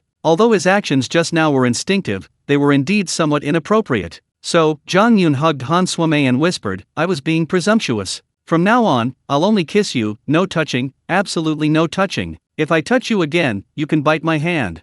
Pa, I'm not a puppy." Han Suimei sensed Zhang Yun's apology, but also heard the teasing in his words, and couldn't help but snort angrily. Just as the two were cuddling, the sound of a bicycle bell came from afar. Zhang Yun's extraordinary senses, of course, heard it, and he immediately pulled Han Suimei behind the large banyan tree. "Tang Tiantian, you know I like you, so will you agree to be my girlfriend?" A man's voice rang out in the sparse darkness. Just then, Tang Tiantian, who was riding her bicycle, stopped on the dirt road next to the banyan tree, dismounted, and angrily replied, "Zhang Dahai, just let me go. With your status, what kind of girl can't you find?" Hiding behind, Zhang Yun clenched his fists upon hearing the name Zhang Dahai, his anger about to erupt. In his previous life, the son he raised, Zhang Chuntian, was born to Zhang Dahai and Tang Tiantian. Now, he had finally met his match, and Zhang Yun desperately wanted revenge. Han Suimei, standing nearby, noticed Zhang Yun's breathing becoming rapid. Although she didn't know the reason, she didn't want Tang Tiantian to know she was there. So, Han Suimei hugged Zhang Yun, signaling him not to act impulsively. At this moment, Zhang Dahai also stopped his bicycle, suddenly rushed in front of Tang Tiantian, hugged her tightly, and started kissing her wildly. Tang Tiantian, I miss you, I think about you every day. Just give in to me, I promise I'll treat you well. Zhang Dahai said eagerly as he ate. Tang Tiantian hadn't expected Zhang Dahai to resort to force here. Panicked, she struggled, but found she couldn't break free. You beast! If you continue to be disrespectful to me, I'll go to the commune and find your uncle, the secretary, and I'll complain to him face to face. Tang Tiantian cried out in desperation. It turned out that Zhang Dahai had an unusual background. His uncle, Zhang Wanchun, was the secretary of Kushui commune. Sure enough, when Tang Tiantian cried out those words, Zhang Dahai stopped his indiscriminate kissing, but still held her hands tightly. So what if you tell my uncle? I have the right to pursue you. Even if he's the commune secretary, he can't stop me from pursuing you. Zhang Dahai chuckled, then pulled Tang Tiantian closer again and began kissing her indiscriminately once more. Tang Tiantian panicked and burst into tears. Under the banyan tree, Zhang Yun overheard their conversation and now had a clue. At this time, Tang Tiantian hadn't yet been taken advantage of by Zhang Dahai, she had been constantly harassed by him. According to the timeline of the previous life, it would be about 6 months before Tang Tiantian was finally taken by Zhang Dahai, conceiving the child Zhang Chentian. Zhang Yun already harbored a deep hatred for Zhang Dahai, having been a sucker his whole life. Now, having personally witnessed Zhang Dahai's shameless behavior, he couldn't tolerate it any longer. Suddenly, Zhang Yun secretly released 2 red jackals from the spiritual spring space. Woo woo! 2 red jackals, seemingly connected to Zhang Yun's mind, landed 10 meters from the banyan tree just after emerging from the spiritual spring space. They suddenly howled fiercely and charged towards Zhang Dahai on the dirt road. What's that? Zhang Dahai heard the jackals' howls and cried out in alarm, then heard the sound of them charging towards him. At that moment, Zhang Dahai instantly released Tang Tiantian, rushed to his bicycle without looking back, leaped onto the seat, and expertly rode off. Damn it, despicable, coward. Tang Tiantian, of course, also heard the jackal's cries. She knew it was wild animals from the mountains, and naturally, she was terrified. The 2 red jackals ignored Tang Tiantian and continued chasing after Zhang Dahai. Realizing that the animals weren't attacking her, Tang Tiantian immediately jumped back onto her bicycle and hurriedly fled towards the educated youth settlement.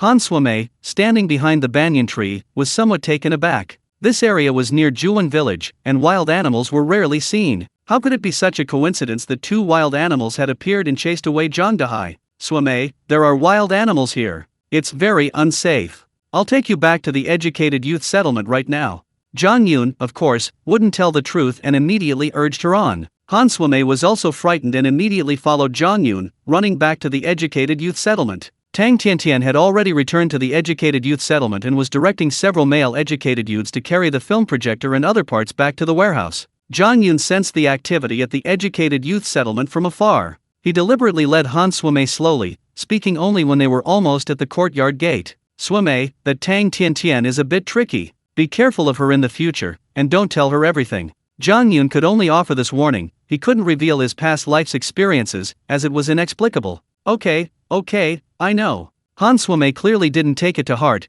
casually agreeing before jogging into the courtyard. Tang Tiantian had just locked the storeroom. Turning around, she saw Han Suimei return. Her expression shifted several times before she smiled and greeted her. My Suimei, you really stole the show today. That Zhang Yun kissed you in public. I'm so envious. Hearing this, Han Suimei blushed deeply, lightly punched Tang Tiantian's arm, and shyly ran back to her room. Zhang Yun rushed back to Zhuan village, then went to Zhang Jiwu's house and knocked on the door. Who is it? Zhang Jiwu, still awake, called out. Third uncle, come out for a moment.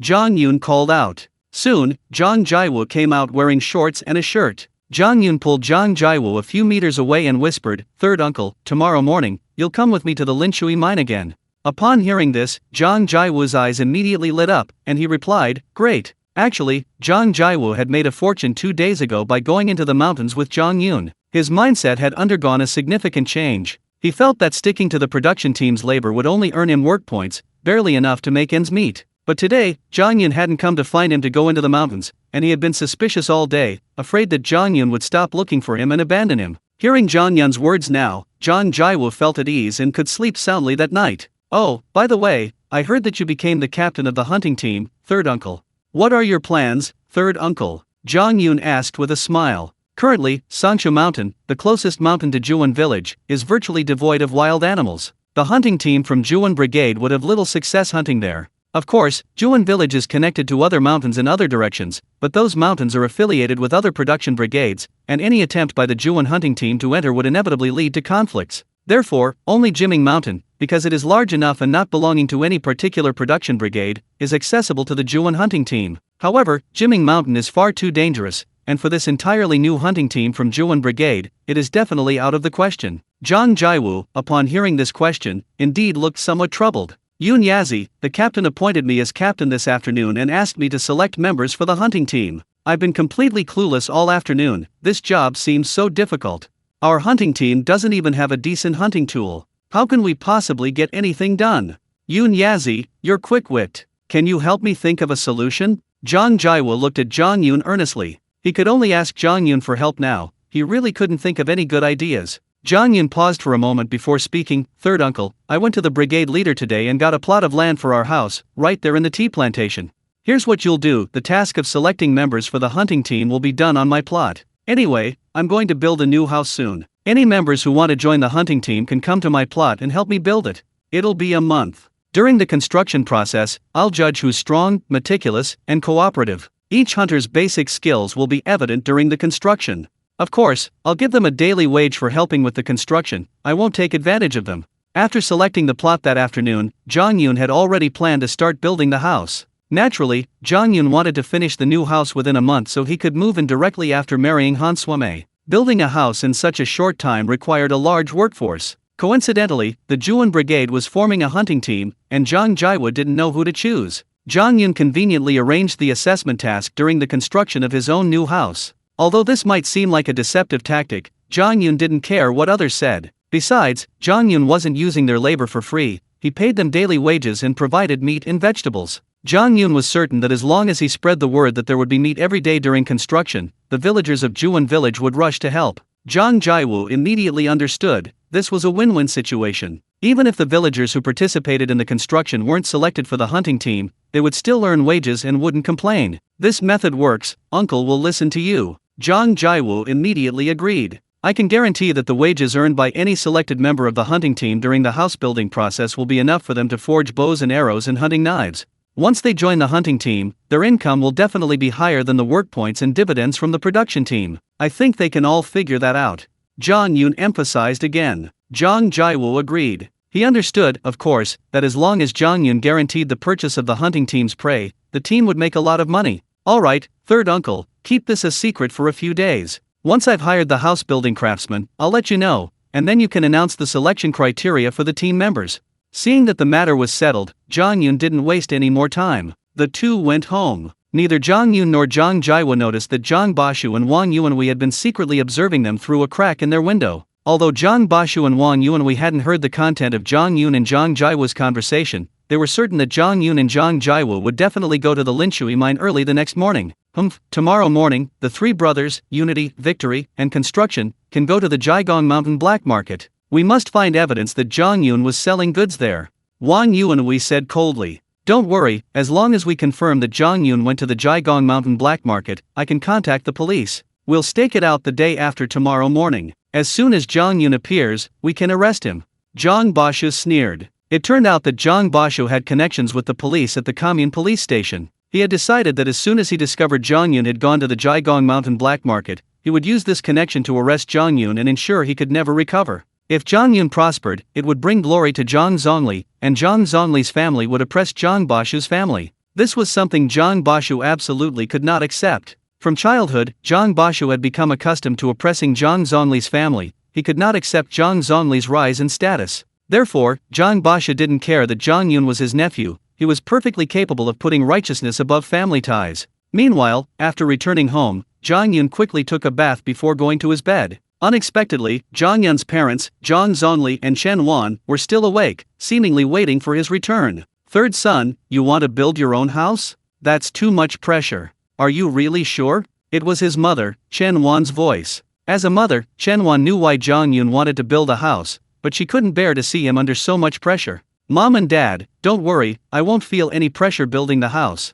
Zhang Yun didn't want to explain further and replied with a smile. Could it be that he possessed a spiritual spring space? And that the space already contained a large quantity of wild animal meat? Too many secrets, Zhang Yun couldn't reveal them, nor could he. Alright, third son, you've grown up now, and you're about to start your own family. We two old folks can't be of much help. While you're building the house, we'll help with cooking and delivering groceries. Seeing that Zhang Yun didn't want to elaborate, Zhang Zongli didn't press the matter further and immediately shared his own thoughts. Okay, Mom and Dad, you can supervise the construction and watch how I build the best and biggest house in the whole village. Zhang Yun replied with a smile. Then, the whole family fell silent and went to sleep. It was a little past 5 in the morning. The three brothers, Zhang Tuanjia, Zhang Shengli, and Zhang Jianxi, secretly opened the door and quietly left their room, heading straight for Jiagong Mountain. A little before 6, Zhang Jiawu also opened the door and went to Zhang Yun's door, gently knocking. Zhang Yun's perception was very strong. Hearing the slight sound, he immediately woke up. Third uncle, wait a moment, I'll be right out.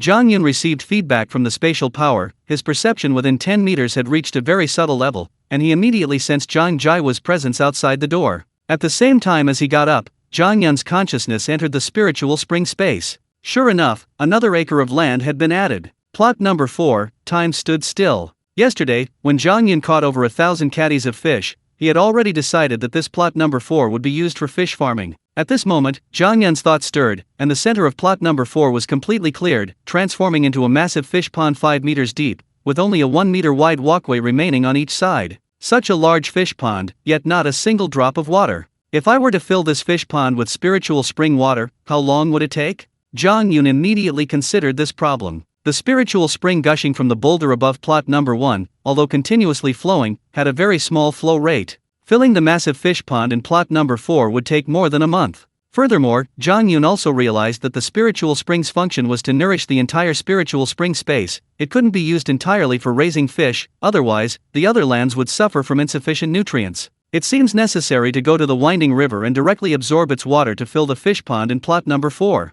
Zhang Yun immediately thought of a solution and already had a plan in mind. Zhang Yun quickly dressed, hurriedly washed his face, and then spoke. Zhang Jiawu and Zhang Yun quietly left. Zhang Bashu and Wang Yuanhui, who had been keeping watch at their room window, watched the two disappear through the crack. Those two really did sneak off again. Today we'll definitely find evidence that they went to Jiagong Mountain to sell their goods. Wang Yuanhui muttered viciously after the two had left. Don't worry, as long as we confirm Zhang Yun went to Jiagong Mountain, I'll arrange for the police to go there tomorrow. They'll definitely catch him on the spot. Zhang Bashu snorted coldly, looking confident. Zhang Yun and Zhang Jiawu walked quickly for about 10 minutes and arrived at the Earth God Temple. Third uncle, can you check the surroundings for me? I have a feeling someone is following us. I'm going to get the rabbit. Zhang Yun suddenly stopped about 20 meters from the Earth God Temple and calmly said. Of course, this was just an excuse. All the rabbits were in the spirit spring space, and Zhang Yun certainly couldn't let Zhang Jiawu follow them. He couldn't just conjure up rabbits out of thin air in front of Zhang Jiawu. Upon hearing this, Zhang Jiawu thought someone was really following him. He immediately turned around and looked around. Zhang Yun quickly arrived at the local temple, skillfully moving aside the stone slabs and logs, then went into the basement to retrieve 2 fertilizer bags, each containing 20 wild rabbits. These 40 rabbits weigh about 200 jin, 100 caddies, enough for the canteen's needs. I'll take the rest to the black market at Jiagong Mountain. I'll get more money there. Zhang Yun said casually, a smug smile playing on his lips. Yesterday, Zhang Yun went to Sanxia Mountain and searched the entire area, catching 252 wild rabbits, including 50 females. The remaining 200 males were to be sold. Soon, Zhang Yun picked up the 2 fertilizer bags and went to the main road. Yun Yazi, I've searched the whole area, but haven't found anyone else. Zhang Jiawu reported earnestly. Never mind, maybe I'm just imagining things. Zhang Yun replied earnestly as well. Then, as before, the two took turns carrying the load, and after about an hour, they finally arrived at the Linshui mine. At this point, Zhang Yun put down his load and calmly said, Third uncle, take these rabbits to the canteen. Leave the receipt with Chef Yang Yinshin, I'll go pick it up later. Zhang Jiawu was immediately puzzled and asked directly, Yun Yazi, is there anything else? Zhang Yun nodded and smiled. Yes, I contacted the fishermen in Shanlia village, they'll send fish over. I need to go meet them. Oh, by the way, third uncle, after you take the rabbits to the canteen, don't wait for me, go straight back to the village. Here's 5 yuan, consider it your payment for today's work. Yesterday, Yang Yinshin had told Zhang Yun that he also needed some fish. They couldn't eat rabbit meat every day. Therefore, Zhang Yun wanted to select 100 jin of fish caught from his spatial storage and carry them to the canteen himself. In this way, Zhang Yun delivered 200 jin of rabbits and 100 jin of fish to the canteen today, earning a substantial sum of cash. Zhang Jiawu watched as Zhang Yun put 5 yuan into his pocket. He wanted to refuse, but seeing Zhang Yun's smiling face, he immediately shut up. He clearly remembered that he had to listen to Zhang Yun and not be stingy about money. A teacher's daily wage was only 1 yuan, and Zhang Jiwu had only carried the load for a few tens of minutes, yet he received 5 yuan. This was indeed too much. Zhang Jiwu naturally knew that Zhang Yun was specifically looking out for him, and he appreciated the favor. After Zhang Jiwu carried the rabbits to the canteen, Zhang Yun took out 2 grain baskets from his spiritual spring space, lined them with plastic film, added some water, and then selected about 100 jin of grass carp and silver carp from the space. After waiting for about 30 minutes, Zhang Yun finally picked up his baskets and headed towards the cafeteria. Chef Yang Yunshan was actually waiting for Zhang Yun at the cafeteria entrance. Upon seeing Zhang Yun, he immediately jogged over to greet him. "Brother Zhang Yun, I heard from your third uncle that you would be sending some fish over. I'm so happy." Yang Yunshan laughed heartily when he saw the fish in the 2 baskets. Yang Yunshan had only mentioned yesterday that the cafeteria needed fish, and Zhang Yun had actually delivered some. He was incredibly pleased. He felt Zhang Yun was his lucky star. "Brother Yang, let's weigh it," Zhang Yun calmly said, carrying the basket to the cafeteria scale. Soon, after Yang Yunshan personally weighed the fish, 105 jin, approximately 52.5 catties, of fish was delivered. "Brother Zhang Yun, here's the receipt for the 206 jin, approximately 103 catties, of wild rabbit, and here's the receipt for the 105 jin, approximately 52.5 catties, of fish. Here you go." Yang Yunshan personally wrote out the receipts and handed them to Zhang Yun. Zhang Yun glanced at them. 206 jin, approximately 103.5 catties, of wild rabbit, 0.7 yuan per jin, totaling 144.2 yuan. 105 jin, approximately 52.5 catties, of fish, 1 price, 0.8 yuan per jin, totaling 84 yuan. Total 228.2 yuan. The money for the land was now in his hands. "By the way, Brother Yang, is the mine manager better?" Zhang Yun put the receipt in his pocket and asked. "No, the mine manager had a pretty high fever this time. We called a doctor from the People's Hospital, and he had several 4 drips, but the fever hasn't completely subsided," Yang Yunshan said anxiously. This meant Zhang Yun's hopes of getting the car wheel would have to be postponed again. "I'll go see the mine manager," Zhang Yun said calmly. Knock, knock, knock. Zhang Yun arrived at the mine manager's residence and knocked on the door. The door creaked open. Lu Zhangfeng, the father of mine manager Lu Beisan, opened the door and was somewhat surprised to see Zhang Yun. "Young man Zhang Yun, what brings you to my house so early?" Lu Zhangfeng was quite puzzled. Logically, Zhang Yun had already obtained his purchasing agent certificate, and as long as he performed his duties diligently, he should be able to obtain a permanent position as a purchasing agent. Since Zhang Yun had come again, Lu Zhangfeng suspected that Zhang Yun hadn't supplied the canteen with meat on time and had come to ask for his help. At this moment, Zhang Yun was holding a bamboo tube in his right hand, filled half with spiritual spring water and half with well water. Zhang Yun had heard that Lu Beisan's fever hadn't subsided, and he had thought of a treatment method. The spiritual spring water did indeed have the effect of improving bodily functions. Zhang Yun had personally experienced this, so he was quite confident that as long as Lu Beisan drank this bamboo tube of water, his fever would break. "Grandpa, I heard from Yang Yunshan that the mine manager has a persistent high fever, so I rushed over. This bottle of mineral water I'm carrying is from a spring in Jiming Mountain. Whenever I go into the mountains and get heat stroke, I drink this spring water, and it quickly restores my energy. Grandpa, if you trust me, let the mine manager drink this whole bamboo tube of spring water and see the effect." Zhang Yun explained his purpose. Lu Zhangfeng gazed at Zhang Yun and gladly accepted the bamboo tube. After all, Zhang Yun had no reason to harm Lu Beisan. Besides, a person with a high fever needs to drink water constantly. Trying the spring water Zhang Yun brought wouldn't hurt. Then, Lu Zhangfeng went into the inner room. Lu Beisan had been burning up for 3 days. He looked pale and thin, completely devoid of energy. Just then, Lu Beisan woke up. Seeing his father enter, he tried to speak, but his voice was barely audible, even his vocal cords were affected by the fever. "Beisan, drink some spring water to cool down."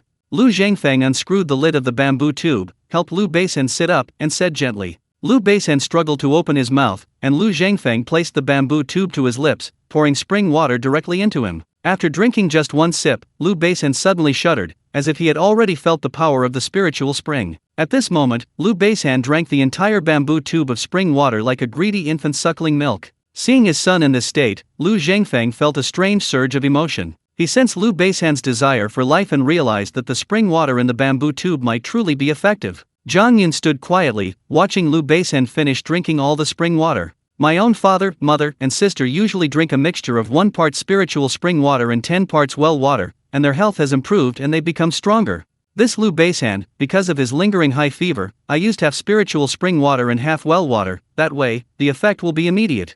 Zhang Yun thought to himself. At this moment, after finishing the spring water, Liu Baisan suddenly let out a long sigh and a burp. Baisan, how are you feeling? Liu Zhangfeng, seeing his son's condition, his eyes shining, immediately asked. Dad, thank you for everything. I feel much better.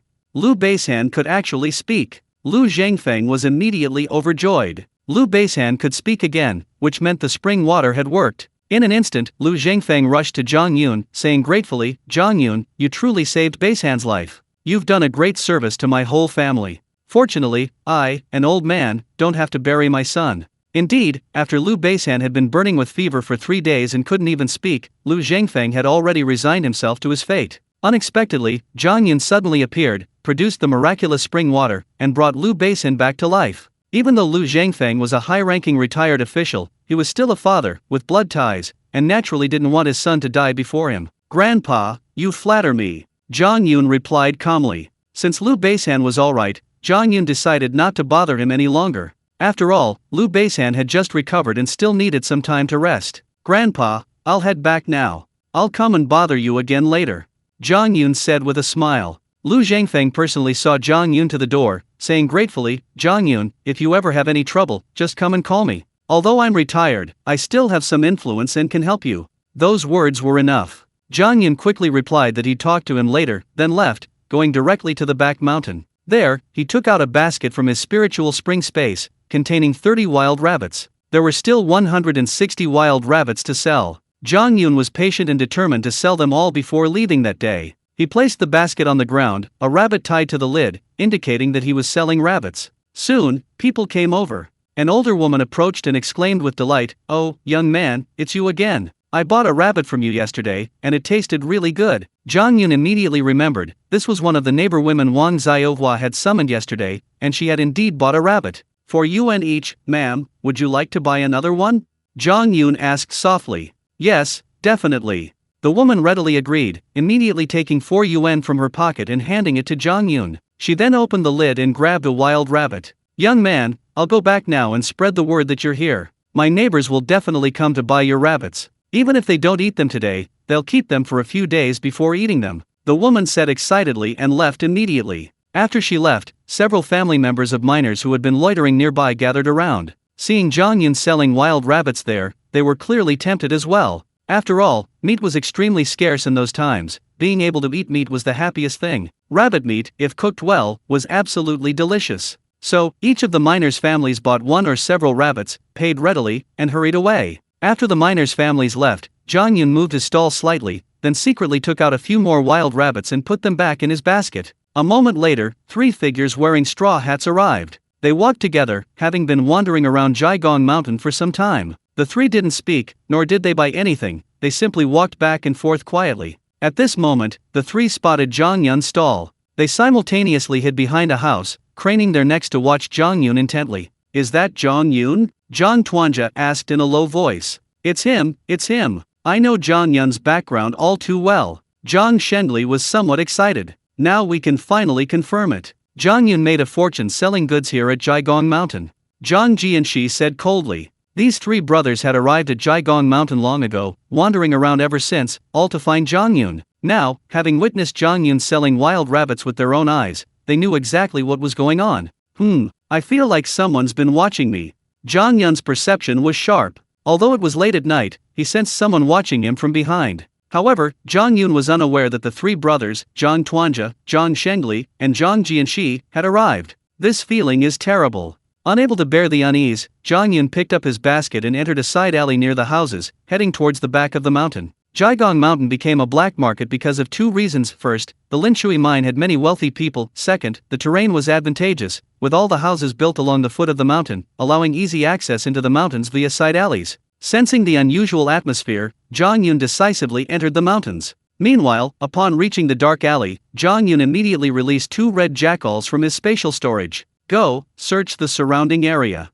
Zhang Yun gave the order directly. 2 red jackals, like 2 dogs, moved stealthily in the darkness, difficult to spot. Meanwhile, the 3 Zhang brothers Zhang Tuanja, Zhang Shengli, and Zhang Jianxi, who were hiding beside a house, stood bewildered for a moment after seeing Zhang Yun suddenly leave. Why did Zhang Yun suddenly leave? Zhang Tuanja felt puzzled and confused. Perhaps the rabbits Zhang Yun was selling are hidden in the back mountain. He might have gone to the mountains to retrieve them and then come back to sell them. Zhang Shengli thought for a moment and said, considering himself clever, is it possible that Zhang Yun has an accomplice hiding in the back house, and that the rabbits he's selling are being kept by this accomplice? Zhang Jianxi also suggested a possibility. None of that matters. Now that we've confirmed Zhang Yun sold goods on Jiagong Mountain, our objective is achieved. Now, let's go home and tell father the truth, and then we'll see what he decides. Zhang Tuanja made the final decision. The three brothers immediately set off together, intending to leave. A red jackal caught up with the three brothers and suddenly let out a howl. What's that? The three brothers were terrified and screamed. Instantly, the three brothers, pursued by the red jackal, ran wildly, screaming all the way, waking the entire chicken mountain. Zhang Yun, hearing the brothers' voices, understood. Sure enough, my intuition is sharp, someone was indeed watching me. I just didn't expect it to be my three cousins. This must be Zhang Bashu and Wang Yuan redirecting it again. They're like persistent ghosts, always wanting to see me do well. Zhang Yun recognized the three voices and, after a moment's thought, understood his uncle's family's conspiracy. They simply wanted to have Zhang Yun captured. Trying to catch me?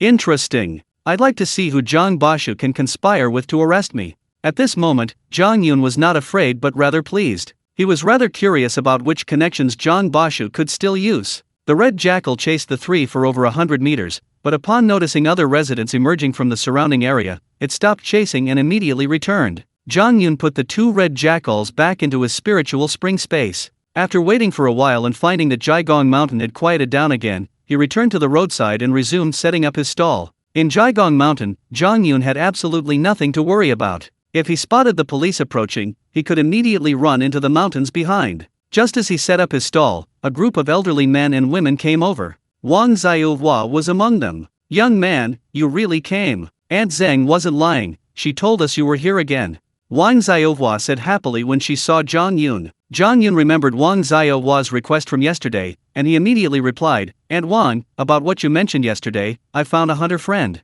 He should be able to find the turtle you want. If all goes well, that hunter friend will arrive at the mine after dawn, and I'll bring him to your house then. Zhang Yun already had turtles over 20 years old, but he couldn't take them out of his spatial storage right now, so he brought up the fictitious hunter friend. Upon hearing this, Wang Xiaohua immediately became excited. Great, wonderful. Meanwhile, the other elderly men and women had already taken out money or receipts, each choosing one or several wild rabbits. Their purchasing power was quite strong. The basket of 30 wild rabbits was emptied in no time. Young man, only 30 rabbits? That's not enough. Our Lin Shui mine has thousands of workers. If each family bought one, that would be at least 1,000 rabbits. An old man complained, clutching a rabbit in one hand. How could Zhang Yun disappoint his customers? He immediately replied with a smile, Grandpa, please don't worry. I have many hunter friends, they're all on their way. There should be plenty more rabbits arriving. Having already sold 60 rabbits, with 100 left, Zhang Yun naturally intended to continue selling. Hunter friends, that excuse really worked. Excuse me, sirs and aunties, could you please do me a favor? Could you contact some of my neighbors and friends to come over? I'll go to the crossroads now and fetch all the rabbits my hunter friends have. Zhang Yun picked up his basket and prepared to head towards the Jiagong Mountain crossroads. Sure thing, young man, you're so honest. I'll definitely help you with this.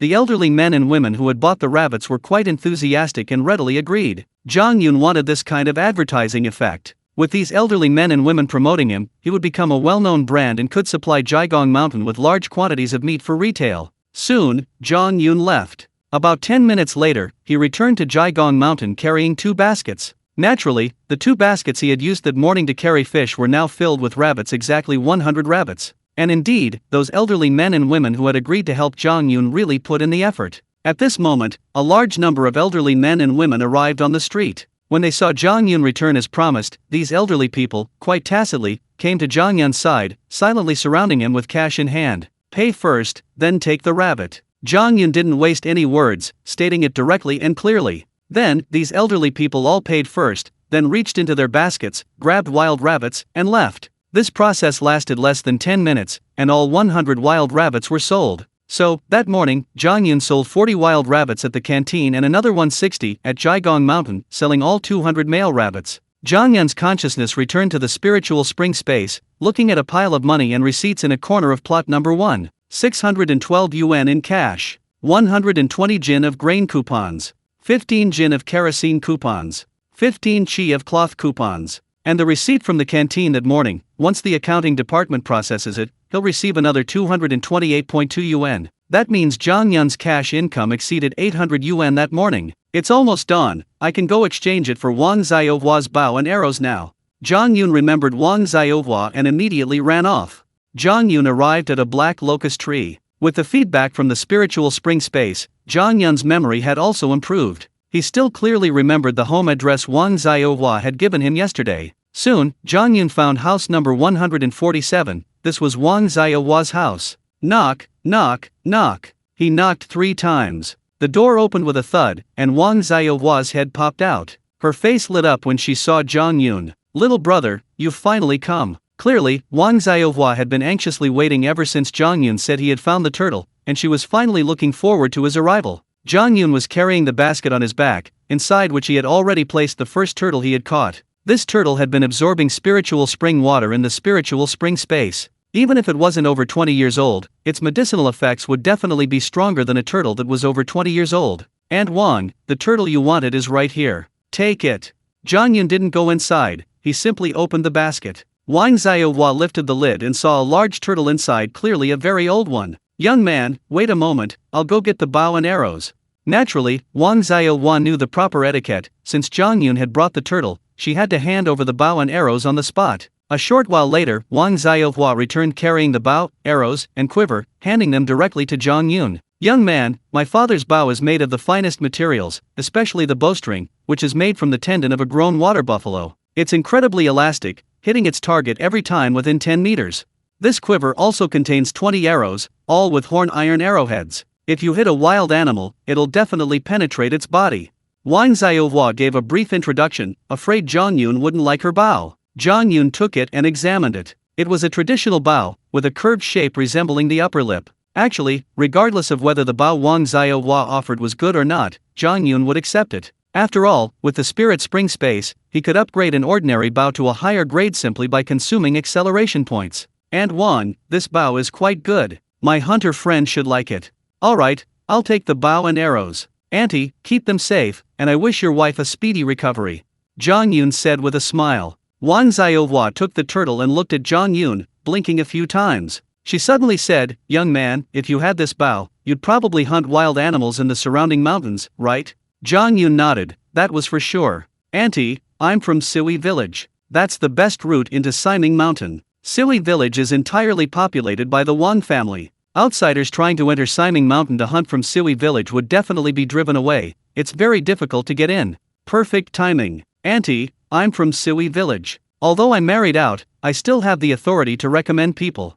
Young man, if you ever want to enter Siming Mountain and want to enter from Siwi village, come find me, and I'll take you into the mountains." Wang Xiaohua suddenly said, realizing that Zhang Yun had helped her so much, and this was the only way she could repay him. Upon hearing this, Zhang Yun realized that Wang Xiaohua, like his aunt Wang Yuanhui, was also from Siwi village. What a coincidence. Indeed, Siwi village was nestled against Siming Mountain, situated at the first bend of the Kushui River. Living off the mountain, the villagers of Siwi developed a natural talent for hunting from a young age. During the most difficult years of the 1960s, the villagers of Siwi rarely went hungry, largely because every family had a hunter. Wang Yuanhui's younger brother was a skilled hunter. Whenever he had a successful hunt in the mountains, he would bring some over, ensuring Wang Yuanhui often had meat to eat. This was one of the reasons why Zhang Guangming and Sun Mangxian favored Wang Yuanhui. "Okay, Aunt Wang, I'll definitely come to see you when I want to go to Siming Mountain," Zhang Yun said happily. Actually, Zhang Yun had thought about it. Siming Mountain, as the source of the Kushui River, covers a vast area and was later designated as a national forest reserve, where a large area of primeval forest still exists.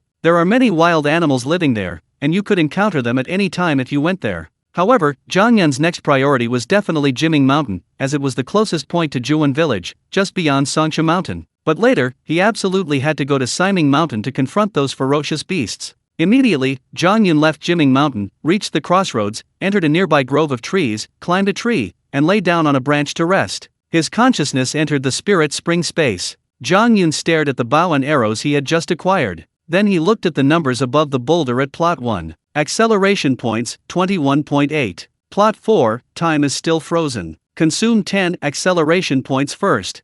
A thought issued the command. In an instant, time flowed 10 times faster in Area 4, which had been frozen in time just moments before. Acceleration points 11.8. Unfortunately, the fish pond in Area 4 was dry, otherwise, Zhang Yun would have moved all the fish there. Add 1 acceleration point to the bow. Zhang Yun issued the command again, this time with his mind. Immediately, Zhang Yun felt that the bow had become stronger, as if he had been using it skillfully for a long time. Zhang Yun immediately took out the bow, then gripped it with his left hand, drew the string with his right, closed his left eye, and focused his gaze with his right. Everything was so practiced, as if Zhang Yun had been shooting arrows for 10 years. I didn't expect that adding acceleration points to the bow would also improve my archery skills. Zhang Yun was overjoyed. This was another unexpected gain. Then, Zhang Yun put the bow back into his spiritual spring space. Add 1 acceleration point to the bow. Another acceleration point was used up, and Zhang Yun felt a new sensation. The bow's grade had increased, and his archery skills had also improved. Add 1 acceleration point to the bow. Another mental command. Zhang Yun checked again. The bow's grade had improved slightly, but not by much, nearing its limit. And Zhang Yun's archery skills had improved again, roughly equivalent to 15 years of archery experience. Acceleration points 8.8. It seems the materials used to make this bow also have a limit to their improvement. They can't become infinitely stronger. However, now that I have archery skills and a bow and arrow that I'm quite proficient with, navigating Jiming Mountain should be more than enough. Zhang Yun was overjoyed. If I have the chance, I should probably buy a Type 56 rifle. That way, I'll be safest in the mountains. Zhang Yun sighed again, recalling the scene 2 days ago where 2 militiamen shot 2 wild boars. He felt a surge of excitement. However, there was no rush now. Looking at his remaining 8.8 speed-up points, Zhang Yun began to feel anxious. These speed-up points were being used up too quickly. He needed to accumulate more speed-up points. I should go to the Kushui River first. I need to fill the fish pond at plot number 4 with water and transfer all the fish there. Zhang Yun composed himself and immediately climbed down the tree and ran towards the Kushui River. As dawn broke, Zhang Yun arrived at the banks of the Chu River, located within the territory of Shanliu village. Here, the Chu River made a sharp bend, widening considerably by 100 to 200 meters. This slowed the current, causing nutrients from upstream to accumulate and creating a thriving fish population. Zhang Yun came here for 2 reasons: first, to absorb the river water and fill his nearly 1-acre fish pond in plot 4, and second, to catch a large number of fish. At this moment, Zhang Yun quickly stripped off his clothes, leaving only his underwear, and jumped into the river. With a mental command, his spiritual spring space began frantically absorbing river water, sending it all into the fish pond in plot 4. Zhang Yun's body acted like a giant water pump. Whenever water touched him, the spiritual spring space instantly absorbed it, transferring the river water to the fish pond in plot 4. With Zhang Yun's height of nearly 1.8 meters, and his outstretched arms also measuring about 1.8 meters, it meant that Zhang Yun standing in the river formed a human-shaped pipe with a diameter of about 1.8 meters, frantically swallowing up the flowing river water. Even with such a terrifyingly large diameter pump, it took half an hour to completely fill the fish pond in plot number 4. At this moment, Zhang Yun's consciousness looked at plot number 4 in the spatial dimension, at the full fish pond, and he was still very excited. Immediately, he issued a command with his mind, transferring all the fish in the small fish pond under the boulder in plot number 1 to the fish pond in plot number 4. Therefore, there were nearly 400 fish. This number of fish, placed in a fish pond that was nearly 1 acre in size and 5 meters deep, only occupied a small corner of the space. Therefore, the fish pond in plot number 4 could still hold a large number of fish. The time flow in this area 4 is 10 times faster than in the real world. There's not a single fish plant in this pond. At such a terrifyingly fast time flow, these 400 plus fish will soon go hungry. Thinking to himself, Zhang Yun decided to forego fishing and instead gather fish plants from the river and transplant them all to the pond. It must be said that Zhang Yun was already a very good swimmer, and with the feedback from the spatial power, his body had become stronger. Now, he could even hold his breath in the river for 10 minutes. So, Zhang Yun sank to the bottom of the river. He didn't even need to distinguish the types of river plants. Whatever he touched, he immediately stored it in his spiritual spring space and sent it to the bottom of the pond in area 4. 10 minutes later, Zhang Yun finally surfaced, taking a deep breath. At the bottom of the pond in area 4, there was finally about 2/10 of an acre of fish plants. Upon closer inspection, he found golden waterweed, water hyacinth, water celery, cattails, and duckweed, all edible fish plants for freshwater fish. Zhang Yun immediately issued a mental command, and the grasses unsuitable for fish to eat were instantly removed from the space. With so much fish grass, growing at 10 times the current speed and nourished by the spiritual spring, it will grow very quickly, enough to feed all these fish. Knowing this, Zhang Yun stopped collecting the fish grass.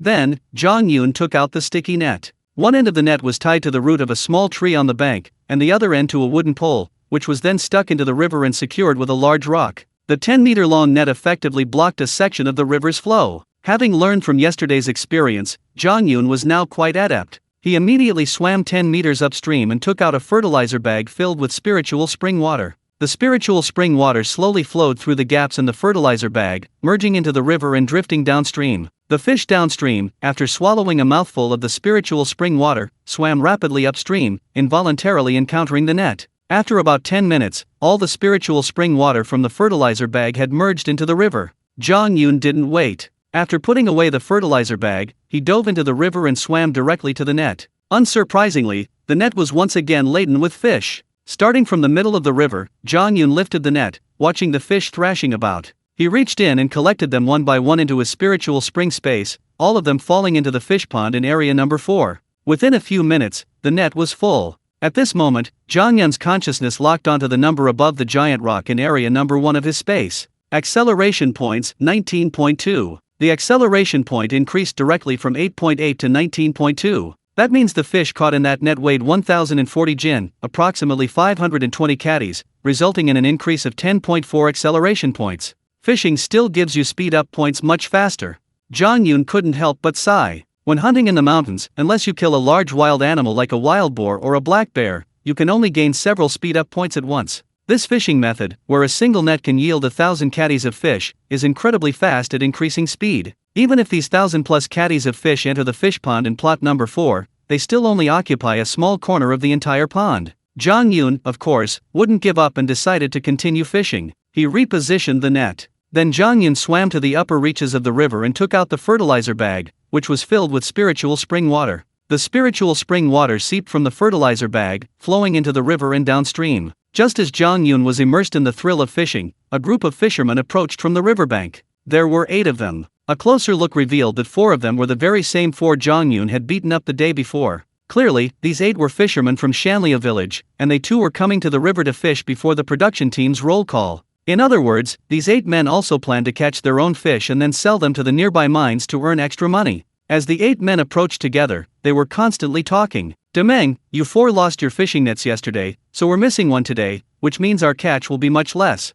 Among the 8 men, the oldest, a man who looked to be in his 40s, spoke up. This Demeng was Lu Meng, the bare-chested man who had been the leader of the 4 men yesterday. As his name suggested, he was indeed very fierce-looking, hence the villagers of Shanlia village called him Demeng. "Captain Changfeng, it's all that bastard Zhang Yun's fault. As a purchasing agent, he actually forcibly took our fishing nets. After we catch the fish, we'll take them to the mine's canteen and then go to the mine manager to argue. We have to get the nets back." "I'm furious," Lu Meng said. Clearly, Lu Meng had forgotten how Zhang Yun had humiliated the 4 of them yesterday. He thought that by bringing up his position as the production team leader of Shanlia village, he could pressure the Linshui mine and get the fishing nets back. "You're so naive. You 4 went to fight Zhang Yun, lost, and even lost your fishing nets. You still have the nerve to ask me to help you get them back? What kind of person is the mine manager? Would he care about the affairs of us fishermen? Besides, Zhang Yun is the mine's purchasing agent. Would the mine manager help us and not Zhang Yun?" Lu Changfeng replied unhappily.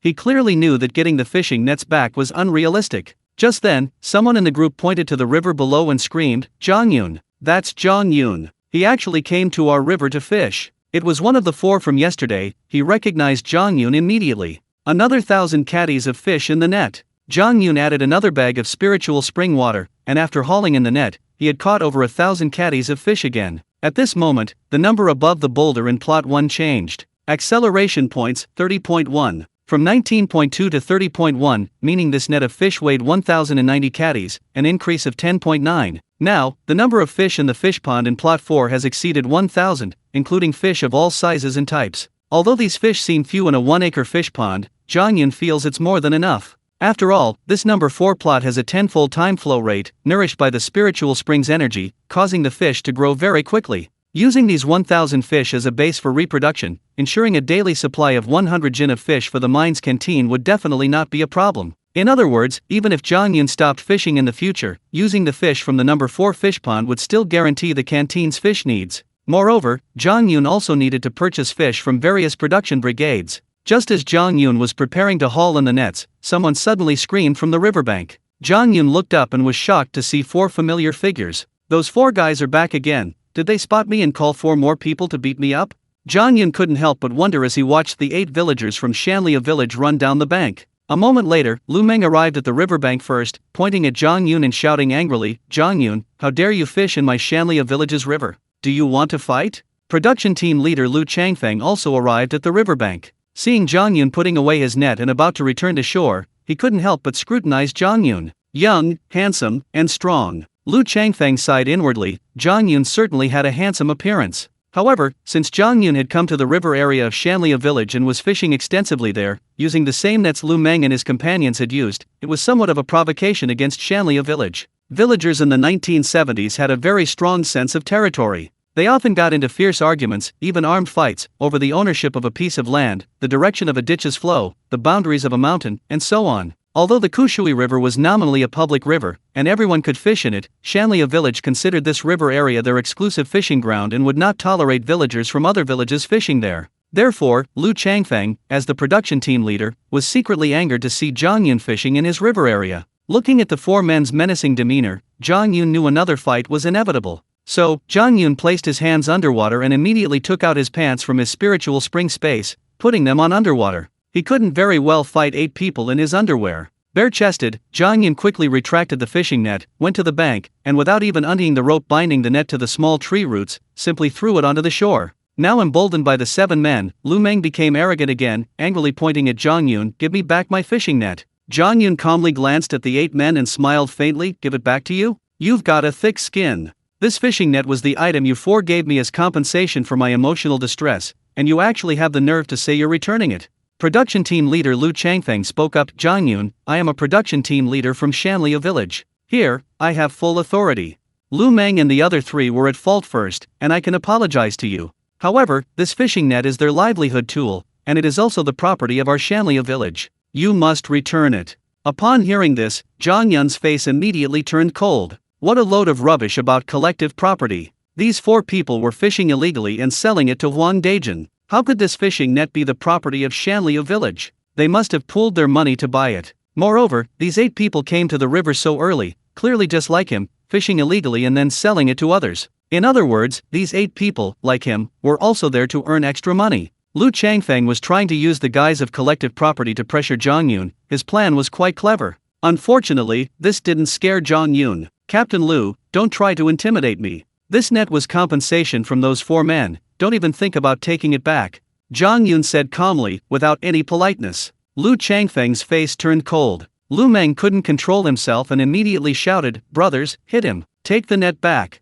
With that, Lu Meng threw a punch at Zhang Yun's chest, trying to knock him down. Zhang Yun sneered, having anticipated the 8 men's hostility. Seeing Lu Meng's fist coming, he surprisingly struck first, throwing an upward punch at Lu Meng's wrist, deflecting his fist into the air. With a swift movement, Zhang Yun transformed his fist into a palm, delivering a resounding slap. Lu Meng fell to the ground, rubbing his cheek. The swelling from yesterday hadn't subsided, and now it burned with pain. Seeing Lu Meng make his move, Lu Changfeng and the other 6 had no choice but to join in. After all, they were from the same village and had fished together. They couldn't just stand by and watch. All 7 raised their claws, trying to grab Zhang Yun. Zhang Yun's body, receiving feedback from the spiritual spring space, possessed immense strength. While swatting Lu Meng away, he spun rapidly, his right hand transforming into a palm, and slapped forcefully. Every time their hands touched Zhang Yun's hand, they felt a tremendous force strike them, and their bodies swayed uncontrollably and fell to the ground. Lu Changfeng sat on the ground, staring at Zhang Yun in astonishment. At this moment, Lu Changfeng's 40-plus years of experience told him that Zhang Yun possessed divine strength, far beyond the capabilities of the 8 of them to subdue. Lu Meng and the other 4 witnessed Zhang Yun's power once again. Their faces were filled with terror. Fearing that Zhang Yun would deliver several more slaps, they were truly terrified to the core. Zhang Yun didn't continue his attack. Instead, he calmly walked over and put away the sticky net. "Captain Lu, let's just let this matter of the sticky net go, shall we?" Zhang Yun looked down at Lu Changfeng. Lu Changfeng looked at Lu Meng. "Forget it, Captain, I don't want the sticky net anymore." Lu Meng realized that since he couldn't beat Zhang Yun, he couldn't drag these people into the mess. Otherwise, if Zhang Yun beat all 8 of them again, they wouldn't be able to live in Shanliu village anymore. Zhang Yun nodded in satisfaction, then smiled and said, "Captain Lu, we can actually be friends." Lu Changfeng was taken aback, then asked curiously, "How can we be friends?" Lu Meng and the other 7 looked at Zhang Yun with puzzled expressions. They were just about to fight, how could they be friends already? Actually, I told Lu Meng and the other 4 yesterday that you can sell me any of the fish you catch. I can give you the same price Huang Dejin offered. Also, you can sign a long-term sales contract with me for the fish ponds in your Shanlia brigade. You can sell me the fish you regularly catch. Zhang Yun explained his plan. Upon hearing this, the 8 men understood that he meant becoming business partners. Who we sell the fish from our village's fish pond to is not up to me, I'm just the production team leader. I need to ask the brigade leader. As for selling the fish we catch ourselves to you, that'll have to wait and see. After all, we have a good relationship with Huang Dejin, and he's been quite kind to us in the past. After Zhang Yun's suggestion, Lu Changfeng paused briefly before replying. This was tantamount to neither directly refusing nor accepting Zhang Yun's suggestion, so he was just a production team leader, not the brigade leader. Upon hearing this, Zhang Yun realized that Lu Changfeng indeed couldn't decide on the sale of the fish from Shanlia village's fish pond. Zhang Yun could understand that, but the fact that these 8 people wouldn't sell their privately caught fish to him gave Zhang Yun an idea. It seemed he still had to defeat Huang Dejin. How to defeat him? With his experience from his previous life, Zhang Yun already had a plan in mind. For example, Huang Dejin buys fish from these private fishermen for 60 cents a pound and then sells them to the mine's canteen for 80 cents a pound. Zhang Yun could easily buy fish from these private fishermen for 70 cents a pound and then sell them to the mine's canteen for 70 cents a pound. It sounds like he's not making any money, and might even be wasting his time. But Zhang Yun is different. He has a spiritual spring space. He can mix the fish from his space with the fish from these private fishermen and sell them to the mine's canteen, still making a profit. In his previous life, those internet giants, to open up a market in a certain field, would first enter at low prices, even at a loss. Once they monopolized the market share, they would then raise prices or service fees under various pretexts to make huge profits. Zhang Yun's plan is exactly the same as those giants. He wants to use a low-price strategy to prevent Huang Dejin from buying fish and from selling them at the mine's canteen. If this continues for a week, Huang Dejin definitely won't be able to withstand Zhang Yun's price offensive. At this moment, Zhang Yun looked at Lu Changfeng and said with a faint smile, Captain Lu, I'm willing to buy the fish you caught for 7 cents a pound, regardless of size or species, as long as they're alive, that's the price. Lu Changfeng, Lu Meng, and the other 8 men's expressions changed slightly upon hearing this. Zhang Yun naturally noticed the change in their expressions and knew what was going on. This price was very tempting. Huang Dejin's price for fish certainly wouldn't be this high. Although Huang Dejin and these 8 men had a good relationship before, money is a powerful motivator. If they could make more money from Zhang Yun, they didn't care about Huang Dejin's life or death anymore. Zhang Yun, are you serious? You really only want to buy our fish for 7 cents a pound? Lu Changfeng asked earnestly. Of course, why would I lie to you? Zhang Yun replied with a smile. The 8 men thought about it and realized he was right. If Zhang Yun were to lie to them, he could only do it once. They would simply continue doing business with Huang Dejin in the future. Okay, it's settled then. From now on, all the fish we catch will be sold to you. Lu Changfeng immediately slapped his thigh, agreeing to the deal. Zhang Yun nodded in satisfaction and smiled. From now on, you can take the fish you catch directly to the mine's canteen, have them weighed there, and get a receipt. I'll visit your Shanlia village regularly, show you the receipt, and I'll pay you on the spot. Lu Changfeng, Lu Meng, and the other 8 looked surprised again. They hadn't expected Zhang Yun to send them fish to the canteen. Wasn't he afraid the canteen would bypass Zhang Yun and buy fish directly from them? Zhang Yun, of course, wasn't worried. If the mine canteen dared to do that, Zhang Yun would immediately cut off all meat supplies. The mine canteen couldn't do without Zhang Yun's meat supply, which meant they had to tacitly approve of Zhang Yun profiting from the price difference. Otherwise, Zhang Yun could choose to cooperate with other factories. Zhang Yun allowed the 8 men to deliver fish directly to the canteen because he had considered that these 8 men only had 1 hour of fishing time each morning. How many fish could they possibly catch? Especially during the busy farming season, these 8 men wouldn't be out fishing at all. This meant that these 8 men couldn't provide a long-term or large-scale supply of fish. In other words, the 8 men posed no threat to Zhang Yun. Alright, it's settled then.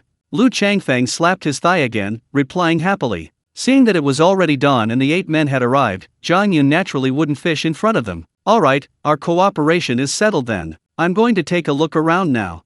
Zhang Yun said with a smile, slinging the fishing net over his shoulder and walking away. Lu Meng looked at the fishing net, opened his mouth, but ultimately didn't say anything. Oh well, this net cost over 50 yuan, and it only caught about 70 jin of fish. I can just buy another one. Previously, Huang Dejin only paid 50 cents a pound for fish from Lu Meng and others. Now, Zhang Yun raised the price to 70 cents a pound, a 20-cent difference, which was incredibly tempting for people in this era. Lu Changfeng, Lu Meng, and the other 8 men, disregarding their years-long friendship with Huang Dejin, readily agreed to Zhang Yun's terms. "Stop looking. Start fishing right away," Lu Changfeng shouted, now full of energy. Although Lu Changfeng was the production team leader, he didn't have any special privileges. He had many children to support, and without earning some extra money, his family couldn't survive. Now that Zhang Yun had offered such generous terms, Lu Changfeng naturally wanted to seize the opportunity and make a fortune before the busy farming season. Meanwhile, Zhang Yun returned to the riverbank, stored the fishing net in his spiritual spring space, took out his shirt, put it on, and immediately ran off. The 3 Zhang brothers, Tuanjia, Shenli, and Ji and Shi, ran quickly back home. It was only a little past 8 o'clock, not yet time for work. Zhang Bashu and Wang Yuanhui saw their 3 sons return and immediately closed the door, waiting for the report. "Dad, Mom, we've confirmed it. Zhang Yun is indeed selling goods at the Jiagong Mountain Black Market." Zhang Tuanjia spoke first. Zhang Bashu and Wang Yuanhui laughed heartily upon hearing this news, their eyes lighting up. "Excellent. Since Zhang Yun goes to the Jiagong Mountain Black Market every morning, I can go to the commune and ask Chief Duan to arrest Zhang Yun tomorrow morning," Zhang Bashu said confidently. The chief Duan he mentioned was Duan Hongbing, the deputy chief of the police station. Zhang Bashu had helped Duan Hongbing once before, incurring his favor, and this time Zhang Bashu decided to use that favor. "Honey, it's still the off-season for farming. After roll call, you, as the production team leader, don't need to work in the fields. You can go straight to the commune," Wang Yuanhui immediately emphasized. Zhang Bashu nodded and laughed. "Of course. I'll get Director Duan involved today. Tomorrow we must arrest Zhang Yun and make sure he can never recover." The family of 5 burst into sinister laughter. Shanliu village is located near the Linshui mine, and the area is surrounded by rolling mountains. The finance department doesn't start work until 10 a.m., and it's only around 8 a.m. now, so Zhang Yun has plenty of time. Therefore, Zhang Yun casually entered a forest along the Kushui River. Because this is unfamiliar mountainous terrain, Zhang Yun didn't dare to be reckless. He immediately released 2 red jackals, having them scout ahead would avoid many troubles. Although Zhang Yun's perception is very strong, caution is always wise. He didn't want to be constantly on edge, constantly sensing his surroundings, as that would quickly lead to fatigue. This forest is mainly composed of fir trees, their intertwined branches seemingly sealing off the entire area, making it extremely difficult to traverse. However, none of this could stop Zhang Yun. With his machete in hand, a casual swing was all it took. No branch, no matter how large, could withstand a single blow. This machete, after being given an acceleration boost, was incredibly sharp. Zhang Yun was like a master swordsman, each swing of his blade was precise and controlled, his strength perfectly severing even the smallest obstruction. After walking 100 meters into the mountains, Zhang Yun suddenly noticed a wild peach tree growing on the path ahead, laden with large, ripe red peaches. "This is truly an unexpected delight," Zhang Yun smiled. He had originally planned to plant some fruit trees in his spiritual spring space, but the past few days had been too rushed, and he hadn't had time to collect various fruit trees. Now, a peach tree stood before him, over 3 meters tall, with more than a dozen branches spreading out, covering an area of about 10 square meters, bearing at least 200 red peaches. This forest hasn't been visited in a long time, it's definitely not someone else's doing. Perhaps a bird picked up a peach pit one day, landed in this forest, and accidentally grew this peach tree.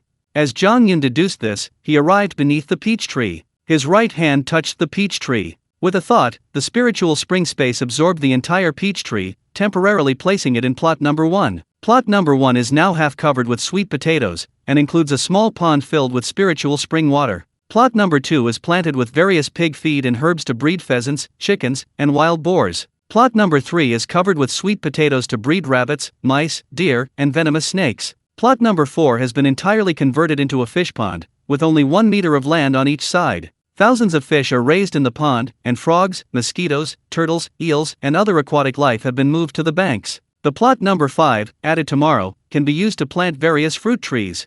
Zhang Yun's consciousness observed all the activity within the spiritual spring space and made a decision. At this moment, the numbers above the boulder in plot number 1, acceleration points, 30.1. Currently, the time flow rate at location 2 is 15 times that of the real world, location 3 is 2 times, and location 4 is 10 times. Zhang Yun thought for a moment and immediately issued a command in his mind. Add 8 acceleration points to location 3.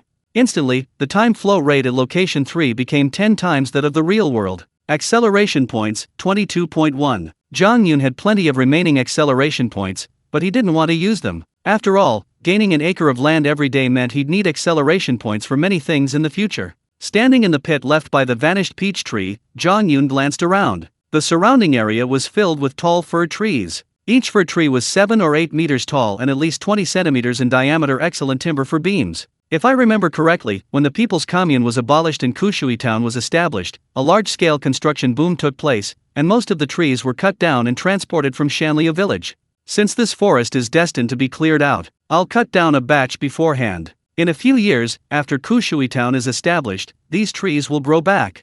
Zhang Yun's eyes gleamed. He'd finally found an opportunity to exploit the system. After all, in this era, everyone used firewood for cooking. Cutting down trees wasn't illegal. So, Zhang Yun had no more reservations. With his machete in hand, he began hacking away at the fir trees, each the size of a bowl. As the cedar trees fell one by one, Zhang Yun's large hand reached out and touched them. Before the trees even hit the ground, they vanished, all landing in plot number 1 of the Spirit Spring space. Therefore, the felling of these cedar trees made almost no sound. In a few minutes, Zhang Yun had chopped down nearly 100 cedar trees. That's enough timber for 5 rooms, 2 stories high. In an instant, the area was cleared, forming a nearly 100-meter wide open space. Woo, woof. Before Zhang Yun could even rest, the 2 red jackals that had been scouting the area called out in the distance. Zhang Yun realized there was a wild animal nearby. In an instant, Zhang Yun took out his bow and arrow, and immediately knocked an arrow. The 2 red jackals worked in perfect unison. Upon spotting a wild animal in the forest, they roared and coordinated to drive the frightened beast toward Zhang Yun. Soon, a wild animal appeared in Zhang Yun's field of vision. A black goat. Zhang Yun recognized it immediately. The black goat had thick, glossy black fur, and its 2 short horns were stretched out to the sides. It was frantically charging around, trying to escape the encirclement of 2 red jackals. Judging by the goat's size, Zhang Yun estimated it weighed over 100 pounds, making it a relatively large wild animal. I never expected to encounter a wild goat in these mountains. Zhang Yun was overjoyed. Originally, Zhang Yun intended to shoot the animal with his bow and arrow, but seeing that it was a black goat, he immediately put away his bow and arrows and took out a wooden stick from his spatial storage. After all, black goats are very easy to raise, and if they were bred, it could become a huge goat industry. In later generations, black goats would be in high demand, with supply falling short of demand. This wooden stick was straightened from an old tea tree that Zhang Yun had cut down with his machete. It was 1.5 meters long and quite handy to use. Whoosh! Zhang Yun sprinted directly towards the black goat. Last time, Zhang Yun had focused his acceleration on the boulder, receiving spatial feedback that significantly boosted his physical abilities. Zhang Yun's running speed rivaled that of Olympic 100-meter champions. In this mountain forest, he was even faster than the black goat. Blocked from both sides, the black goat panicked and chose Zhang Yun, the human, charging at him relentlessly. Thought I was an easy target? Zhang Yun couldn't help but chuckle to himself upon seeing this. Just as the black goat charged, Zhang Yun leaped into the air, his body seemingly spring-loaded, soaring over the goat's body. The wooden stick in Zhang Yun's hand struck the black goat precisely on the head mid-air. The running black goat, struck by a tremendous force, went into a daze, and then its body swayed and collapsed involuntarily. Ha ha, black goat's my prize. Zhang Yun reached out and put the black goat into his spiritual spring space. At this moment, his consciousness looked at the numbers above the giant rock at location 1. Acceleration points, 23.4. The weight increased from 22.1 to 23.4, meaning this black goat weighed 130 jin, approximately 65 catties. 2 red jackals ran over, barking at Zhang Yun, seemingly eager to show off. Zhang Yun understood and immediately took 2 bamboo tubes, both filled with spiritual spring water. The 2 red jackals excitedly drank the spiritual spring water. This black goat is female. We need to find a male black goat first. Zhang Yun looked at the black goat in his spatial dimension and chuckled as he spoke. The 2 red jackals quickly finished drinking the spiritual spring water. Alright, you 2 continue searching the surrounding area to see if you can find another black goat. Zhang Yun was now very excited. He anticipated that there was more than just this one black goat in this forest. 2 red jackals swiftly entered the forest, each searching for wild animals. Zhang Yun followed leisurely behind. A moment later, the red jackals howled, alerting Zhang Yun to the presence of wild animals. Zhang Yun looked around and saw a wild rabbit dart away, escaping the jackal's grasp and disappearing into a burrow. I didn't expect there to be wild rabbits active in these forests, Zhang Yun remarked. The red jackals, having failed to catch the rabbit, howled angrily. Seeing this, Zhang Yun couldn't help but smile. Since there were rabbits around, Zhang Yun naturally became interested in digging a pit trap. Soon, Zhang Yun dug a large pit nearby, then filled it with branches, leaving only an arched entrance, which he then covered with branches to create a trap. This was all done with considerable skill. Finally, Zhang Yun placed a bamboo tube filled with spiritual spring water at the bottom of the pit before striding away to continue his search for wild animals. After walking about 100 meters, Zhang Yun suddenly stopped, looking ahead with delight. No way, I found another jujube tree. He had just transplanted a peach tree, and now he'd stumbled upon a jujube tree. This mountain forest truly seemed to hold unexpected surprises all the time. The jujube tree was over 3 meters tall. Although it wasn't fully grown, it was already laden with jujubes of various sizes, still green and not yet ripe. Since he'd encountered such a good thing, how could Zhang Yun let it pass by? So, Zhang Yun went to the jujube tree, touched its trunk, and with a thought, the jujube tree vanished, appearing in Spirit Spring Space number 1, next to the peach tree. With another thought, a large amount of spiritual spring water poured down beneath the 2 fruit trees, allowing them to absorb its energy and evolve. At this moment, the 2 red jackals issued another warning. Woo woo. The bleeding continued. Zhang Yun realized again that the 2 red jackals had definitely spotted another big catch. So, Zhang Yun took out his bow and arrows, stood calmly under a cedar tree, and waited patiently. The sounds of running through the forest continued, reaching towards Zhang Yun. Soon, Zhang Yun spotted another black goat. I knew it. If there's one black goat, there are definitely others active in this area. Seeing another black goat running towards him, Zhang Yun immediately put away his bow and arrows and took out his wooden stick. Now, this forest was full of cedar trees blocking the way, unlike before when he had cut down large areas of cedar to create open spaces. Therefore, in this forest, Zhang Yun couldn't guarantee that he could outrun this black goat. So, Zhang Yun quietly hid behind a tree, using his extraordinary senses to patiently sense the surroundings and wait. 2 red jackals chased after the black goat, not attacking or biting it, but instead driving it towards the direction Zhang Yun was hiding. They were only about 2 meters away. Suddenly, Zhang Yun leaped out from behind the tree with a whoosh, soaring into the air and bringing his wooden stick down in a flash. The black goat never expected that, in its panicked flight, a human was hiding right in front of it. Zhang Yun's sudden shout startled the black goat, causing it to instinctively freeze for a moment before leaping up in fright, instinctively trying to flee. But the stick slammed down hard on the goat's head. The powerful force penetrated the goat's skull, knocking it unconscious. Zhang Yun chuckled strangely, approached the black goat, patted it down, and then put it into his spiritual spring space, landing it on plot number 1 next to the female black goat. Acceleration points, 23.3. This male black goat weighs 120 jin, approximately 60 catties. Perfect, a male and a female. These 2 black goats are the progenitors of my goat business.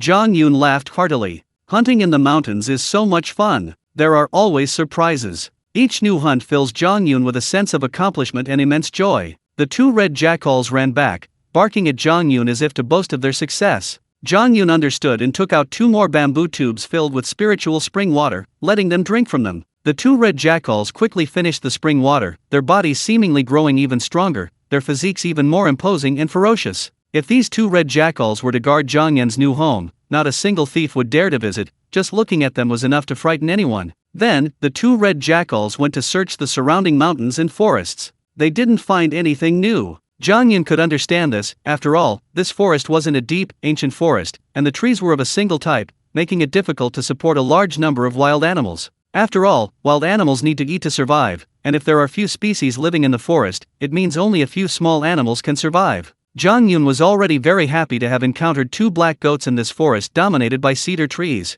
So, Zhang Yun called the 2 red jackals back and then returned the way he came. As he approached the dug pit, Zhang Yun's extraordinary senses detected the presence of wild animals moving within. Without Zhang Yun giving any orders, the 2 red jackals pounced, instantly blocking the arched entrance and preventing the wild animals inside the pit from escaping. Zhang Yun also rushed over, pried open the branches, and revealed the scene inside the pit. There are quite a few wild rabbits.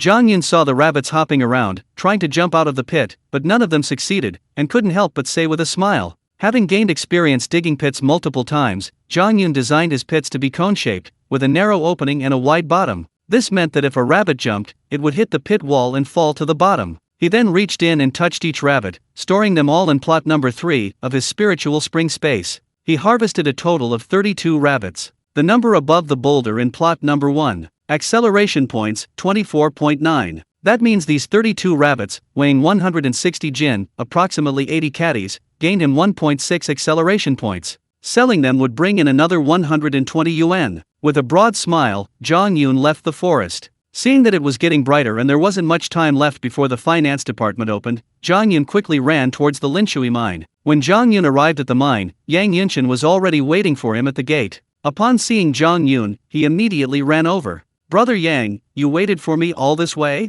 Zhang Yun asked curiously. Yes, I knew you were coming to the mine, so I waited here specifically for you. Yang Yunshin replied truthfully. After all, Zhang Yun needed to wait for the finance department to open before he could settle the payments. What's the matter? Zhang Yun asked immediately. Well, the first shift of miners went down the mine this morning, and the miners at shaft number 2 discovered a hole in the shaft wall and saw a pangolin peeking out.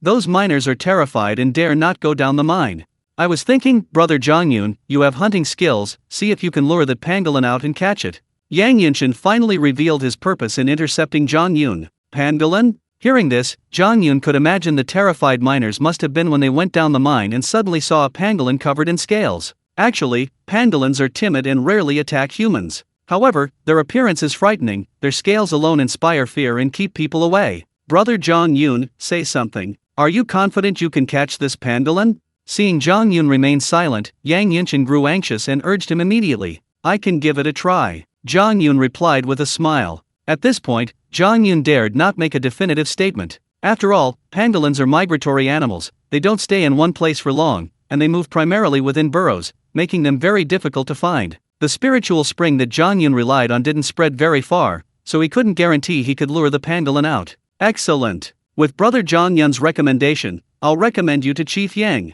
Yang Yunshin exclaimed happily upon hearing Zhang Yun's agreement. This non-ferrous metal mining area in Linshui Mine, lacking the large machinery of later generations, currently relies entirely on underground drilling. Each shaft has a chief, equivalent to a line leader on a modern assembly line, overseeing all affairs within that shaft. Soon, Yang Yunshin led Zhang Yun to the mining area, directly to shaft number 2. Although called a shaft, it was actually a very large mine shaft, with an entrance over 5 meters wide, appearing quite spacious. From the entrance, 2 railway tracks extended downwards, with railcars transporting goods up and down. However, the entrance narrowed as the mine shaft descended. At this point, Yang Yunshin found Chief Yang, whose real name was Yang Wenda, a man nearing 50, with dark skin, a thin build, and less than 1.7 meters tall. Brother Wen, I found a master hunter and brought him over. He'll definitely catch that pangolin in the well. Yang Yunshin patted his chest, guaranteeing it. Yang Wenda clearly didn't believe him. He glanced at Zhang Yun and said casually, such a young hunter?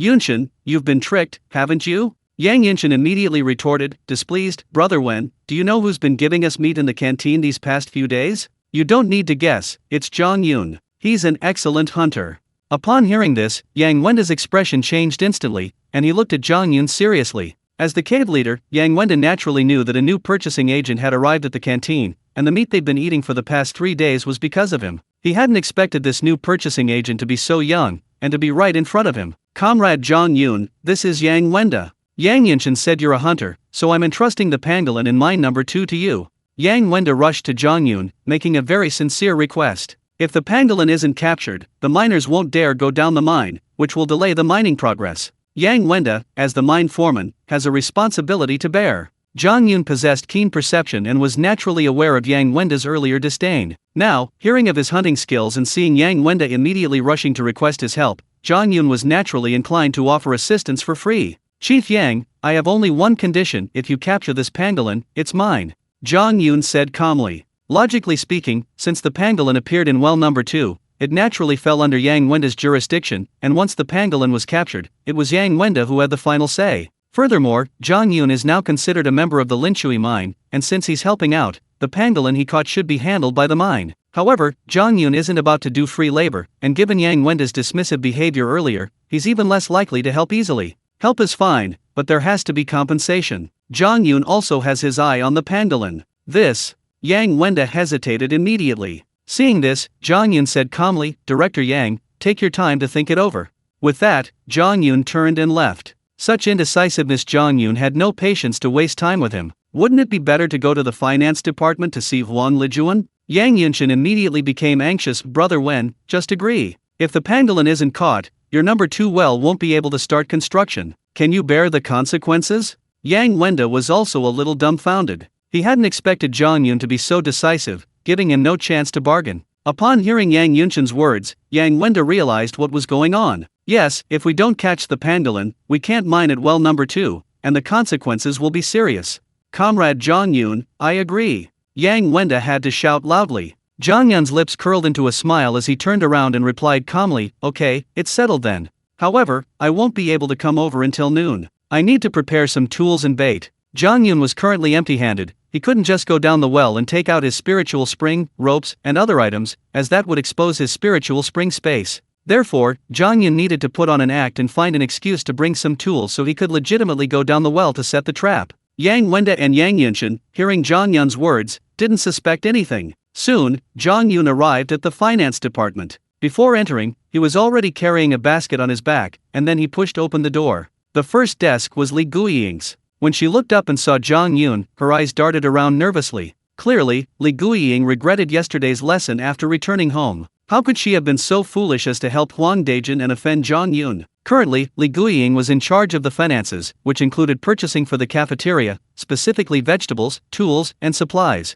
Zhang Yun entered and gave a perfunctory nod, making no malicious move towards Li Guiying. Yesterday's events were in the past, and Zhang Yun didn't want to hold a grudge. They would still be colleagues. Then, Zhang Yun walked past Li Guiying's desk and went to the back of the office, where Huang Lijuan's desk was located. Huang Lijuan seemed to have been waiting for Zhang Yun. When he strode to her desk, she smiled happily. Zhang Yun placed the basket on the desk, opened the lid, and took out the bamboo tube inside. This bamboo tube contained spring water, half from a sacred spring and half from well water. Yesterday, after reuniting with Huang Lijuan, Zhang Yun had already decided to help her remove the birthmark on her chest, so she could confidently display her impressive cleavage. Xiao Wan, I met a fellow villager yesterday, and he mentioned that you have a large birthmark.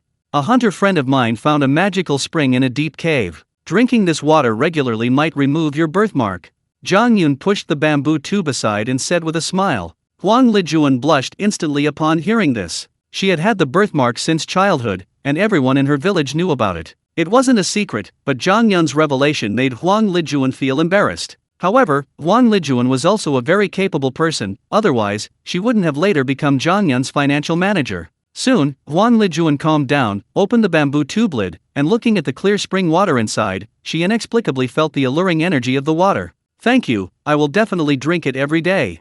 Although Huang Lijuan didn't believe the spring water could remove birthmarks, it was just drinking water, and she wouldn't lose anything, so of course she was willing to try. At this moment, Zhang Yun took out the receipt and placed it on the desk. Huang Lijuan took a large gulp of spring water in front of him, then carefully looked at the number on the receipt, 228.2 yuan. Her expression changed slightly, but she still calmly concealed her surprise. Okay, no problem, I'll get the money now. Huang Lijuan checked the amount before speaking. Opening the cabinet door, Huang Lijuan took out a stack of money, counted it 3 times, and then handed it to Zhang Yun. Zhang Yun naturally trusted Huang Lijuan's professional abilities. Without even glancing at the money, he took it and put it in his pocket. He had 228.2 yuan. Around 11 o'clock, Zhang Yun arrived at the mining area carrying a load of baskets and headed straight for shaft number 2. Yang Wenda hadn't expected Zhang Yun to return so early. He immediately became very polite, personally running over to take the baskets and carrying them to the shaft entrance. Sir Yang, could you please have one of your workers take me down the shaft to check the situation? I'll then decide how to deal with that pangolin. Zhang Yun wanted to go through the motions, all the necessary preliminary actions had to be taken. Otherwise, directly using the spiritual spring to lure the pangolin would seem unbelievable and would inevitably raise suspicions about his supernatural abilities. No need, I'll go down the shaft with you myself. Yang Wenda, true to his position as shaft leader, was hands-on and remarkably approachable. So the two of them sat together in the track car, which clattered and rattled as it slid down. After descending about 20 meters, the track car stopped. Then, without Yang Wenda's explanation, Zhang Yun, with his exceptional eyesight, spotted a small hole about the size of a bowl in the cave wall beside him. A gentle breeze was blowing from inside, clearly indicating that this hole connected to somewhere on the surface. Comrade Zhang Yun, the workers saw the pangolin pop its head out here, and they were all too scared to go down the well. Yang Wenda offered a reminder. Zhang Yun examined it carefully before saying, Director Yang, I understand now. Here's what you'll do, go up, put my 2 baskets into the railcar, and transport them down directly. I'll set the trap here by myself. Once I catch the pangolin, I'll come up and let you know. Upon hearing this, Yang Wenda immediately understood that Zhang Yun didn't want to demonstrate how to capture a pangolin in front of him. Indeed, hunters have their own unique hunting methods, which they don't readily reveal. Yang Wenda naturally wouldn't expose him, and smiled, alright, I'll go up and arrange it. The railcar carried Yang Wenda up, and soon slid down again, revealing 2 baskets. Zhang Yun took the 2 baskets down, opened the lids, and inside were 2 dead rats, 2 bamboo tubes, and of course, a hemp rope. Then, Zhang Yun looked at the burrow dug by the pangolin, took out a machete, and began digging, deepening the burrow by more than 2 meters. Then, he dug a pit inside the burrow. The hemp rope was tied into a slipknot and placed perfectly against the edge of the burrow. The rope's catch was placed at the edge of the cave. Whenever the pangolin crawled out, it would touch the catch, triggering the noose and tightening its grip. At this moment, Zhang Yun placed the rat carcass and the bamboo tube filled with spiritual spring water into the pit. Then, Zhang Yun withdrew from the dug cave and went into the well, waiting quietly. Pangolins rest during the day and are active at night. The miners found this pangolin this morning. It's probably frightened and retreated back into its burrow. It shouldn't have crawled far. Right now, the pangolin should be sleeping. Now, I'm hoping the scent of the spiritual spring water will spread through the cave passage and be detected by the pangolin, luring it here. Zhang Yun sat down on the ground, praying silently. After all, Zhang Yun wasn't entirely sure the pangolin was still in the cave, he could only gamble. But based on pangolin habits, it was highly likely the pangolin was still in the cave. Above the shaft, Yang Wenda sat under a makeshift shelter, waiting for Zhang Yun to come up. If Zhang Yun didn't catch the pangolin, they couldn't start work that afternoon. At this moment, 10 miners, having finished lunch, came out of the canteen and returned to the shelter. "Cave foreman, aren't you going to eat?" a miner asked curiously. "Zhang Yun just went into the mine, he's catching pangolins there. I'm waiting for him." Yang Wenda replied calmly, his eyes still fixed on the shaft entrance. "Zhang Yun? Is that the new canteen purchasing agent?" A miner seemed to have heard of Zhang Yun from the head chef and, remembering him, asked in surprise. "Yes, it's him." Yang Wenda replied. A mere purchasing agent, trying to be a hunter. Are pangolins that easy to catch?" Suddenly, a miner sneered coldly. The other miners immediately turned to look at him. "Huang Daong, I heard your cousin Huang Dajin doesn't get along with this Zhang Yun. Are you standing up for Huang Dajin?" Immediately, another miner laughed. These past few days, Zhang Yun had provided a large amount of meat, earning praise from the miners. Meanwhile, the purchasing agent Huang Dajin had only managed to procure a small portion. Compared, Zhang Yun clearly outshone Huang Dajin. Huang Daong, of course, had to protect his cousin. Upon hearing that Zhang Yun was in the mine shaft, he couldn't help but mock him. "Alright, you've just eaten, stop arguing here and go rest. Once Zhang Yun catches the pangolin, you all need to work harder this afternoon to speed up the progress." Yang Wenda, not wanting to listen to their nonsense, immediately shouted. Meanwhile, Zhang Yun, who was lying on the ground in the well cave, suddenly sensed movement in the nearby cave. Zhang Yun's perception was now so sharp that he could clearly sense any movement within 10 meters. A pangolin? Zhang Yun was startled. Then, as Zhang Yun carefully sensed, he immediately detected a wild beast moving about in the cave, rushing towards them. It was indeed a pangolin. This pangolin, sensing the scent of the spiritual spring, fearlessly rushed through the cave, showing none of its usual wariness. The pangolin's vision had largely deteriorated, making its sense of smell extremely sensitive. The scent of the spiritual spring finally attracted it. Suddenly, the pangolin arrived at the pit Zhang Yun had dug. Its head had just emerged from its burrow and was about to touch the bamboo tube in the pit when it triggered a lasso trap. The lasso tightened instantly, binding the pangolin's body. "Got it." Zhang Yun smiled, immediately flipping himself up and rushing over in 2 steps, then his large hand touched the pangolin. The pangolin disappeared, entering the spirit spring space and landing on plot number 1. Acceleration points, 25. Only 0.1 acceleration points were added, meaning this pangolin only weighed 10 jin, 5 catties. Zhang Yun's consciousness looked at this pangolin, which was covered in bright silver scales. It had a somewhat clumsy appearance, yet possessed a fierce aura. "I must subdue this pangolin," Zhang Yun thought to himself. So, Zhang Yun issued a mental command. "Add 1 speed up point to the pangolin. Add 1 speed up point to the pangolin. Add 1 speed up point to the pangolin. Add 1 acceleration point to the pangolin. Add 1 acceleration point to the pangolin." Acceleration points, 20. This was done 5 times consecutively, consuming 5 acceleration points all used on the pangolin. The pangolin's body was visibly expanding, its weight definitely exceeding 20 kilograms, and its scales became even brighter. At the same time, Zhang Yun's consciousness also established a connection with the pangolin, as if their minds were linked. To put it simply, the pangolin could understand Zhang Yun's words and completely obeyed his commands. So, Zhang Yun released the pangolin and tossed it into the basket. The railcar, carrying the 2 baskets and Zhang Yun, climbed upwards and soon arrived at the entrance. Zhang Yun picked up the 2 baskets and walked towards the shaded area. Yang Wenda had been waiting there. Seeing Zhang Yun arrive, he jumped up. "Comrade Zhang Yun, you got up so quickly?" Only about 20 minutes had passed before Zhang Yun arrived. This was unusual. However, Yang Wenda's intuition told him it was good news. "Director Yang, I've caught the pangolin." Zhang Yun indeed reported the good news. Yang Wenda excitedly ran over, lifted the lid of the basket, and saw the gleaming silver pangolin. He laughed loudly. Finally, the threat was gone, they could begin work. Director Yang, I'm going back now, Zhang Yun said with a smile. Yang Wenda did not stop him. After all, he had already promised that as long as the pangolin was captured, it would belong to Zhang Yun, and he would not go back on his word. I need to ask the brigade leader to propose marriage this afternoon, so I must get to the supply and marketing cooperative early. After leaving the Linshui mine, Zhang Yun decided to head straight to the Kushui commune at midday to buy some supplies. After all, inviting Zhang Yue to propose marriage would require Zhang Yun to prepare gifts. In the 1970s, most people bought their necessities from the supply and marketing cooperative. It was the only place that could provide these urgently needed items. It was about 10 li, 5 kilometers, from Juan village to Kushui commune, 10 li from Juan village to the Linshui mine, and about 10 li from the Linshui mine to Kushui commune. What a coincidence! The three places formed a triangle. Zhang Yun naturally wouldn't go back to Juan village and then rush to Kushui commune, which would be a wasted 10 li journey. Therefore, Zhang Yun went straight from the Linshui mine to Kushui commune. The two red jackals are fast, but unfortunately, they're not tall enough to be ridden. The two adult wild boars are large and fast enough, but I can't ride them. They're too conspicuous. Not only will I be interrogated by the commune, but certain people will also be eyeing me. There's also a roe deer. It's tall enough, although its body is a bit short, but its fur is thick enough to be suitable for riding.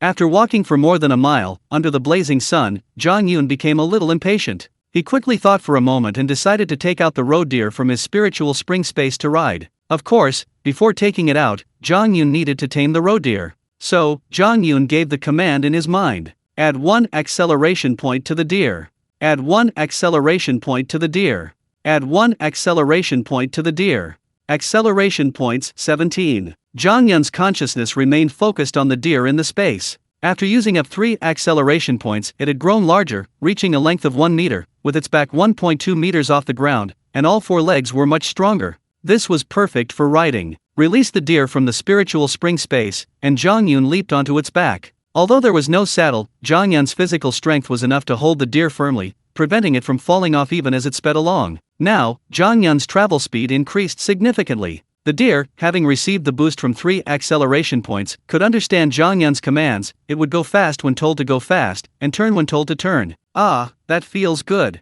At this rate, we should be able to reach Kushui commune within half an hour, Zhang Yun said with some pride, riding the deer. Although the sun was strong, the breeze created by the deer's running made Zhang Yun feel very comfortable. Sure enough, half an hour later, the deer galloped to Kushui commune. Kushui commune was located right next to the Kushui river, with a large mountain behind it. The land was flat, but not very large, and easily flooded in case of a major flood. This was why the newly established Kushui town, after the dissolution of Kushui commune, was moved to the tea plantation. The supply and marketing cooperative was about a mile from the commune's office. At this moment, Zhang Yun, sitting on the deer's back, under the watchful eyes of the crowd, ran swiftly through the streets, arriving directly at the entrance of the supply and marketing cooperative. The supply and marketing cooperative was surrounded by a large wall, with a row of buildings in the center serving as the sales hall. Inside were rows of counters displaying various goods. In the 1970s, the supply and marketing cooperative was a popular gathering place, never lacking in people. Therefore, when Zhang Yun rode his roe deer to the entrance of the compound, nearly 100 people who had been waiting at the gate and loitering inside all stared at him. After all, meat was scarce in those days, and who would use a roe deer as a mount? Riding a handcart was common, riding a bicycle was frequent, and trucks used by the supply and marketing cooperative for delivering goods were a daily occurrence, but Zhang Yun was definitely the first person to ride a roe deer. Such an unprecedented event drew a large crowd, surrounding Zhang Yun and his roe deer. That's a roe deer, isn't it? Young man, you've actually tamed a roe deer. An old man, knowledgeable in such matters, exclaimed in surprise. That roe deer is huge. It's about the size of a small donkey. A young man exclaimed enviously. Some bolder people even reached out and touched the deer. Gurgle. Suddenly, the deer shook its head and let out a strange cry. The onlookers were startled and took several steps back. Although the deer had no teeth, the eerie cry and its seemingly frenzied expression deterred the onlookers from approaching further, let alone touching it. What's going on? What's going on? What are you all doing here? Suddenly, a stern voice rang out from the street outside. Upon hearing this voice, Zhang Yun's eyes lit up, and a slight smile appeared on his lips. Zhang Yun recognized the voice immediately. Then, Militia Captain Zhang Lian, accompanied by 2 militiamen, Sun Wenjia and Yang Taiqiang, pushed through the crowd and approached Zhang Yun. Zhang Yun, it's you! Clearly, Zhang Lian hadn't expected to see Zhang Yun at the supply and marketing cooperative. After all, Juan village was 10 li, about 5 kilometers, away from the commune, and its villagers rarely came here. When he saw the roe deer beside Zhang Yun, Zhang Lian's eyes widened in shock. Zhang Yun, how did you get this roe deer? As the militia captain, Zhang Lian, being professional, immediately questioned him. Captain, I caught this roe deer myself. Pretty impressive, huh? Zhang Yun replied calmly. You're really something, you definitely have a talent for hunting. Zhang Lian said with a hint of envy. Sun Wenjie and Yang Taikiang also came over, stroked the deer's smooth fur, and praised it. Oh, by the way, Captain, when are you going to Jiming Mountain? 2 days ago, Zhang Lian came to Juan village because the commune had assigned him to search for wild boar herds in Jiming Mountain. After killing 2 wild boars in Sangsha Mountain, Zhang Lian hadn't made a move, nor had he gone back to Juan village. Zhang Yun naturally wanted to go to Jiming Mountain with Zhang Lian. After all, these militiamen were armed, and having them by his side provided a great sense of security. We can't go for now. Something big happened in our militia team. We're all busy arresting people right now, and we don't have the energy to search for wild boar herds. Zhang Lian replied softly. Zhang Yun paused, taken aback. If he remembered correctly, a major incident had indeed occurred in the militia in 1977. A militiaman, it seemed, had his mother beaten to death by a fellow villager, his sister raped, and their house burned down. In a fit of rage, the militiaman shot and killed the murderer. This militiaman fled, hiding in various surrounding villages, during which time he even killed 2 more people. Finally, the militiaman was captured, but the incident had caused a huge uproar, creating widespread fear and anxiety among the people of Kushui commune. The consequences were extremely negative. Captain, if there's anything I can do for you, just say so. You know I have some experience hunting animals, maybe it'll come in handy. Zhang Yun couldn't directly reveal the militiaman's story. At this point, the matter was only known to the commune leadership and the militia. Outsiders were unaware. He didn't want to be suspected and arrested for interrogation. Alright, I've got it. If I ever need your help, I won't hesitate, Zhang Lian said calmly. Then, Zhang Lian, along with his 2 subordinates, Sun Wenjie and Yang Taikiang, hurriedly left. Zhang Yun then led the roe deer into the supply and marketing cooperative's courtyard, placed the deer there, and went into the business hall alone. Inside the sales hall, large red characters were written on the walls behind each counter. Tobacco, alcohol, and groceries. Daily necessities. Fruits and vegetables. Fabrics, shoes, and hats. Oil, salt, and saccharin. This clearly indicated the types of goods each counter was responsible for selling. After entering the hall, Zhang Yun glanced around. This was a familiar scene he often recalled in his later years in his previous life. Although it couldn't compare to the supermarkets and shopping malls of later generations, this supply and marketing cooperative represented an era, carrying the happy times of every farmer in that era. Because the supply and marketing cooperative was the monopolist of that era, it was the only legal place to sell goods. Therefore, every family had to come to the supply and marketing cooperative for their purchases. Naturally, a very important and happy memory for families of that era was found in the supply and marketing cooperative. Zhang Yun came to the supply and marketing cooperative to buy gifts for his marriage proposal. When selling wild rabbits, some elderly people exchanged cloth coupons for them. Now I've saved up 15 feet of cloth coupons. Swame only has 2 outfits, both military green educated youth uniforms. I need to change her style. Thinking to himself, Zhang Yun decided that his first purchase would be cloth. In this era, people bought their own cloth and then took it to a tailor shop to have clothes made. So, Zhang Yun went to the cloth, shoes, and hats counter. Zhang Yun, it's you. Just as Zhang Yun reached the counter, a surprised voice rang out. Zhang Yun looked up at the voice, startled, then his expression became complicated. The speaker was Wang Lanzi, Zhang Shenli's wife. Zhang Yun should call her second sister-in-law. However, Zhang Yun deeply disliked Zhang Bashu's family, and seeing Wang Lanzi instantly brought back memories of his previous life. Wang Lanzi came from a well-off family, both her parents were government employees, so she entered the supply and marketing cooperative after reaching adulthood. Although she was just a sales clerk at the cooperative, the unique nature of it meant customers practically begged the salespeople, which fostered in Wang Lanzi a condescending and arrogant attitude. Naturally, given Zhang Yun's family's poverty in her previous life, how could Wang Lanzi possibly respect him? Every time she returned to the village on vacation, she would mock Zhang Yun with disdain. I've come to buy fabric, Zhang Yun said calmly. He didn't want to say anything more to Wang Lanzi. After all, the unpleasant memories of his previous life made him utterly disgusted with her. You're buying fabric? Ha ha. Zhang Yun, you said you're buying fabric. Wang Lanzi burst into laughter as if she had heard a huge joke, her eyes filled with intense contempt. Clearly, in Wang Lanzi's mind, Zhang Yun's family couldn't even afford to buy fabric. After all, in Juan village, earning work points in the fields was barely enough to feed a family, let alone exchange them for cloth coupons. Moreover, Zhang Yun's family was in debt. Any extra work points would definitely be converted into cash to pay off their debts. This is why Wang Lanzi, having not returned to the village for a long time, was unaware of the changes in Zhang Yun's situation and still judged him as penniless based on her old perspective. I really came to buy cloth. Zhang Yun, of course, saw the contempt in Wang Lanzi's eyes, but he suppressed his temper and emphasized again. You're really pushing your luck, huh? Get out. Don't interfere with my work. Wang Lanzi instantly flew into a rage. She was convinced Zhang Yun was there to torment her, and shouted without any politeness. Get out. Hearing this, even Zhang Yun, with his usually good temper, couldn't tolerate it anymore. Open your dog eyes. Is this cloth ration coupon? Zhang Yun pulled all the cloth ration coupons from his pocket and slammed them on the counter, his eyes blazing like a fierce demon, shouting menacingly. You dare insult me.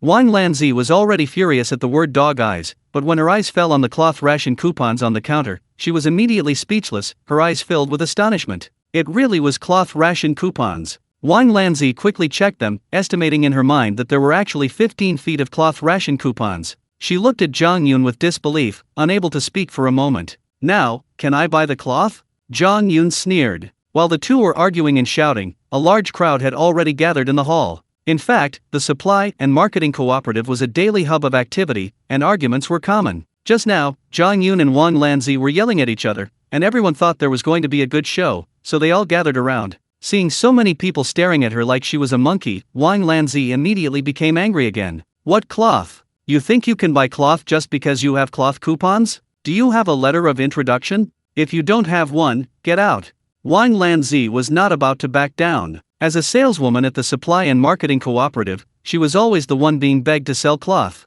She couldn't stand Zhang Yun's tone, and she couldn't accept the fact that Zhang Yun had become wealthy. So, Wang Lanzi deliberately made things difficult for Zhang Yun. The onlookers, upon hearing this, gasped in surprise. They all realized that Wang Lanzi was deliberately making things difficult for Zhang Yun. Hearing this, Zhang Yun understood immediately. Wang Lanzi simply couldn't accept his newfound wealth. She was resentful and deliberately trying to make things difficult for him. Since when do you need a letter of introduction to buy fabric? A letter of introduction is only needed for purchasing extremely rare or custom-made fabrics. For civilian fabrics, a cloth coupon is all you need. After saying this, Wang Lanzi sneered smugly, still maintaining her arrogant demeanor. She was determined to make things difficult for Zhang Yun and refused to sell him any fabric. Most people in this situation would be at a loss, furious, but powerless against Wang Lanzi. However, Zhang Yun wasn't about to let Wang Lanzi get away with it. He reached into his pocket again, then slammed his hand heavily on the counter, roaring like a tiger. Is the director of the supply and marketing cooperative here?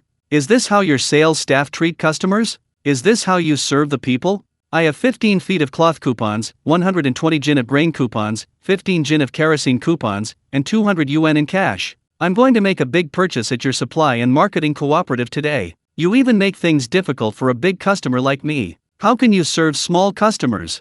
Zhang Yun became increasingly angry as she spoke, her overwhelming questions echoing throughout the entire sales hall. Naturally, the entire crowd in the business hall was drawn to the scene. Even the people outside the hall, in the courtyard, heard the commotion and all pushed their way in. Instantly, a cacophony of voices erupted. Everyone was caught up in Zhang Yun's fervor and began to hurl insults. After all, these people had often been harassed or even assaulted by these clerks in the past, and now that Zhang Yun was taking charge, they were happy to join in the commotion. Wang Lanzi stared blankly at the cloth coupons, grain coupons, kerosene coupons, and 20 yuan notes displayed on the counter. She was completely petrified. Zhang Yun's wealth completely intimidated Wang Lanzi. The commotion in the business hall, of course, forced the director of the supply and marketing cooperative to come out. If he didn't step in to calm things down, the cooperative's reputation for harassing customers would spread far and wide, and he would be punished by the commune leaders. Quiet, quiet, I'm Lu Sanbao, here to serve this young comrade. Upon hearing his subordinate's report, the director of the supply and marketing cooperative hurriedly ran from the backyard to the business hall, arrived at the counter, pushed Wang Lanzi aside, and looked at Zhang Yun with a smile. Lu Sanbao was only in his 50s, wearing large glasses, with a beaming smile that made him seem very approachable. One look at him revealed a man who was always smiling, making it difficult to feel angry. Zhang Yun looked at Lu Sanbao. Even a director had lowered his stance, so he had no interest in dwelling on Wang Lanzi. Director, hello. I need to buy a large quantity of goods today. Thank you for your help. Zhang Yun also spoke with a smile, his previous murderous expression gone. "Of course, I'll serve you personally. Just tell me what you want to buy," Lu Sanbao said with a smile. Zhang Yun immediately pointed to 3 colors of fabric behind the counter. "Director, I have 15 feet of fabric ration coupons. Give me 5 feet of that red polka dot fabric, 4 feet of that light gray fabric, and 6 feet of that diamond patterned fabric." The red polka dot fabric could be used to make a blouse or a dress, and on Han Suimei, it would undoubtedly accentuate her beautiful figure. Zhang Yun intended to change Han Suimei's simple attire, wanting her to accept these fashionable clothes. The light gray fabric was intended for his father, Zhang Zhongli. This type of fabric was used to make Zhongshan suits, very much in the style of a cotter. After all, Zhang Zhongli would need a decent formal suit for his wedding to Han Suimei. The diamond patterned fabric was for his mother and 2 younger sisters. They also needed new clothes. With more than 20 days until the wedding, Zhang Yun was confident that he could use this time to exchange for more fabric coupons, buy more new fabric, and sew more clothes for his family.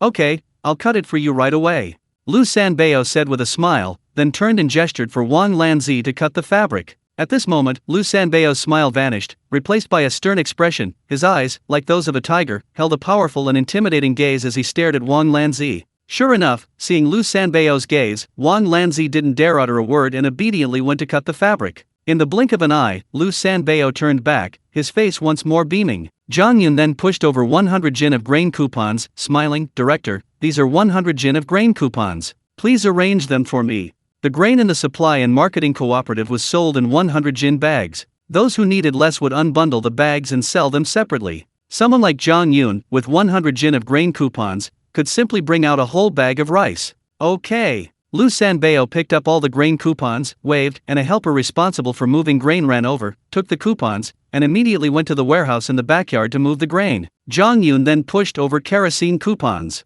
"I'll have to trouble you again, Director. Here are 15 jin of kerosene coupons." Lu Sanbao's face twitched, clearly surprised by the quantity, but he quickly smiled again. "Kerosene comes in 5 jin bottles, so I'll give you 3 bottles." Lu Sanbao said with a smile, then immediately beckoned, and another helper ran over, took the kerosene coupons, and went to the shelf behind the counter to get the goods. At this moment, Zhang Yun asked very seriously, "Director, I want to buy a bicycle, but I don't have a bicycle coupon. Is there any way I can buy a bicycle?" Lu Sanbao answered very quickly, "Without a bicycle ticket, you can only buy a no-name brand bicycle. Phoenix, Forever, and Flying Pigeon, these 3 major brands require a ticket to purchase. Other brands can be bought with money."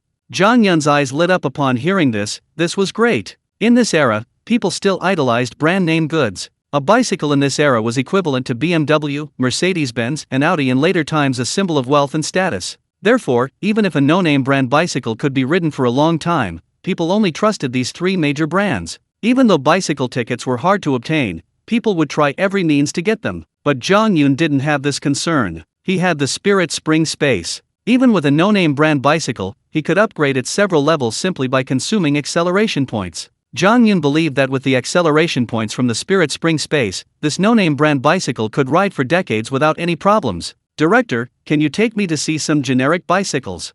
Zhang Yun urged immediately. "Sure, go to the general merchandise counter. I'll take you to the warehouse in the back, where you can choose one yourself," Lu Sanbao replied happily. Bicycles weren't easy to sell. Kushui Commune was located in southern Hunan, nestled in the mountains with poor transportation. People relied on work points for a living. They had no spare money for luxuries like bicycles. That year, the supply and marketing cooperative had only sold 3 brand-name bicycles. 10 generic bicycles had been sitting in the warehouse for 2 years, and they might even rust if they weren't sold soon. Now, Zhang Yun was actually asking to buy generic bicycles, which made Lu Sanbao very happy. Soon, Lu Sanbao led Zhang Yun into the warehouse. Inside, there were shelves of various sizes, and the dozen or so bicycles displayed together were very conspicuous. "Young man, all the bicycles in the warehouse are here. Those no-name brand bicycles don't have labels. Pick one yourself." Lu Sanbao gave an introduction. Zhang Yun surveyed the 10 miscellaneous bicycles and immediately spotted one he liked. It was a women's bicycle, unlike the 28-inch models where you fold your legs back to sit on the leather seat. This one had no crossbar in the middle. You could simply pass your legs through the center to sit on the seat. "Sir, how much is this bicycle?" Zhang Yun took out the bicycle he had his eye on and asked with a smile. "This bicycle is only 145 yuan. Lu Sanbao replied immediately. "That's the normal price. If it's a bicycle from one of the 3 major brands, besides the bicycle ticket, you'd need to pay at least 170 yuan in cash to take it away." "Okay, I'll buy it. This supply and marketing cooperative has a fixed price, there's no custom of haggling. Zhang Yun certainly wouldn't waste his breath, nor was it necessary. So, Zhang Yun pushed the bicycle to the counter and took out 15 10 yuan bills. The clerk at the daily necessities counter immediately gave him 5 yuan in change. Zhang Yun took the money, first taking the bicycle to the lobby and placing it against the wall, then he went to the daily necessities counter. Lu Sanbao was still waiting there, greeting him with a smile. "Young man, what else do you want?" Zhang Yun placed the remaining 55 yuan in cash on the counter and smiled. "Sir, I need 2 large red flower patterned wash basins, 10 towels, 5 cans of malted milk powder, 2 bags of Dongfang Hong toothpaste, 2 flashlights with 10 large batteries, 2 kerosene lamps, and a fountain pen with ink." "Sir, could you calculate the total cost for me?" Lu Sanbao immediately instructed the sales clerk to fetch the goods. The sales clerk in charge of the daily necessities counter placed the items Zhang Yun had requested on the counter one by one, then quickly calculated the amount using an abacus. "It's 35.6 yuan in total," the sales clerk said softly. There was still nearly 20 yuan left. Zhang Yun had already decided to spend all 200 yuan. So Zhang Yun smiled and said, "Director, please tell the clerk at the tobacco and liquor counter to give me a carton of Big Red Flower brand cigarettes. The rest of the money will be used to buy candy wrapped in paper."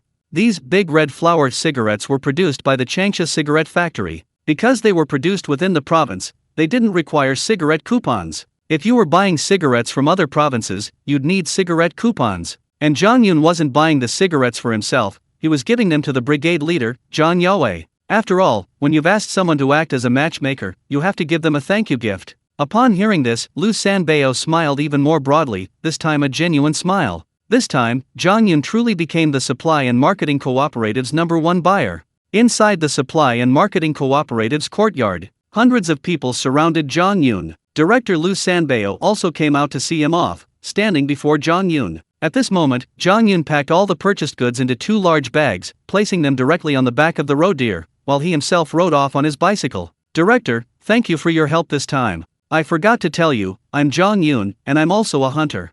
I have some experience hunting animals, I often go into the mountains, and I always have some success.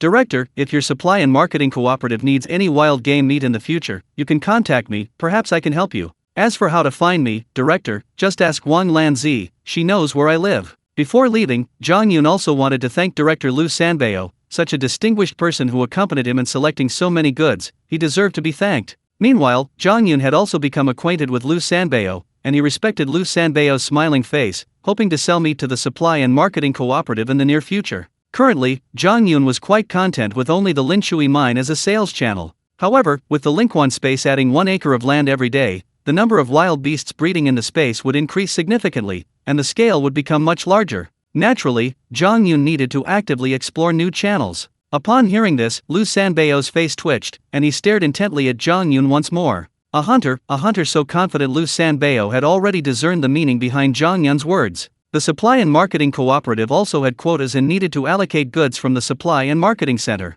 Sometimes, there wasn't enough time to replenish some in-demand goods. Like the wild beast meat Zhang Yun mentioned, it had always been a scarce commodity. As long as Zhang Yun provided wild beast meat, the supply and marketing cooperative would have its own channels and methods to sell it. Lu Sanbao was over 50, nearing retirement age. He actually wanted to achieve something significant so he could receive better benefits after retirement. If he could cultivate a good relationship with Zhang Yun, he could purchase large quantities of Zhang Yun's wild animal meat in the future. This would boost the supply and marketing cooperative's performance, and Lu Sanbao could also use the wild animal meat to improve his relationships with superiors, perhaps even securing a higher position. In short, having a good relationship with Zhang Yun would definitely be beneficial. Brother Zhang Yun, now that you mention it, I do have a favor to ask. Our supply and marketing cooperative's fish products are always in high demand. If you could provide grass carp, silver carp, and bighead carp, we'd like as many as you have. Lu Sanbao immediately stated his needs. These 3 types of fish are in high demand and commonly sold in the market.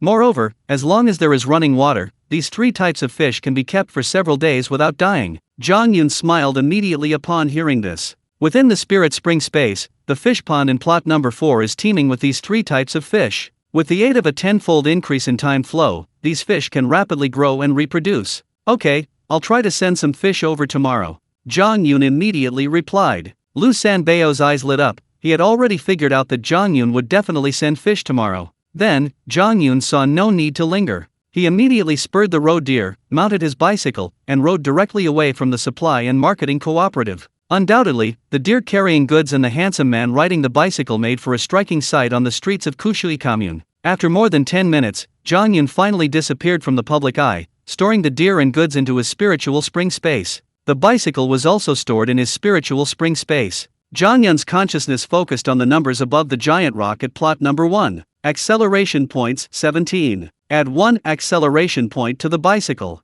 Add 1 acceleration point to the bicycle. Add 1 acceleration point to the bicycle. He issued the command 3 times in succession. The bicycle received 3 enhancements. Acceleration points 14. Zhang Yun took out the bicycle, looking at its frame, which seemed to be made entirely of titanium alloy, and smiled smugly. 3 enhancements, this bicycle should last 30 years without any problem. Zhang Yun was very confident. The materials of the frame, chain, and tires had all been improved, making it difficult to wear out. Immediately, Zhang Yun rode his bicycle back to Juan village at breakneck speed. When he was almost at the tea plantation, Zhang Yun unloaded the deer and the goods, then had the deer carry the goods before slowly walking back to Juan village. Around 1 p.m., Zhang Yun finally arrived at the residential area of Juan village. Ding-a-ling. Zhang Yun pressed the bell with a touch of smugness. The clear sound naturally attracted the attention of the villagers who were enjoying the cool evening air outside and hadn't taken a nap. A bicycle? The first villager to look over immediately noticed Zhang Yun's bicycle and exclaimed in astonishment.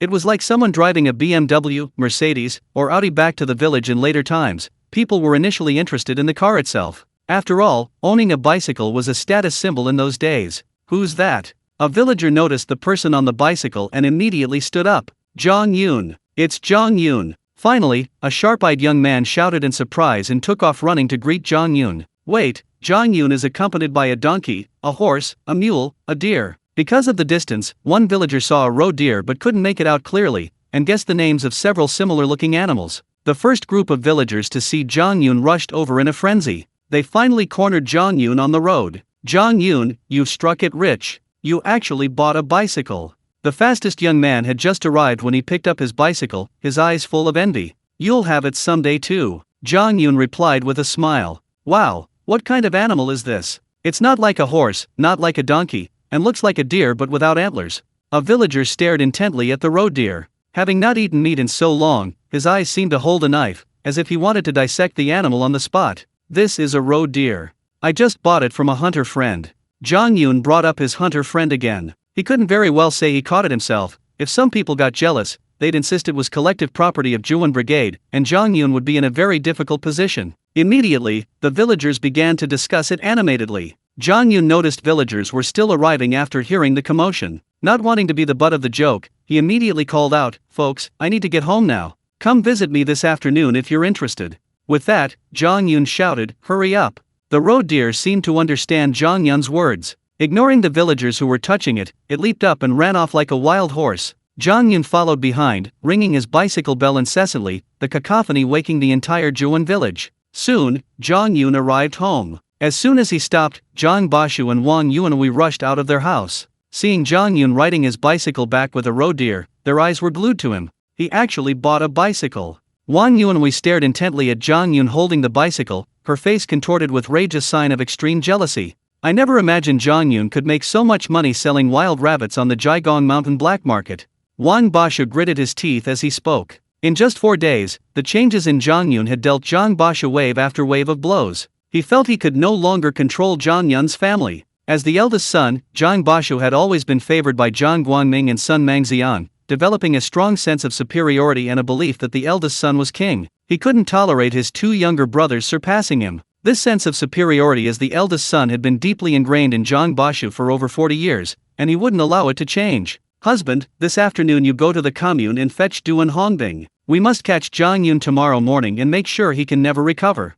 Wang Yuanhui said angrily. Zhang Bashu nodded heavily and said, "Fine, I won't go to roll call this afternoon. I'll go straight to the commune now." Seeing Zhang Yun's smug look, Zhang Bashu couldn't bear it any longer. Ignoring the heat and the scorching sun, he put on his straw hat and went out. Meanwhile, Zhang Zongli and Chen Wan, hearing the bell outside, came out of their room and immediately saw their son happily ringing it. "Third son, you bought this." Mother Chen Wan was overjoyed, running over like a little girl, strode over, stroking the bicycle with obvious delight. Zhang Zongli was beaming, his eyes shining as he strode over. He took a liking to the roe deer and immediately put down the 2 large bags from its back. One bag contained 100 jin of rice, and the other bag was filled with various daily necessities that Zhang Yun had bought. The 15 feet of fabric were all placed in the bicycle's front basket. Zhang Yanhong and Zhang Yanli, the 2 younger sisters, were resting, but the incessant ringing of the bicycle bell woke them up, and they came out of their room. Brother! Brother! The 2 girls were stunned with surprise when they saw the deer, the bicycle, and the 2 large bags.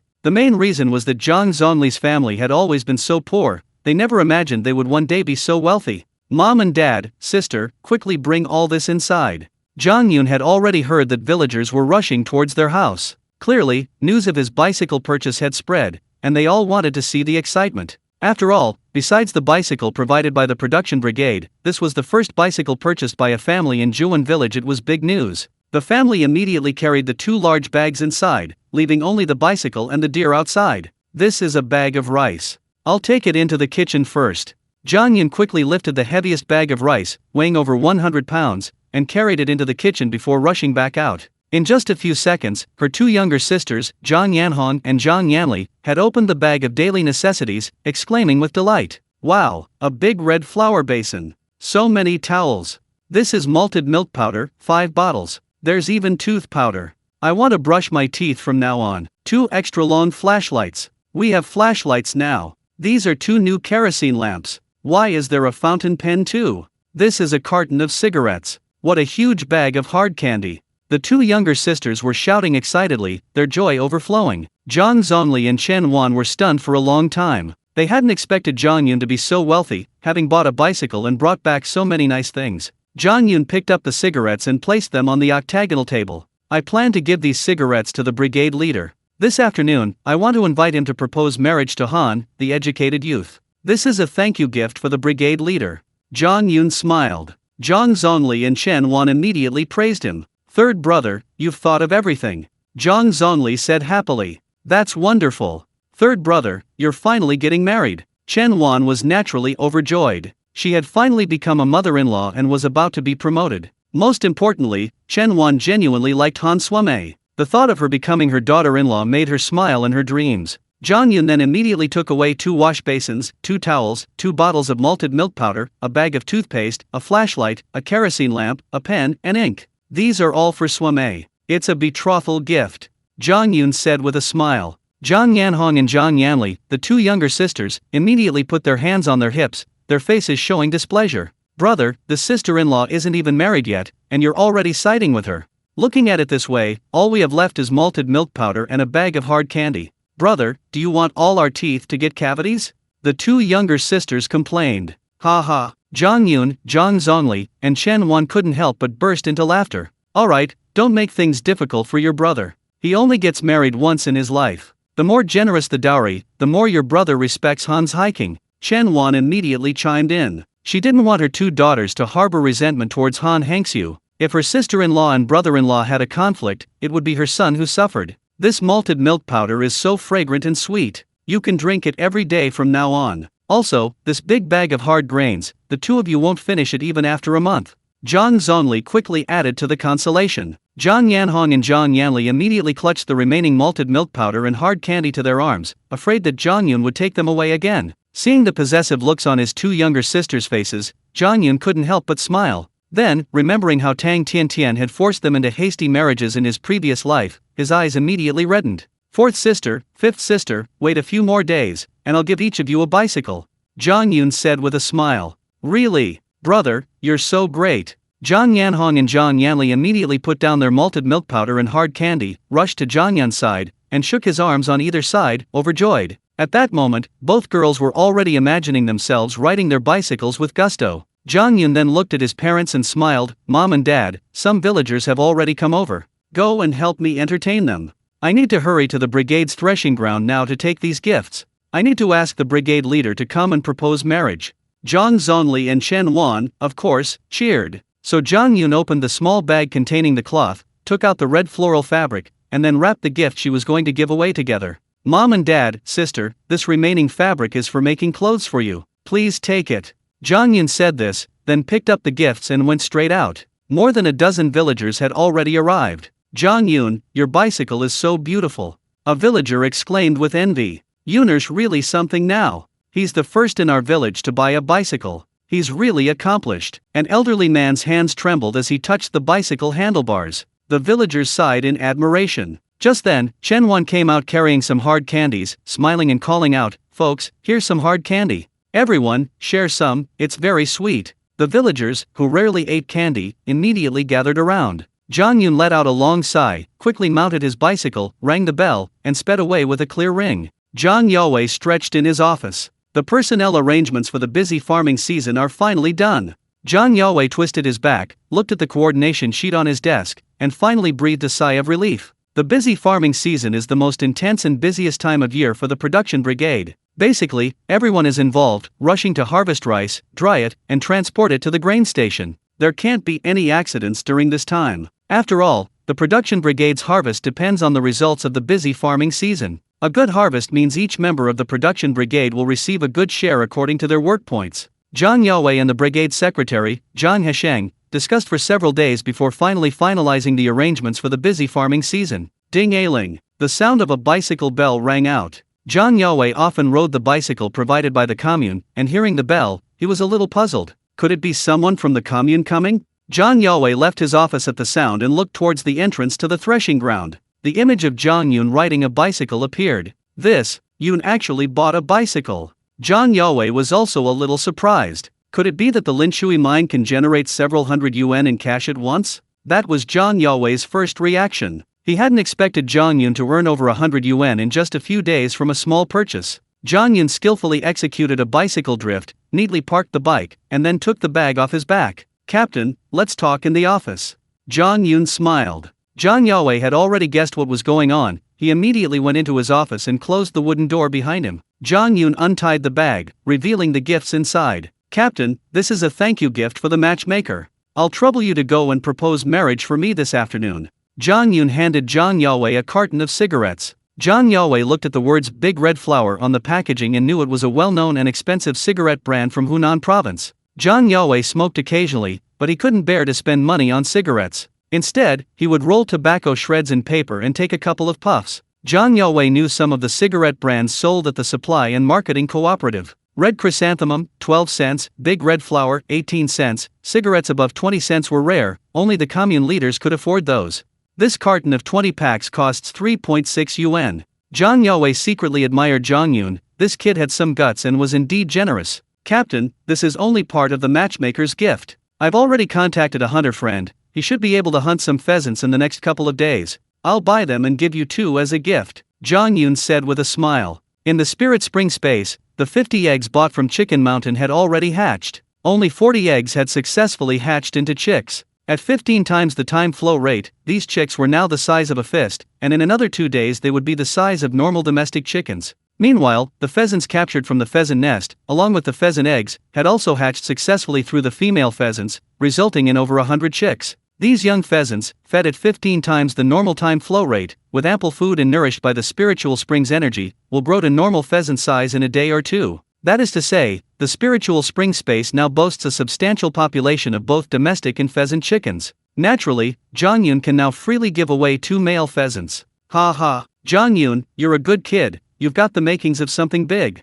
Zhang Yue became excited upon hearing about the 2 pheasants, praising him repeatedly with laughter. Zhang Yue had the good fortune to taste pheasant once, and the flavor was unforgettable. "Captain, these gifts, and that bicycle outside, are for Han's hiking," Zhang Yun said with a smile. Zhang Yue immediately stood up. "What did you say? A bicycle is also a gift?" Clearly, the value of this gift had startled Zhang Yue. The 3 turns and 1 sound dowry, a phrase that circulated widely outside, was loudly proclaimed, but in reality, very few families, let alone those in Zhuan village, or even the entire Kushui commune, could actually afford it. Zhang Yun, however, had already given away the 3 turns and 1 sound. A sewing machine, a watch, a bicycle, and a radio. These 3 items, if bought together, would cost over 500 yuan. In that era, very few families could afford them. "You Nyazi, if I were a girl, I'd want to marry you." "Alright, with all these gifts, Han's hiking will be so happy she'll faint. She'll definitely marry you," Zhang Yue said excitedly.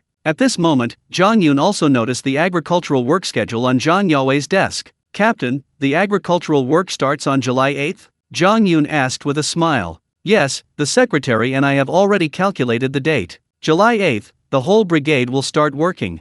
Zhang Yue replied. Zhang Yun immediately fell silent. Today was June 20th, meaning the busy farming season would begin in 18 days. Once the busy season started, everyone would be working in the fields. The construction of Zhang Yun's new house had to be completed within these 18 days, otherwise, it would have to wait until after the busy season to continue. This affected Zhang Yun and Han Suimei's wedding date. Originally, Zhang Yun and Han Suimei had agreed to get married in a month. Now, the busy farming season had directly disrupted their plans. Captain, I want to finish building my new house before the busy season. Do you have any good ideas? Zhang Yun still didn't want to postpone the wedding. This time frame is too tight, unless we mobilize all the labor force in our village.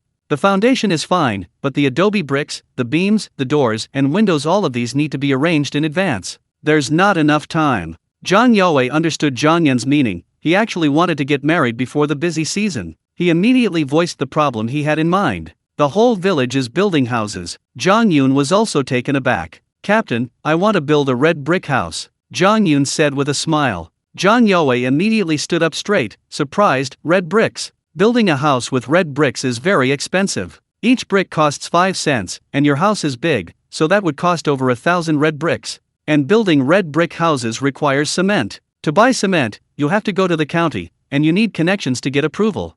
Zhang Yun's mention of a red brick house clearly broke Zhang Yue's nerves. He truly hadn't expected Zhang Yun to have such grand ambitions. In the 1970s, rural houses were mostly made of adobe, where mud was mixed to form bricks, which were then dried. This method of construction was easy to obtain materials for, quick to build, and inexpensive. Red brick houses were something only state-owned enterprises like communes, supply and marketing cooperatives, mines, and factories could afford to build. Red bricks, cement. I'll figure something out. Team leader, can you help me find a way to get all the adult men in the village to my house site and have them help me level the foundation? Oh, I'm willing to pay each villager who works 1 yuan a day, and I can provide meat for all 3 meals on that day, Zhang Yun said with a smile, his face full of confidence. In fact, Zhang Yun knew a little about building. His house site was relatively flat. If all 50 adult men in the village came, they could completely level it in 1 day. For 50 yuan a day, they could level the foundation directly. Zhang Yun felt this was a great deal. Upon hearing this, Zhang Yue was quite impressed that Zhang Yun was determined to build a red brick house and wanted to finish it within 18 days. Since you've offered such excellent terms, I can help you this once. I think if I spread the word, plenty of people will be willing to help you level the foundation. Zhang Yue agreed. Captain, here's 200 yuan. Please accept it. Zhang Yun took 200 yuan from his pocket and pushed it in front of Zhang Yue. According to regulations, villagers need to pay land use fees when allocating new homesteads. It's 20 yuan per fen, 0.16 acres, 200 yuan per mu, 0.06 acres. Zhang Yue was shocked again. He really hadn't expected Zhang Yun to have so much money. Could the Linshui mine really advance several hundred yuan at once? However, as the captain, he wouldn't ask. Zhang Yue took the money and issued a receipt. Yun, you can go to your homestead this afternoon to mark the lines with lime powder. Later, during roll call, I can help you spread the word. Any villagers who want to help you level your homestead tomorrow can go directly to your site, Zhang Yue said with a smile. Considering the delicious 2 pheasants, Zhang Yue was happy to help Zhang Yun. Besides, Zhang Yun controls the procurement channel for the Linshui mine, and many agricultural products from the Zhuan Brigade will depend on him in the future. After a while, Zhang Yue thought of something and immediately spoke up. Yunya, the production team doesn't finish work until 5 p.m. this afternoon. If we go to the canteen for dinner, Han, the educated youth, won't get back to the educated youth settlement until 6 p.m. Proposing at 6 p.m., that doesn't have a good meaning. How about this, 2 p.m. is roll call for work. I'll propose to Han, the educated youth, in front of all the villagers. How about that? This idea was bold and novel. Zhang Yun, having experienced things in his previous life, could accept this novel idea. Moreover, proposing to Han Suimei in front of all the villagers, letting everyone witness their happy moment, seemed like a wonderful thing in life. Okay, I'll do as you say, brigade leader. Zhang Yun immediately agreed. Old Camphor Tree Square. Members of the 6 production teams of Zhuan Brigade gathered again. It was almost 2 o'clock, time for the daily roll call. The members of each production team consciously formed 6 groups, and various voices of discussion arose. Upon closer listening, it became clear that the members of all 6 production teams were talking about Zhang Yun. In the 5th production team, everyone surrounded Han Suimei. Han, you really know how to pick people. That lad Zhang Yun is making money, he's even bought a bicycle. An elderly man exclaimed. Ever since Zhang Yun publicly kissed Han Suimei, the news had spread throughout Juan village that Zhang Yun and Han Suame were lovers. Therefore, when Zhang Yun rode his bicycle back to the village today, the villagers' gossip instincts were activated, and everyone was talking excitedly, marveling at Zhang Yun's ability to make so much money. Naturally, the villagers were quite envious of Han Suame's foresight in securing Zhang Yun's affections and their impending marriage. Yes, Yun's got real skills now. I heard he became the purchasing agent for the Linshui mine. He's going to make a lot of money in the future.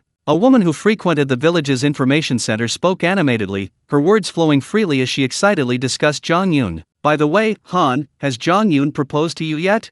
A kind-hearted older woman asked with concern. Upon hearing this, all eyes turned to Han Suame. He hasn't even come to propose yet. Han Suame replied, blushing slightly. But in her eyes, there was a hint of panic. Her gaze flickered, revealing deep worry. What if Zhang Yun, after becoming wealthy, stopped proposing to her? How would she survive? Han Suame had often heard the saying, men with money become bad. She truly didn't want it to happen to her. She didn't want to see Zhang Yun abandon her after becoming rich, pursuing a woman with better prospects. That's bad. Han's hiking, you'd better hurry. Don't let this good lad Zhang Yun get away. The kind-hearted older woman immediately advised. Yes, a man's 3 legs, if not tightly bound, will wander off. Han's hiking, you understand what I mean, right? The woman from the village intelligence center joked, implying that Han Suame should seduce Zhang Yun and force the issue. Han Suame blushed instantly. Just then, Zhang Zongli, Chen Wan, Zhang Yanhong, and Zhang Yanli, along with their road deer, arrived at the old camphor tree square. Naturally, the members of the 6 production teams, who had just been discussing Zhang Yun, all crowded around when they saw Zhang Yun's family arrive. Chen Wan immediately spotted Han Suame. She happily pushed through the crowd and grabbed Han Suame. Han, the educated youth, Lao San came back at noon. He told me that he proposed to you today. You'll be my daughter-in-law. Chen Wan said with a smile, becoming more and more pleased with Han Suame. She was genuinely satisfied with Han Suame, this hardworking and virtuous girl from the city. Upon hearing this, everyone gasped in surprise again. Hearing this, Han Suame's previous worries and fears vanished instantly. The women at the village intelligence center started gossiping again. Chen Wan, your family is going to propose marriage. Have you prepared the betrothal gifts yet? Yunya is rich now, we can't let Han's hiking be stingy. Chen Wan looked at the woman and laughed. Lu Kuiwa, you want to see our family make a fool of themselves, don't you? You'll be disappointed today. The betrothal gifts my 3rd son has prepared will definitely shock you. Just then, the sound of a bicycle bell rang in the distance. Everyone turned to look and saw Zhang Yun riding a bicycle, and the village head Zhang Daoyai also riding a 28-inch bicycle, arriving together at the old camphor tree square.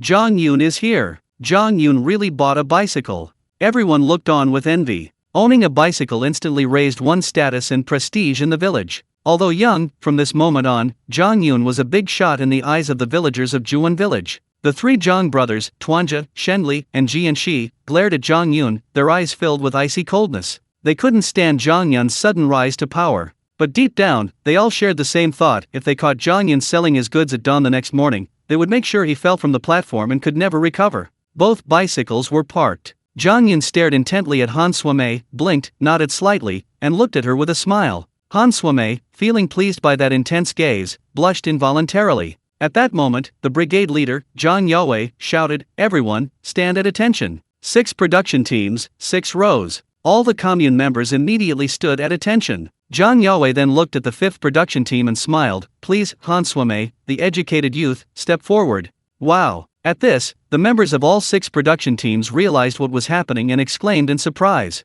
Han Suame had a premonition. Under everyone's gaze, she walked out shyly, head down, to the front of the 5th production team. Zhang Yun, put the big red flower on Han Suame. Zhang Yaowei said with a faint smile. Zhang Yun immediately took out 2 large red flowers from his bicycle basket. He had taken Zhang Yaowei's advice and, wanting to propose marriage here, borrowed red paper and personally folded, held, and cut them. A moment later, Zhang Yun placed the large red flower, the size of a wash basin, on Han Suame's chest, then pinned the other large red flower to his own chest, grinning broadly as he stood happily beside her. Comrade Han Suame, Comrade Zhang Yun from my Juan brigade likes you. He swore to the great leader that he would marry you and love you for life. Are you willing to give him this opportunity and marry him? Zhang Yaowei looked at the 2 young people standing before him, wearing big red flowers, and he immediately became excited and made the announcement. I do. Although surrounded by all the members of the Juan brigade, the naturally simple and somewhat introverted Han Suame answered resolutely. Just now, Han Suame thought Zhang Yun had become rich and was afraid he would change his mind.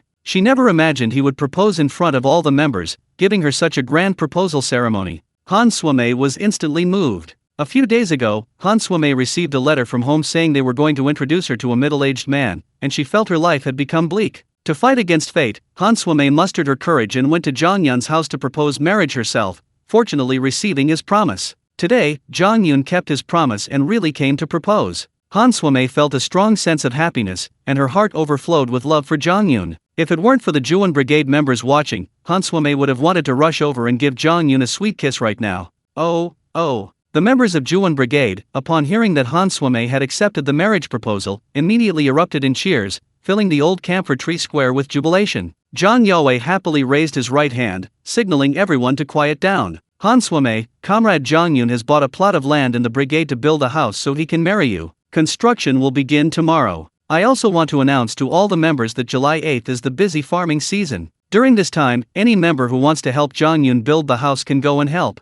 Oh, Zhang Yun also told me that anyone who helps him build the house will be provided with 3 meals a day, and he guarantees meat at every meal. Moreover, Zhang Yun also said that those who work every day will receive wages. For the specific daily wage, you can ask Zhang Yun. Seeing everyone quiet, Zhang Yue dropped another bombshell. Sure enough, everyone gasped in surprise upon hearing this news. 3 meals a day, meat at every meal, and wages. This was too tempting. After all, in the production brigade, when someone built a house, the brigade members usually provided labor and manpower, offering free construction services. This had always been the rule. But now Zhang Yun was being so generous, offering such enticing conditions. Leaving aside the wages, just the promise of 3 meals of meat a day was enough to make those who hadn't eaten meat in months drool. I'll go. I must help.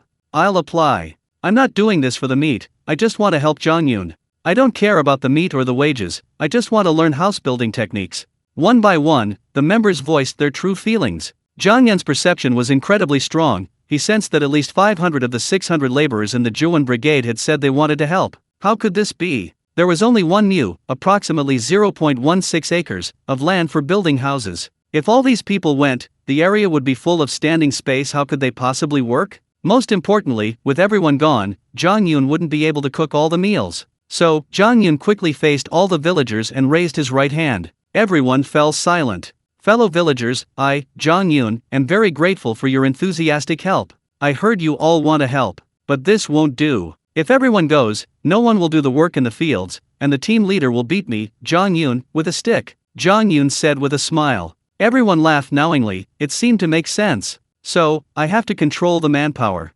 Here's the thing, tomorrow is the day I'm leveling the land for my house and digging the foundation. I only need 50 adult laborers. How will I choose these 50 people? There's only one criterion, the first 50 people to arrive at my house site before 8 a.m. will be the helpers tomorrow. The rest, even if they arrive, I, Zhang Yun, can only apologize. Zhang Yun quickly explained his selection method. Zhang Yue's eyes lit up after hearing this, secretly admiring Zhang Yun's thoughtfulness. This way, the work in the fields would be done, and not everyone would run off to Zhang Yun's house to build it. Zhang Yun is right. Sun Fugui, a skilled worker who had earned a few yuan from Zhang Yun, was the first to voice his support. That's right, those who still want to sleep in, don't even think about freeloading at Zhang Yun's house. Zhang Jiankan, another skilled worker, also chimed in. Then, one by one, the commune members spoke up, agreeing with Zhang Yun's method. At this moment, Zhang Yun looked at Zhang Yue, who was standing nearby, and smiled. Team leader, I want to build a red brick house, so I need cement and river sand to mix into cement mortar. I'll find a way to get the cement, but I'll have to ask the brigade for help with the river sand.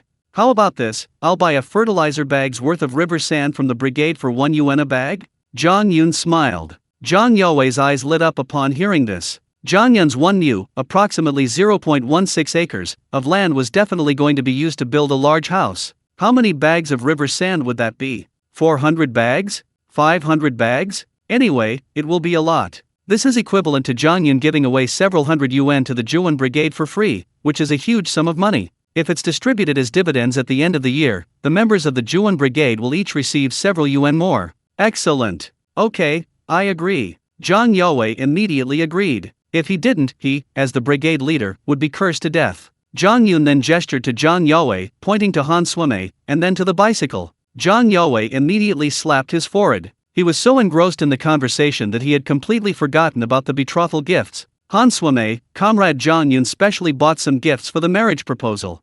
A bicycle, 5 feet of cloth, a wash basin, towels, malted milk powder, a flashlight, a kerosene lamp, a pen, and toothpaste. These betrothal gifts are all here. Please accept them, Han Swame. Zhang Yun shouted loudly. Upon hearing the names of the gifts, all the commune members erupted in thunderous cheers. Everyone was stunned by Zhang Yun's extravagance. Han Swame herself was also taken aback. She truly hadn't expected Zhang Yun to give such a large dowry. And Han Swame was unaware that Zhang Yun intended to give her a sewing machine, a watch, and a radio. If she had known, she would have fainted with happiness. Han Swame's steps were slightly unsteady, but she still walked excitedly to the bicycle, rang the bell, and the clear sound drowned out all other sounds, drawing everyone's attention. At this moment, Han Swame was the happiest person in the entire room. Zhang Zhongli and Chen Wan stood in the crowd, constantly smiling. Firstly, their son had achieved great success. Secondly, their daughter-in-law had finally settled down. Thirdly, their new house was about to be built. Yes, the two were already eagerly anticipating the birth of their grandson. They probably already had a name in mind. Zhang Yun was also very satisfied with the marriage proposal process. It was undoubtedly the most meaningful marriage proposal in Juan village. Alright, that's enough about the happy occasion. Now, the members of the 6 production teams can take attendance. I need to arrange the afternoon's work immediately. Zhang Yun shouted loudly. Zhang Yun rode his road deer away from the old camphor tree square. When he reached a house in the village's residential area, a middle-aged woman called out to him, "Zhang Yun, I'm Aunt Shan, Sun Fugui's wife." Zhang Yun glanced at her and then remembered, it was indeed Sun Fugui's wife, Izayashan. Looking closer, he saw 5 children with Izayashan, each carrying a bamboo tube plugged with wet mud. At that moment, Zhang Yun understood. "Aunt Shan, did you bring me ants?" Zhang Yun asked with a smile. Zhang Yun had told Sun Fugui to catch ants. He'd pay 1 cent for each bamboo tube full of ants. "Yes," Izayashan said nervously. She had followed Sun Fugui's advice and taken her child to catch ants, but facing Zhang Yun alone, she was afraid he would refuse to accept the goods. Who wants ants? It sounded strange. Where in this rural area aren't there ants? Why would they need to buy them? "Aunt Shan, how many bamboo tubes are there in total? Just name the number, and I'll pay you right now," Zhang Yun said with a smile. These ants were naturally intended for the pheasants and frogs in his space. Zhang Yun simply wanted to enrich the diet of these domesticated wild animals. There are 40 bamboo tubes in total. Hearing Zhang Yun's words, Izayashan's face lit up with joy, and she replied excitedly. Zhang Yun immediately reached into his pocket, actually taking out 4 yuan from his spiritual spring space, and handed it directly to Izayashan. "Aunt Shan, here's the money. Give me all these bamboo tubes." "Oh, right, if you still want to sell me ants tomorrow, you'll have to find the anthill and dig it up. I'll pay 5 mao per anthill, as many as you can get." Zhang Yun smiled and stated his requirements. Simply ants are useless, they can't reproduce. There must be a queen ant to create a colony. Naturally, Zhang Yun also wanted to cultivate an ant colony in his spiritual spring space so he could satisfy the growing dietary needs of his pheasants and chickens. 5 mao, okay, I'll definitely send you lots of anthills tomorrow. Izayashan was overjoyed. 5 mao per anthill, 5 yuan for 10, this money is too easy to earn. Now, Izayashan was certain of what her husband, Sun Fugui, had said. Zhang Yun was a very grateful person. Just because he had lent Zhang Zhongli money for medical treatment, Zhang Yun was now repaying his debt of gratitude now that he was successful. Izayashan finally understood that this was entirely Zhang Yun's deliberate act of caring for her. Otherwise, there were ant nests everywhere in the countryside. Zhang Yun could have easily dug them up himself. Zhang Yun tied all 40 bamboo tubes together, then rode away quickly on his road deer. Reaching a secluded spot, he immediately stored them in his spiritual spring space. Next, Zhang Yun went to the blacksmith's shop. "Old Zhang, I'm here again." Zhang Yun called out at the door, carrying 2 wild rabbits. Last time, Zhang Yun had said that he would send wild game to old Zhang if he forged a machete. "Oh, Yun, yeah, you're here." Old Zhang immediately spotted the 2 rabbits, his eyes shining as he called out. "Old Guai, these 2 wild rabbits are for you. Put your eyes back in, they're practically popping out." Zhang Yun joked, tossing the rabbits to Old Guai. Old Guai chuckled, took the rabbits, and placed them directly into an old wooden box in the house before returning to Zhang Yun. "So, what tools did you want made this time?" Old Guai asked happily. "Old Guai, can you forge 10 hoes for digging in 1 afternoon?" Zhang Yun asked with a smile. "Of course, no problem. I, Old Guai, have taken your rabbits. Even if I stay up all night, I'll forge 10 hoes." Old Guai knew very well that these rabbits weren't cheap. If he bought them from a hunter, they'd cost at least 7 or 8 yuan. Zhang Yun had given such a generous gift, Old Guai naturally had to fulfill his obligation. "Old Guai, I don't have any iron this time. How much do you think a hoe costs?" Zhang Yun said with a smile. Hearing this, Zhang Yun realized he needed to go to the Linshui mine as soon as possible to apply to the mine manager to purchase some of the scrap metal from the waste warehouse. There's no iron ore. No problem, old Guai has some stockpiled, enough for 10 hoes. How about this? I'll charge you 2 yuan per hoe. Old Guai said earnestly. 2 yuan was equivalent to 200 yuan in later times, which sounded very expensive. However, Zhang Yun understood that steel was scarce in this era, and it was difficult for individuals to buy steel bars. They had to go to the county committee and obtain approval from the production command center. Therefore, old Guai's price of 2 yuan per hoe was reasonable. Okay, here's 20 yuan. I'll leave it to old Guai today. 10 hoes. It has to be done today. Tomorrow I need to dig and level the ground for my new house, and without these hoes, I can't start. Zhang Yun didn't haggle, readily pulling out 20 yuan and handing it directly to old Guai. Old Guai's eyes widened in surprise. He hadn't expected Zhang Yun to be so agreeable, and he seemed quite wealthy. After explaining the types of hoes he needed, Zhang Yun immediately rode his steed straight to his plot of land. Before digging, Zhang Yun naturally needed to mark out his own acre of land so he could start digging immediately tomorrow. About 5 minutes later, the steed brought Zhang Yun to the tea plantation. Zhang Yun took out a machete and began chopping at the many small trees on the hillside, creating dozens of stumps. Then, Zhang Yun planted these stumps in the ground, marking out a rectangular plot of land. This was the plot of land he needed for his house. After securing the land for the house, Zhang Yun arrived at the plot and carefully considered his options. We only have 18 days. It seems I need to change the house's design. Originally, I planned to build a 2-story house, with shops on the first floor and living quarters on the second. Now, time is too tight. Building a 2-story house in 18 days is impossible, even with more help. Then I'll change the design and make it a courtyard house. 5 square meters in the front for shops, a row of living quarters in the back, and kitchen and toilet on the 2 side wings. Soon, Zhang Yun visualized the layout of his courtyard house. He had a clear plan in mind and would immediately draw it out when he got home that evening. At this moment, Zhang Yun released the pangolin from the spiritual spring space. Dig a well in the middle of this courtyard. Having determined the specific layout of the courtyard house, Zhang Yun could also determine the approximate location of the courtyard. He then went to the well drilling spot he had chosen. Water was an essential condition for building the house, and it would also be useful for household use later. If he hired someone to dig a well, it would take several days to dig even 10 meters, which would greatly delay the construction progress. Fortunately, Zhang Yun had already subdued the pangolin. Having consumed 5 speed-up points, the pangolin could penetrate even rock layers, making it perfect for digging a well. Silver Armor King, from now until tomorrow morning, you will drill a hole here, digging all the way down into the ground.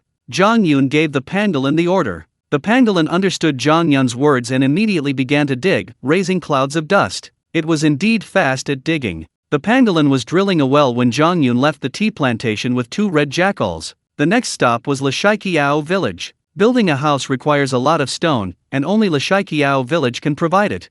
Zhang Yun said calmly, sitting on the road deer. Old Stone Bridge village is surrounded by rocky mountains, even the farmland. If you dig 2 meters down, you'll find only stone. This terrain has made Old Stone Bridge village a training ground for stonemasons since ancient times, and the village has abundant stone resources. Coincidentally, Old Stone Bridge village is also one of the 10 production brigades of Kushui commune. Zhang Yun wanted to build a house, so naturally, he needed to prepare all the materials in advance. About half an hour later, Zhang Yun finally arrived at Lishaiqiao village. Looking around, he saw nothing but stone mountains, the ground itself carved from stone, making this a unique place. Throughout the stone mountains, bamboo groves grew everywhere, creating a beautiful interplay of stone and bamboo, a picturesque scene from any angle. In the distance, the residential area of Lishaiqiao was faintly visible. After walking another mile, he finally reached the residential area of Lishaiqiao. The atmosphere in the entire village was very strange. A dark green jeep was parked in the village, and it seemed as if the entire village had come out, surrounding the jeep,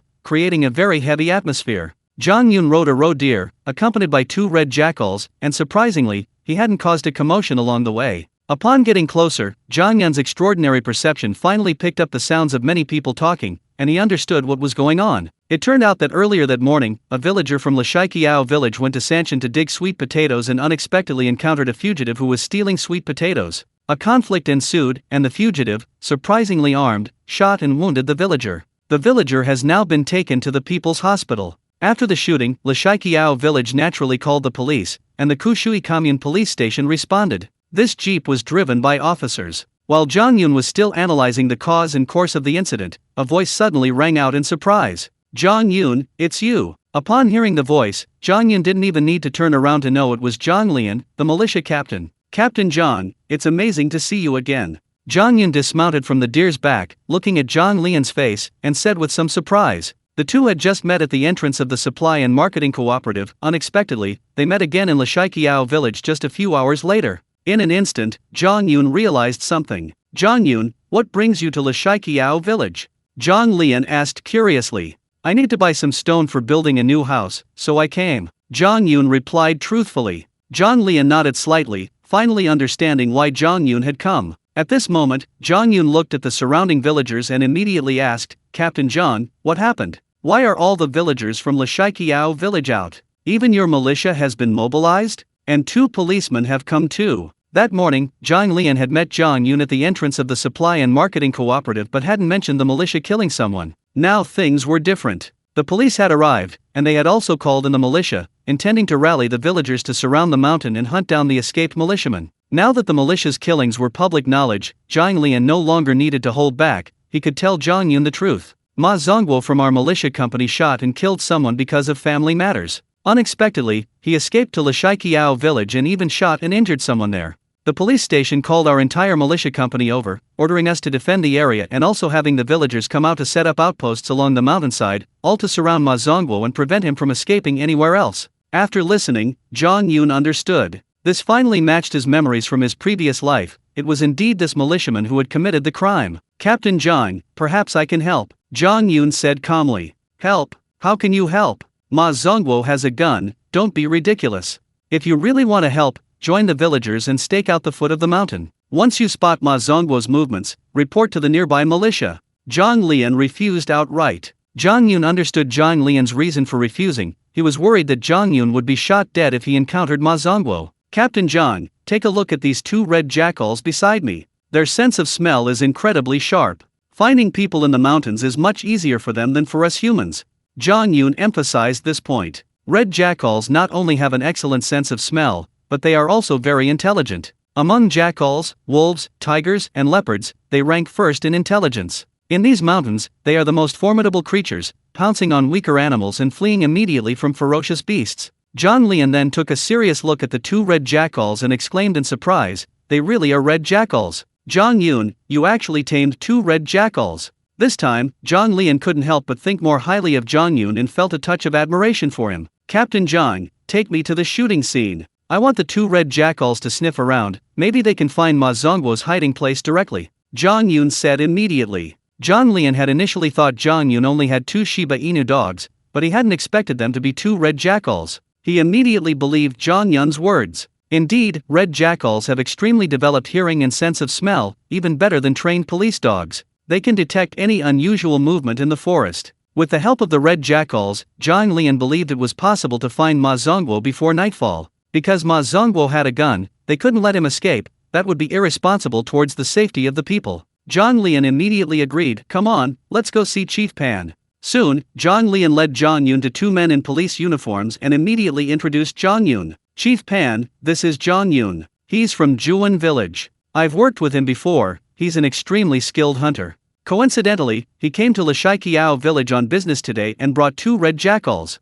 These red jackals have exceptional hearing and sense of smell. If we have 2 red jackals to help with the search, we can quickly find Ma Zongguo's hiding place.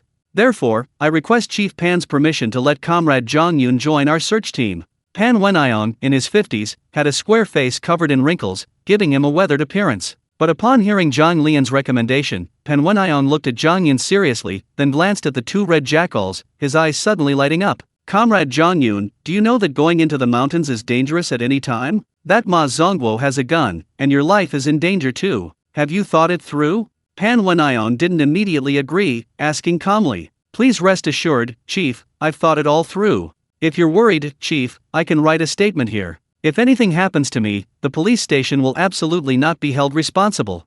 Zhang Yun replied with a smile, very confident. Pan Wenayong's only worry was that something might happen to Zhang Yun in the mountains, and he feared Zhang Yun's family would cause trouble at the commune. Since Zhang Yun himself had said so, if Pan Wenayong hesitated any longer, he would appear cowardly and overly cautious. No need for a written agreement. Since you know it's dangerous in the mountains, I trust you won't do anything reckless.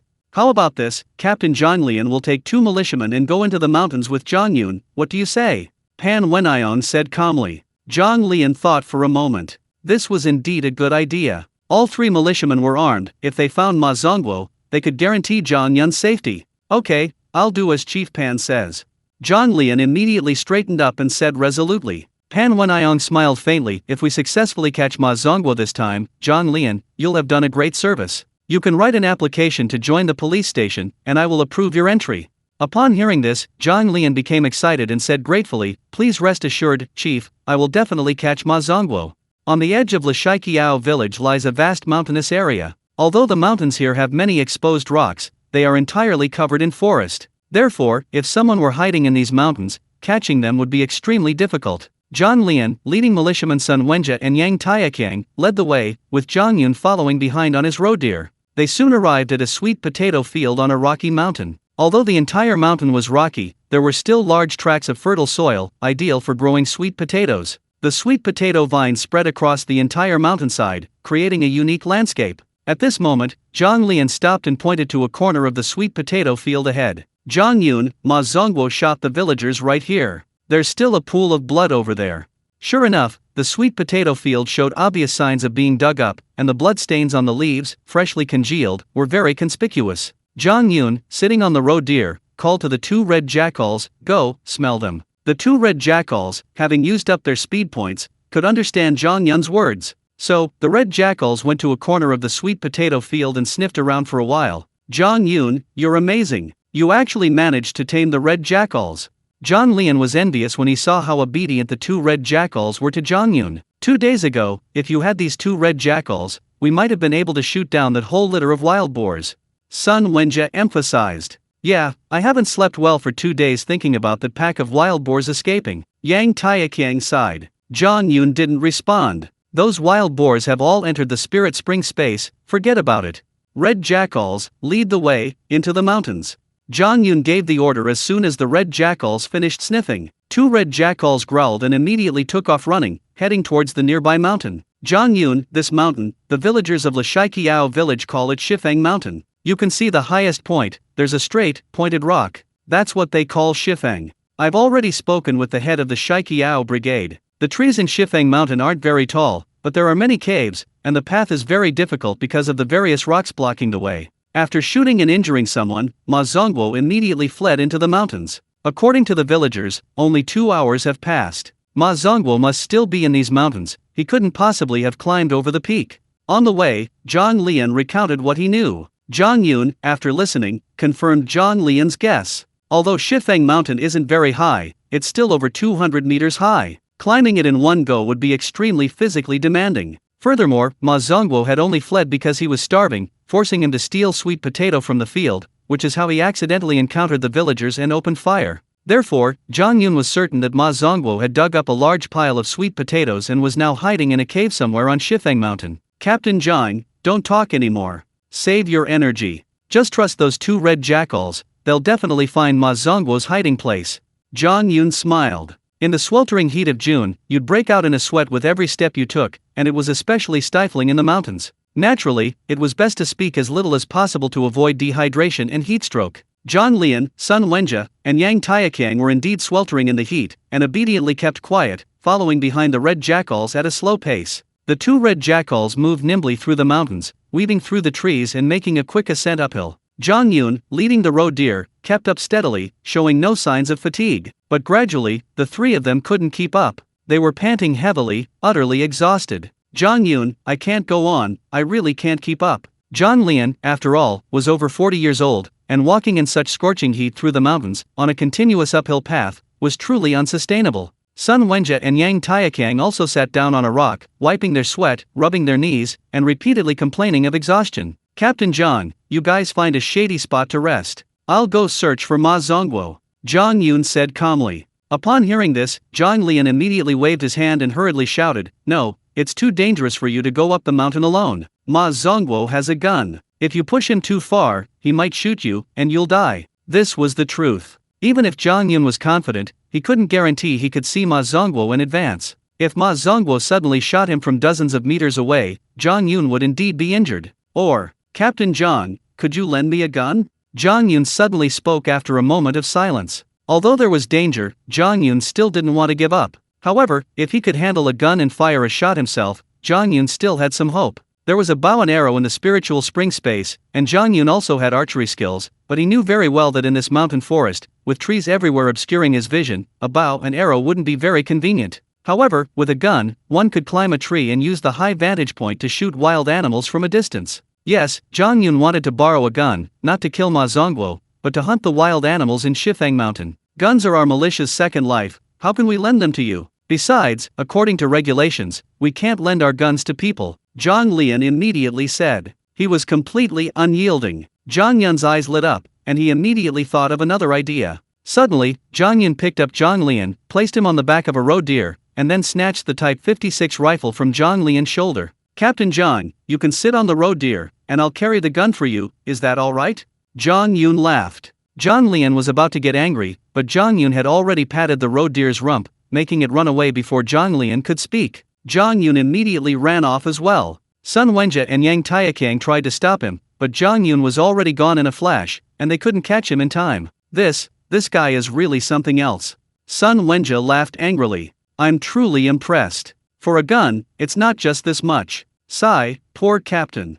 Yang Taikang was both amused and exasperated. Meanwhile, in the mountains, a roe deer carried Zhang Lian, running quickly. Zhang Yun, you're stealing a gun. That's illegal, do you understand? Put me down. Zhang Lian shouted angrily. Zhang Yun didn't reply, calmly following behind. After a while, Zhang Lian's mouth went dry, and he couldn't even shout anymore. Zhang Yun touched Zhang Lian's waist again, took out a leather magazine, and sure enough, it contained 4 bullets. Militiamen, armed, were only issued 5 bullets per mission. His rifle already had 1 bullet. The 2 red jackals, which had been searching ahead, finally started howling. Zhang Yun immediately realized something was wrong, so he gripped his rifle with both hands, ready to fire at any moment. The red jackals are howling. Have they found Ma Zongguo? Zhang Lian, perched on the back of a roe deer, heard the howls and asked in a hoarse voice. Zhang Yun wasn't sure either. He climbed a large tree nearby, and after ascending more than 3 meters, he could finally see the distant mountains. 2 red jackals were flanking a large wild beast, howling at it, poised to attack from both sides.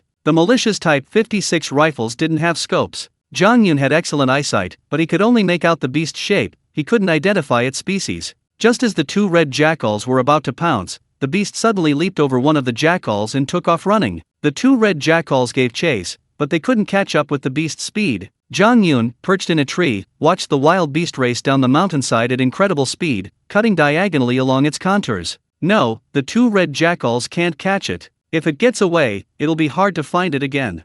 Zhang Yun had finally encountered a wild beast here, how could he let it go? So, leaning against the tree trunk, he shouldered his rifle, closed his left eye, and, with his right eye aligned with 3 points on the ground, expertly gripped the rifle. At that moment, guided by instinct, Zhang Yun instantly pulled the safety and pulled the trigger. Bang! A crisp gunshot rang out as the bullet flew. Zhang Yun's exceptional eyesight had been fixed on the scene. At the instant the shot rang out, the beast, which had been running, suddenly twisted its body. It must have been hit. Zhang Yun exclaimed excitedly, seeing the beast's change. At this moment, due to the obstruction of various trees, Zhang Yun couldn't see exactly where the wild beast had rolled to, but he could determine its approximate location. 2 red jackals howled and rushed over. Zhang Yun immediately climbed down the tree. Seeing Zhang Lian's tense expression, he couldn't help but reassure him, Captain Zhang, don't worry, we won't use up all your bullets. I'll keep the gun for now, I'll return it to you when we get down the mountain. With that, Zhang Yun dashed up the mountain alone. Zhang Lian was truly furious and wanted to urge the roe deer to hurry up the mountain, but the deer didn't budge, leisurely grazing on the ground. About 2 or 3 minutes later, Zhang Yun finally found the wounded wild beast. The 2 red jackals stayed by the struggling beast, not attacking or biting it, but constantly howling, as if threatening it. The wounded beast struggled even more, but to no avail. Zhang Yun came over and saw that his shot had hit the beast's right hind leg, a small hole was still bleeding. This beast looks a lot like a roe deer. Could this be the legendary red muntjac? Zhang Yun guessed. The red muntjac was over a meter long, with a long, narrow face, a V-shaped black stripe on its forehead, slender limbs, and reddish-brown fur. This red muntjac had no antlers, indicating it was female. Generally speaking, red muntjacs are very timid and prefer to live in groups, or in pairs. Then, there must be at least one male red muntjac in these Stone Peak Mountains, Zhang Yun said with a smile. To prevent the beast from bleeding to death, Zhang Yun immediately reached out and took the red muntjac into his spiritual spring space. At this moment, Zhang Yun's consciousness looked at the numbers above the boulder in spiritual spring space number 1. Acceleration points, 14.5. The increase from 14 to 14.5 means this red muntjac weighs only 50 jin, 25 catties. Simultaneously, Zhang Yun consciously controlled the blade, plunging the tip of his machete into the bloody hole in the red muntjac's right leg and instantly removing the bullet. Then, he poured a handful of spiritual spring water into the hole, which quickly stopped the bleeding. This time, I finally saved this red muntjac. Zhang Yun smiled. Within this spiritual spring space, even if the red muntjac is injured, by continuously absorbing the spiritual spring's energy, its vitality will constantly increase, not only recovering completely but also becoming much stronger. The next second, Zhang Yun's eyes darted around. He wanted to catch another red muntjac. If these rare wild beasts could reproduce, it would be a great deed. The meat is used to treat patients weakened by prolonged illness, and the antlers are used to treat impotence. Having a red muntjac industry would make money incredibly easy in the future. Red Jackal, continue searching for Ma Zongguo. Zhang Yun suddenly shouted. The main purpose of this trip into the mountains was to capture Ma Zongguo and prevent him from harming anyone further. The search had just been interrupted by the appearance of the red muntjacs. Now they had to continue. The two red jackals dashed off, returning to the route they had just taken, and surprisingly, they were still heading up the mountain. Helpless, Zhang Yun could only continue following. However, Zhang Yun kept the other red muntjac in mind, so he sprinkled some spiritual spring water along the way. If the red muntjac was nearby, it would be irresistibly tempted by the scent of the spiritual spring water and would inevitably follow Zhang Yun's trail. With the red muntjac's speed, it quickly climbed the 200-meter-high stone peak. Zhang Yun, who had been replenishing his strength with spiritual spring water, hadn't fallen behind either. He also reached the summit and saw that the most conspicuous stone peak was less than 200 meters away. No way, Ma Zongguo can run so fast. How many sweet potatoes did he eat? He actually climbed over the summit.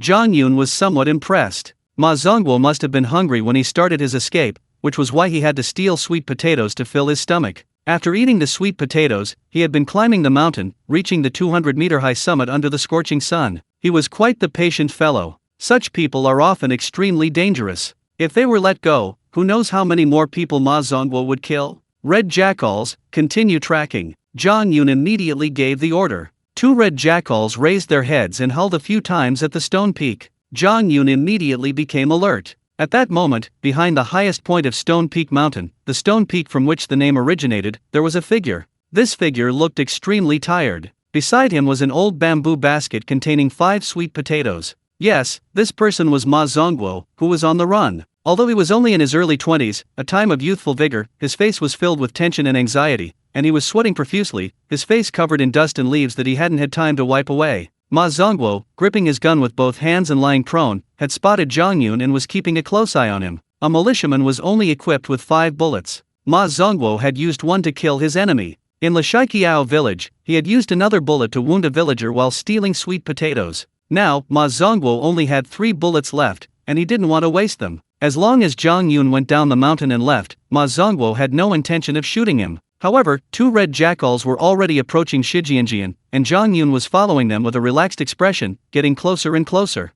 2 red jackals approached the rocky peak, their calls growing more urgent and louder. Zhang Yun immediately sensed the danger. Bang! A gunshot rang out. Ma Zongguo, hiding behind the rocky peak, saw the red jackals approaching and their calls becoming increasingly urgent. He knew he had been discovered and could no longer hide. Therefore, Ma Zongguo decided to shoot Zhang Yun, then, taking advantage of the jackal's panic, immediately descend the mountain and hide in a cave. Ma Zongguo knew very well that climbing the mountain in the sweltering heat of summer was no easy feat. Shooting Zhang Yun would deter the villagers from entering, even if they knew he was hiding in the mountains. If he could survive the night, under cover of darkness, Ma Zongguo could leave Stone Peak Mountain and escape to other mountains. Zhang Yun, who had already sensed the danger, saw a small black dot suddenly fly towards him when the gunshot rang out. Zhang Yun's perception was greatly enhanced by the feedback from the spiritual spring space. As the small black dot flew towards him, he instinctively realized it was a bullet. Zhang Yun instinctively leaped to the side, trying to dodge the bullet.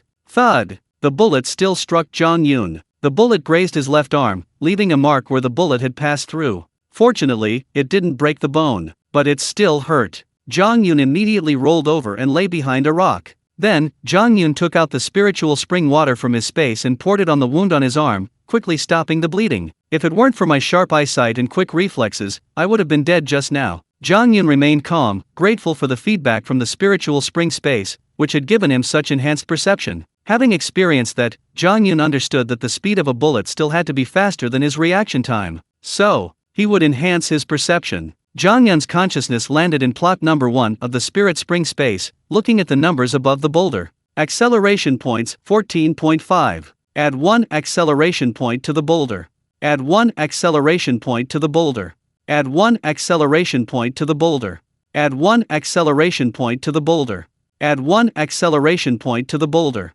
Acceleration points 9.5. With each point added, Zhang Yun felt a rush of energy washing over his body, and his body grew stronger. However, by the 5th point added, the rushing sensation disappeared, and Zhang Yun realized that his physical improvement had limitations. Perhaps Zhang Yun's own physical improvement had a limit, perhaps the spatial energy feedback was limited, or perhaps there were other reasons. Since consuming more acceleration points was ineffective, Zhang Yun naturally wouldn't waste them. At this moment, Zhang Yun's perception range had expanded to 50 meters. That is to say, within a 50-meter radius, Zhang Yun could sense all movement. The rocky point where Ma Zongguo was hiding was right on the edge of Zhang Yun's sensor range. At that moment, Zhang Yun sensed Ma Zongguo lying on the ground, aiming his gun in his direction. The 2 red jackals, sensing danger at the sound of the gunshot, instinctively ran into the trees and lay prone on the ground, too afraid to move. Red jackals, attack from both sides. Zhang Yun suddenly shouted. The red jackals, having received speed boosts, obeyed Zhang Yun's commands without question. As soon as Zhang Yun gave the command, the 2 red jackals understood and stealthily moved from the left and right, weaving through the trees towards the pointed rock. Simultaneously, Zhang Yun suddenly stood up from behind the rock, raised his gun, and fired a single shot. Whoosh! The bullet flew towards the pointed rock where Ma Zongguo was crouching, precisely where Ma Zongguo was resting his rifle butt. With Zhang Yun's extraordinary perception, even though it was his first time handling a gun and firing, his accuracy was still remarkable. Bang! The bullet struck the rock squarely, shattering it instantly. Ma Zongguo's hand, gripping the rifle, suddenly felt a force, the rifle flew into the air, and as it fell back down, Ma Zongguo immediately picked it up again. So accurate! Ma Zongguo was startled. In an instant, Ma Zongguo shifted his body to the side, standing and hiding behind the rocky peak, aiming again in Zhang Yun's direction. But then, Zhang Yun, gun in hand, didn't fire, but instead ran towards the rocky peak. Just now, Zhang Yun's body had received power feedback from the spiritual spring space, becoming even more agile. His running speed was definitely under 9 seconds to run 100 meters. In other words, if Zhang Yun participated in the Olympics now, he would definitely be the world's fastest man. Such speed! Ma Zongguo also noticed Zhang Yun's actions. He was extremely surprised. Zhang Yun's speed was too fast, as if he had left after images. At this moment, Ma Zongguo was very tense. He couldn't let Zhang Yun reach him. Bang! Another shot rang out. Zhang Yun suddenly leaped up, directly behind a protruding rock on the ground beside him, and lay prone. Impossible! I aimed at him, how could I miss? Ma Zongguo was stunned to find that his shot, fired at point-blank range, had failed to kill Zhang Yun. What he couldn't have imagined was that Zhang Yun, having just received feedback from the spatial power, was incredibly agile, and his senses had been locked onto his movements. The instant Ma Zongguo pulled the trigger, Zhang Yun leaped up, instantly moving a meter away, causing the bullet to miss completely. Ma Zongguo, you can't escape. You'd better come out and surrender, and face the commune's judgment. Zhang Yun shouted loudly from behind a rock. The two were only 20 meters apart. Ma Zongguo could hear him. You're talking nonsense. You want me to surrender? Dream on. Li Heilong killed my mother, raped my sister, and burned down my house. I killed him. What did I do wrong? Li Heilong deserves to die. Ma Zongguo retorted angrily. At the same time, Ma Zongguo loaded his last bullet and once again aimed the barrel at the rock where Zhang Yun was hiding. As soon as Zhang Yun peeked out, Ma Zongguo would fire immediately. Suddenly, Zhang Yun emerged, moving in a serpentine pattern, continuing his charge towards Ma Zongguo. Bang! At a distance of 10 meters, Ma Zongguo, confident of his success, pulled the trigger again. The last bullet was fired. But Zhang Yun's body shifted in an instant, causing the bullet to glide past the side of his head, leaving him unharmed. Impossible! How could your reaction speed be so fast? Ma Zongguo looked as if he'd seen a ghost. He truly couldn't believe he hadn't managed to kill Zhang Yun at such close range. This was beyond his comprehension. How could a human's speed be faster than a bullet's? Just as Zhang Yun was about to rush forward, two red jackals had already circled behind the rocky peak, leaping up from both sides and pouncing on Ma Zongguo simultaneously. The two red jackals bit into Ma Zongguo's two arms. Let me go! Ma Zongguo struggled, but the two red jackals had strong bites, dragging his arms from either side, making it impossible for him to break free. Zhang Yun ran over in a few steps, stomping on Ma Zongguo's stomach, pinning him to the ground. With Zhang Yun's current strength, that stomp felt like a 100-pound stone pressing on Ma Zongguo's stomach. He immediately felt nauseous and wanted to vomit. In an instant, Zhang Yun snatched Ma Zongguo's gun. "Brother, please let me go, okay?" Unable to resist, Ma Zongguo suddenly burst into tears, begging for mercy. You acted too impulsively. You were originally a victim, yet you shot and killed, harming innocent civilians. You courted death. Zhang Yun said calmly. Ma Zongguo was speechless. He knew this all too well. At the time, Ma Zongguo, upon hearing that Li Heilong had harmed his family and burned down his house, was consumed by rage and, without considering the consequences, shot Li Heilong dead. Later, on the run, Ma Zongguo calmed down and realized how impulsive he had been. But regret was useless. Zhang Yun didn't discuss the cause and effect, right and wrong, with Ma Zongguo. He left it all to the commune, letting Ma Zongguo face the commune's just judgment. Immediately, Zhang Yun handcuffed Ma Zongguo and escorted him down the mountain. Before they even reached the bottom, Zhang Yun sensed that Zhang Lian, Sun Wenjie, and Yang Taikang were actually helping each other up, panting heavily. Naturally, the three of them also saw Zhang Yun escorting Ma Zongguo. Wow, you really caught Ma Zongguo. Zhang Lian was utterly shocked upon seeing him. Actually, when Ma Zongguo and Zhang Yun were exchanging gunfire, the sound of the gunshots made Zhang Lian and the other two realize that Zhang Yun had spotted Ma Zongguo. So, relying on sheer willpower, the three of them stubbornly climbed the mountain. The roe deer, which had been following them, obeyed Zhang Yun's orders and didn't carry them up the mountain. Now that the three of them saw Zhang Yun had actually captured Ma Zongguo, they were genuinely shocked. "Captain Zhang, the man is yours now. Oh, and here's your gun back too." Zhang Yun smiled. Ma Wenjie and Yang Taikang, having found ropes from somewhere, rushed over and tied Ma Zongguo's hands behind his back. "Captain, I regret it so much." When Ma Zongguo saw Zhang Lian, he lowered his head and began to cry. Zhang Lian walked over and slapped Ma Zongguo across the face, yelling, "Ma Zongguo, why were you so impulsive? Couldn't you have told me? Couldn't you have reported it to the commune? You've already broken the law, what's the use of regretting it now?" It was a slap born of disappointment and frustration. Just then, Zhang Yun suddenly interjected, "Captain Zhang, on the way up the mountain, I saw a wild animal in the woods. I'd like to go and investigate. Ma Zongguo is now in your hands, you can escort him back." Zhang Lian was slightly taken aback. Even at a time like this, he was still thinking about hunting? Although Stone Peak Mountain isn't very high, it's quite large, and it's full of rocks. The path is difficult to traverse, so you should be careful.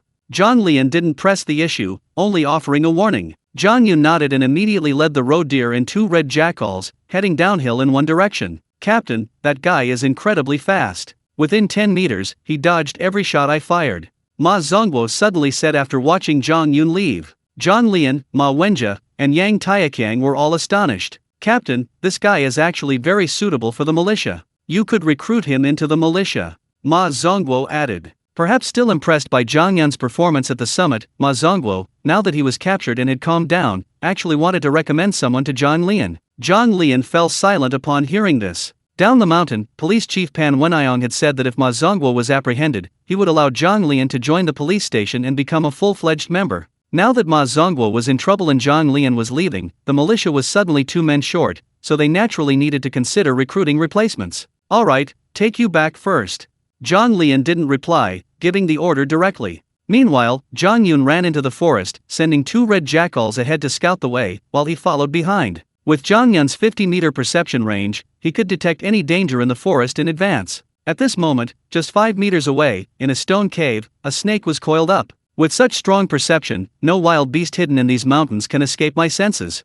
Zhang Yun was overjoyed. Since there was a snake, how could Zhang Yun let it go? In an instant, Zhang Yun arrived at the cave entrance, took out a bamboo tube from his spiritual spring space, and filled it with spiritual spring water. Zhang Yun stood above the cave entrance, waiting quietly. As the scent of the spiritual spring water spread, the venomous snakes inside the cave sensed it and immediately crawled out. Without even surveying their surroundings, they plunged headfirst into the bamboo tube, ready to absorb the spiritual spring water. Zhang Yun's right hand flashed out, and upon touching the snake's body, he instantly stored it in his spiritual spring space. The existing venomous snakes in his space were all placed in location number 3. This snake, once brought in, was also immediately placed in location number 3, mingling with the existing snake population. Zhang Yun put away the bamboo tube and continued walking with the red jackal. Along the way, Zhang Yun splashed spiritual spring water, hoping to attract other red deer so he could capture them. After walking about another 100 meters, Zhang Yun sensed another snake hiding in a burrow. So, he used the same trick again, luring the venomous snake out with the spiritual spring, grabbing it, and storing it in his spiritual spring space. At this moment, Zhang Yun arrived at a bamboo forest area. This Stone Peak mountain was essentially a rock formation with only a layer of soil on its surface, allowing various trees to grow. However, the most abundant growth was bamboo. These bamboo groves were drought-resistant, with extensive root systems, making them easy to propagate and occupying most of Stone Peak Mountain. Upon arriving, Zhang Yun's senses detected small wild animals roaming within the dense bamboo forest. These wild animals were munching on bamboo branches. What a coincidence! I actually ran into bamboo rats here. Zhang Yun was determined to find the red muntjac, hoping to breed them into a male and female to develop a red muntjac industry and sell their meat and antlers. Who would have thought he'd encounter bamboo rats here? These bamboo rats are also extremely delicious. They resemble mice in appearance, but are much larger, fluffy, round, and rather endearing. Within Zhang Yun's sensing range, there were 5 bamboo rats munching on bamboo branches, enjoying their bamboo meal. Bamboo rats are still rats, and their reproductive rate is very high. As long as I plant green bamboo throughout the spiritual spring space, I can develop a bamboo rat industry. Zhang Yun smiled. No matter how delicious the bamboo is, I'll still lure you here once I release my spiritual spring. Zhang Yun smiled faintly. Since he'd encountered bamboo rats here, he couldn't let them go. So, Zhang Yun found a natural stone pit nearby. After clearing away the soil, he discovered the pit was nearly a meter deep. Any bamboo rat that fell in would have no chance of escape. Soon, Zhang Yun moved several large stones and covered the top of the pit, leaving only a small opening, just big enough for the bamboo rats to squeeze through. He took out a bamboo tube filled with spiritual spring water and placed it in the pit. Zhang Yun immediately left, hiding behind a large rock 5 meters away, waiting quietly. As the scent of the spiritual spring spread, it reached the bamboo grove. The 5 bamboo rats, who were munching on bamboo branches, smelled the spiritual spring and dropped the branches. They darted swiftly and nimbly to the pit, each squeezing through the small opening and falling to the bottom. Zhang Yun's senses constantly scanned his surroundings. Once he confirmed no other bamboo rats were approaching, he didn't wait any longer. He immediately rushed over, blocked the entrance to the hole, and moved the large rock above it. The 5 bamboo rats inside were absorbing the spiritual spring water, their bodies growing larger. Originally, these 5 bamboo rats were all over 20 centimeters long, but now they were nearly 30 centimeters long, their bodies much rounder. Clearly, absorbing the spiritual spring water's energy for the first time, these bamboo rats seem to have mutated, all growing larger. Now I have 5 bamboo rats. I can start the bamboo rat industry. Zhang Yun smiled, reached out, and collected all 5 bamboo rats into his spiritual spring space, storing them in plot number 1. At this moment, Zhang Yun looked at the vast bamboo forest below, a sense of excitement stirring within him. Since there are 5 bamboo rats here, there must be a large number of bamboo rats active elsewhere. We didn't find the red muntjac, but we encountered bamboo rats first. Let's catch all the bamboo rats in this bamboo forest first. Zhang Yun smiled slyly, his eyes gleaming. Bamboo rats were indeed delicious. If they really bred, Zhang Yun wouldn't need to worry about pork or mutton anymore, he'd only want to eat bamboo rat meat. Of course, there was also the pheasant meat he craved most. This bamboo forest was extremely dense, with various bamboo branches intertwining, completely sealing off the space. There wasn't a single passable path. In such a bamboo forest, bamboo rats could move nimbly, but it was impossible for a person to traverse it. But this didn't stump Zhang Yun. He took out his machete from his spiritual spring space. Slash! Slash! The cleaver, upgraded using speed points, was essentially an alloy blade, incredibly sharp. Zhang Yun wielded the cleaver, each strike exuding the aura of a master swordsman, possessing an inherent charm and artistry. With each swing of his blade, the bamboo strips, regardless of size, snapped instantly. Zhang Yun immediately stored all the broken bamboo pieces into his spiritual spring space. When building a house, the workers need a place to rest, and these bamboos can be used to build a pergola. Zhang Yun smiled. As he chopped the bamboo, a bamboo path was formed. Zhang Yun continued forward, and then sensed a dozen bamboo rats within a 50-meter radius, some eating bamboo branches, others resting in their burrows. Soon, Zhang Yun dug a pit nearby, chopped bamboo sections into pieces, and inserted them around the pit, leaving only an arched entrance. Then, he covered this bamboo cage with a large amount of bamboo leaves. Next, Zhang Yun took out a bamboo tube filled with spiritual spring water and immediately placed it at the bottom of the pit. Zhang Yun had only hidden in a bamboo grove 10 meters away when he sensed bamboo rats rushing towards the pit, involuntarily darting into the arched entrance and falling into the pit. A total of 16 bamboo rats rushed over and all fell into the pit. Zhang Yun kept sensing movement within a 50-meter radius, confirming that no other bamboo rats were approaching. He immediately ran to the edge of the pit, blocked the arched entrance with his foot, and sealed off the bamboo rat's escape route. Lifting the bamboo leaves, he revealed the 16 bamboo rats at the bottom of the pit. Zhang Yun laughed heartily, collecting them all into his spiritual spring space.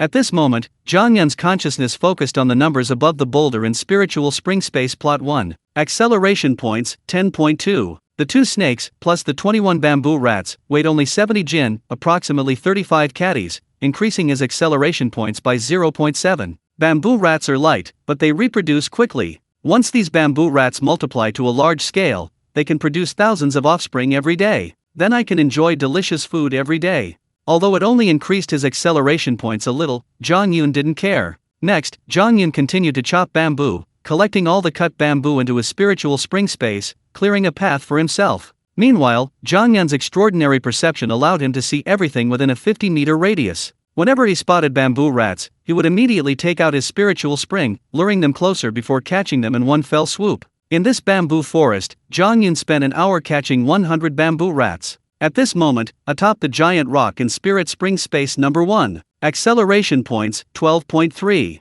Each bamboo rat weighs only about 2 to 3 jin, 1 to 1.5 caddies. The 80 bamboo rats captured later only weighed a total of 200 jin, 100 caddies, adding 2 acceleration points. After traversing this dense bamboo forest, Zhang Yun finally heard the sounds of 2 red jackals. Woo woo! The calls were urgent. Zhang Yun realized that the 2 red jackals had likely spotted a large catch and were calling to him. Therefore, Zhang Yun stopped searching for bamboo rats in the bamboo forest and, following the sounds of the red jackals, ran quickly. Zhang Yun's running speed was now quite fast. He could run 100 meters in just over 8 seconds. Even running in this mountain forest, Zhang Yun's speed wasn't greatly affected. His powerful body could ignore the branches blocking his path and wasn't afraid of sharp leaves cutting through him. He simply ran in a straight line. In less than 2 minutes, Zhang Yun reached the mountainside, where a mixed forest of various trees grew. 2 red jackals were holding back a red muntjac, sometimes calling out from the left and right, sometimes blocking its escape from the front and back. These 2 red jackals were remarkably intelligent, especially after receiving the speed boost. Their intelligence was comparable to that of a 7 or 8-year-old child, and they cleverly thwarted the muntjac's escape attempts. Great! We've finally found a male red muntjac! Zhang Yun exclaimed happily upon arriving and seeing the muntjac's appearance. Male red muntjacs have antlers on their heads, what people call muntjac antlers, a boon for men with erectile dysfunction. This male red muntjac was already terrified, and seeing Zhang Yun running towards it with a machete, it became even more frightened, charging directly at him, trying to tear an opening and escape. Looking down on me?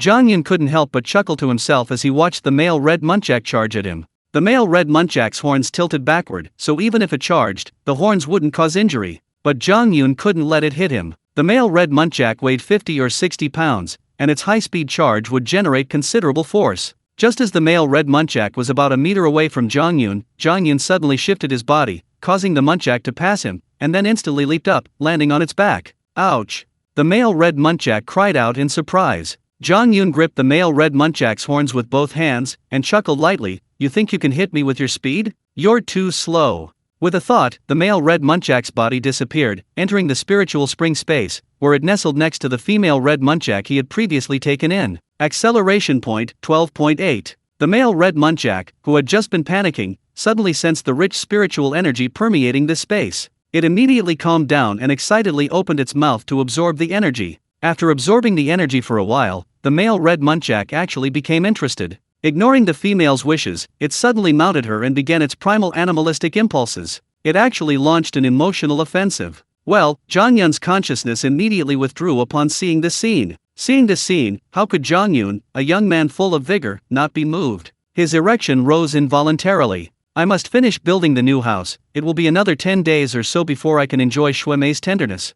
Zhang Yun secretly vowed to speed up the construction so he could marry Han Shuemei. Then, when the mood struck, they could enter into a life of unbridled passion. Now that he had caught both male and female red muntjacs, Zhang Yun had no intention of staying any longer on Shifeng Mountain. Leading the way, 2 red jackals, Zhang Yun rode the muntjac to the foot of Shifeng Mountain and then, following the foot of the mountain, finally circled back to the residential area of Lashaikiao village. The villagers of Lashaikiao village gathered in a natural stone cave. It was warm in winter and cool in summer, with a gentle breeze, making it very comfortable for people to stay inside. Therefore, it became the villagers' daily gathering place. Zhang Yun also arrived at this stone cave. Surprisingly, Zhang Lian didn't leave. He was chatting with a group of villagers when he saw Zhang Yun return, and he immediately got up. "Captain, let me introduce you. This is Zhang Yun, the one who captured Ma Zongguo." Zhang Lian stood up and spoke to a burly man nearing 60. This burly man, though quite old, possessed a physique no less robust than a young man's.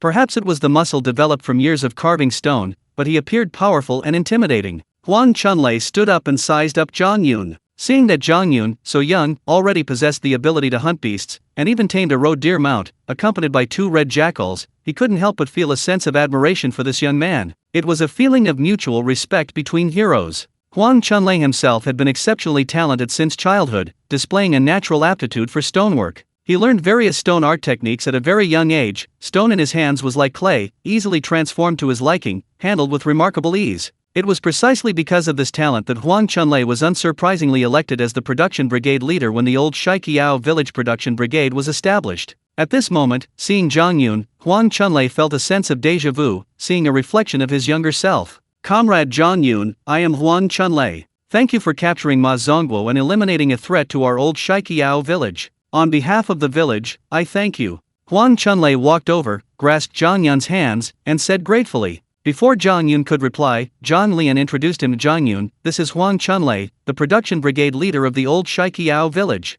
Ma Zongguo was stealing sweet potatoes when the brigade leader's son discovered it and tried to stop him. Ma Zongguo shot and wounded him. Hearing this, Zhang Yun immediately recalled the scene. Huang Chunlei's son must have resembled him, possessing a strong physique. When Ma Zongguo was caught stealing sweet potatoes, knowing he couldn't win, he pulled out a gun and shot and wounded Huang Chunlei's son. "Hello, Captain Huang, I'm Zhang Yun, from Zhuan village next door." Zhang Yun introduced himself. "Young friend Zhang, we really need to thank you for helping our village catch Ma Zongguo. Otherwise, none of the villagers dared to leave their homes." Huang Chunlei said gratefully. "Sit down, it's tiring to talk standing up." Zhang Lian smiled and led the two to either side of the stone table. Zhang Yun sat down and immediately spoke. "Captain, I've come to Shiqiao village to buy building stones. Of the 10 production brigades in Kushui commune, only your Shiqiao brigade produces stone. We need your help this time." Huang Chunlei didn't immediately agree, but asked with a smile, "Young friend Zhang, how much land do you have for your house? Did you bring the building plans?" With decades of experience, Huang Chunlei could immediately tell how much stone was needed just by hearing the building area. "My newly designated homestead land is 1 mu, approximately 0.16 acres. I'll draw up the house layout for you now. Please have the village head take a look and give me your guidance." Zhang Yun smiled, then gestured for Zhang Lian to take the pen hanging from his shirt pocket. 1 mu. Not only Zhang Lian and Huang Chunlei were shocked, but even the other villagers gathered in the cave exclaimed in surprise. 1 mu was indeed a huge amount. This was the layout of a large, wealthy household. Zhang Yun buried his head and quickly drew the layout of the courtyard house. The front 5 plots were for 5 shops. The back had a layout of 5 rooms, with a central hall, a must-have for houses in Hunan province, and 2 rooms on each side. The left wing housed the kitchen and dining room, while the right wing housed 2 toilets and a bathroom. This simultaneously met the needs of business and daily life. Huang Chunlei looked carefully, inwardly amazed by Zhang Yun's extravagance, while also estimating the amount of foundation stone needed. "Young friend Zhang, this house is too big. Now tell me, where do you plan to use stone?" Huang Chunlei asked. "Captain, besides using strip stones for the foundation, I plan to build a wall around it also using strip stones." 2 meters high, that should be enough," Zhang Yun said calmly. Everyone in the cave fell silent, staring at Zhang Yun in utter shock. "This house is too extravagant. Once completed, it will definitely be the most luxurious mansion in Kushui commune. Captain, could you give me an estimate of how much stone you need?" Zhang Yun asked casually. Faced with such a large order, Huang Chunlei took a deep breath, finally calming down. "Young friend Zhang, to be honest, you've helped our village, so of course we're happy to meet your needs. However, your demand for stone is quite large. I could mobilize the whole village to grind enough stone, but we don't have the manpower to transport it to your house."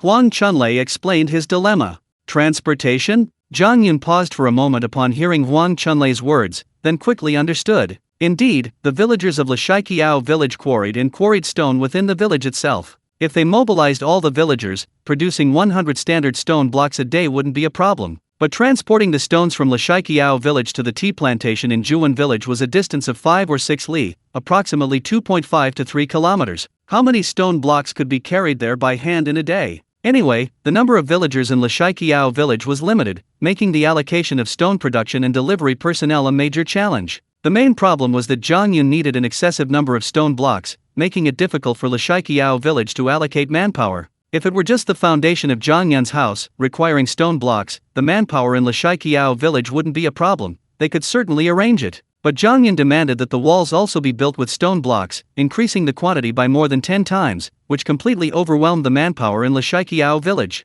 After figuring out the problem, Zhang Yun suddenly smiled. "Captain, I'll handle the transportation. You just need to focus on producing the stone slabs. Here's the arrangement, you just produce the slabs and place them in that open area. I'll arrange for someone to come and haul them away. How about that?" Transportation? It's a problem for others, but for Zhang Yun, it's incredibly simple. With the spiritual spring space, he only needs to touch it. Of course, Zhang Yun will have to transport these slabs under the cover of night. Really? Huang Chunlei was stunned for a moment when he heard Zhang Yun's words, then asked with immediate surprise. "Really, you just need to focus on production, I'll find someone to transport them." Zhang Yun emphasized again. Huang Chunlei and the villagers nearby were immediately overjoyed. This would save them a lot of trouble. "Alright, since young friend Zhang has said so, our cooperation is much simpler. Here's the deal, our standard stone slabs have always been 2 yuan each, shipping costs extra. Now that you're handling the transportation yourself, we'll just sell the slabs.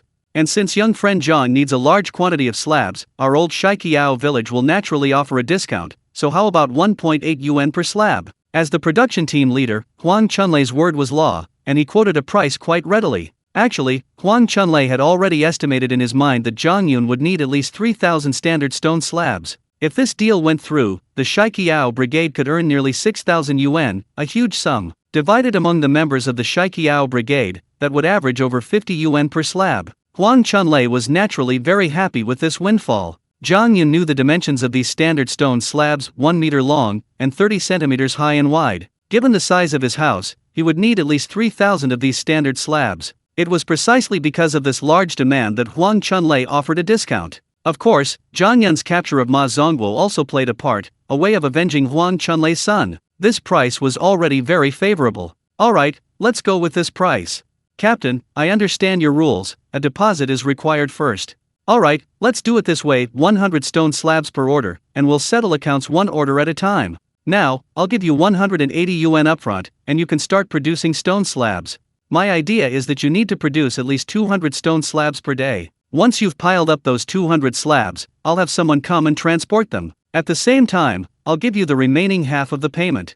Zhang Yun readily agreed to the price and explained his requirements. Huang Chunlei thought this was excellent. Paying half the deposit and receiving the other half upon delivery was a very reasonable request. Producing 200 stone slabs per day, while a bit of a task, could be achievable if the entire Shaikiao production brigade was mobilized. Anyway, there were still 16 or 17 days until the busy farming season. Producing stone slabs during this off-season would increase the Shaikiao production brigade's income. A good thing, absolutely a good thing. "Okay, it's settled then."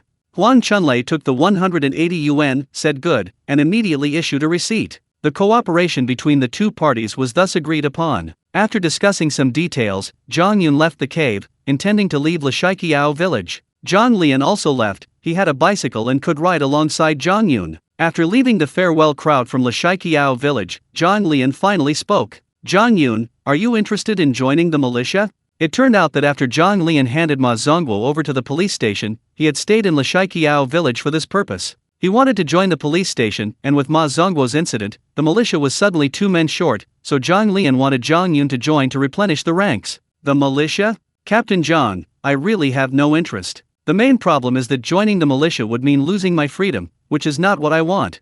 Zhang Yun answered truthfully. The militia, to put it bluntly, is like auxiliary police. To outsiders, the militia does seem to have some power, and they're armed, looking quite imposing. However, the militia isn't officially part of the government. They normally participate in production team work, and in emergencies, they're dispatched to assist. Zhang Yun, because of his spiritual spring space and his need to sell the wild beasts within it, wouldn't participate in production team labor, nor could he constantly assist others. In short, Zhang Yun couldn't handle any work with strict discipline. Zhang Lian was taken aback. He hadn't expected Zhang Yun to refuse so decisively. "Zhang Yun, if you perform well in the militia, I'll arrange for you to work at the police station in the future.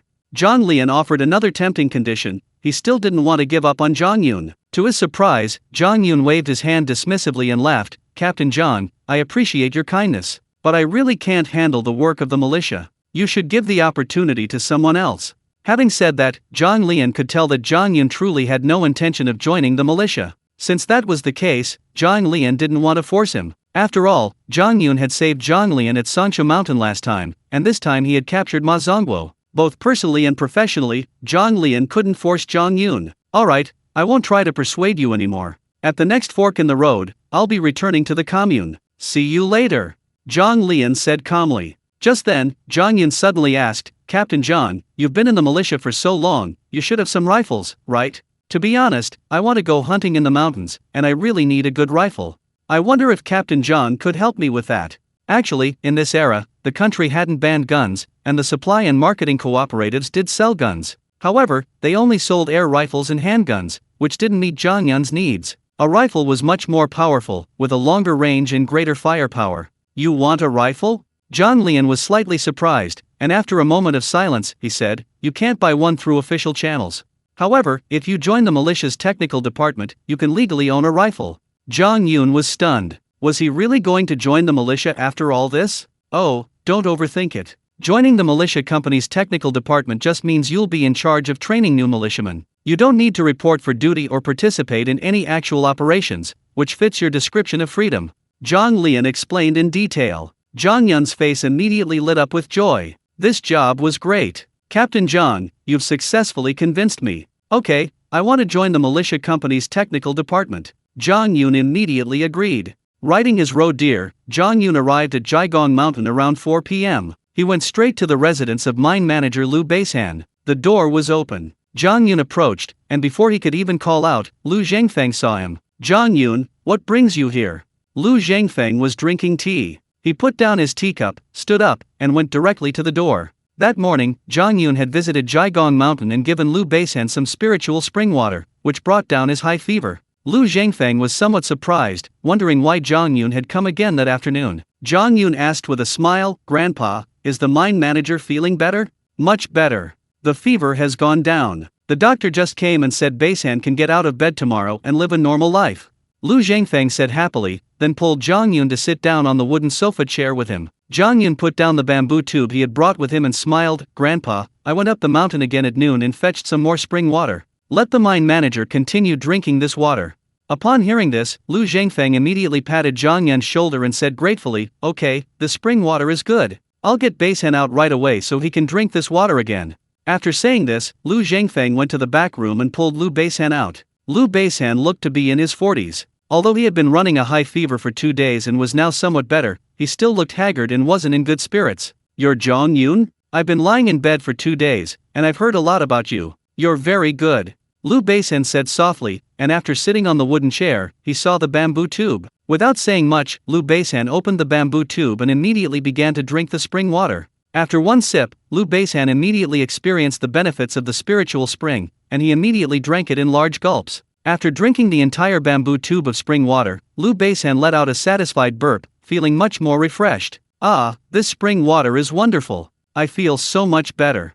Liu Beishan stretched his limbs, finding them flexible and free of any soreness. Seeing his son had indeed recovered completely, Liu Zhengfeng looked at Zhang Yun with gratitude. So, what brings you here this afternoon? Liu Zhengfeng knew Zhang Yun wouldn't come without a reason, and in a good mood, he asked proactively. Zhang Yun chuckled. Since Liu Zhengfeng had asked, he naturally wouldn't pretend anymore. Grandpa, I have 2 things I need your help with. First, I need the wheel slabs from the mine's scrap warehouse. I want to use them to make carts, which will make it easier to transport wild animals to the mine's canteen. Second, could you please help me put in a good word with the county production command? I want to buy cement.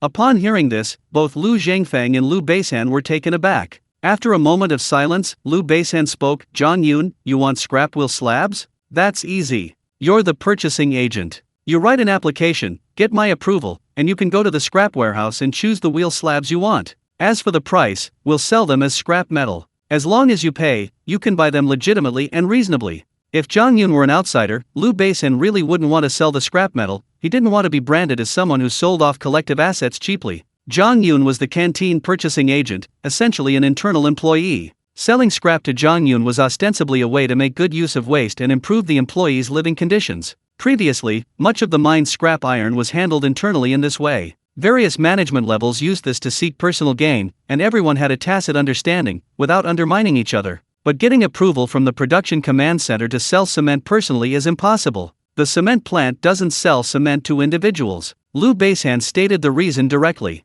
The main reason was that the cement plant's output was currently too low. Various factories, mines, dams, and other large-scale construction projects were all major cement consumers, and everyone was in urgent need. Why would they sell cement to individuals? Liu Zhangfeng stopped Liu Beishan, calmly saying, "Don't be so rigid. There's still a way." Liu Beishan was taken aback. Zhang Yun's face immediately lit up with a smile, his gloom turning into sunshine. Liu Zhangfeng was indeed astute. Knowing Zhang Yun had saved Liu Beishan, he understood that Zhang Yun wanted him to repay this favor. Naturally, Liu Zhangfeng couldn't refuse Zhang Yun. Although there were difficulties, he had to find a way to help. Use the mine's name. Say the mine needs to build a mineral warehouse and needs to purchase a batch of cement. The cement can be transported directly to the location Zhang Yun designates. Once the cement arrives, have the construction team write a delay application form. Just come up with a plausible excuse for the delay. Once the delay is complete, Zhang Yun, have someone cut a hole in all the cement bags. Naturally, the cement can't be returned or transported away. Then, Zhang Yun, you can write an application form and buy the cement. That way, the mine won't suffer any financial loss, and Zhang Yun will get the cement as desired. Liu Zhangfeng was giving a live demonstration of how to purchase a batch of cement using deception. Zhang Yun understood immediately after hearing this. This method was indeed roundabout, requiring the use of the Linshui mine, but the ultimate goal was achieved. No wonder he was a former county leader, his mind was sharp. Liu Beishan, after listening, widened his eyes. He was once again amazed by his father's intelligence. This high-ranking leader was truly capable. The old man is truly amazing. Zhang Yun immediately flattered him, and this was genuine. Okay, I'll apply for a batch of cement like that. Zhang Yun, how many tons of cement do you want? Liu Beishan understood why Liu Zhangfeng was helping Zhang Yun. It was to repay the debt of saving him. Of course, he wouldn't say it was difficult anymore and would personally handle the matter. That year, 325 grade cement cost 75 yuan per ton. 425 grade cement cost 79 yuan per ton. A bag of cement weighs 50 kilograms, so 1 ton contains 20 bags. Zhang Yun estimated that 10 tons of cement would be enough to build his house. However, considering he also needed to build a wall, the price would at least double. Mine manager, I need 20 tons of cement, grade 425. Zhang Yun replied immediately. The more the better, better safe than sorry. Otherwise, if he ordered too little and had to ask Liu Zhangfeng for help, he'd be indebted to him. Spending 1,600 on cement seemed like a high cost, but Zhang Yun was confident he could earn it within the next few days. Okay, I've got it. I'll go to the office to arrange it in a bit. As for the production command center, you'll have to make a call, father. That way, the approval will be faster, and Zhang Yun can get the cement as soon as possible. Liu Beishan said calmly. Liu Zhangfeng nodded. Immediately, Zhang Yun wrote an application form on the spot, requesting to purchase a batch of waste materials from the warehouse, and handed it to Liu Beishan. Liu Beishan took it, looked it over, and, finding no problems, replied, "All right, I'll approve it when I get to the office, and then stamp it with the official seal. Come to my office tomorrow morning to pick up the approval letter." Zhang Yun quickly thanked him. Now, the most important raw materials for building the house, stone, cement, river sand, and beams, were all secured. Only red bricks remained. But the red bricks weren't produced in Kushui commune, they came from another neighboring commune, Honling commune. Zhang Yun thought for a moment. It was already 5 p.m., and there was no time to rush to Honling commune, so he decided to go tomorrow. After leaving the Linshui mine, Zhang Yun went straight to the tea plantation and arrived at his homestead. No one was there, so Zhang Yun didn't hesitate and immediately took out all the bamboo strips from his spiritual spring space. These bamboo strips, cut from Lashaikiao village, were more than enough to build a 200 square meter pergola. Then, Zhang Yun took out the hundreds of fir trees and laid them out on the adjacent land. Moreover, in his spiritual spring space, Zhang Yun had used his consciousness as a knife to scrape off all the bark from the fir trees. Now, laying them out allowed them to dry. Someone will be coming tomorrow morning, so I need to prepare breakfast in advance.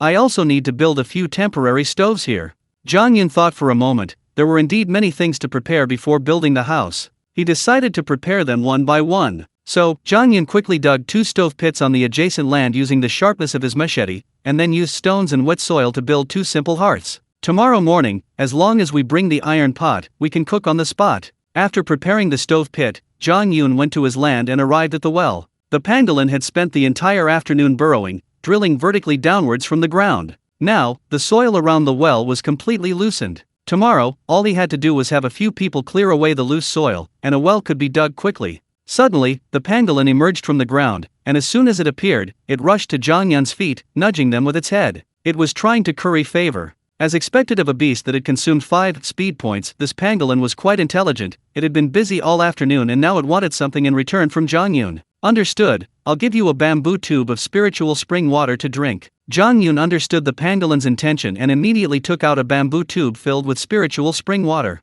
The pangolin immediately plunged into the bamboo tube and greedily drank the spiritual spring water, emptying it in just a few seconds. After working all afternoon, the pangolin was actually quite tired, but after drinking the spiritual spring water, it not only regained its strength, but its silvery scales became even shinier, seemingly sharper. Then, Zhang Yun instructed the pangolin to continue digging, trying to dig the well as deep as possible. After all, Zhang Yun had memories from his previous life. When Kushui town was established here, many wells were dug, each with a sufficient water volume. This indicated that there was a water vein at the foot of this tea mountain, and as long as they dug deep enough, they wouldn't have to worry about the well drying up in the future. The pangolin understood Zhang Yun's words and immediately obeyed, burrowing back into the soft soil and continuing its ascent into the deeper layers. Very good, everything that needed to be prepared here has been arranged. Now we can go home and arrange other matters.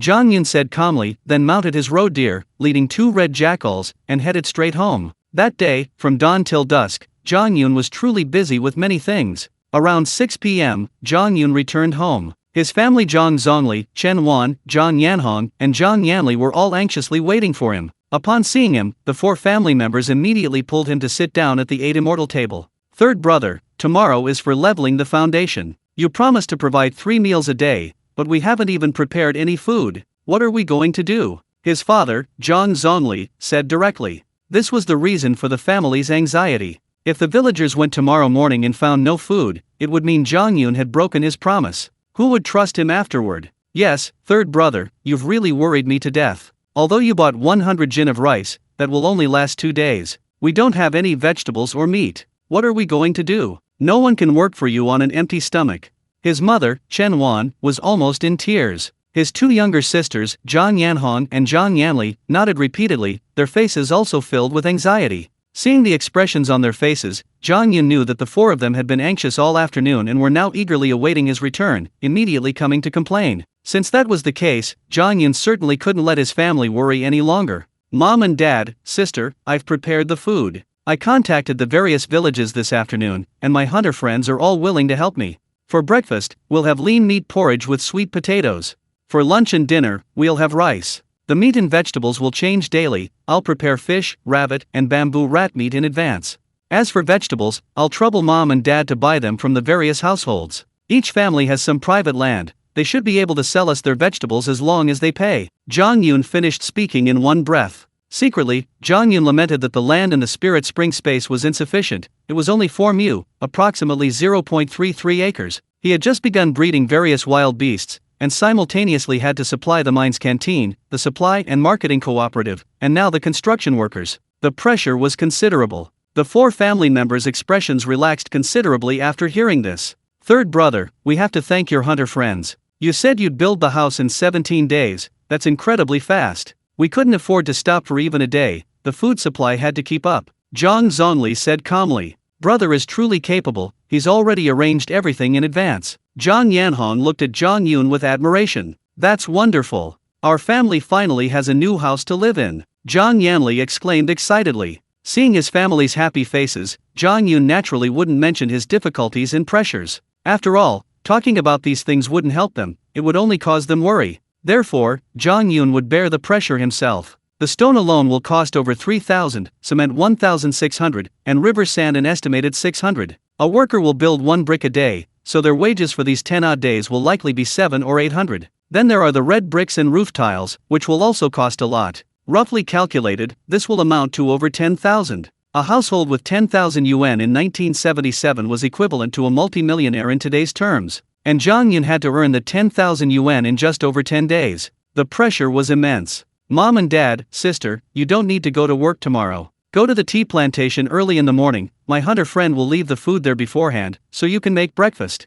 Oh, there's no water at the new house. You'll have to fetch well water for the next few days, it'll be hard work. Zhang Yun said calmly. Although the pangolin's burrowing ability makes digging a new well convenient, the well will need to be left to stand for a while after it's dug. It'll probably only be usable after the new house is built. Therefore, during the construction period, the family will still have to fetch water. That's no problem. Chen Wan agreed immediately. At this moment, Zhang Zongli said, "Third brother, you're building a new house. This is a big deal for the family. Find some time to tell your eldest and second sisters. It would be even better if they could come back to help." Hearing this, Zhang Yun's expression froze. Because Zhang Zongli needed surgery, the family had incurred a debt. Her eldest and second sisters had hastily married to support the family, using their dowries to pay off the debt. It could be said that Zhang Yun always felt indebted to her two older sisters. It just so happens that I also need to go to Honling Commune to buy bricks. I'll go pick up my eldest and second eldest sisters in the next couple of days.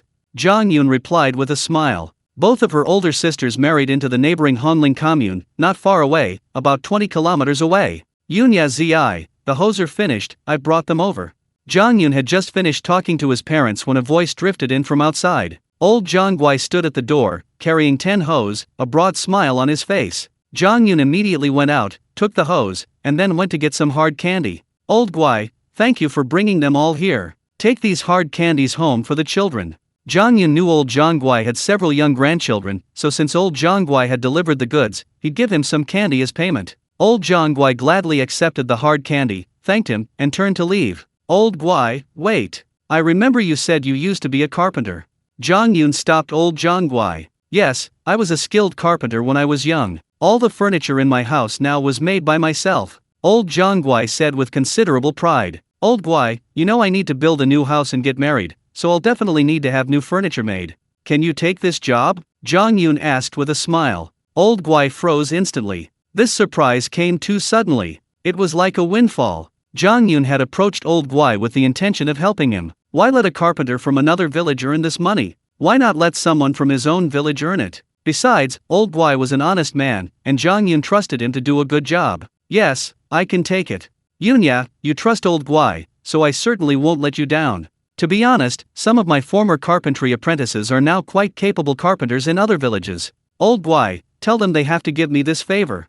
Old Guai quickly replied. Zhang Yun nodded, okay, I trust you. Tomorrow, the ground for my house can be leveled, and the foundation can be dug. We'll also know the size and layout of each room. Tomorrow afternoon, go to my house, take the measurements on site, and I'll discuss the types, sizes, and quantities of furniture with you, and of course, the prices.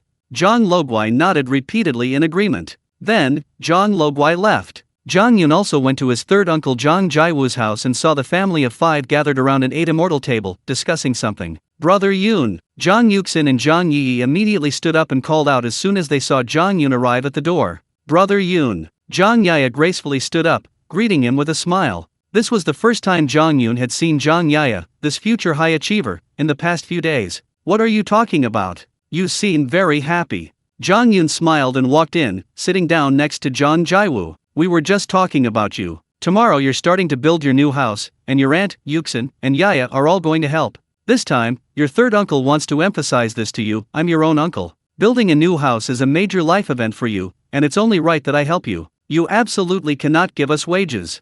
Zhang Jaiwu said very solemnly, with utmost seriousness. Zhang Yun immediately understood. Zhang Jaiwu had made a lot of money with Zhang Yun these past few days, and he was grateful. He couldn't accept his family taking wages from Zhang Yun. Zhang Yun also understood that it wouldn't look good for an uncle to take wages from his nephew in the village. Okay, I understand. Zhang Yun agreed. Changing his tone, Zhang Yun smiled and said, Third uncle, in a few days, I'll take you and your hunting team to Jimming Mountain for a good hunt. Once you've made some money, third uncle, buy a piece of land next to my new house. Right now, Zhang Yun couldn't reveal that the tea plantation would become the location of the Kushui town government, so he could only offer gentle persuasion. Okay, third uncle will listen to you. Zhang Jaiwu agreed immediately without hesitation. When the 3 brothers divided the family property, Zhang Bashu took 5 rooms, citing the need to support their parents. Zhang Zongli and Zhang Jaiwu each took 3 rooms. Zhang Jaiwu's family was also crammed into 1 room, living very uncomfortably. He had long wanted to buy land and build a house. Now, Zhang Jaiwu had earned almost 100 in just a few days with Zhang Yun, so naturally, he preferred to buy land first. Alright, uncle, come with me to the Linshui mine again tomorrow morning. Zhang Yun finished speaking and got up to leave. Okay. Zhang Jiwu's face lit up with a smile upon hearing this. He was happy as long as he had something to do. Brother Yun, take care. The three siblings, Yuxin, Yi, and Yaya, stood up and said. Zhang Yun turned around, looked at the three of them, and encouraged them, you three must study hard. If the country reinstates the college entrance examination, you must get into university. Then, Brother Yun will cover your tuition. After saying this, Zhang Yun strode away. Zhang Yuxin, Zhang Yi, and Zhang Yaya nodded heavily, very grateful. When Zhang Yun returned home, Wang Yuanhui and Zhang Bashu, who had been peeking through the window, both had gloomy faces and were sulking angrily. Look at how smug Zhang Yun is. He thinks that just because he built a new house, his good days have begun. Wang Yuanhui sneered. Don't worry, I already spoke with Duan Hongbing this afternoon. He'll be staking out Jiagong Mountain at dawn tomorrow. If Zhang Yun shows up, tomorrow will be his end. Zhang Bashu said coldly, his face grim. Wang Yuanhui instantly laughed. Meanwhile, after returning home, Zhang Yun said, Mom and Dad, sister, you should get some rest. We have to get up very early tomorrow morning.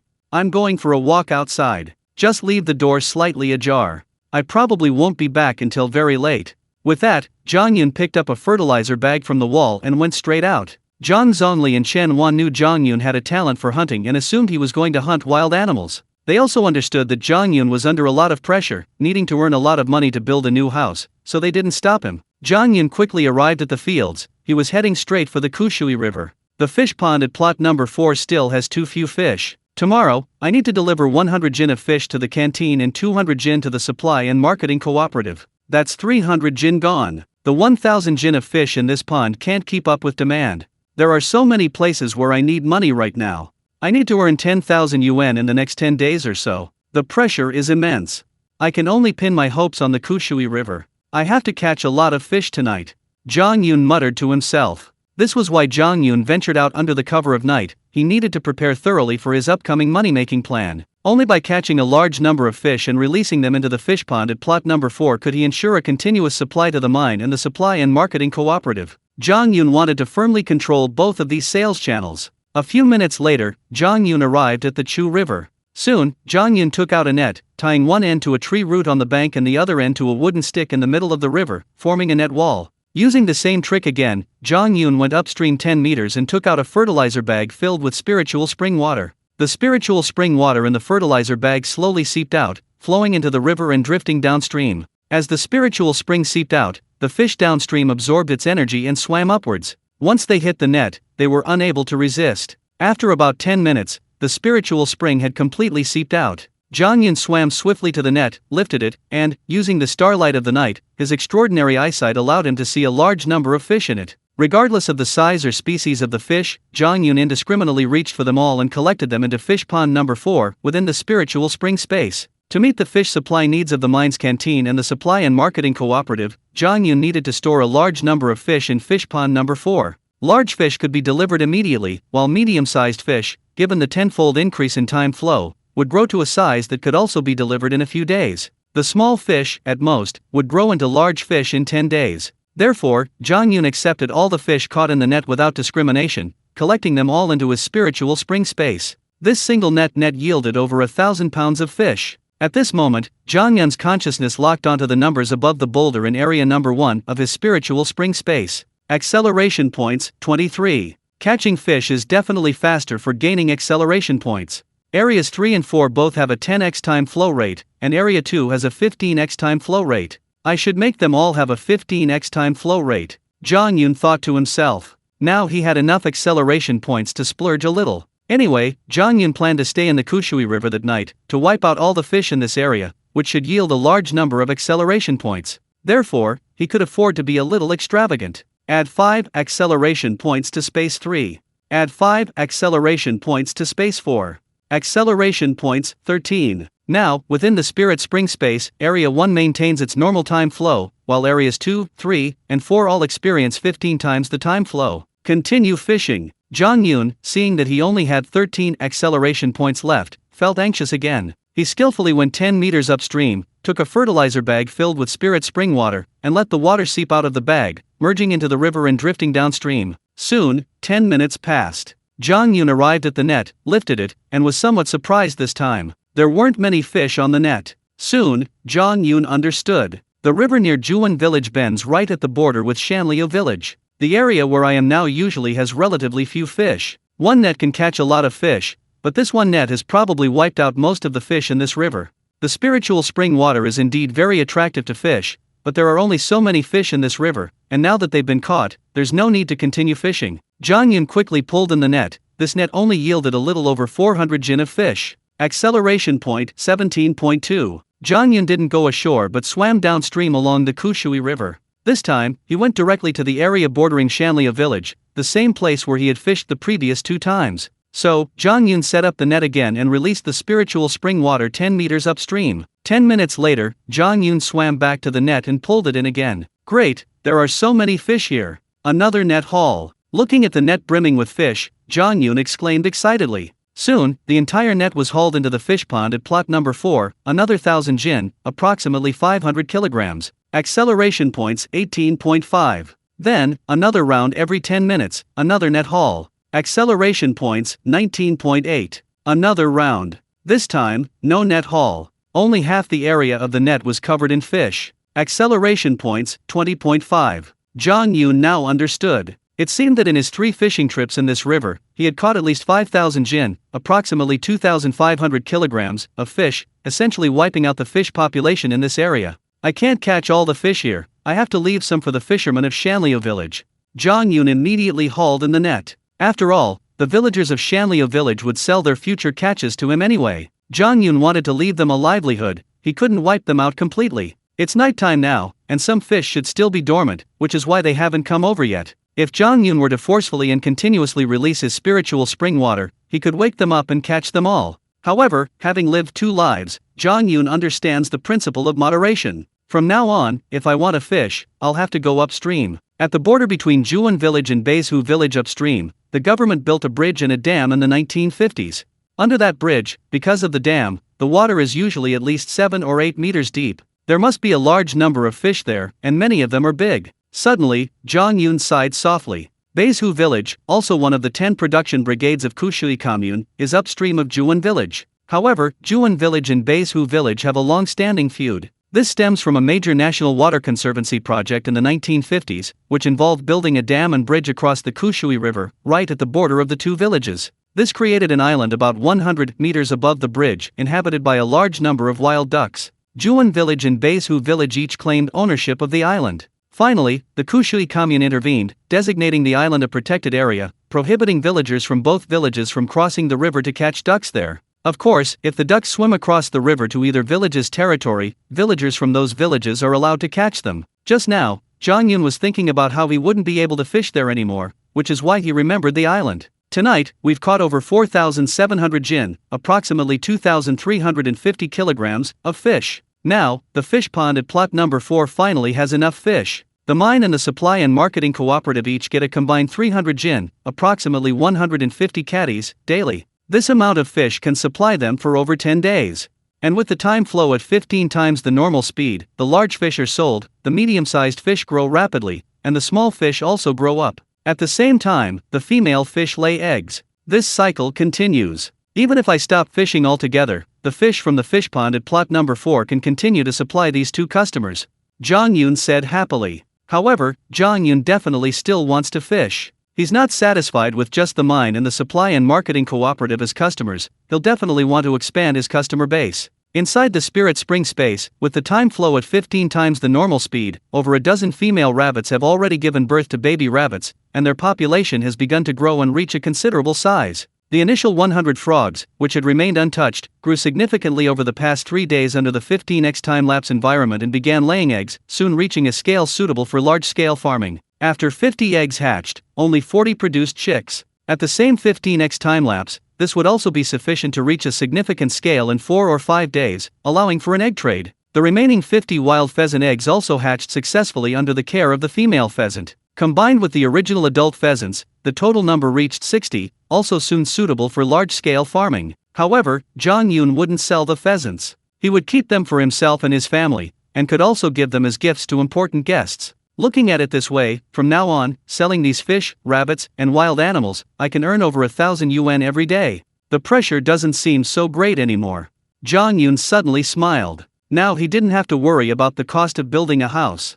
At 5 a.m., Zhang Yun woke up. Naturally, Zhang Yun's instinctive consciousness looked towards the spiritual spring space. Sure enough, another acre of land had been added, and time had stopped. I'll use this plot number 5 to breed bamboo rats, and plant a few fruit trees too. Zhang Yun had already decided. Originally, Zhang Yun intended to use plot number 5 for fruit trees, but after catching 100 bamboo rats in Old Stone Bridge Village, he changed his mind and decided to breed them first. Mainly because bamboo rats have an extremely high reproductive rate, they can reproduce year-round, with a gestation period of about 60 days. They typically produce 8 litters a year, with 3 to 8 offspring per litter, sometimes reaching 8 to 12. Bamboo rat meat is delicious, and with such an incredible reproductive rate, isn't this exactly what Zhang Yun wanted? In the future, supplying the canteen at the Linshui mine, the main meat sources will be bamboo rats and wild rabbits, plus the large-scale raising of wild boars. The money will flow in like water. At this moment, Zhang Yun's consciousness saw numbers above plot number 1. Acceleration points, 20.5.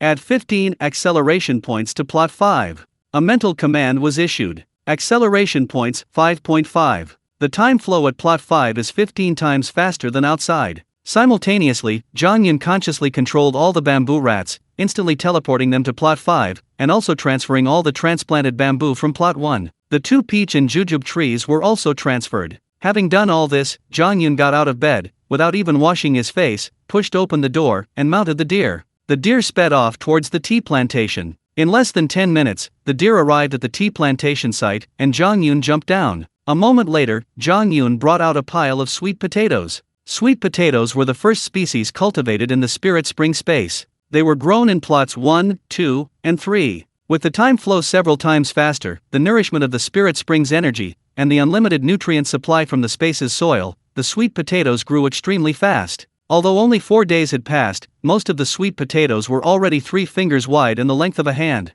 Therefore, 1 sweet potato was enough for the workers' breakfast. This pile of sweet potatoes numbered about 70. As long as family members brought rice, they could make porridge, solving the workers' breakfast problem. Then, Zhang Yun took out a large bamboo basket and stuffed it with 10 wild rabbits, 10 bamboo rats, and 10 fish weighing 7 or 8 pounds each. This would serve as meat for lunch and dinner. Zhang Yun placed everything by the 2 stove pits, instructed the pangolin to watch over them, and then rode his roe deer back home quickly. Zhang Jiwo had already woken up and was now standing guard at Zhang Yun's door. "Hey, Yuner, you're already awake," Zhang Jiwo exclaimed in surprise when he saw Zhang Yun riding his roe deer back from outside. "Third uncle, wait for me a moment," Zhang Yun replied and immediately went into the room. Just then, Zhang Zhongli and Chen Wan also woke up. "Mom and Dad, I just went to the new house. My hunter friend has already left the food there. Hurry up and grab your tools, we can go there to prepare the food," Zhang Yun urged with a smile. "Okay, third brother, go and do your own thing. We'll look after the new house for you." Zhang Zhongli, of course, knew that Zhang Yun needed to get to the mine as soon as possible. He didn't want Zhang Yun to worry about the new house, and as a father, he naturally wanted to do his best and take on more labor for his son. As for the work at the production team's pig farm, Zhang Zhongli had already reported to the brigade leader, who would arrange for others to go. Zhang Yun immediately left the room, then, with Zhang Jiwu, headed out of the village. Wang Yuanhui, peeking through the crack in the window, saw Zhang Yun and Zhang Jiwu leave by the faint starlight, and a sinister smile immediately appeared on her face. You want to build a new house today? You never imagined you'd be going to jail soon." Very early, Zhang Bashu, Zhang Tuanja, Zhang Shengli, and Zhang Jianxi, the 4 men, had already left, heading ahead to Jiagong Mountain. Now that Wang Yuanhui had seen Zhang Yun leave with her own eyes, she was certain that as soon as Zhang Yun went to Jiagong Mountain to sell goods, he would be caught by Duan Hongbing and imprisoned. Meanwhile, as Zhang Yun approached the Earth God Temple, he spoke, "Third uncle, you stay here and keep watch. Don't let anyone discover us." Zhang Jiwa nodded in agreement. Zhang Yun immediately went to the Earth God Temple alone. After standing there for a few minutes, he retrieved a wild boar from his spiritual spring space. Yes, a few days ago, he had captured 2 adult wild boars and 6 young wild boars at Pine Tree Mountain. With the 15x time flow and the nourishment of the spiritual spring's energy, the 6 young wild boars had grown up. One of the young male wild boars had grown to about 150 jin, 75 catties. Zhang Yun had considered many things. He needed to ensure a daily meat supply for the new house, mainly consisting of wild rabbits, fish, and bamboo rats. Before these wild animals had multiplied to a sufficient size, Zhang Yun could only provide a few each day. Therefore, today, Zhang Yun decided to use this male wild boar for the meat supply to the mine's canteen. Pork costs 80 cents a pound. After weighing this wild boar and removing the offal, it's estimated that only 120 pounds of meat will be left, worth about 100 yuan. I need to find a hill today, maybe go catch some wild rabbits. That'll make money faster. Zhang Yun did the math in his mind and realized that raising pigs wasn't worthwhile. Wild rabbits sell for 4 yuan each at the Jiagong Mountain Black Market, 25 rabbits would be 100 yuan. Catching wild rabbits is quite simple, just go to a hill and dig a pit. Then, Zhang Yun tied the wild boar's muzzle tightly with a rope, led it to Zhang Jiwu. Wow, a wild boar.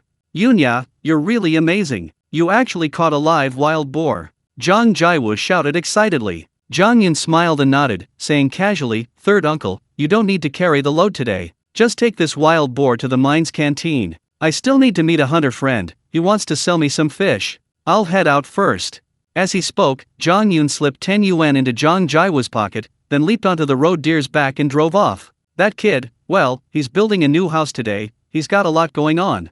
Zhang Jiwu didn't want the 10 yuan, but he didn't stop Zhang Yun. He could only accept it, resolving to help Zhang Yun more in the future. Zhang Yun, riding his road deer, arrived at Jiagong Mountain in less than 20 minutes. At the crossroads, Zhang Yun took out 2 baskets from his spatial storage, filled them with water, and then placed 100 jin, 50 catties, of fish in each basket. He placed the carrying pole on the road deer's back, and let it carry the load towards the canteen. At the canteen, Chef Yang Yunshan personally weighed the fish and issued a receipt. 204 jin, 102 catties, of fish, 8 mao, 0.8 yuan, per jin, totaling 163.2 yuan. Brother Yang, my uncle is still on his way. He'll bring a wild boar. Keep the receipt, I'll come back for it later.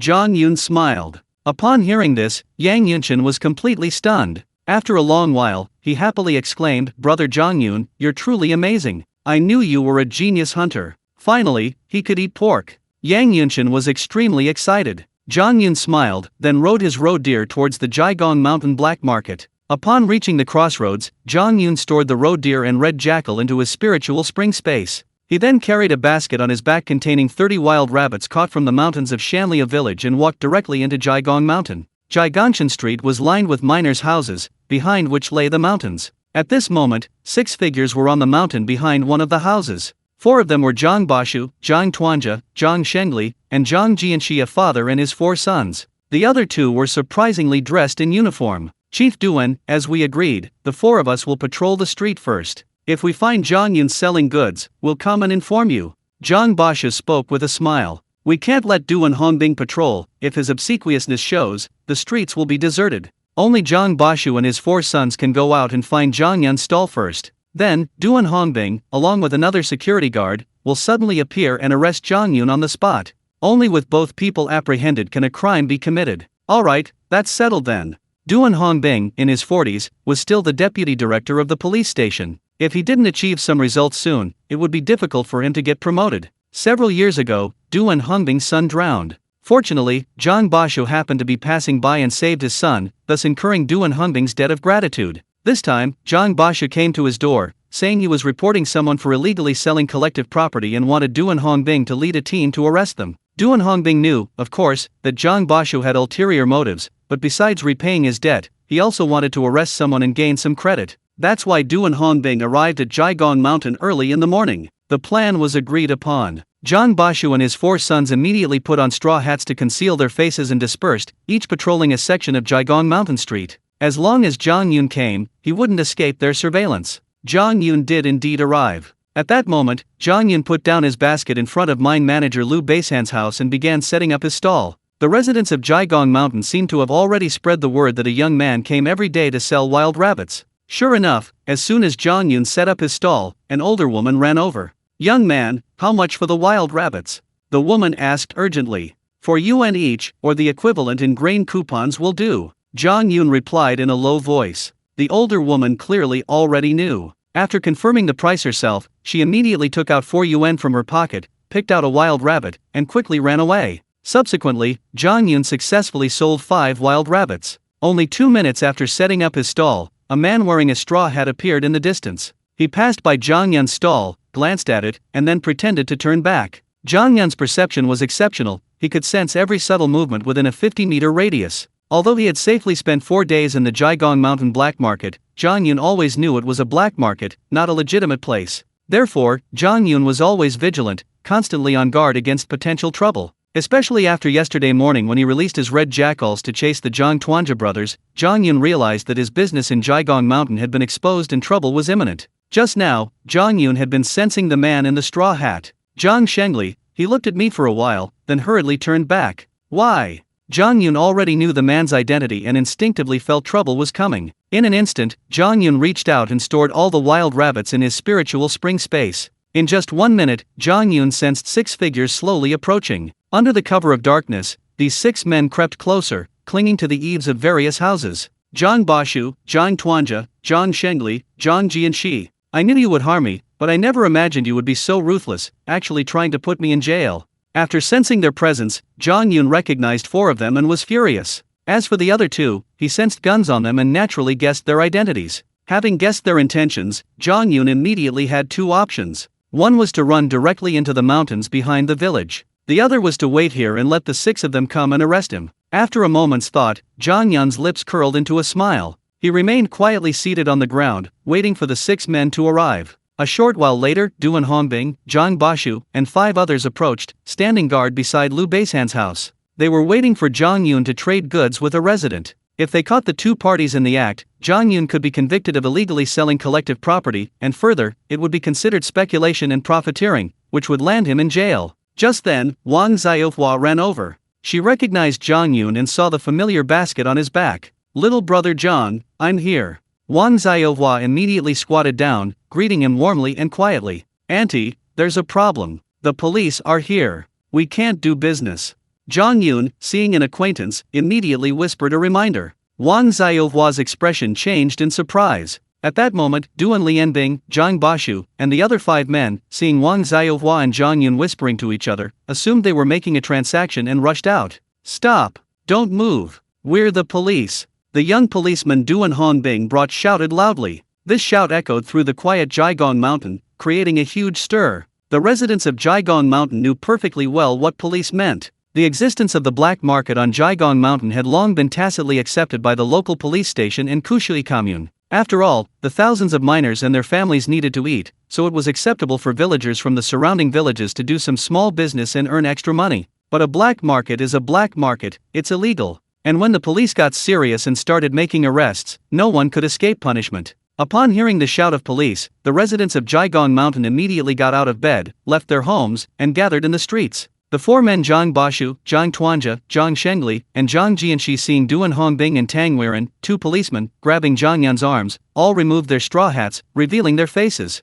Zhang Yun, you dared to sell the Zhuan Brigade's property privately. You deserve to go to jail. Zhang Bashu didn't even look at the basket on the ground, directly issuing his verdict. Duan Hongbing was also beaming with joy. He didn't even notice the basket at his feet, assuming that with witnesses and physical evidence, he could add to his tally. What are you doing? I just came here for a walk on Jiagong Mountain, why are you arresting me? Zhang Yun didn't struggle, but suddenly shouted angrily. The basket was empty, was this what selling things was like? Wang Xiaohua, who had initially panicked when she saw the 2 policemen arrest Zhang Yun, realized what was happening when she heard his shout. If Zhang Yun was convicted, then she, having transacted with him, would be guilty as well. This was unacceptable. So, Wang Xiaohua also shouted loudly, who are you people? I was just chatting with this young man, and you arrest me? Is this a crime? I'm reporting this to the commune. Hearing the shouts of the 2 men and seeing the surrounding residents opening their doors and gathering around, Duan Hongbing couldn't just arrest people arbitrarily, he needed evidence.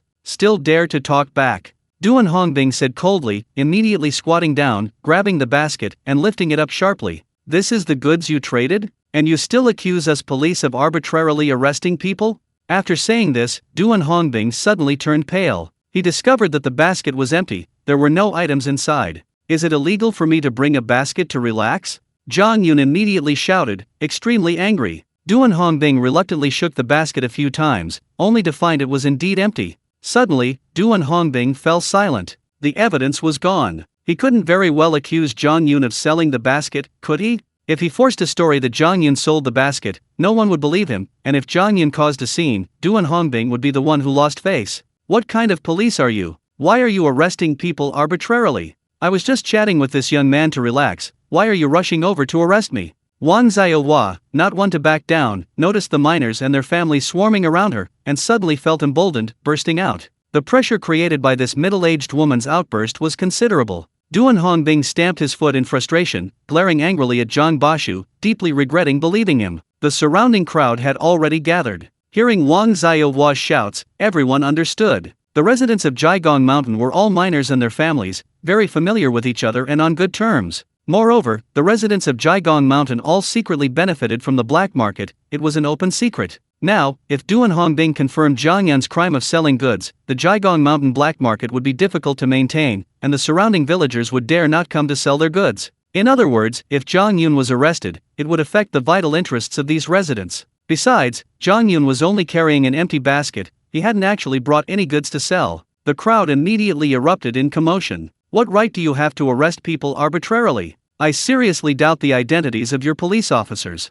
Just because someone is carrying an empty basket, you dare accuse him of selling collective property? Does this mean you can arbitrarily convict people from now on? This matter cannot be let go easily. We'll take this to the commune today. I want to hear what the commune secretary has to say. Arresting people arbitrarily in our Jiagong Mountain is a disgrace to our mountain. You must apologize to us.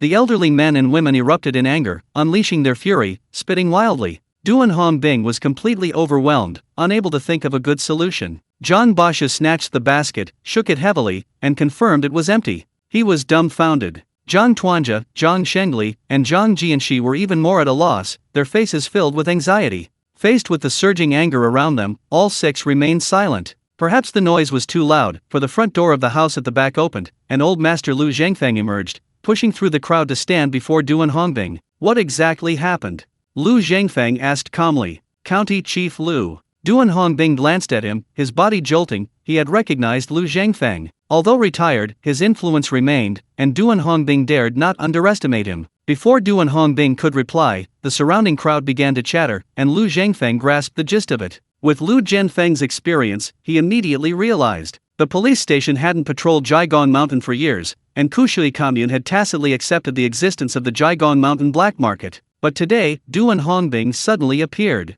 Either Duan Hongbing was deliberately targeting Zhang Yun, or someone instigated him to do this. At this moment, Lu Zhengfeng waved his hand, signaling the surrounding crowd to quiet down. Sure enough, Lu Zhengfeng's reputation still held sway. Everyone fell silent. Go back and seriously reflect on this. Was this way of working inappropriate? Regardless, you've already caused dissatisfaction among the masses today. You need to write a self-criticism and submit it to the commune. In the future, think more about the consequences of your actions. Don't act impulsively and rashly. You need to have your own judgment. Lu Zhengfeng thought to himself. He understood the cause and effect. It seemed that it was the four people around Duan Hongbing who instigated him, causing Duan Hongbing to act rashly. Lu Zhengfeng didn't directly name names at this moment to give Duan Hongbing a chance. He couldn't condemn him immediately after one mistake. In particular, Lu Zhengfeng himself lived in Jiagong Mountain and had always benefited from the black market. He didn't want Jiagong Mountain to be stigmatized by the outside world, causing no one to dare to come. Having experienced this, Lu Zhengfeng was certain that no one would dare to cause trouble in Jiagong Mountain in the future, or they would suffer the same fate as Duan Hongbing. Okay, I'll go back and reflect on this immediately. Thank you, County Chief Lu, for your sincere guidance. Duan Hongbing had already understood Lu Zhengfeng's meaning and didn't pursue the matter further. He naturally accepted this opportunity and immediately backed down. Then, without even glancing at Zhang Bashu and his three sons, Duan Hongbing turned and left. Tang Weiren, the policeman who had come with Duan Hongbing, naturally followed closely behind. Faced with the anger of the surrounding crowd, the four members of the Zhang family Zhang Bashu, Zhang Tuanja, Zhang Shengli, and Zhang Jianxi dared not linger and hurriedly followed behind, leaving in a hurry. Lu Zhengfeng then looked at Zhang Yun and smiled faintly. Zhang Yun, next time you come for a walk on Jiagong Mountain, be careful. See, this time it's gotten out of hand, everyone's been woken up. The surrounding crowd immediately burst into laughter. Zhang Yun understood that Lu Zhengfeng had helped him out of a predicament and was also subtly implying that he should be more careful when coming to Jiagong Mountain in the future. Okay, Grandpa, I'm so sorry to have bothered everyone today. Zhang Yun quickly bowed and apologized. Lu Zhengfeng patted Zhang Yun on the shoulder and went home. The surrounding crowd also tacitly dispersed, and Jiagong Mountain returned to a quiet world. Wang Xiaohua and Zhang Yun looked at each other for a moment, then couldn't help but chuckle. Young man, thank goodness you sold all your rabbits today, otherwise I would have suffered with you, Wang Xiaohua said with a smile. I only sold the rabbits I caught myself. A few hunter friends are waiting for me at the crossroads. I'm going to pick them up soon so I can continue selling rabbits, Zhang Yun replied with a smile. Wang Xiaohua's face fell, and she said somewhat flusteredly, "Young man, you still dare to sell rabbits?" Zhang Yun immediately replied, "And Wang, do you think they'll dare to come back?" Upon hearing this, Wang Xiaohua immediately realized what he meant and smiled happily. "That's right, they've already lost face here, how could they dare to come back? Young man, you're incredibly brave, a born hunter." Wang Xiaohua immediately praised him. Zhang Yun picked up his basket and smiled, "Auntie, can you do me a favor? Help me spread the word, I should have another 100 wild rabbits to sell." Wang Xiaohua was stunned. 100 wild rabbits. "Okay, Auntie will help you. The turtles you brought yesterday were really effective. My wife drank the turtle soup and ate the turtle meat, and her complexion is noticeably better." Wang Xiaohua immediately replied. This was her way of thanking Zhang Yun, and Wang Xiaohua was willing to help him. Zhang Yun thanked her and immediately ran towards the Gigantian intersection. Zhang Yun brought 2 fertilizer bags containing 100 wild rabbits. These 100 rabbits were the first ones Zhang Yun caught on Pine Tree Mountain. Having survived 4 days at 15 times the normal time flow, they had already reproduced, producing 1 or 2 litters and a large number of offspring. Zhang Yun was currently short of funds for building his house, so he had no choice but to sell these veteran rabbits. This time, Zhang Yun didn't set up his stall in front of mine manager Liu Beishan's house, but instead went to Wang Xiaohua's house. The 2 fertilizer bags were barely on the ground when Wang Xiaohua led a group of elderly men and women over. Zhang Yun glanced around and saw that this first wave already numbered over 50 people. He couldn't help but admire Wang Xiaohua's social skills, her popularity was undeniable. "Young man, all my good friends are here." Wang Xiaohua winked at Zhang Yun, a hint of pride in her eyes. Bringing so many people here at once was certainly something to brag about. The elderly folks already knew the price of the rabbits, and some were regulars. Without a word, they pulled out their money. Zhang Yun took the money, and Wang Xiaohua helped hold the fertilizer bags while the elderly folks picked rabbits from the bags themselves. In just a moment, the bag of rabbits was sold out. 1 bag remained. The elderly folks bought the rabbits and immediately went home. Now, only Wang Xiaohua and Zhang Yun remained. "And Wang, you've brought me so many customers. I don't have anything else to thank you for, so please take this rabbit." Zhang Yun, of course, wouldn't let Wang Xiaohua work for nothing. He grabbed a large wild rabbit and placed it directly in her hand. "Ah, this isn't right, it's too precious." Wang Xiaohua was somewhat taken aback. Her intention was genuinely to help voluntarily, she hadn't intended to get any money out of it. She was just a kind-hearted person. "And Wang, if you don't accept my offer, I won't come to you again. Just take it, otherwise you're looking down on me." Zhang Yun's words became more forceful. Wang Xiaohua was completely won over. She hadn't expected Zhang Yun to be so domineering in giving gifts, leaving her no room to refuse. So, Wang Xiaohua took the rabbit, immediately opened the door, put the rabbit inside, and quickly came out again. Zhang Yun sensed his surroundings and noticed that there weren't many pedestrians on the street. If he kept waiting like this, he didn't know when he would sell all the wild rabbits. Upon reflection, Zhang Yun understood. Although the miners were wealthy, they earned fixed wages. While their spending power was greater than that of farmers, they couldn't afford to eat rabbit every day. A rabbit cost 4 yuan, equivalent to 4 days' wages. That was quite a luxury. Zhang Yun had been selling rabbits at the Jiagong Mountain Black Market for 4 consecutive mornings, and he had patronized almost every family with extra money. However, Zhang Yun was also certain that most of the thousands of miners' families didn't have the habit of getting up early, and therefore hadn't patronized his wild rabbit business. Having figured this out, Zhang Yun suddenly stared at Wang Xiaohua without saying a word. "Young man, don't look at me like that, it scares me." Wang Xiaohua didn't dare look directly into Zhang Yun's fiery eyes. A strange thought crept into her mind. Zhang Yun was so hot-tempered this morning, could he have designs on her? And sure enough, Wang Xiaohua guessed right. Zhang Yun did indeed have designs on her. "And Wang, I'll consign all my wild rabbits to you. Here's the deal, for every rabbit sold, I'll give you a 10-cent commission. If you do a good job, I'll supply you with wild rabbits long-term. You'll get a 10-cent commission for every rabbit you sell." Zhang Yun revealed his plan. Yes, Zhang Yun had seen Wang Xiaohua's popularity in Jiagong Mountain, as well as her courage and eloquence. She was a perfect salesperson. With commission, there was motivation. Leveraging her local advantage, Wang Xiaohua went door to door every day to sell the wild rabbits, and they sold out quickly. As for Zhang Yun himself, he was busy supervising house construction. He didn't have much time to spend in Jiagong Mountain. Therefore, exchanging a portion of the profits for Wang Xiaohua's time is a win-win situation. Wang Xiaohua gasped in surprise. She hadn't expected such a good thing. Each wild rabbit earns 10 cents. If she sells 10, that's $1, more than her son's daily wage. What if she sells 100 rabbits a day? $10. Wang Xiaohua's whole body trembled at the thought. Okay, young man, since you trust me so much, I definitely won't let you down. Wang Xiaohua immediately agreed. Zhang Yun nodded in satisfaction, handing the fertilizer bag to Wang Xiaohua. He then said solemnly, Auntie, our trust is only valid once. If you betray my trust, our cooperation will end. This is a warning, to put it bluntly. Of course, I trust you, Auntie, and I believe you can do a good job with the sales. Hearing this, Wang Xiaohua understood Zhang Yun's meaning. Young man, don't worry. I, Wang Xiaohua, have always acted with absolute integrity and would never be greedy for petty gains. Since you trust me, Auntie, I won't let you down. Wang Xiaohua immediately assured him. Zhang Yun laughed heartily, saying, Alright, then our cooperation begins from this moment. From now on, I hope this place can become my sales point, and you'll be in charge of the entire Linshui mine's business.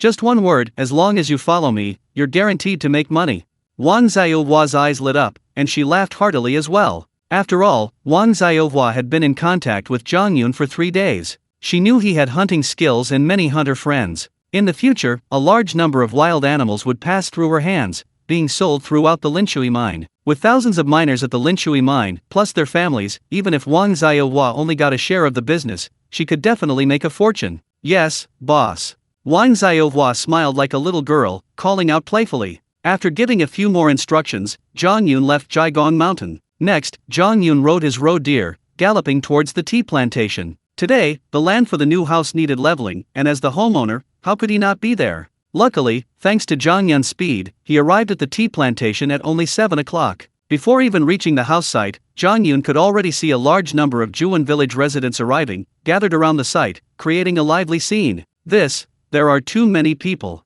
Zhang Yun had a bad feeling. Yesterday, it was agreed that only 50 people were needed, but now 200 or 300 have come. What to do? Zhang Yun gritted his teeth, rode Zhang Yun to his house site.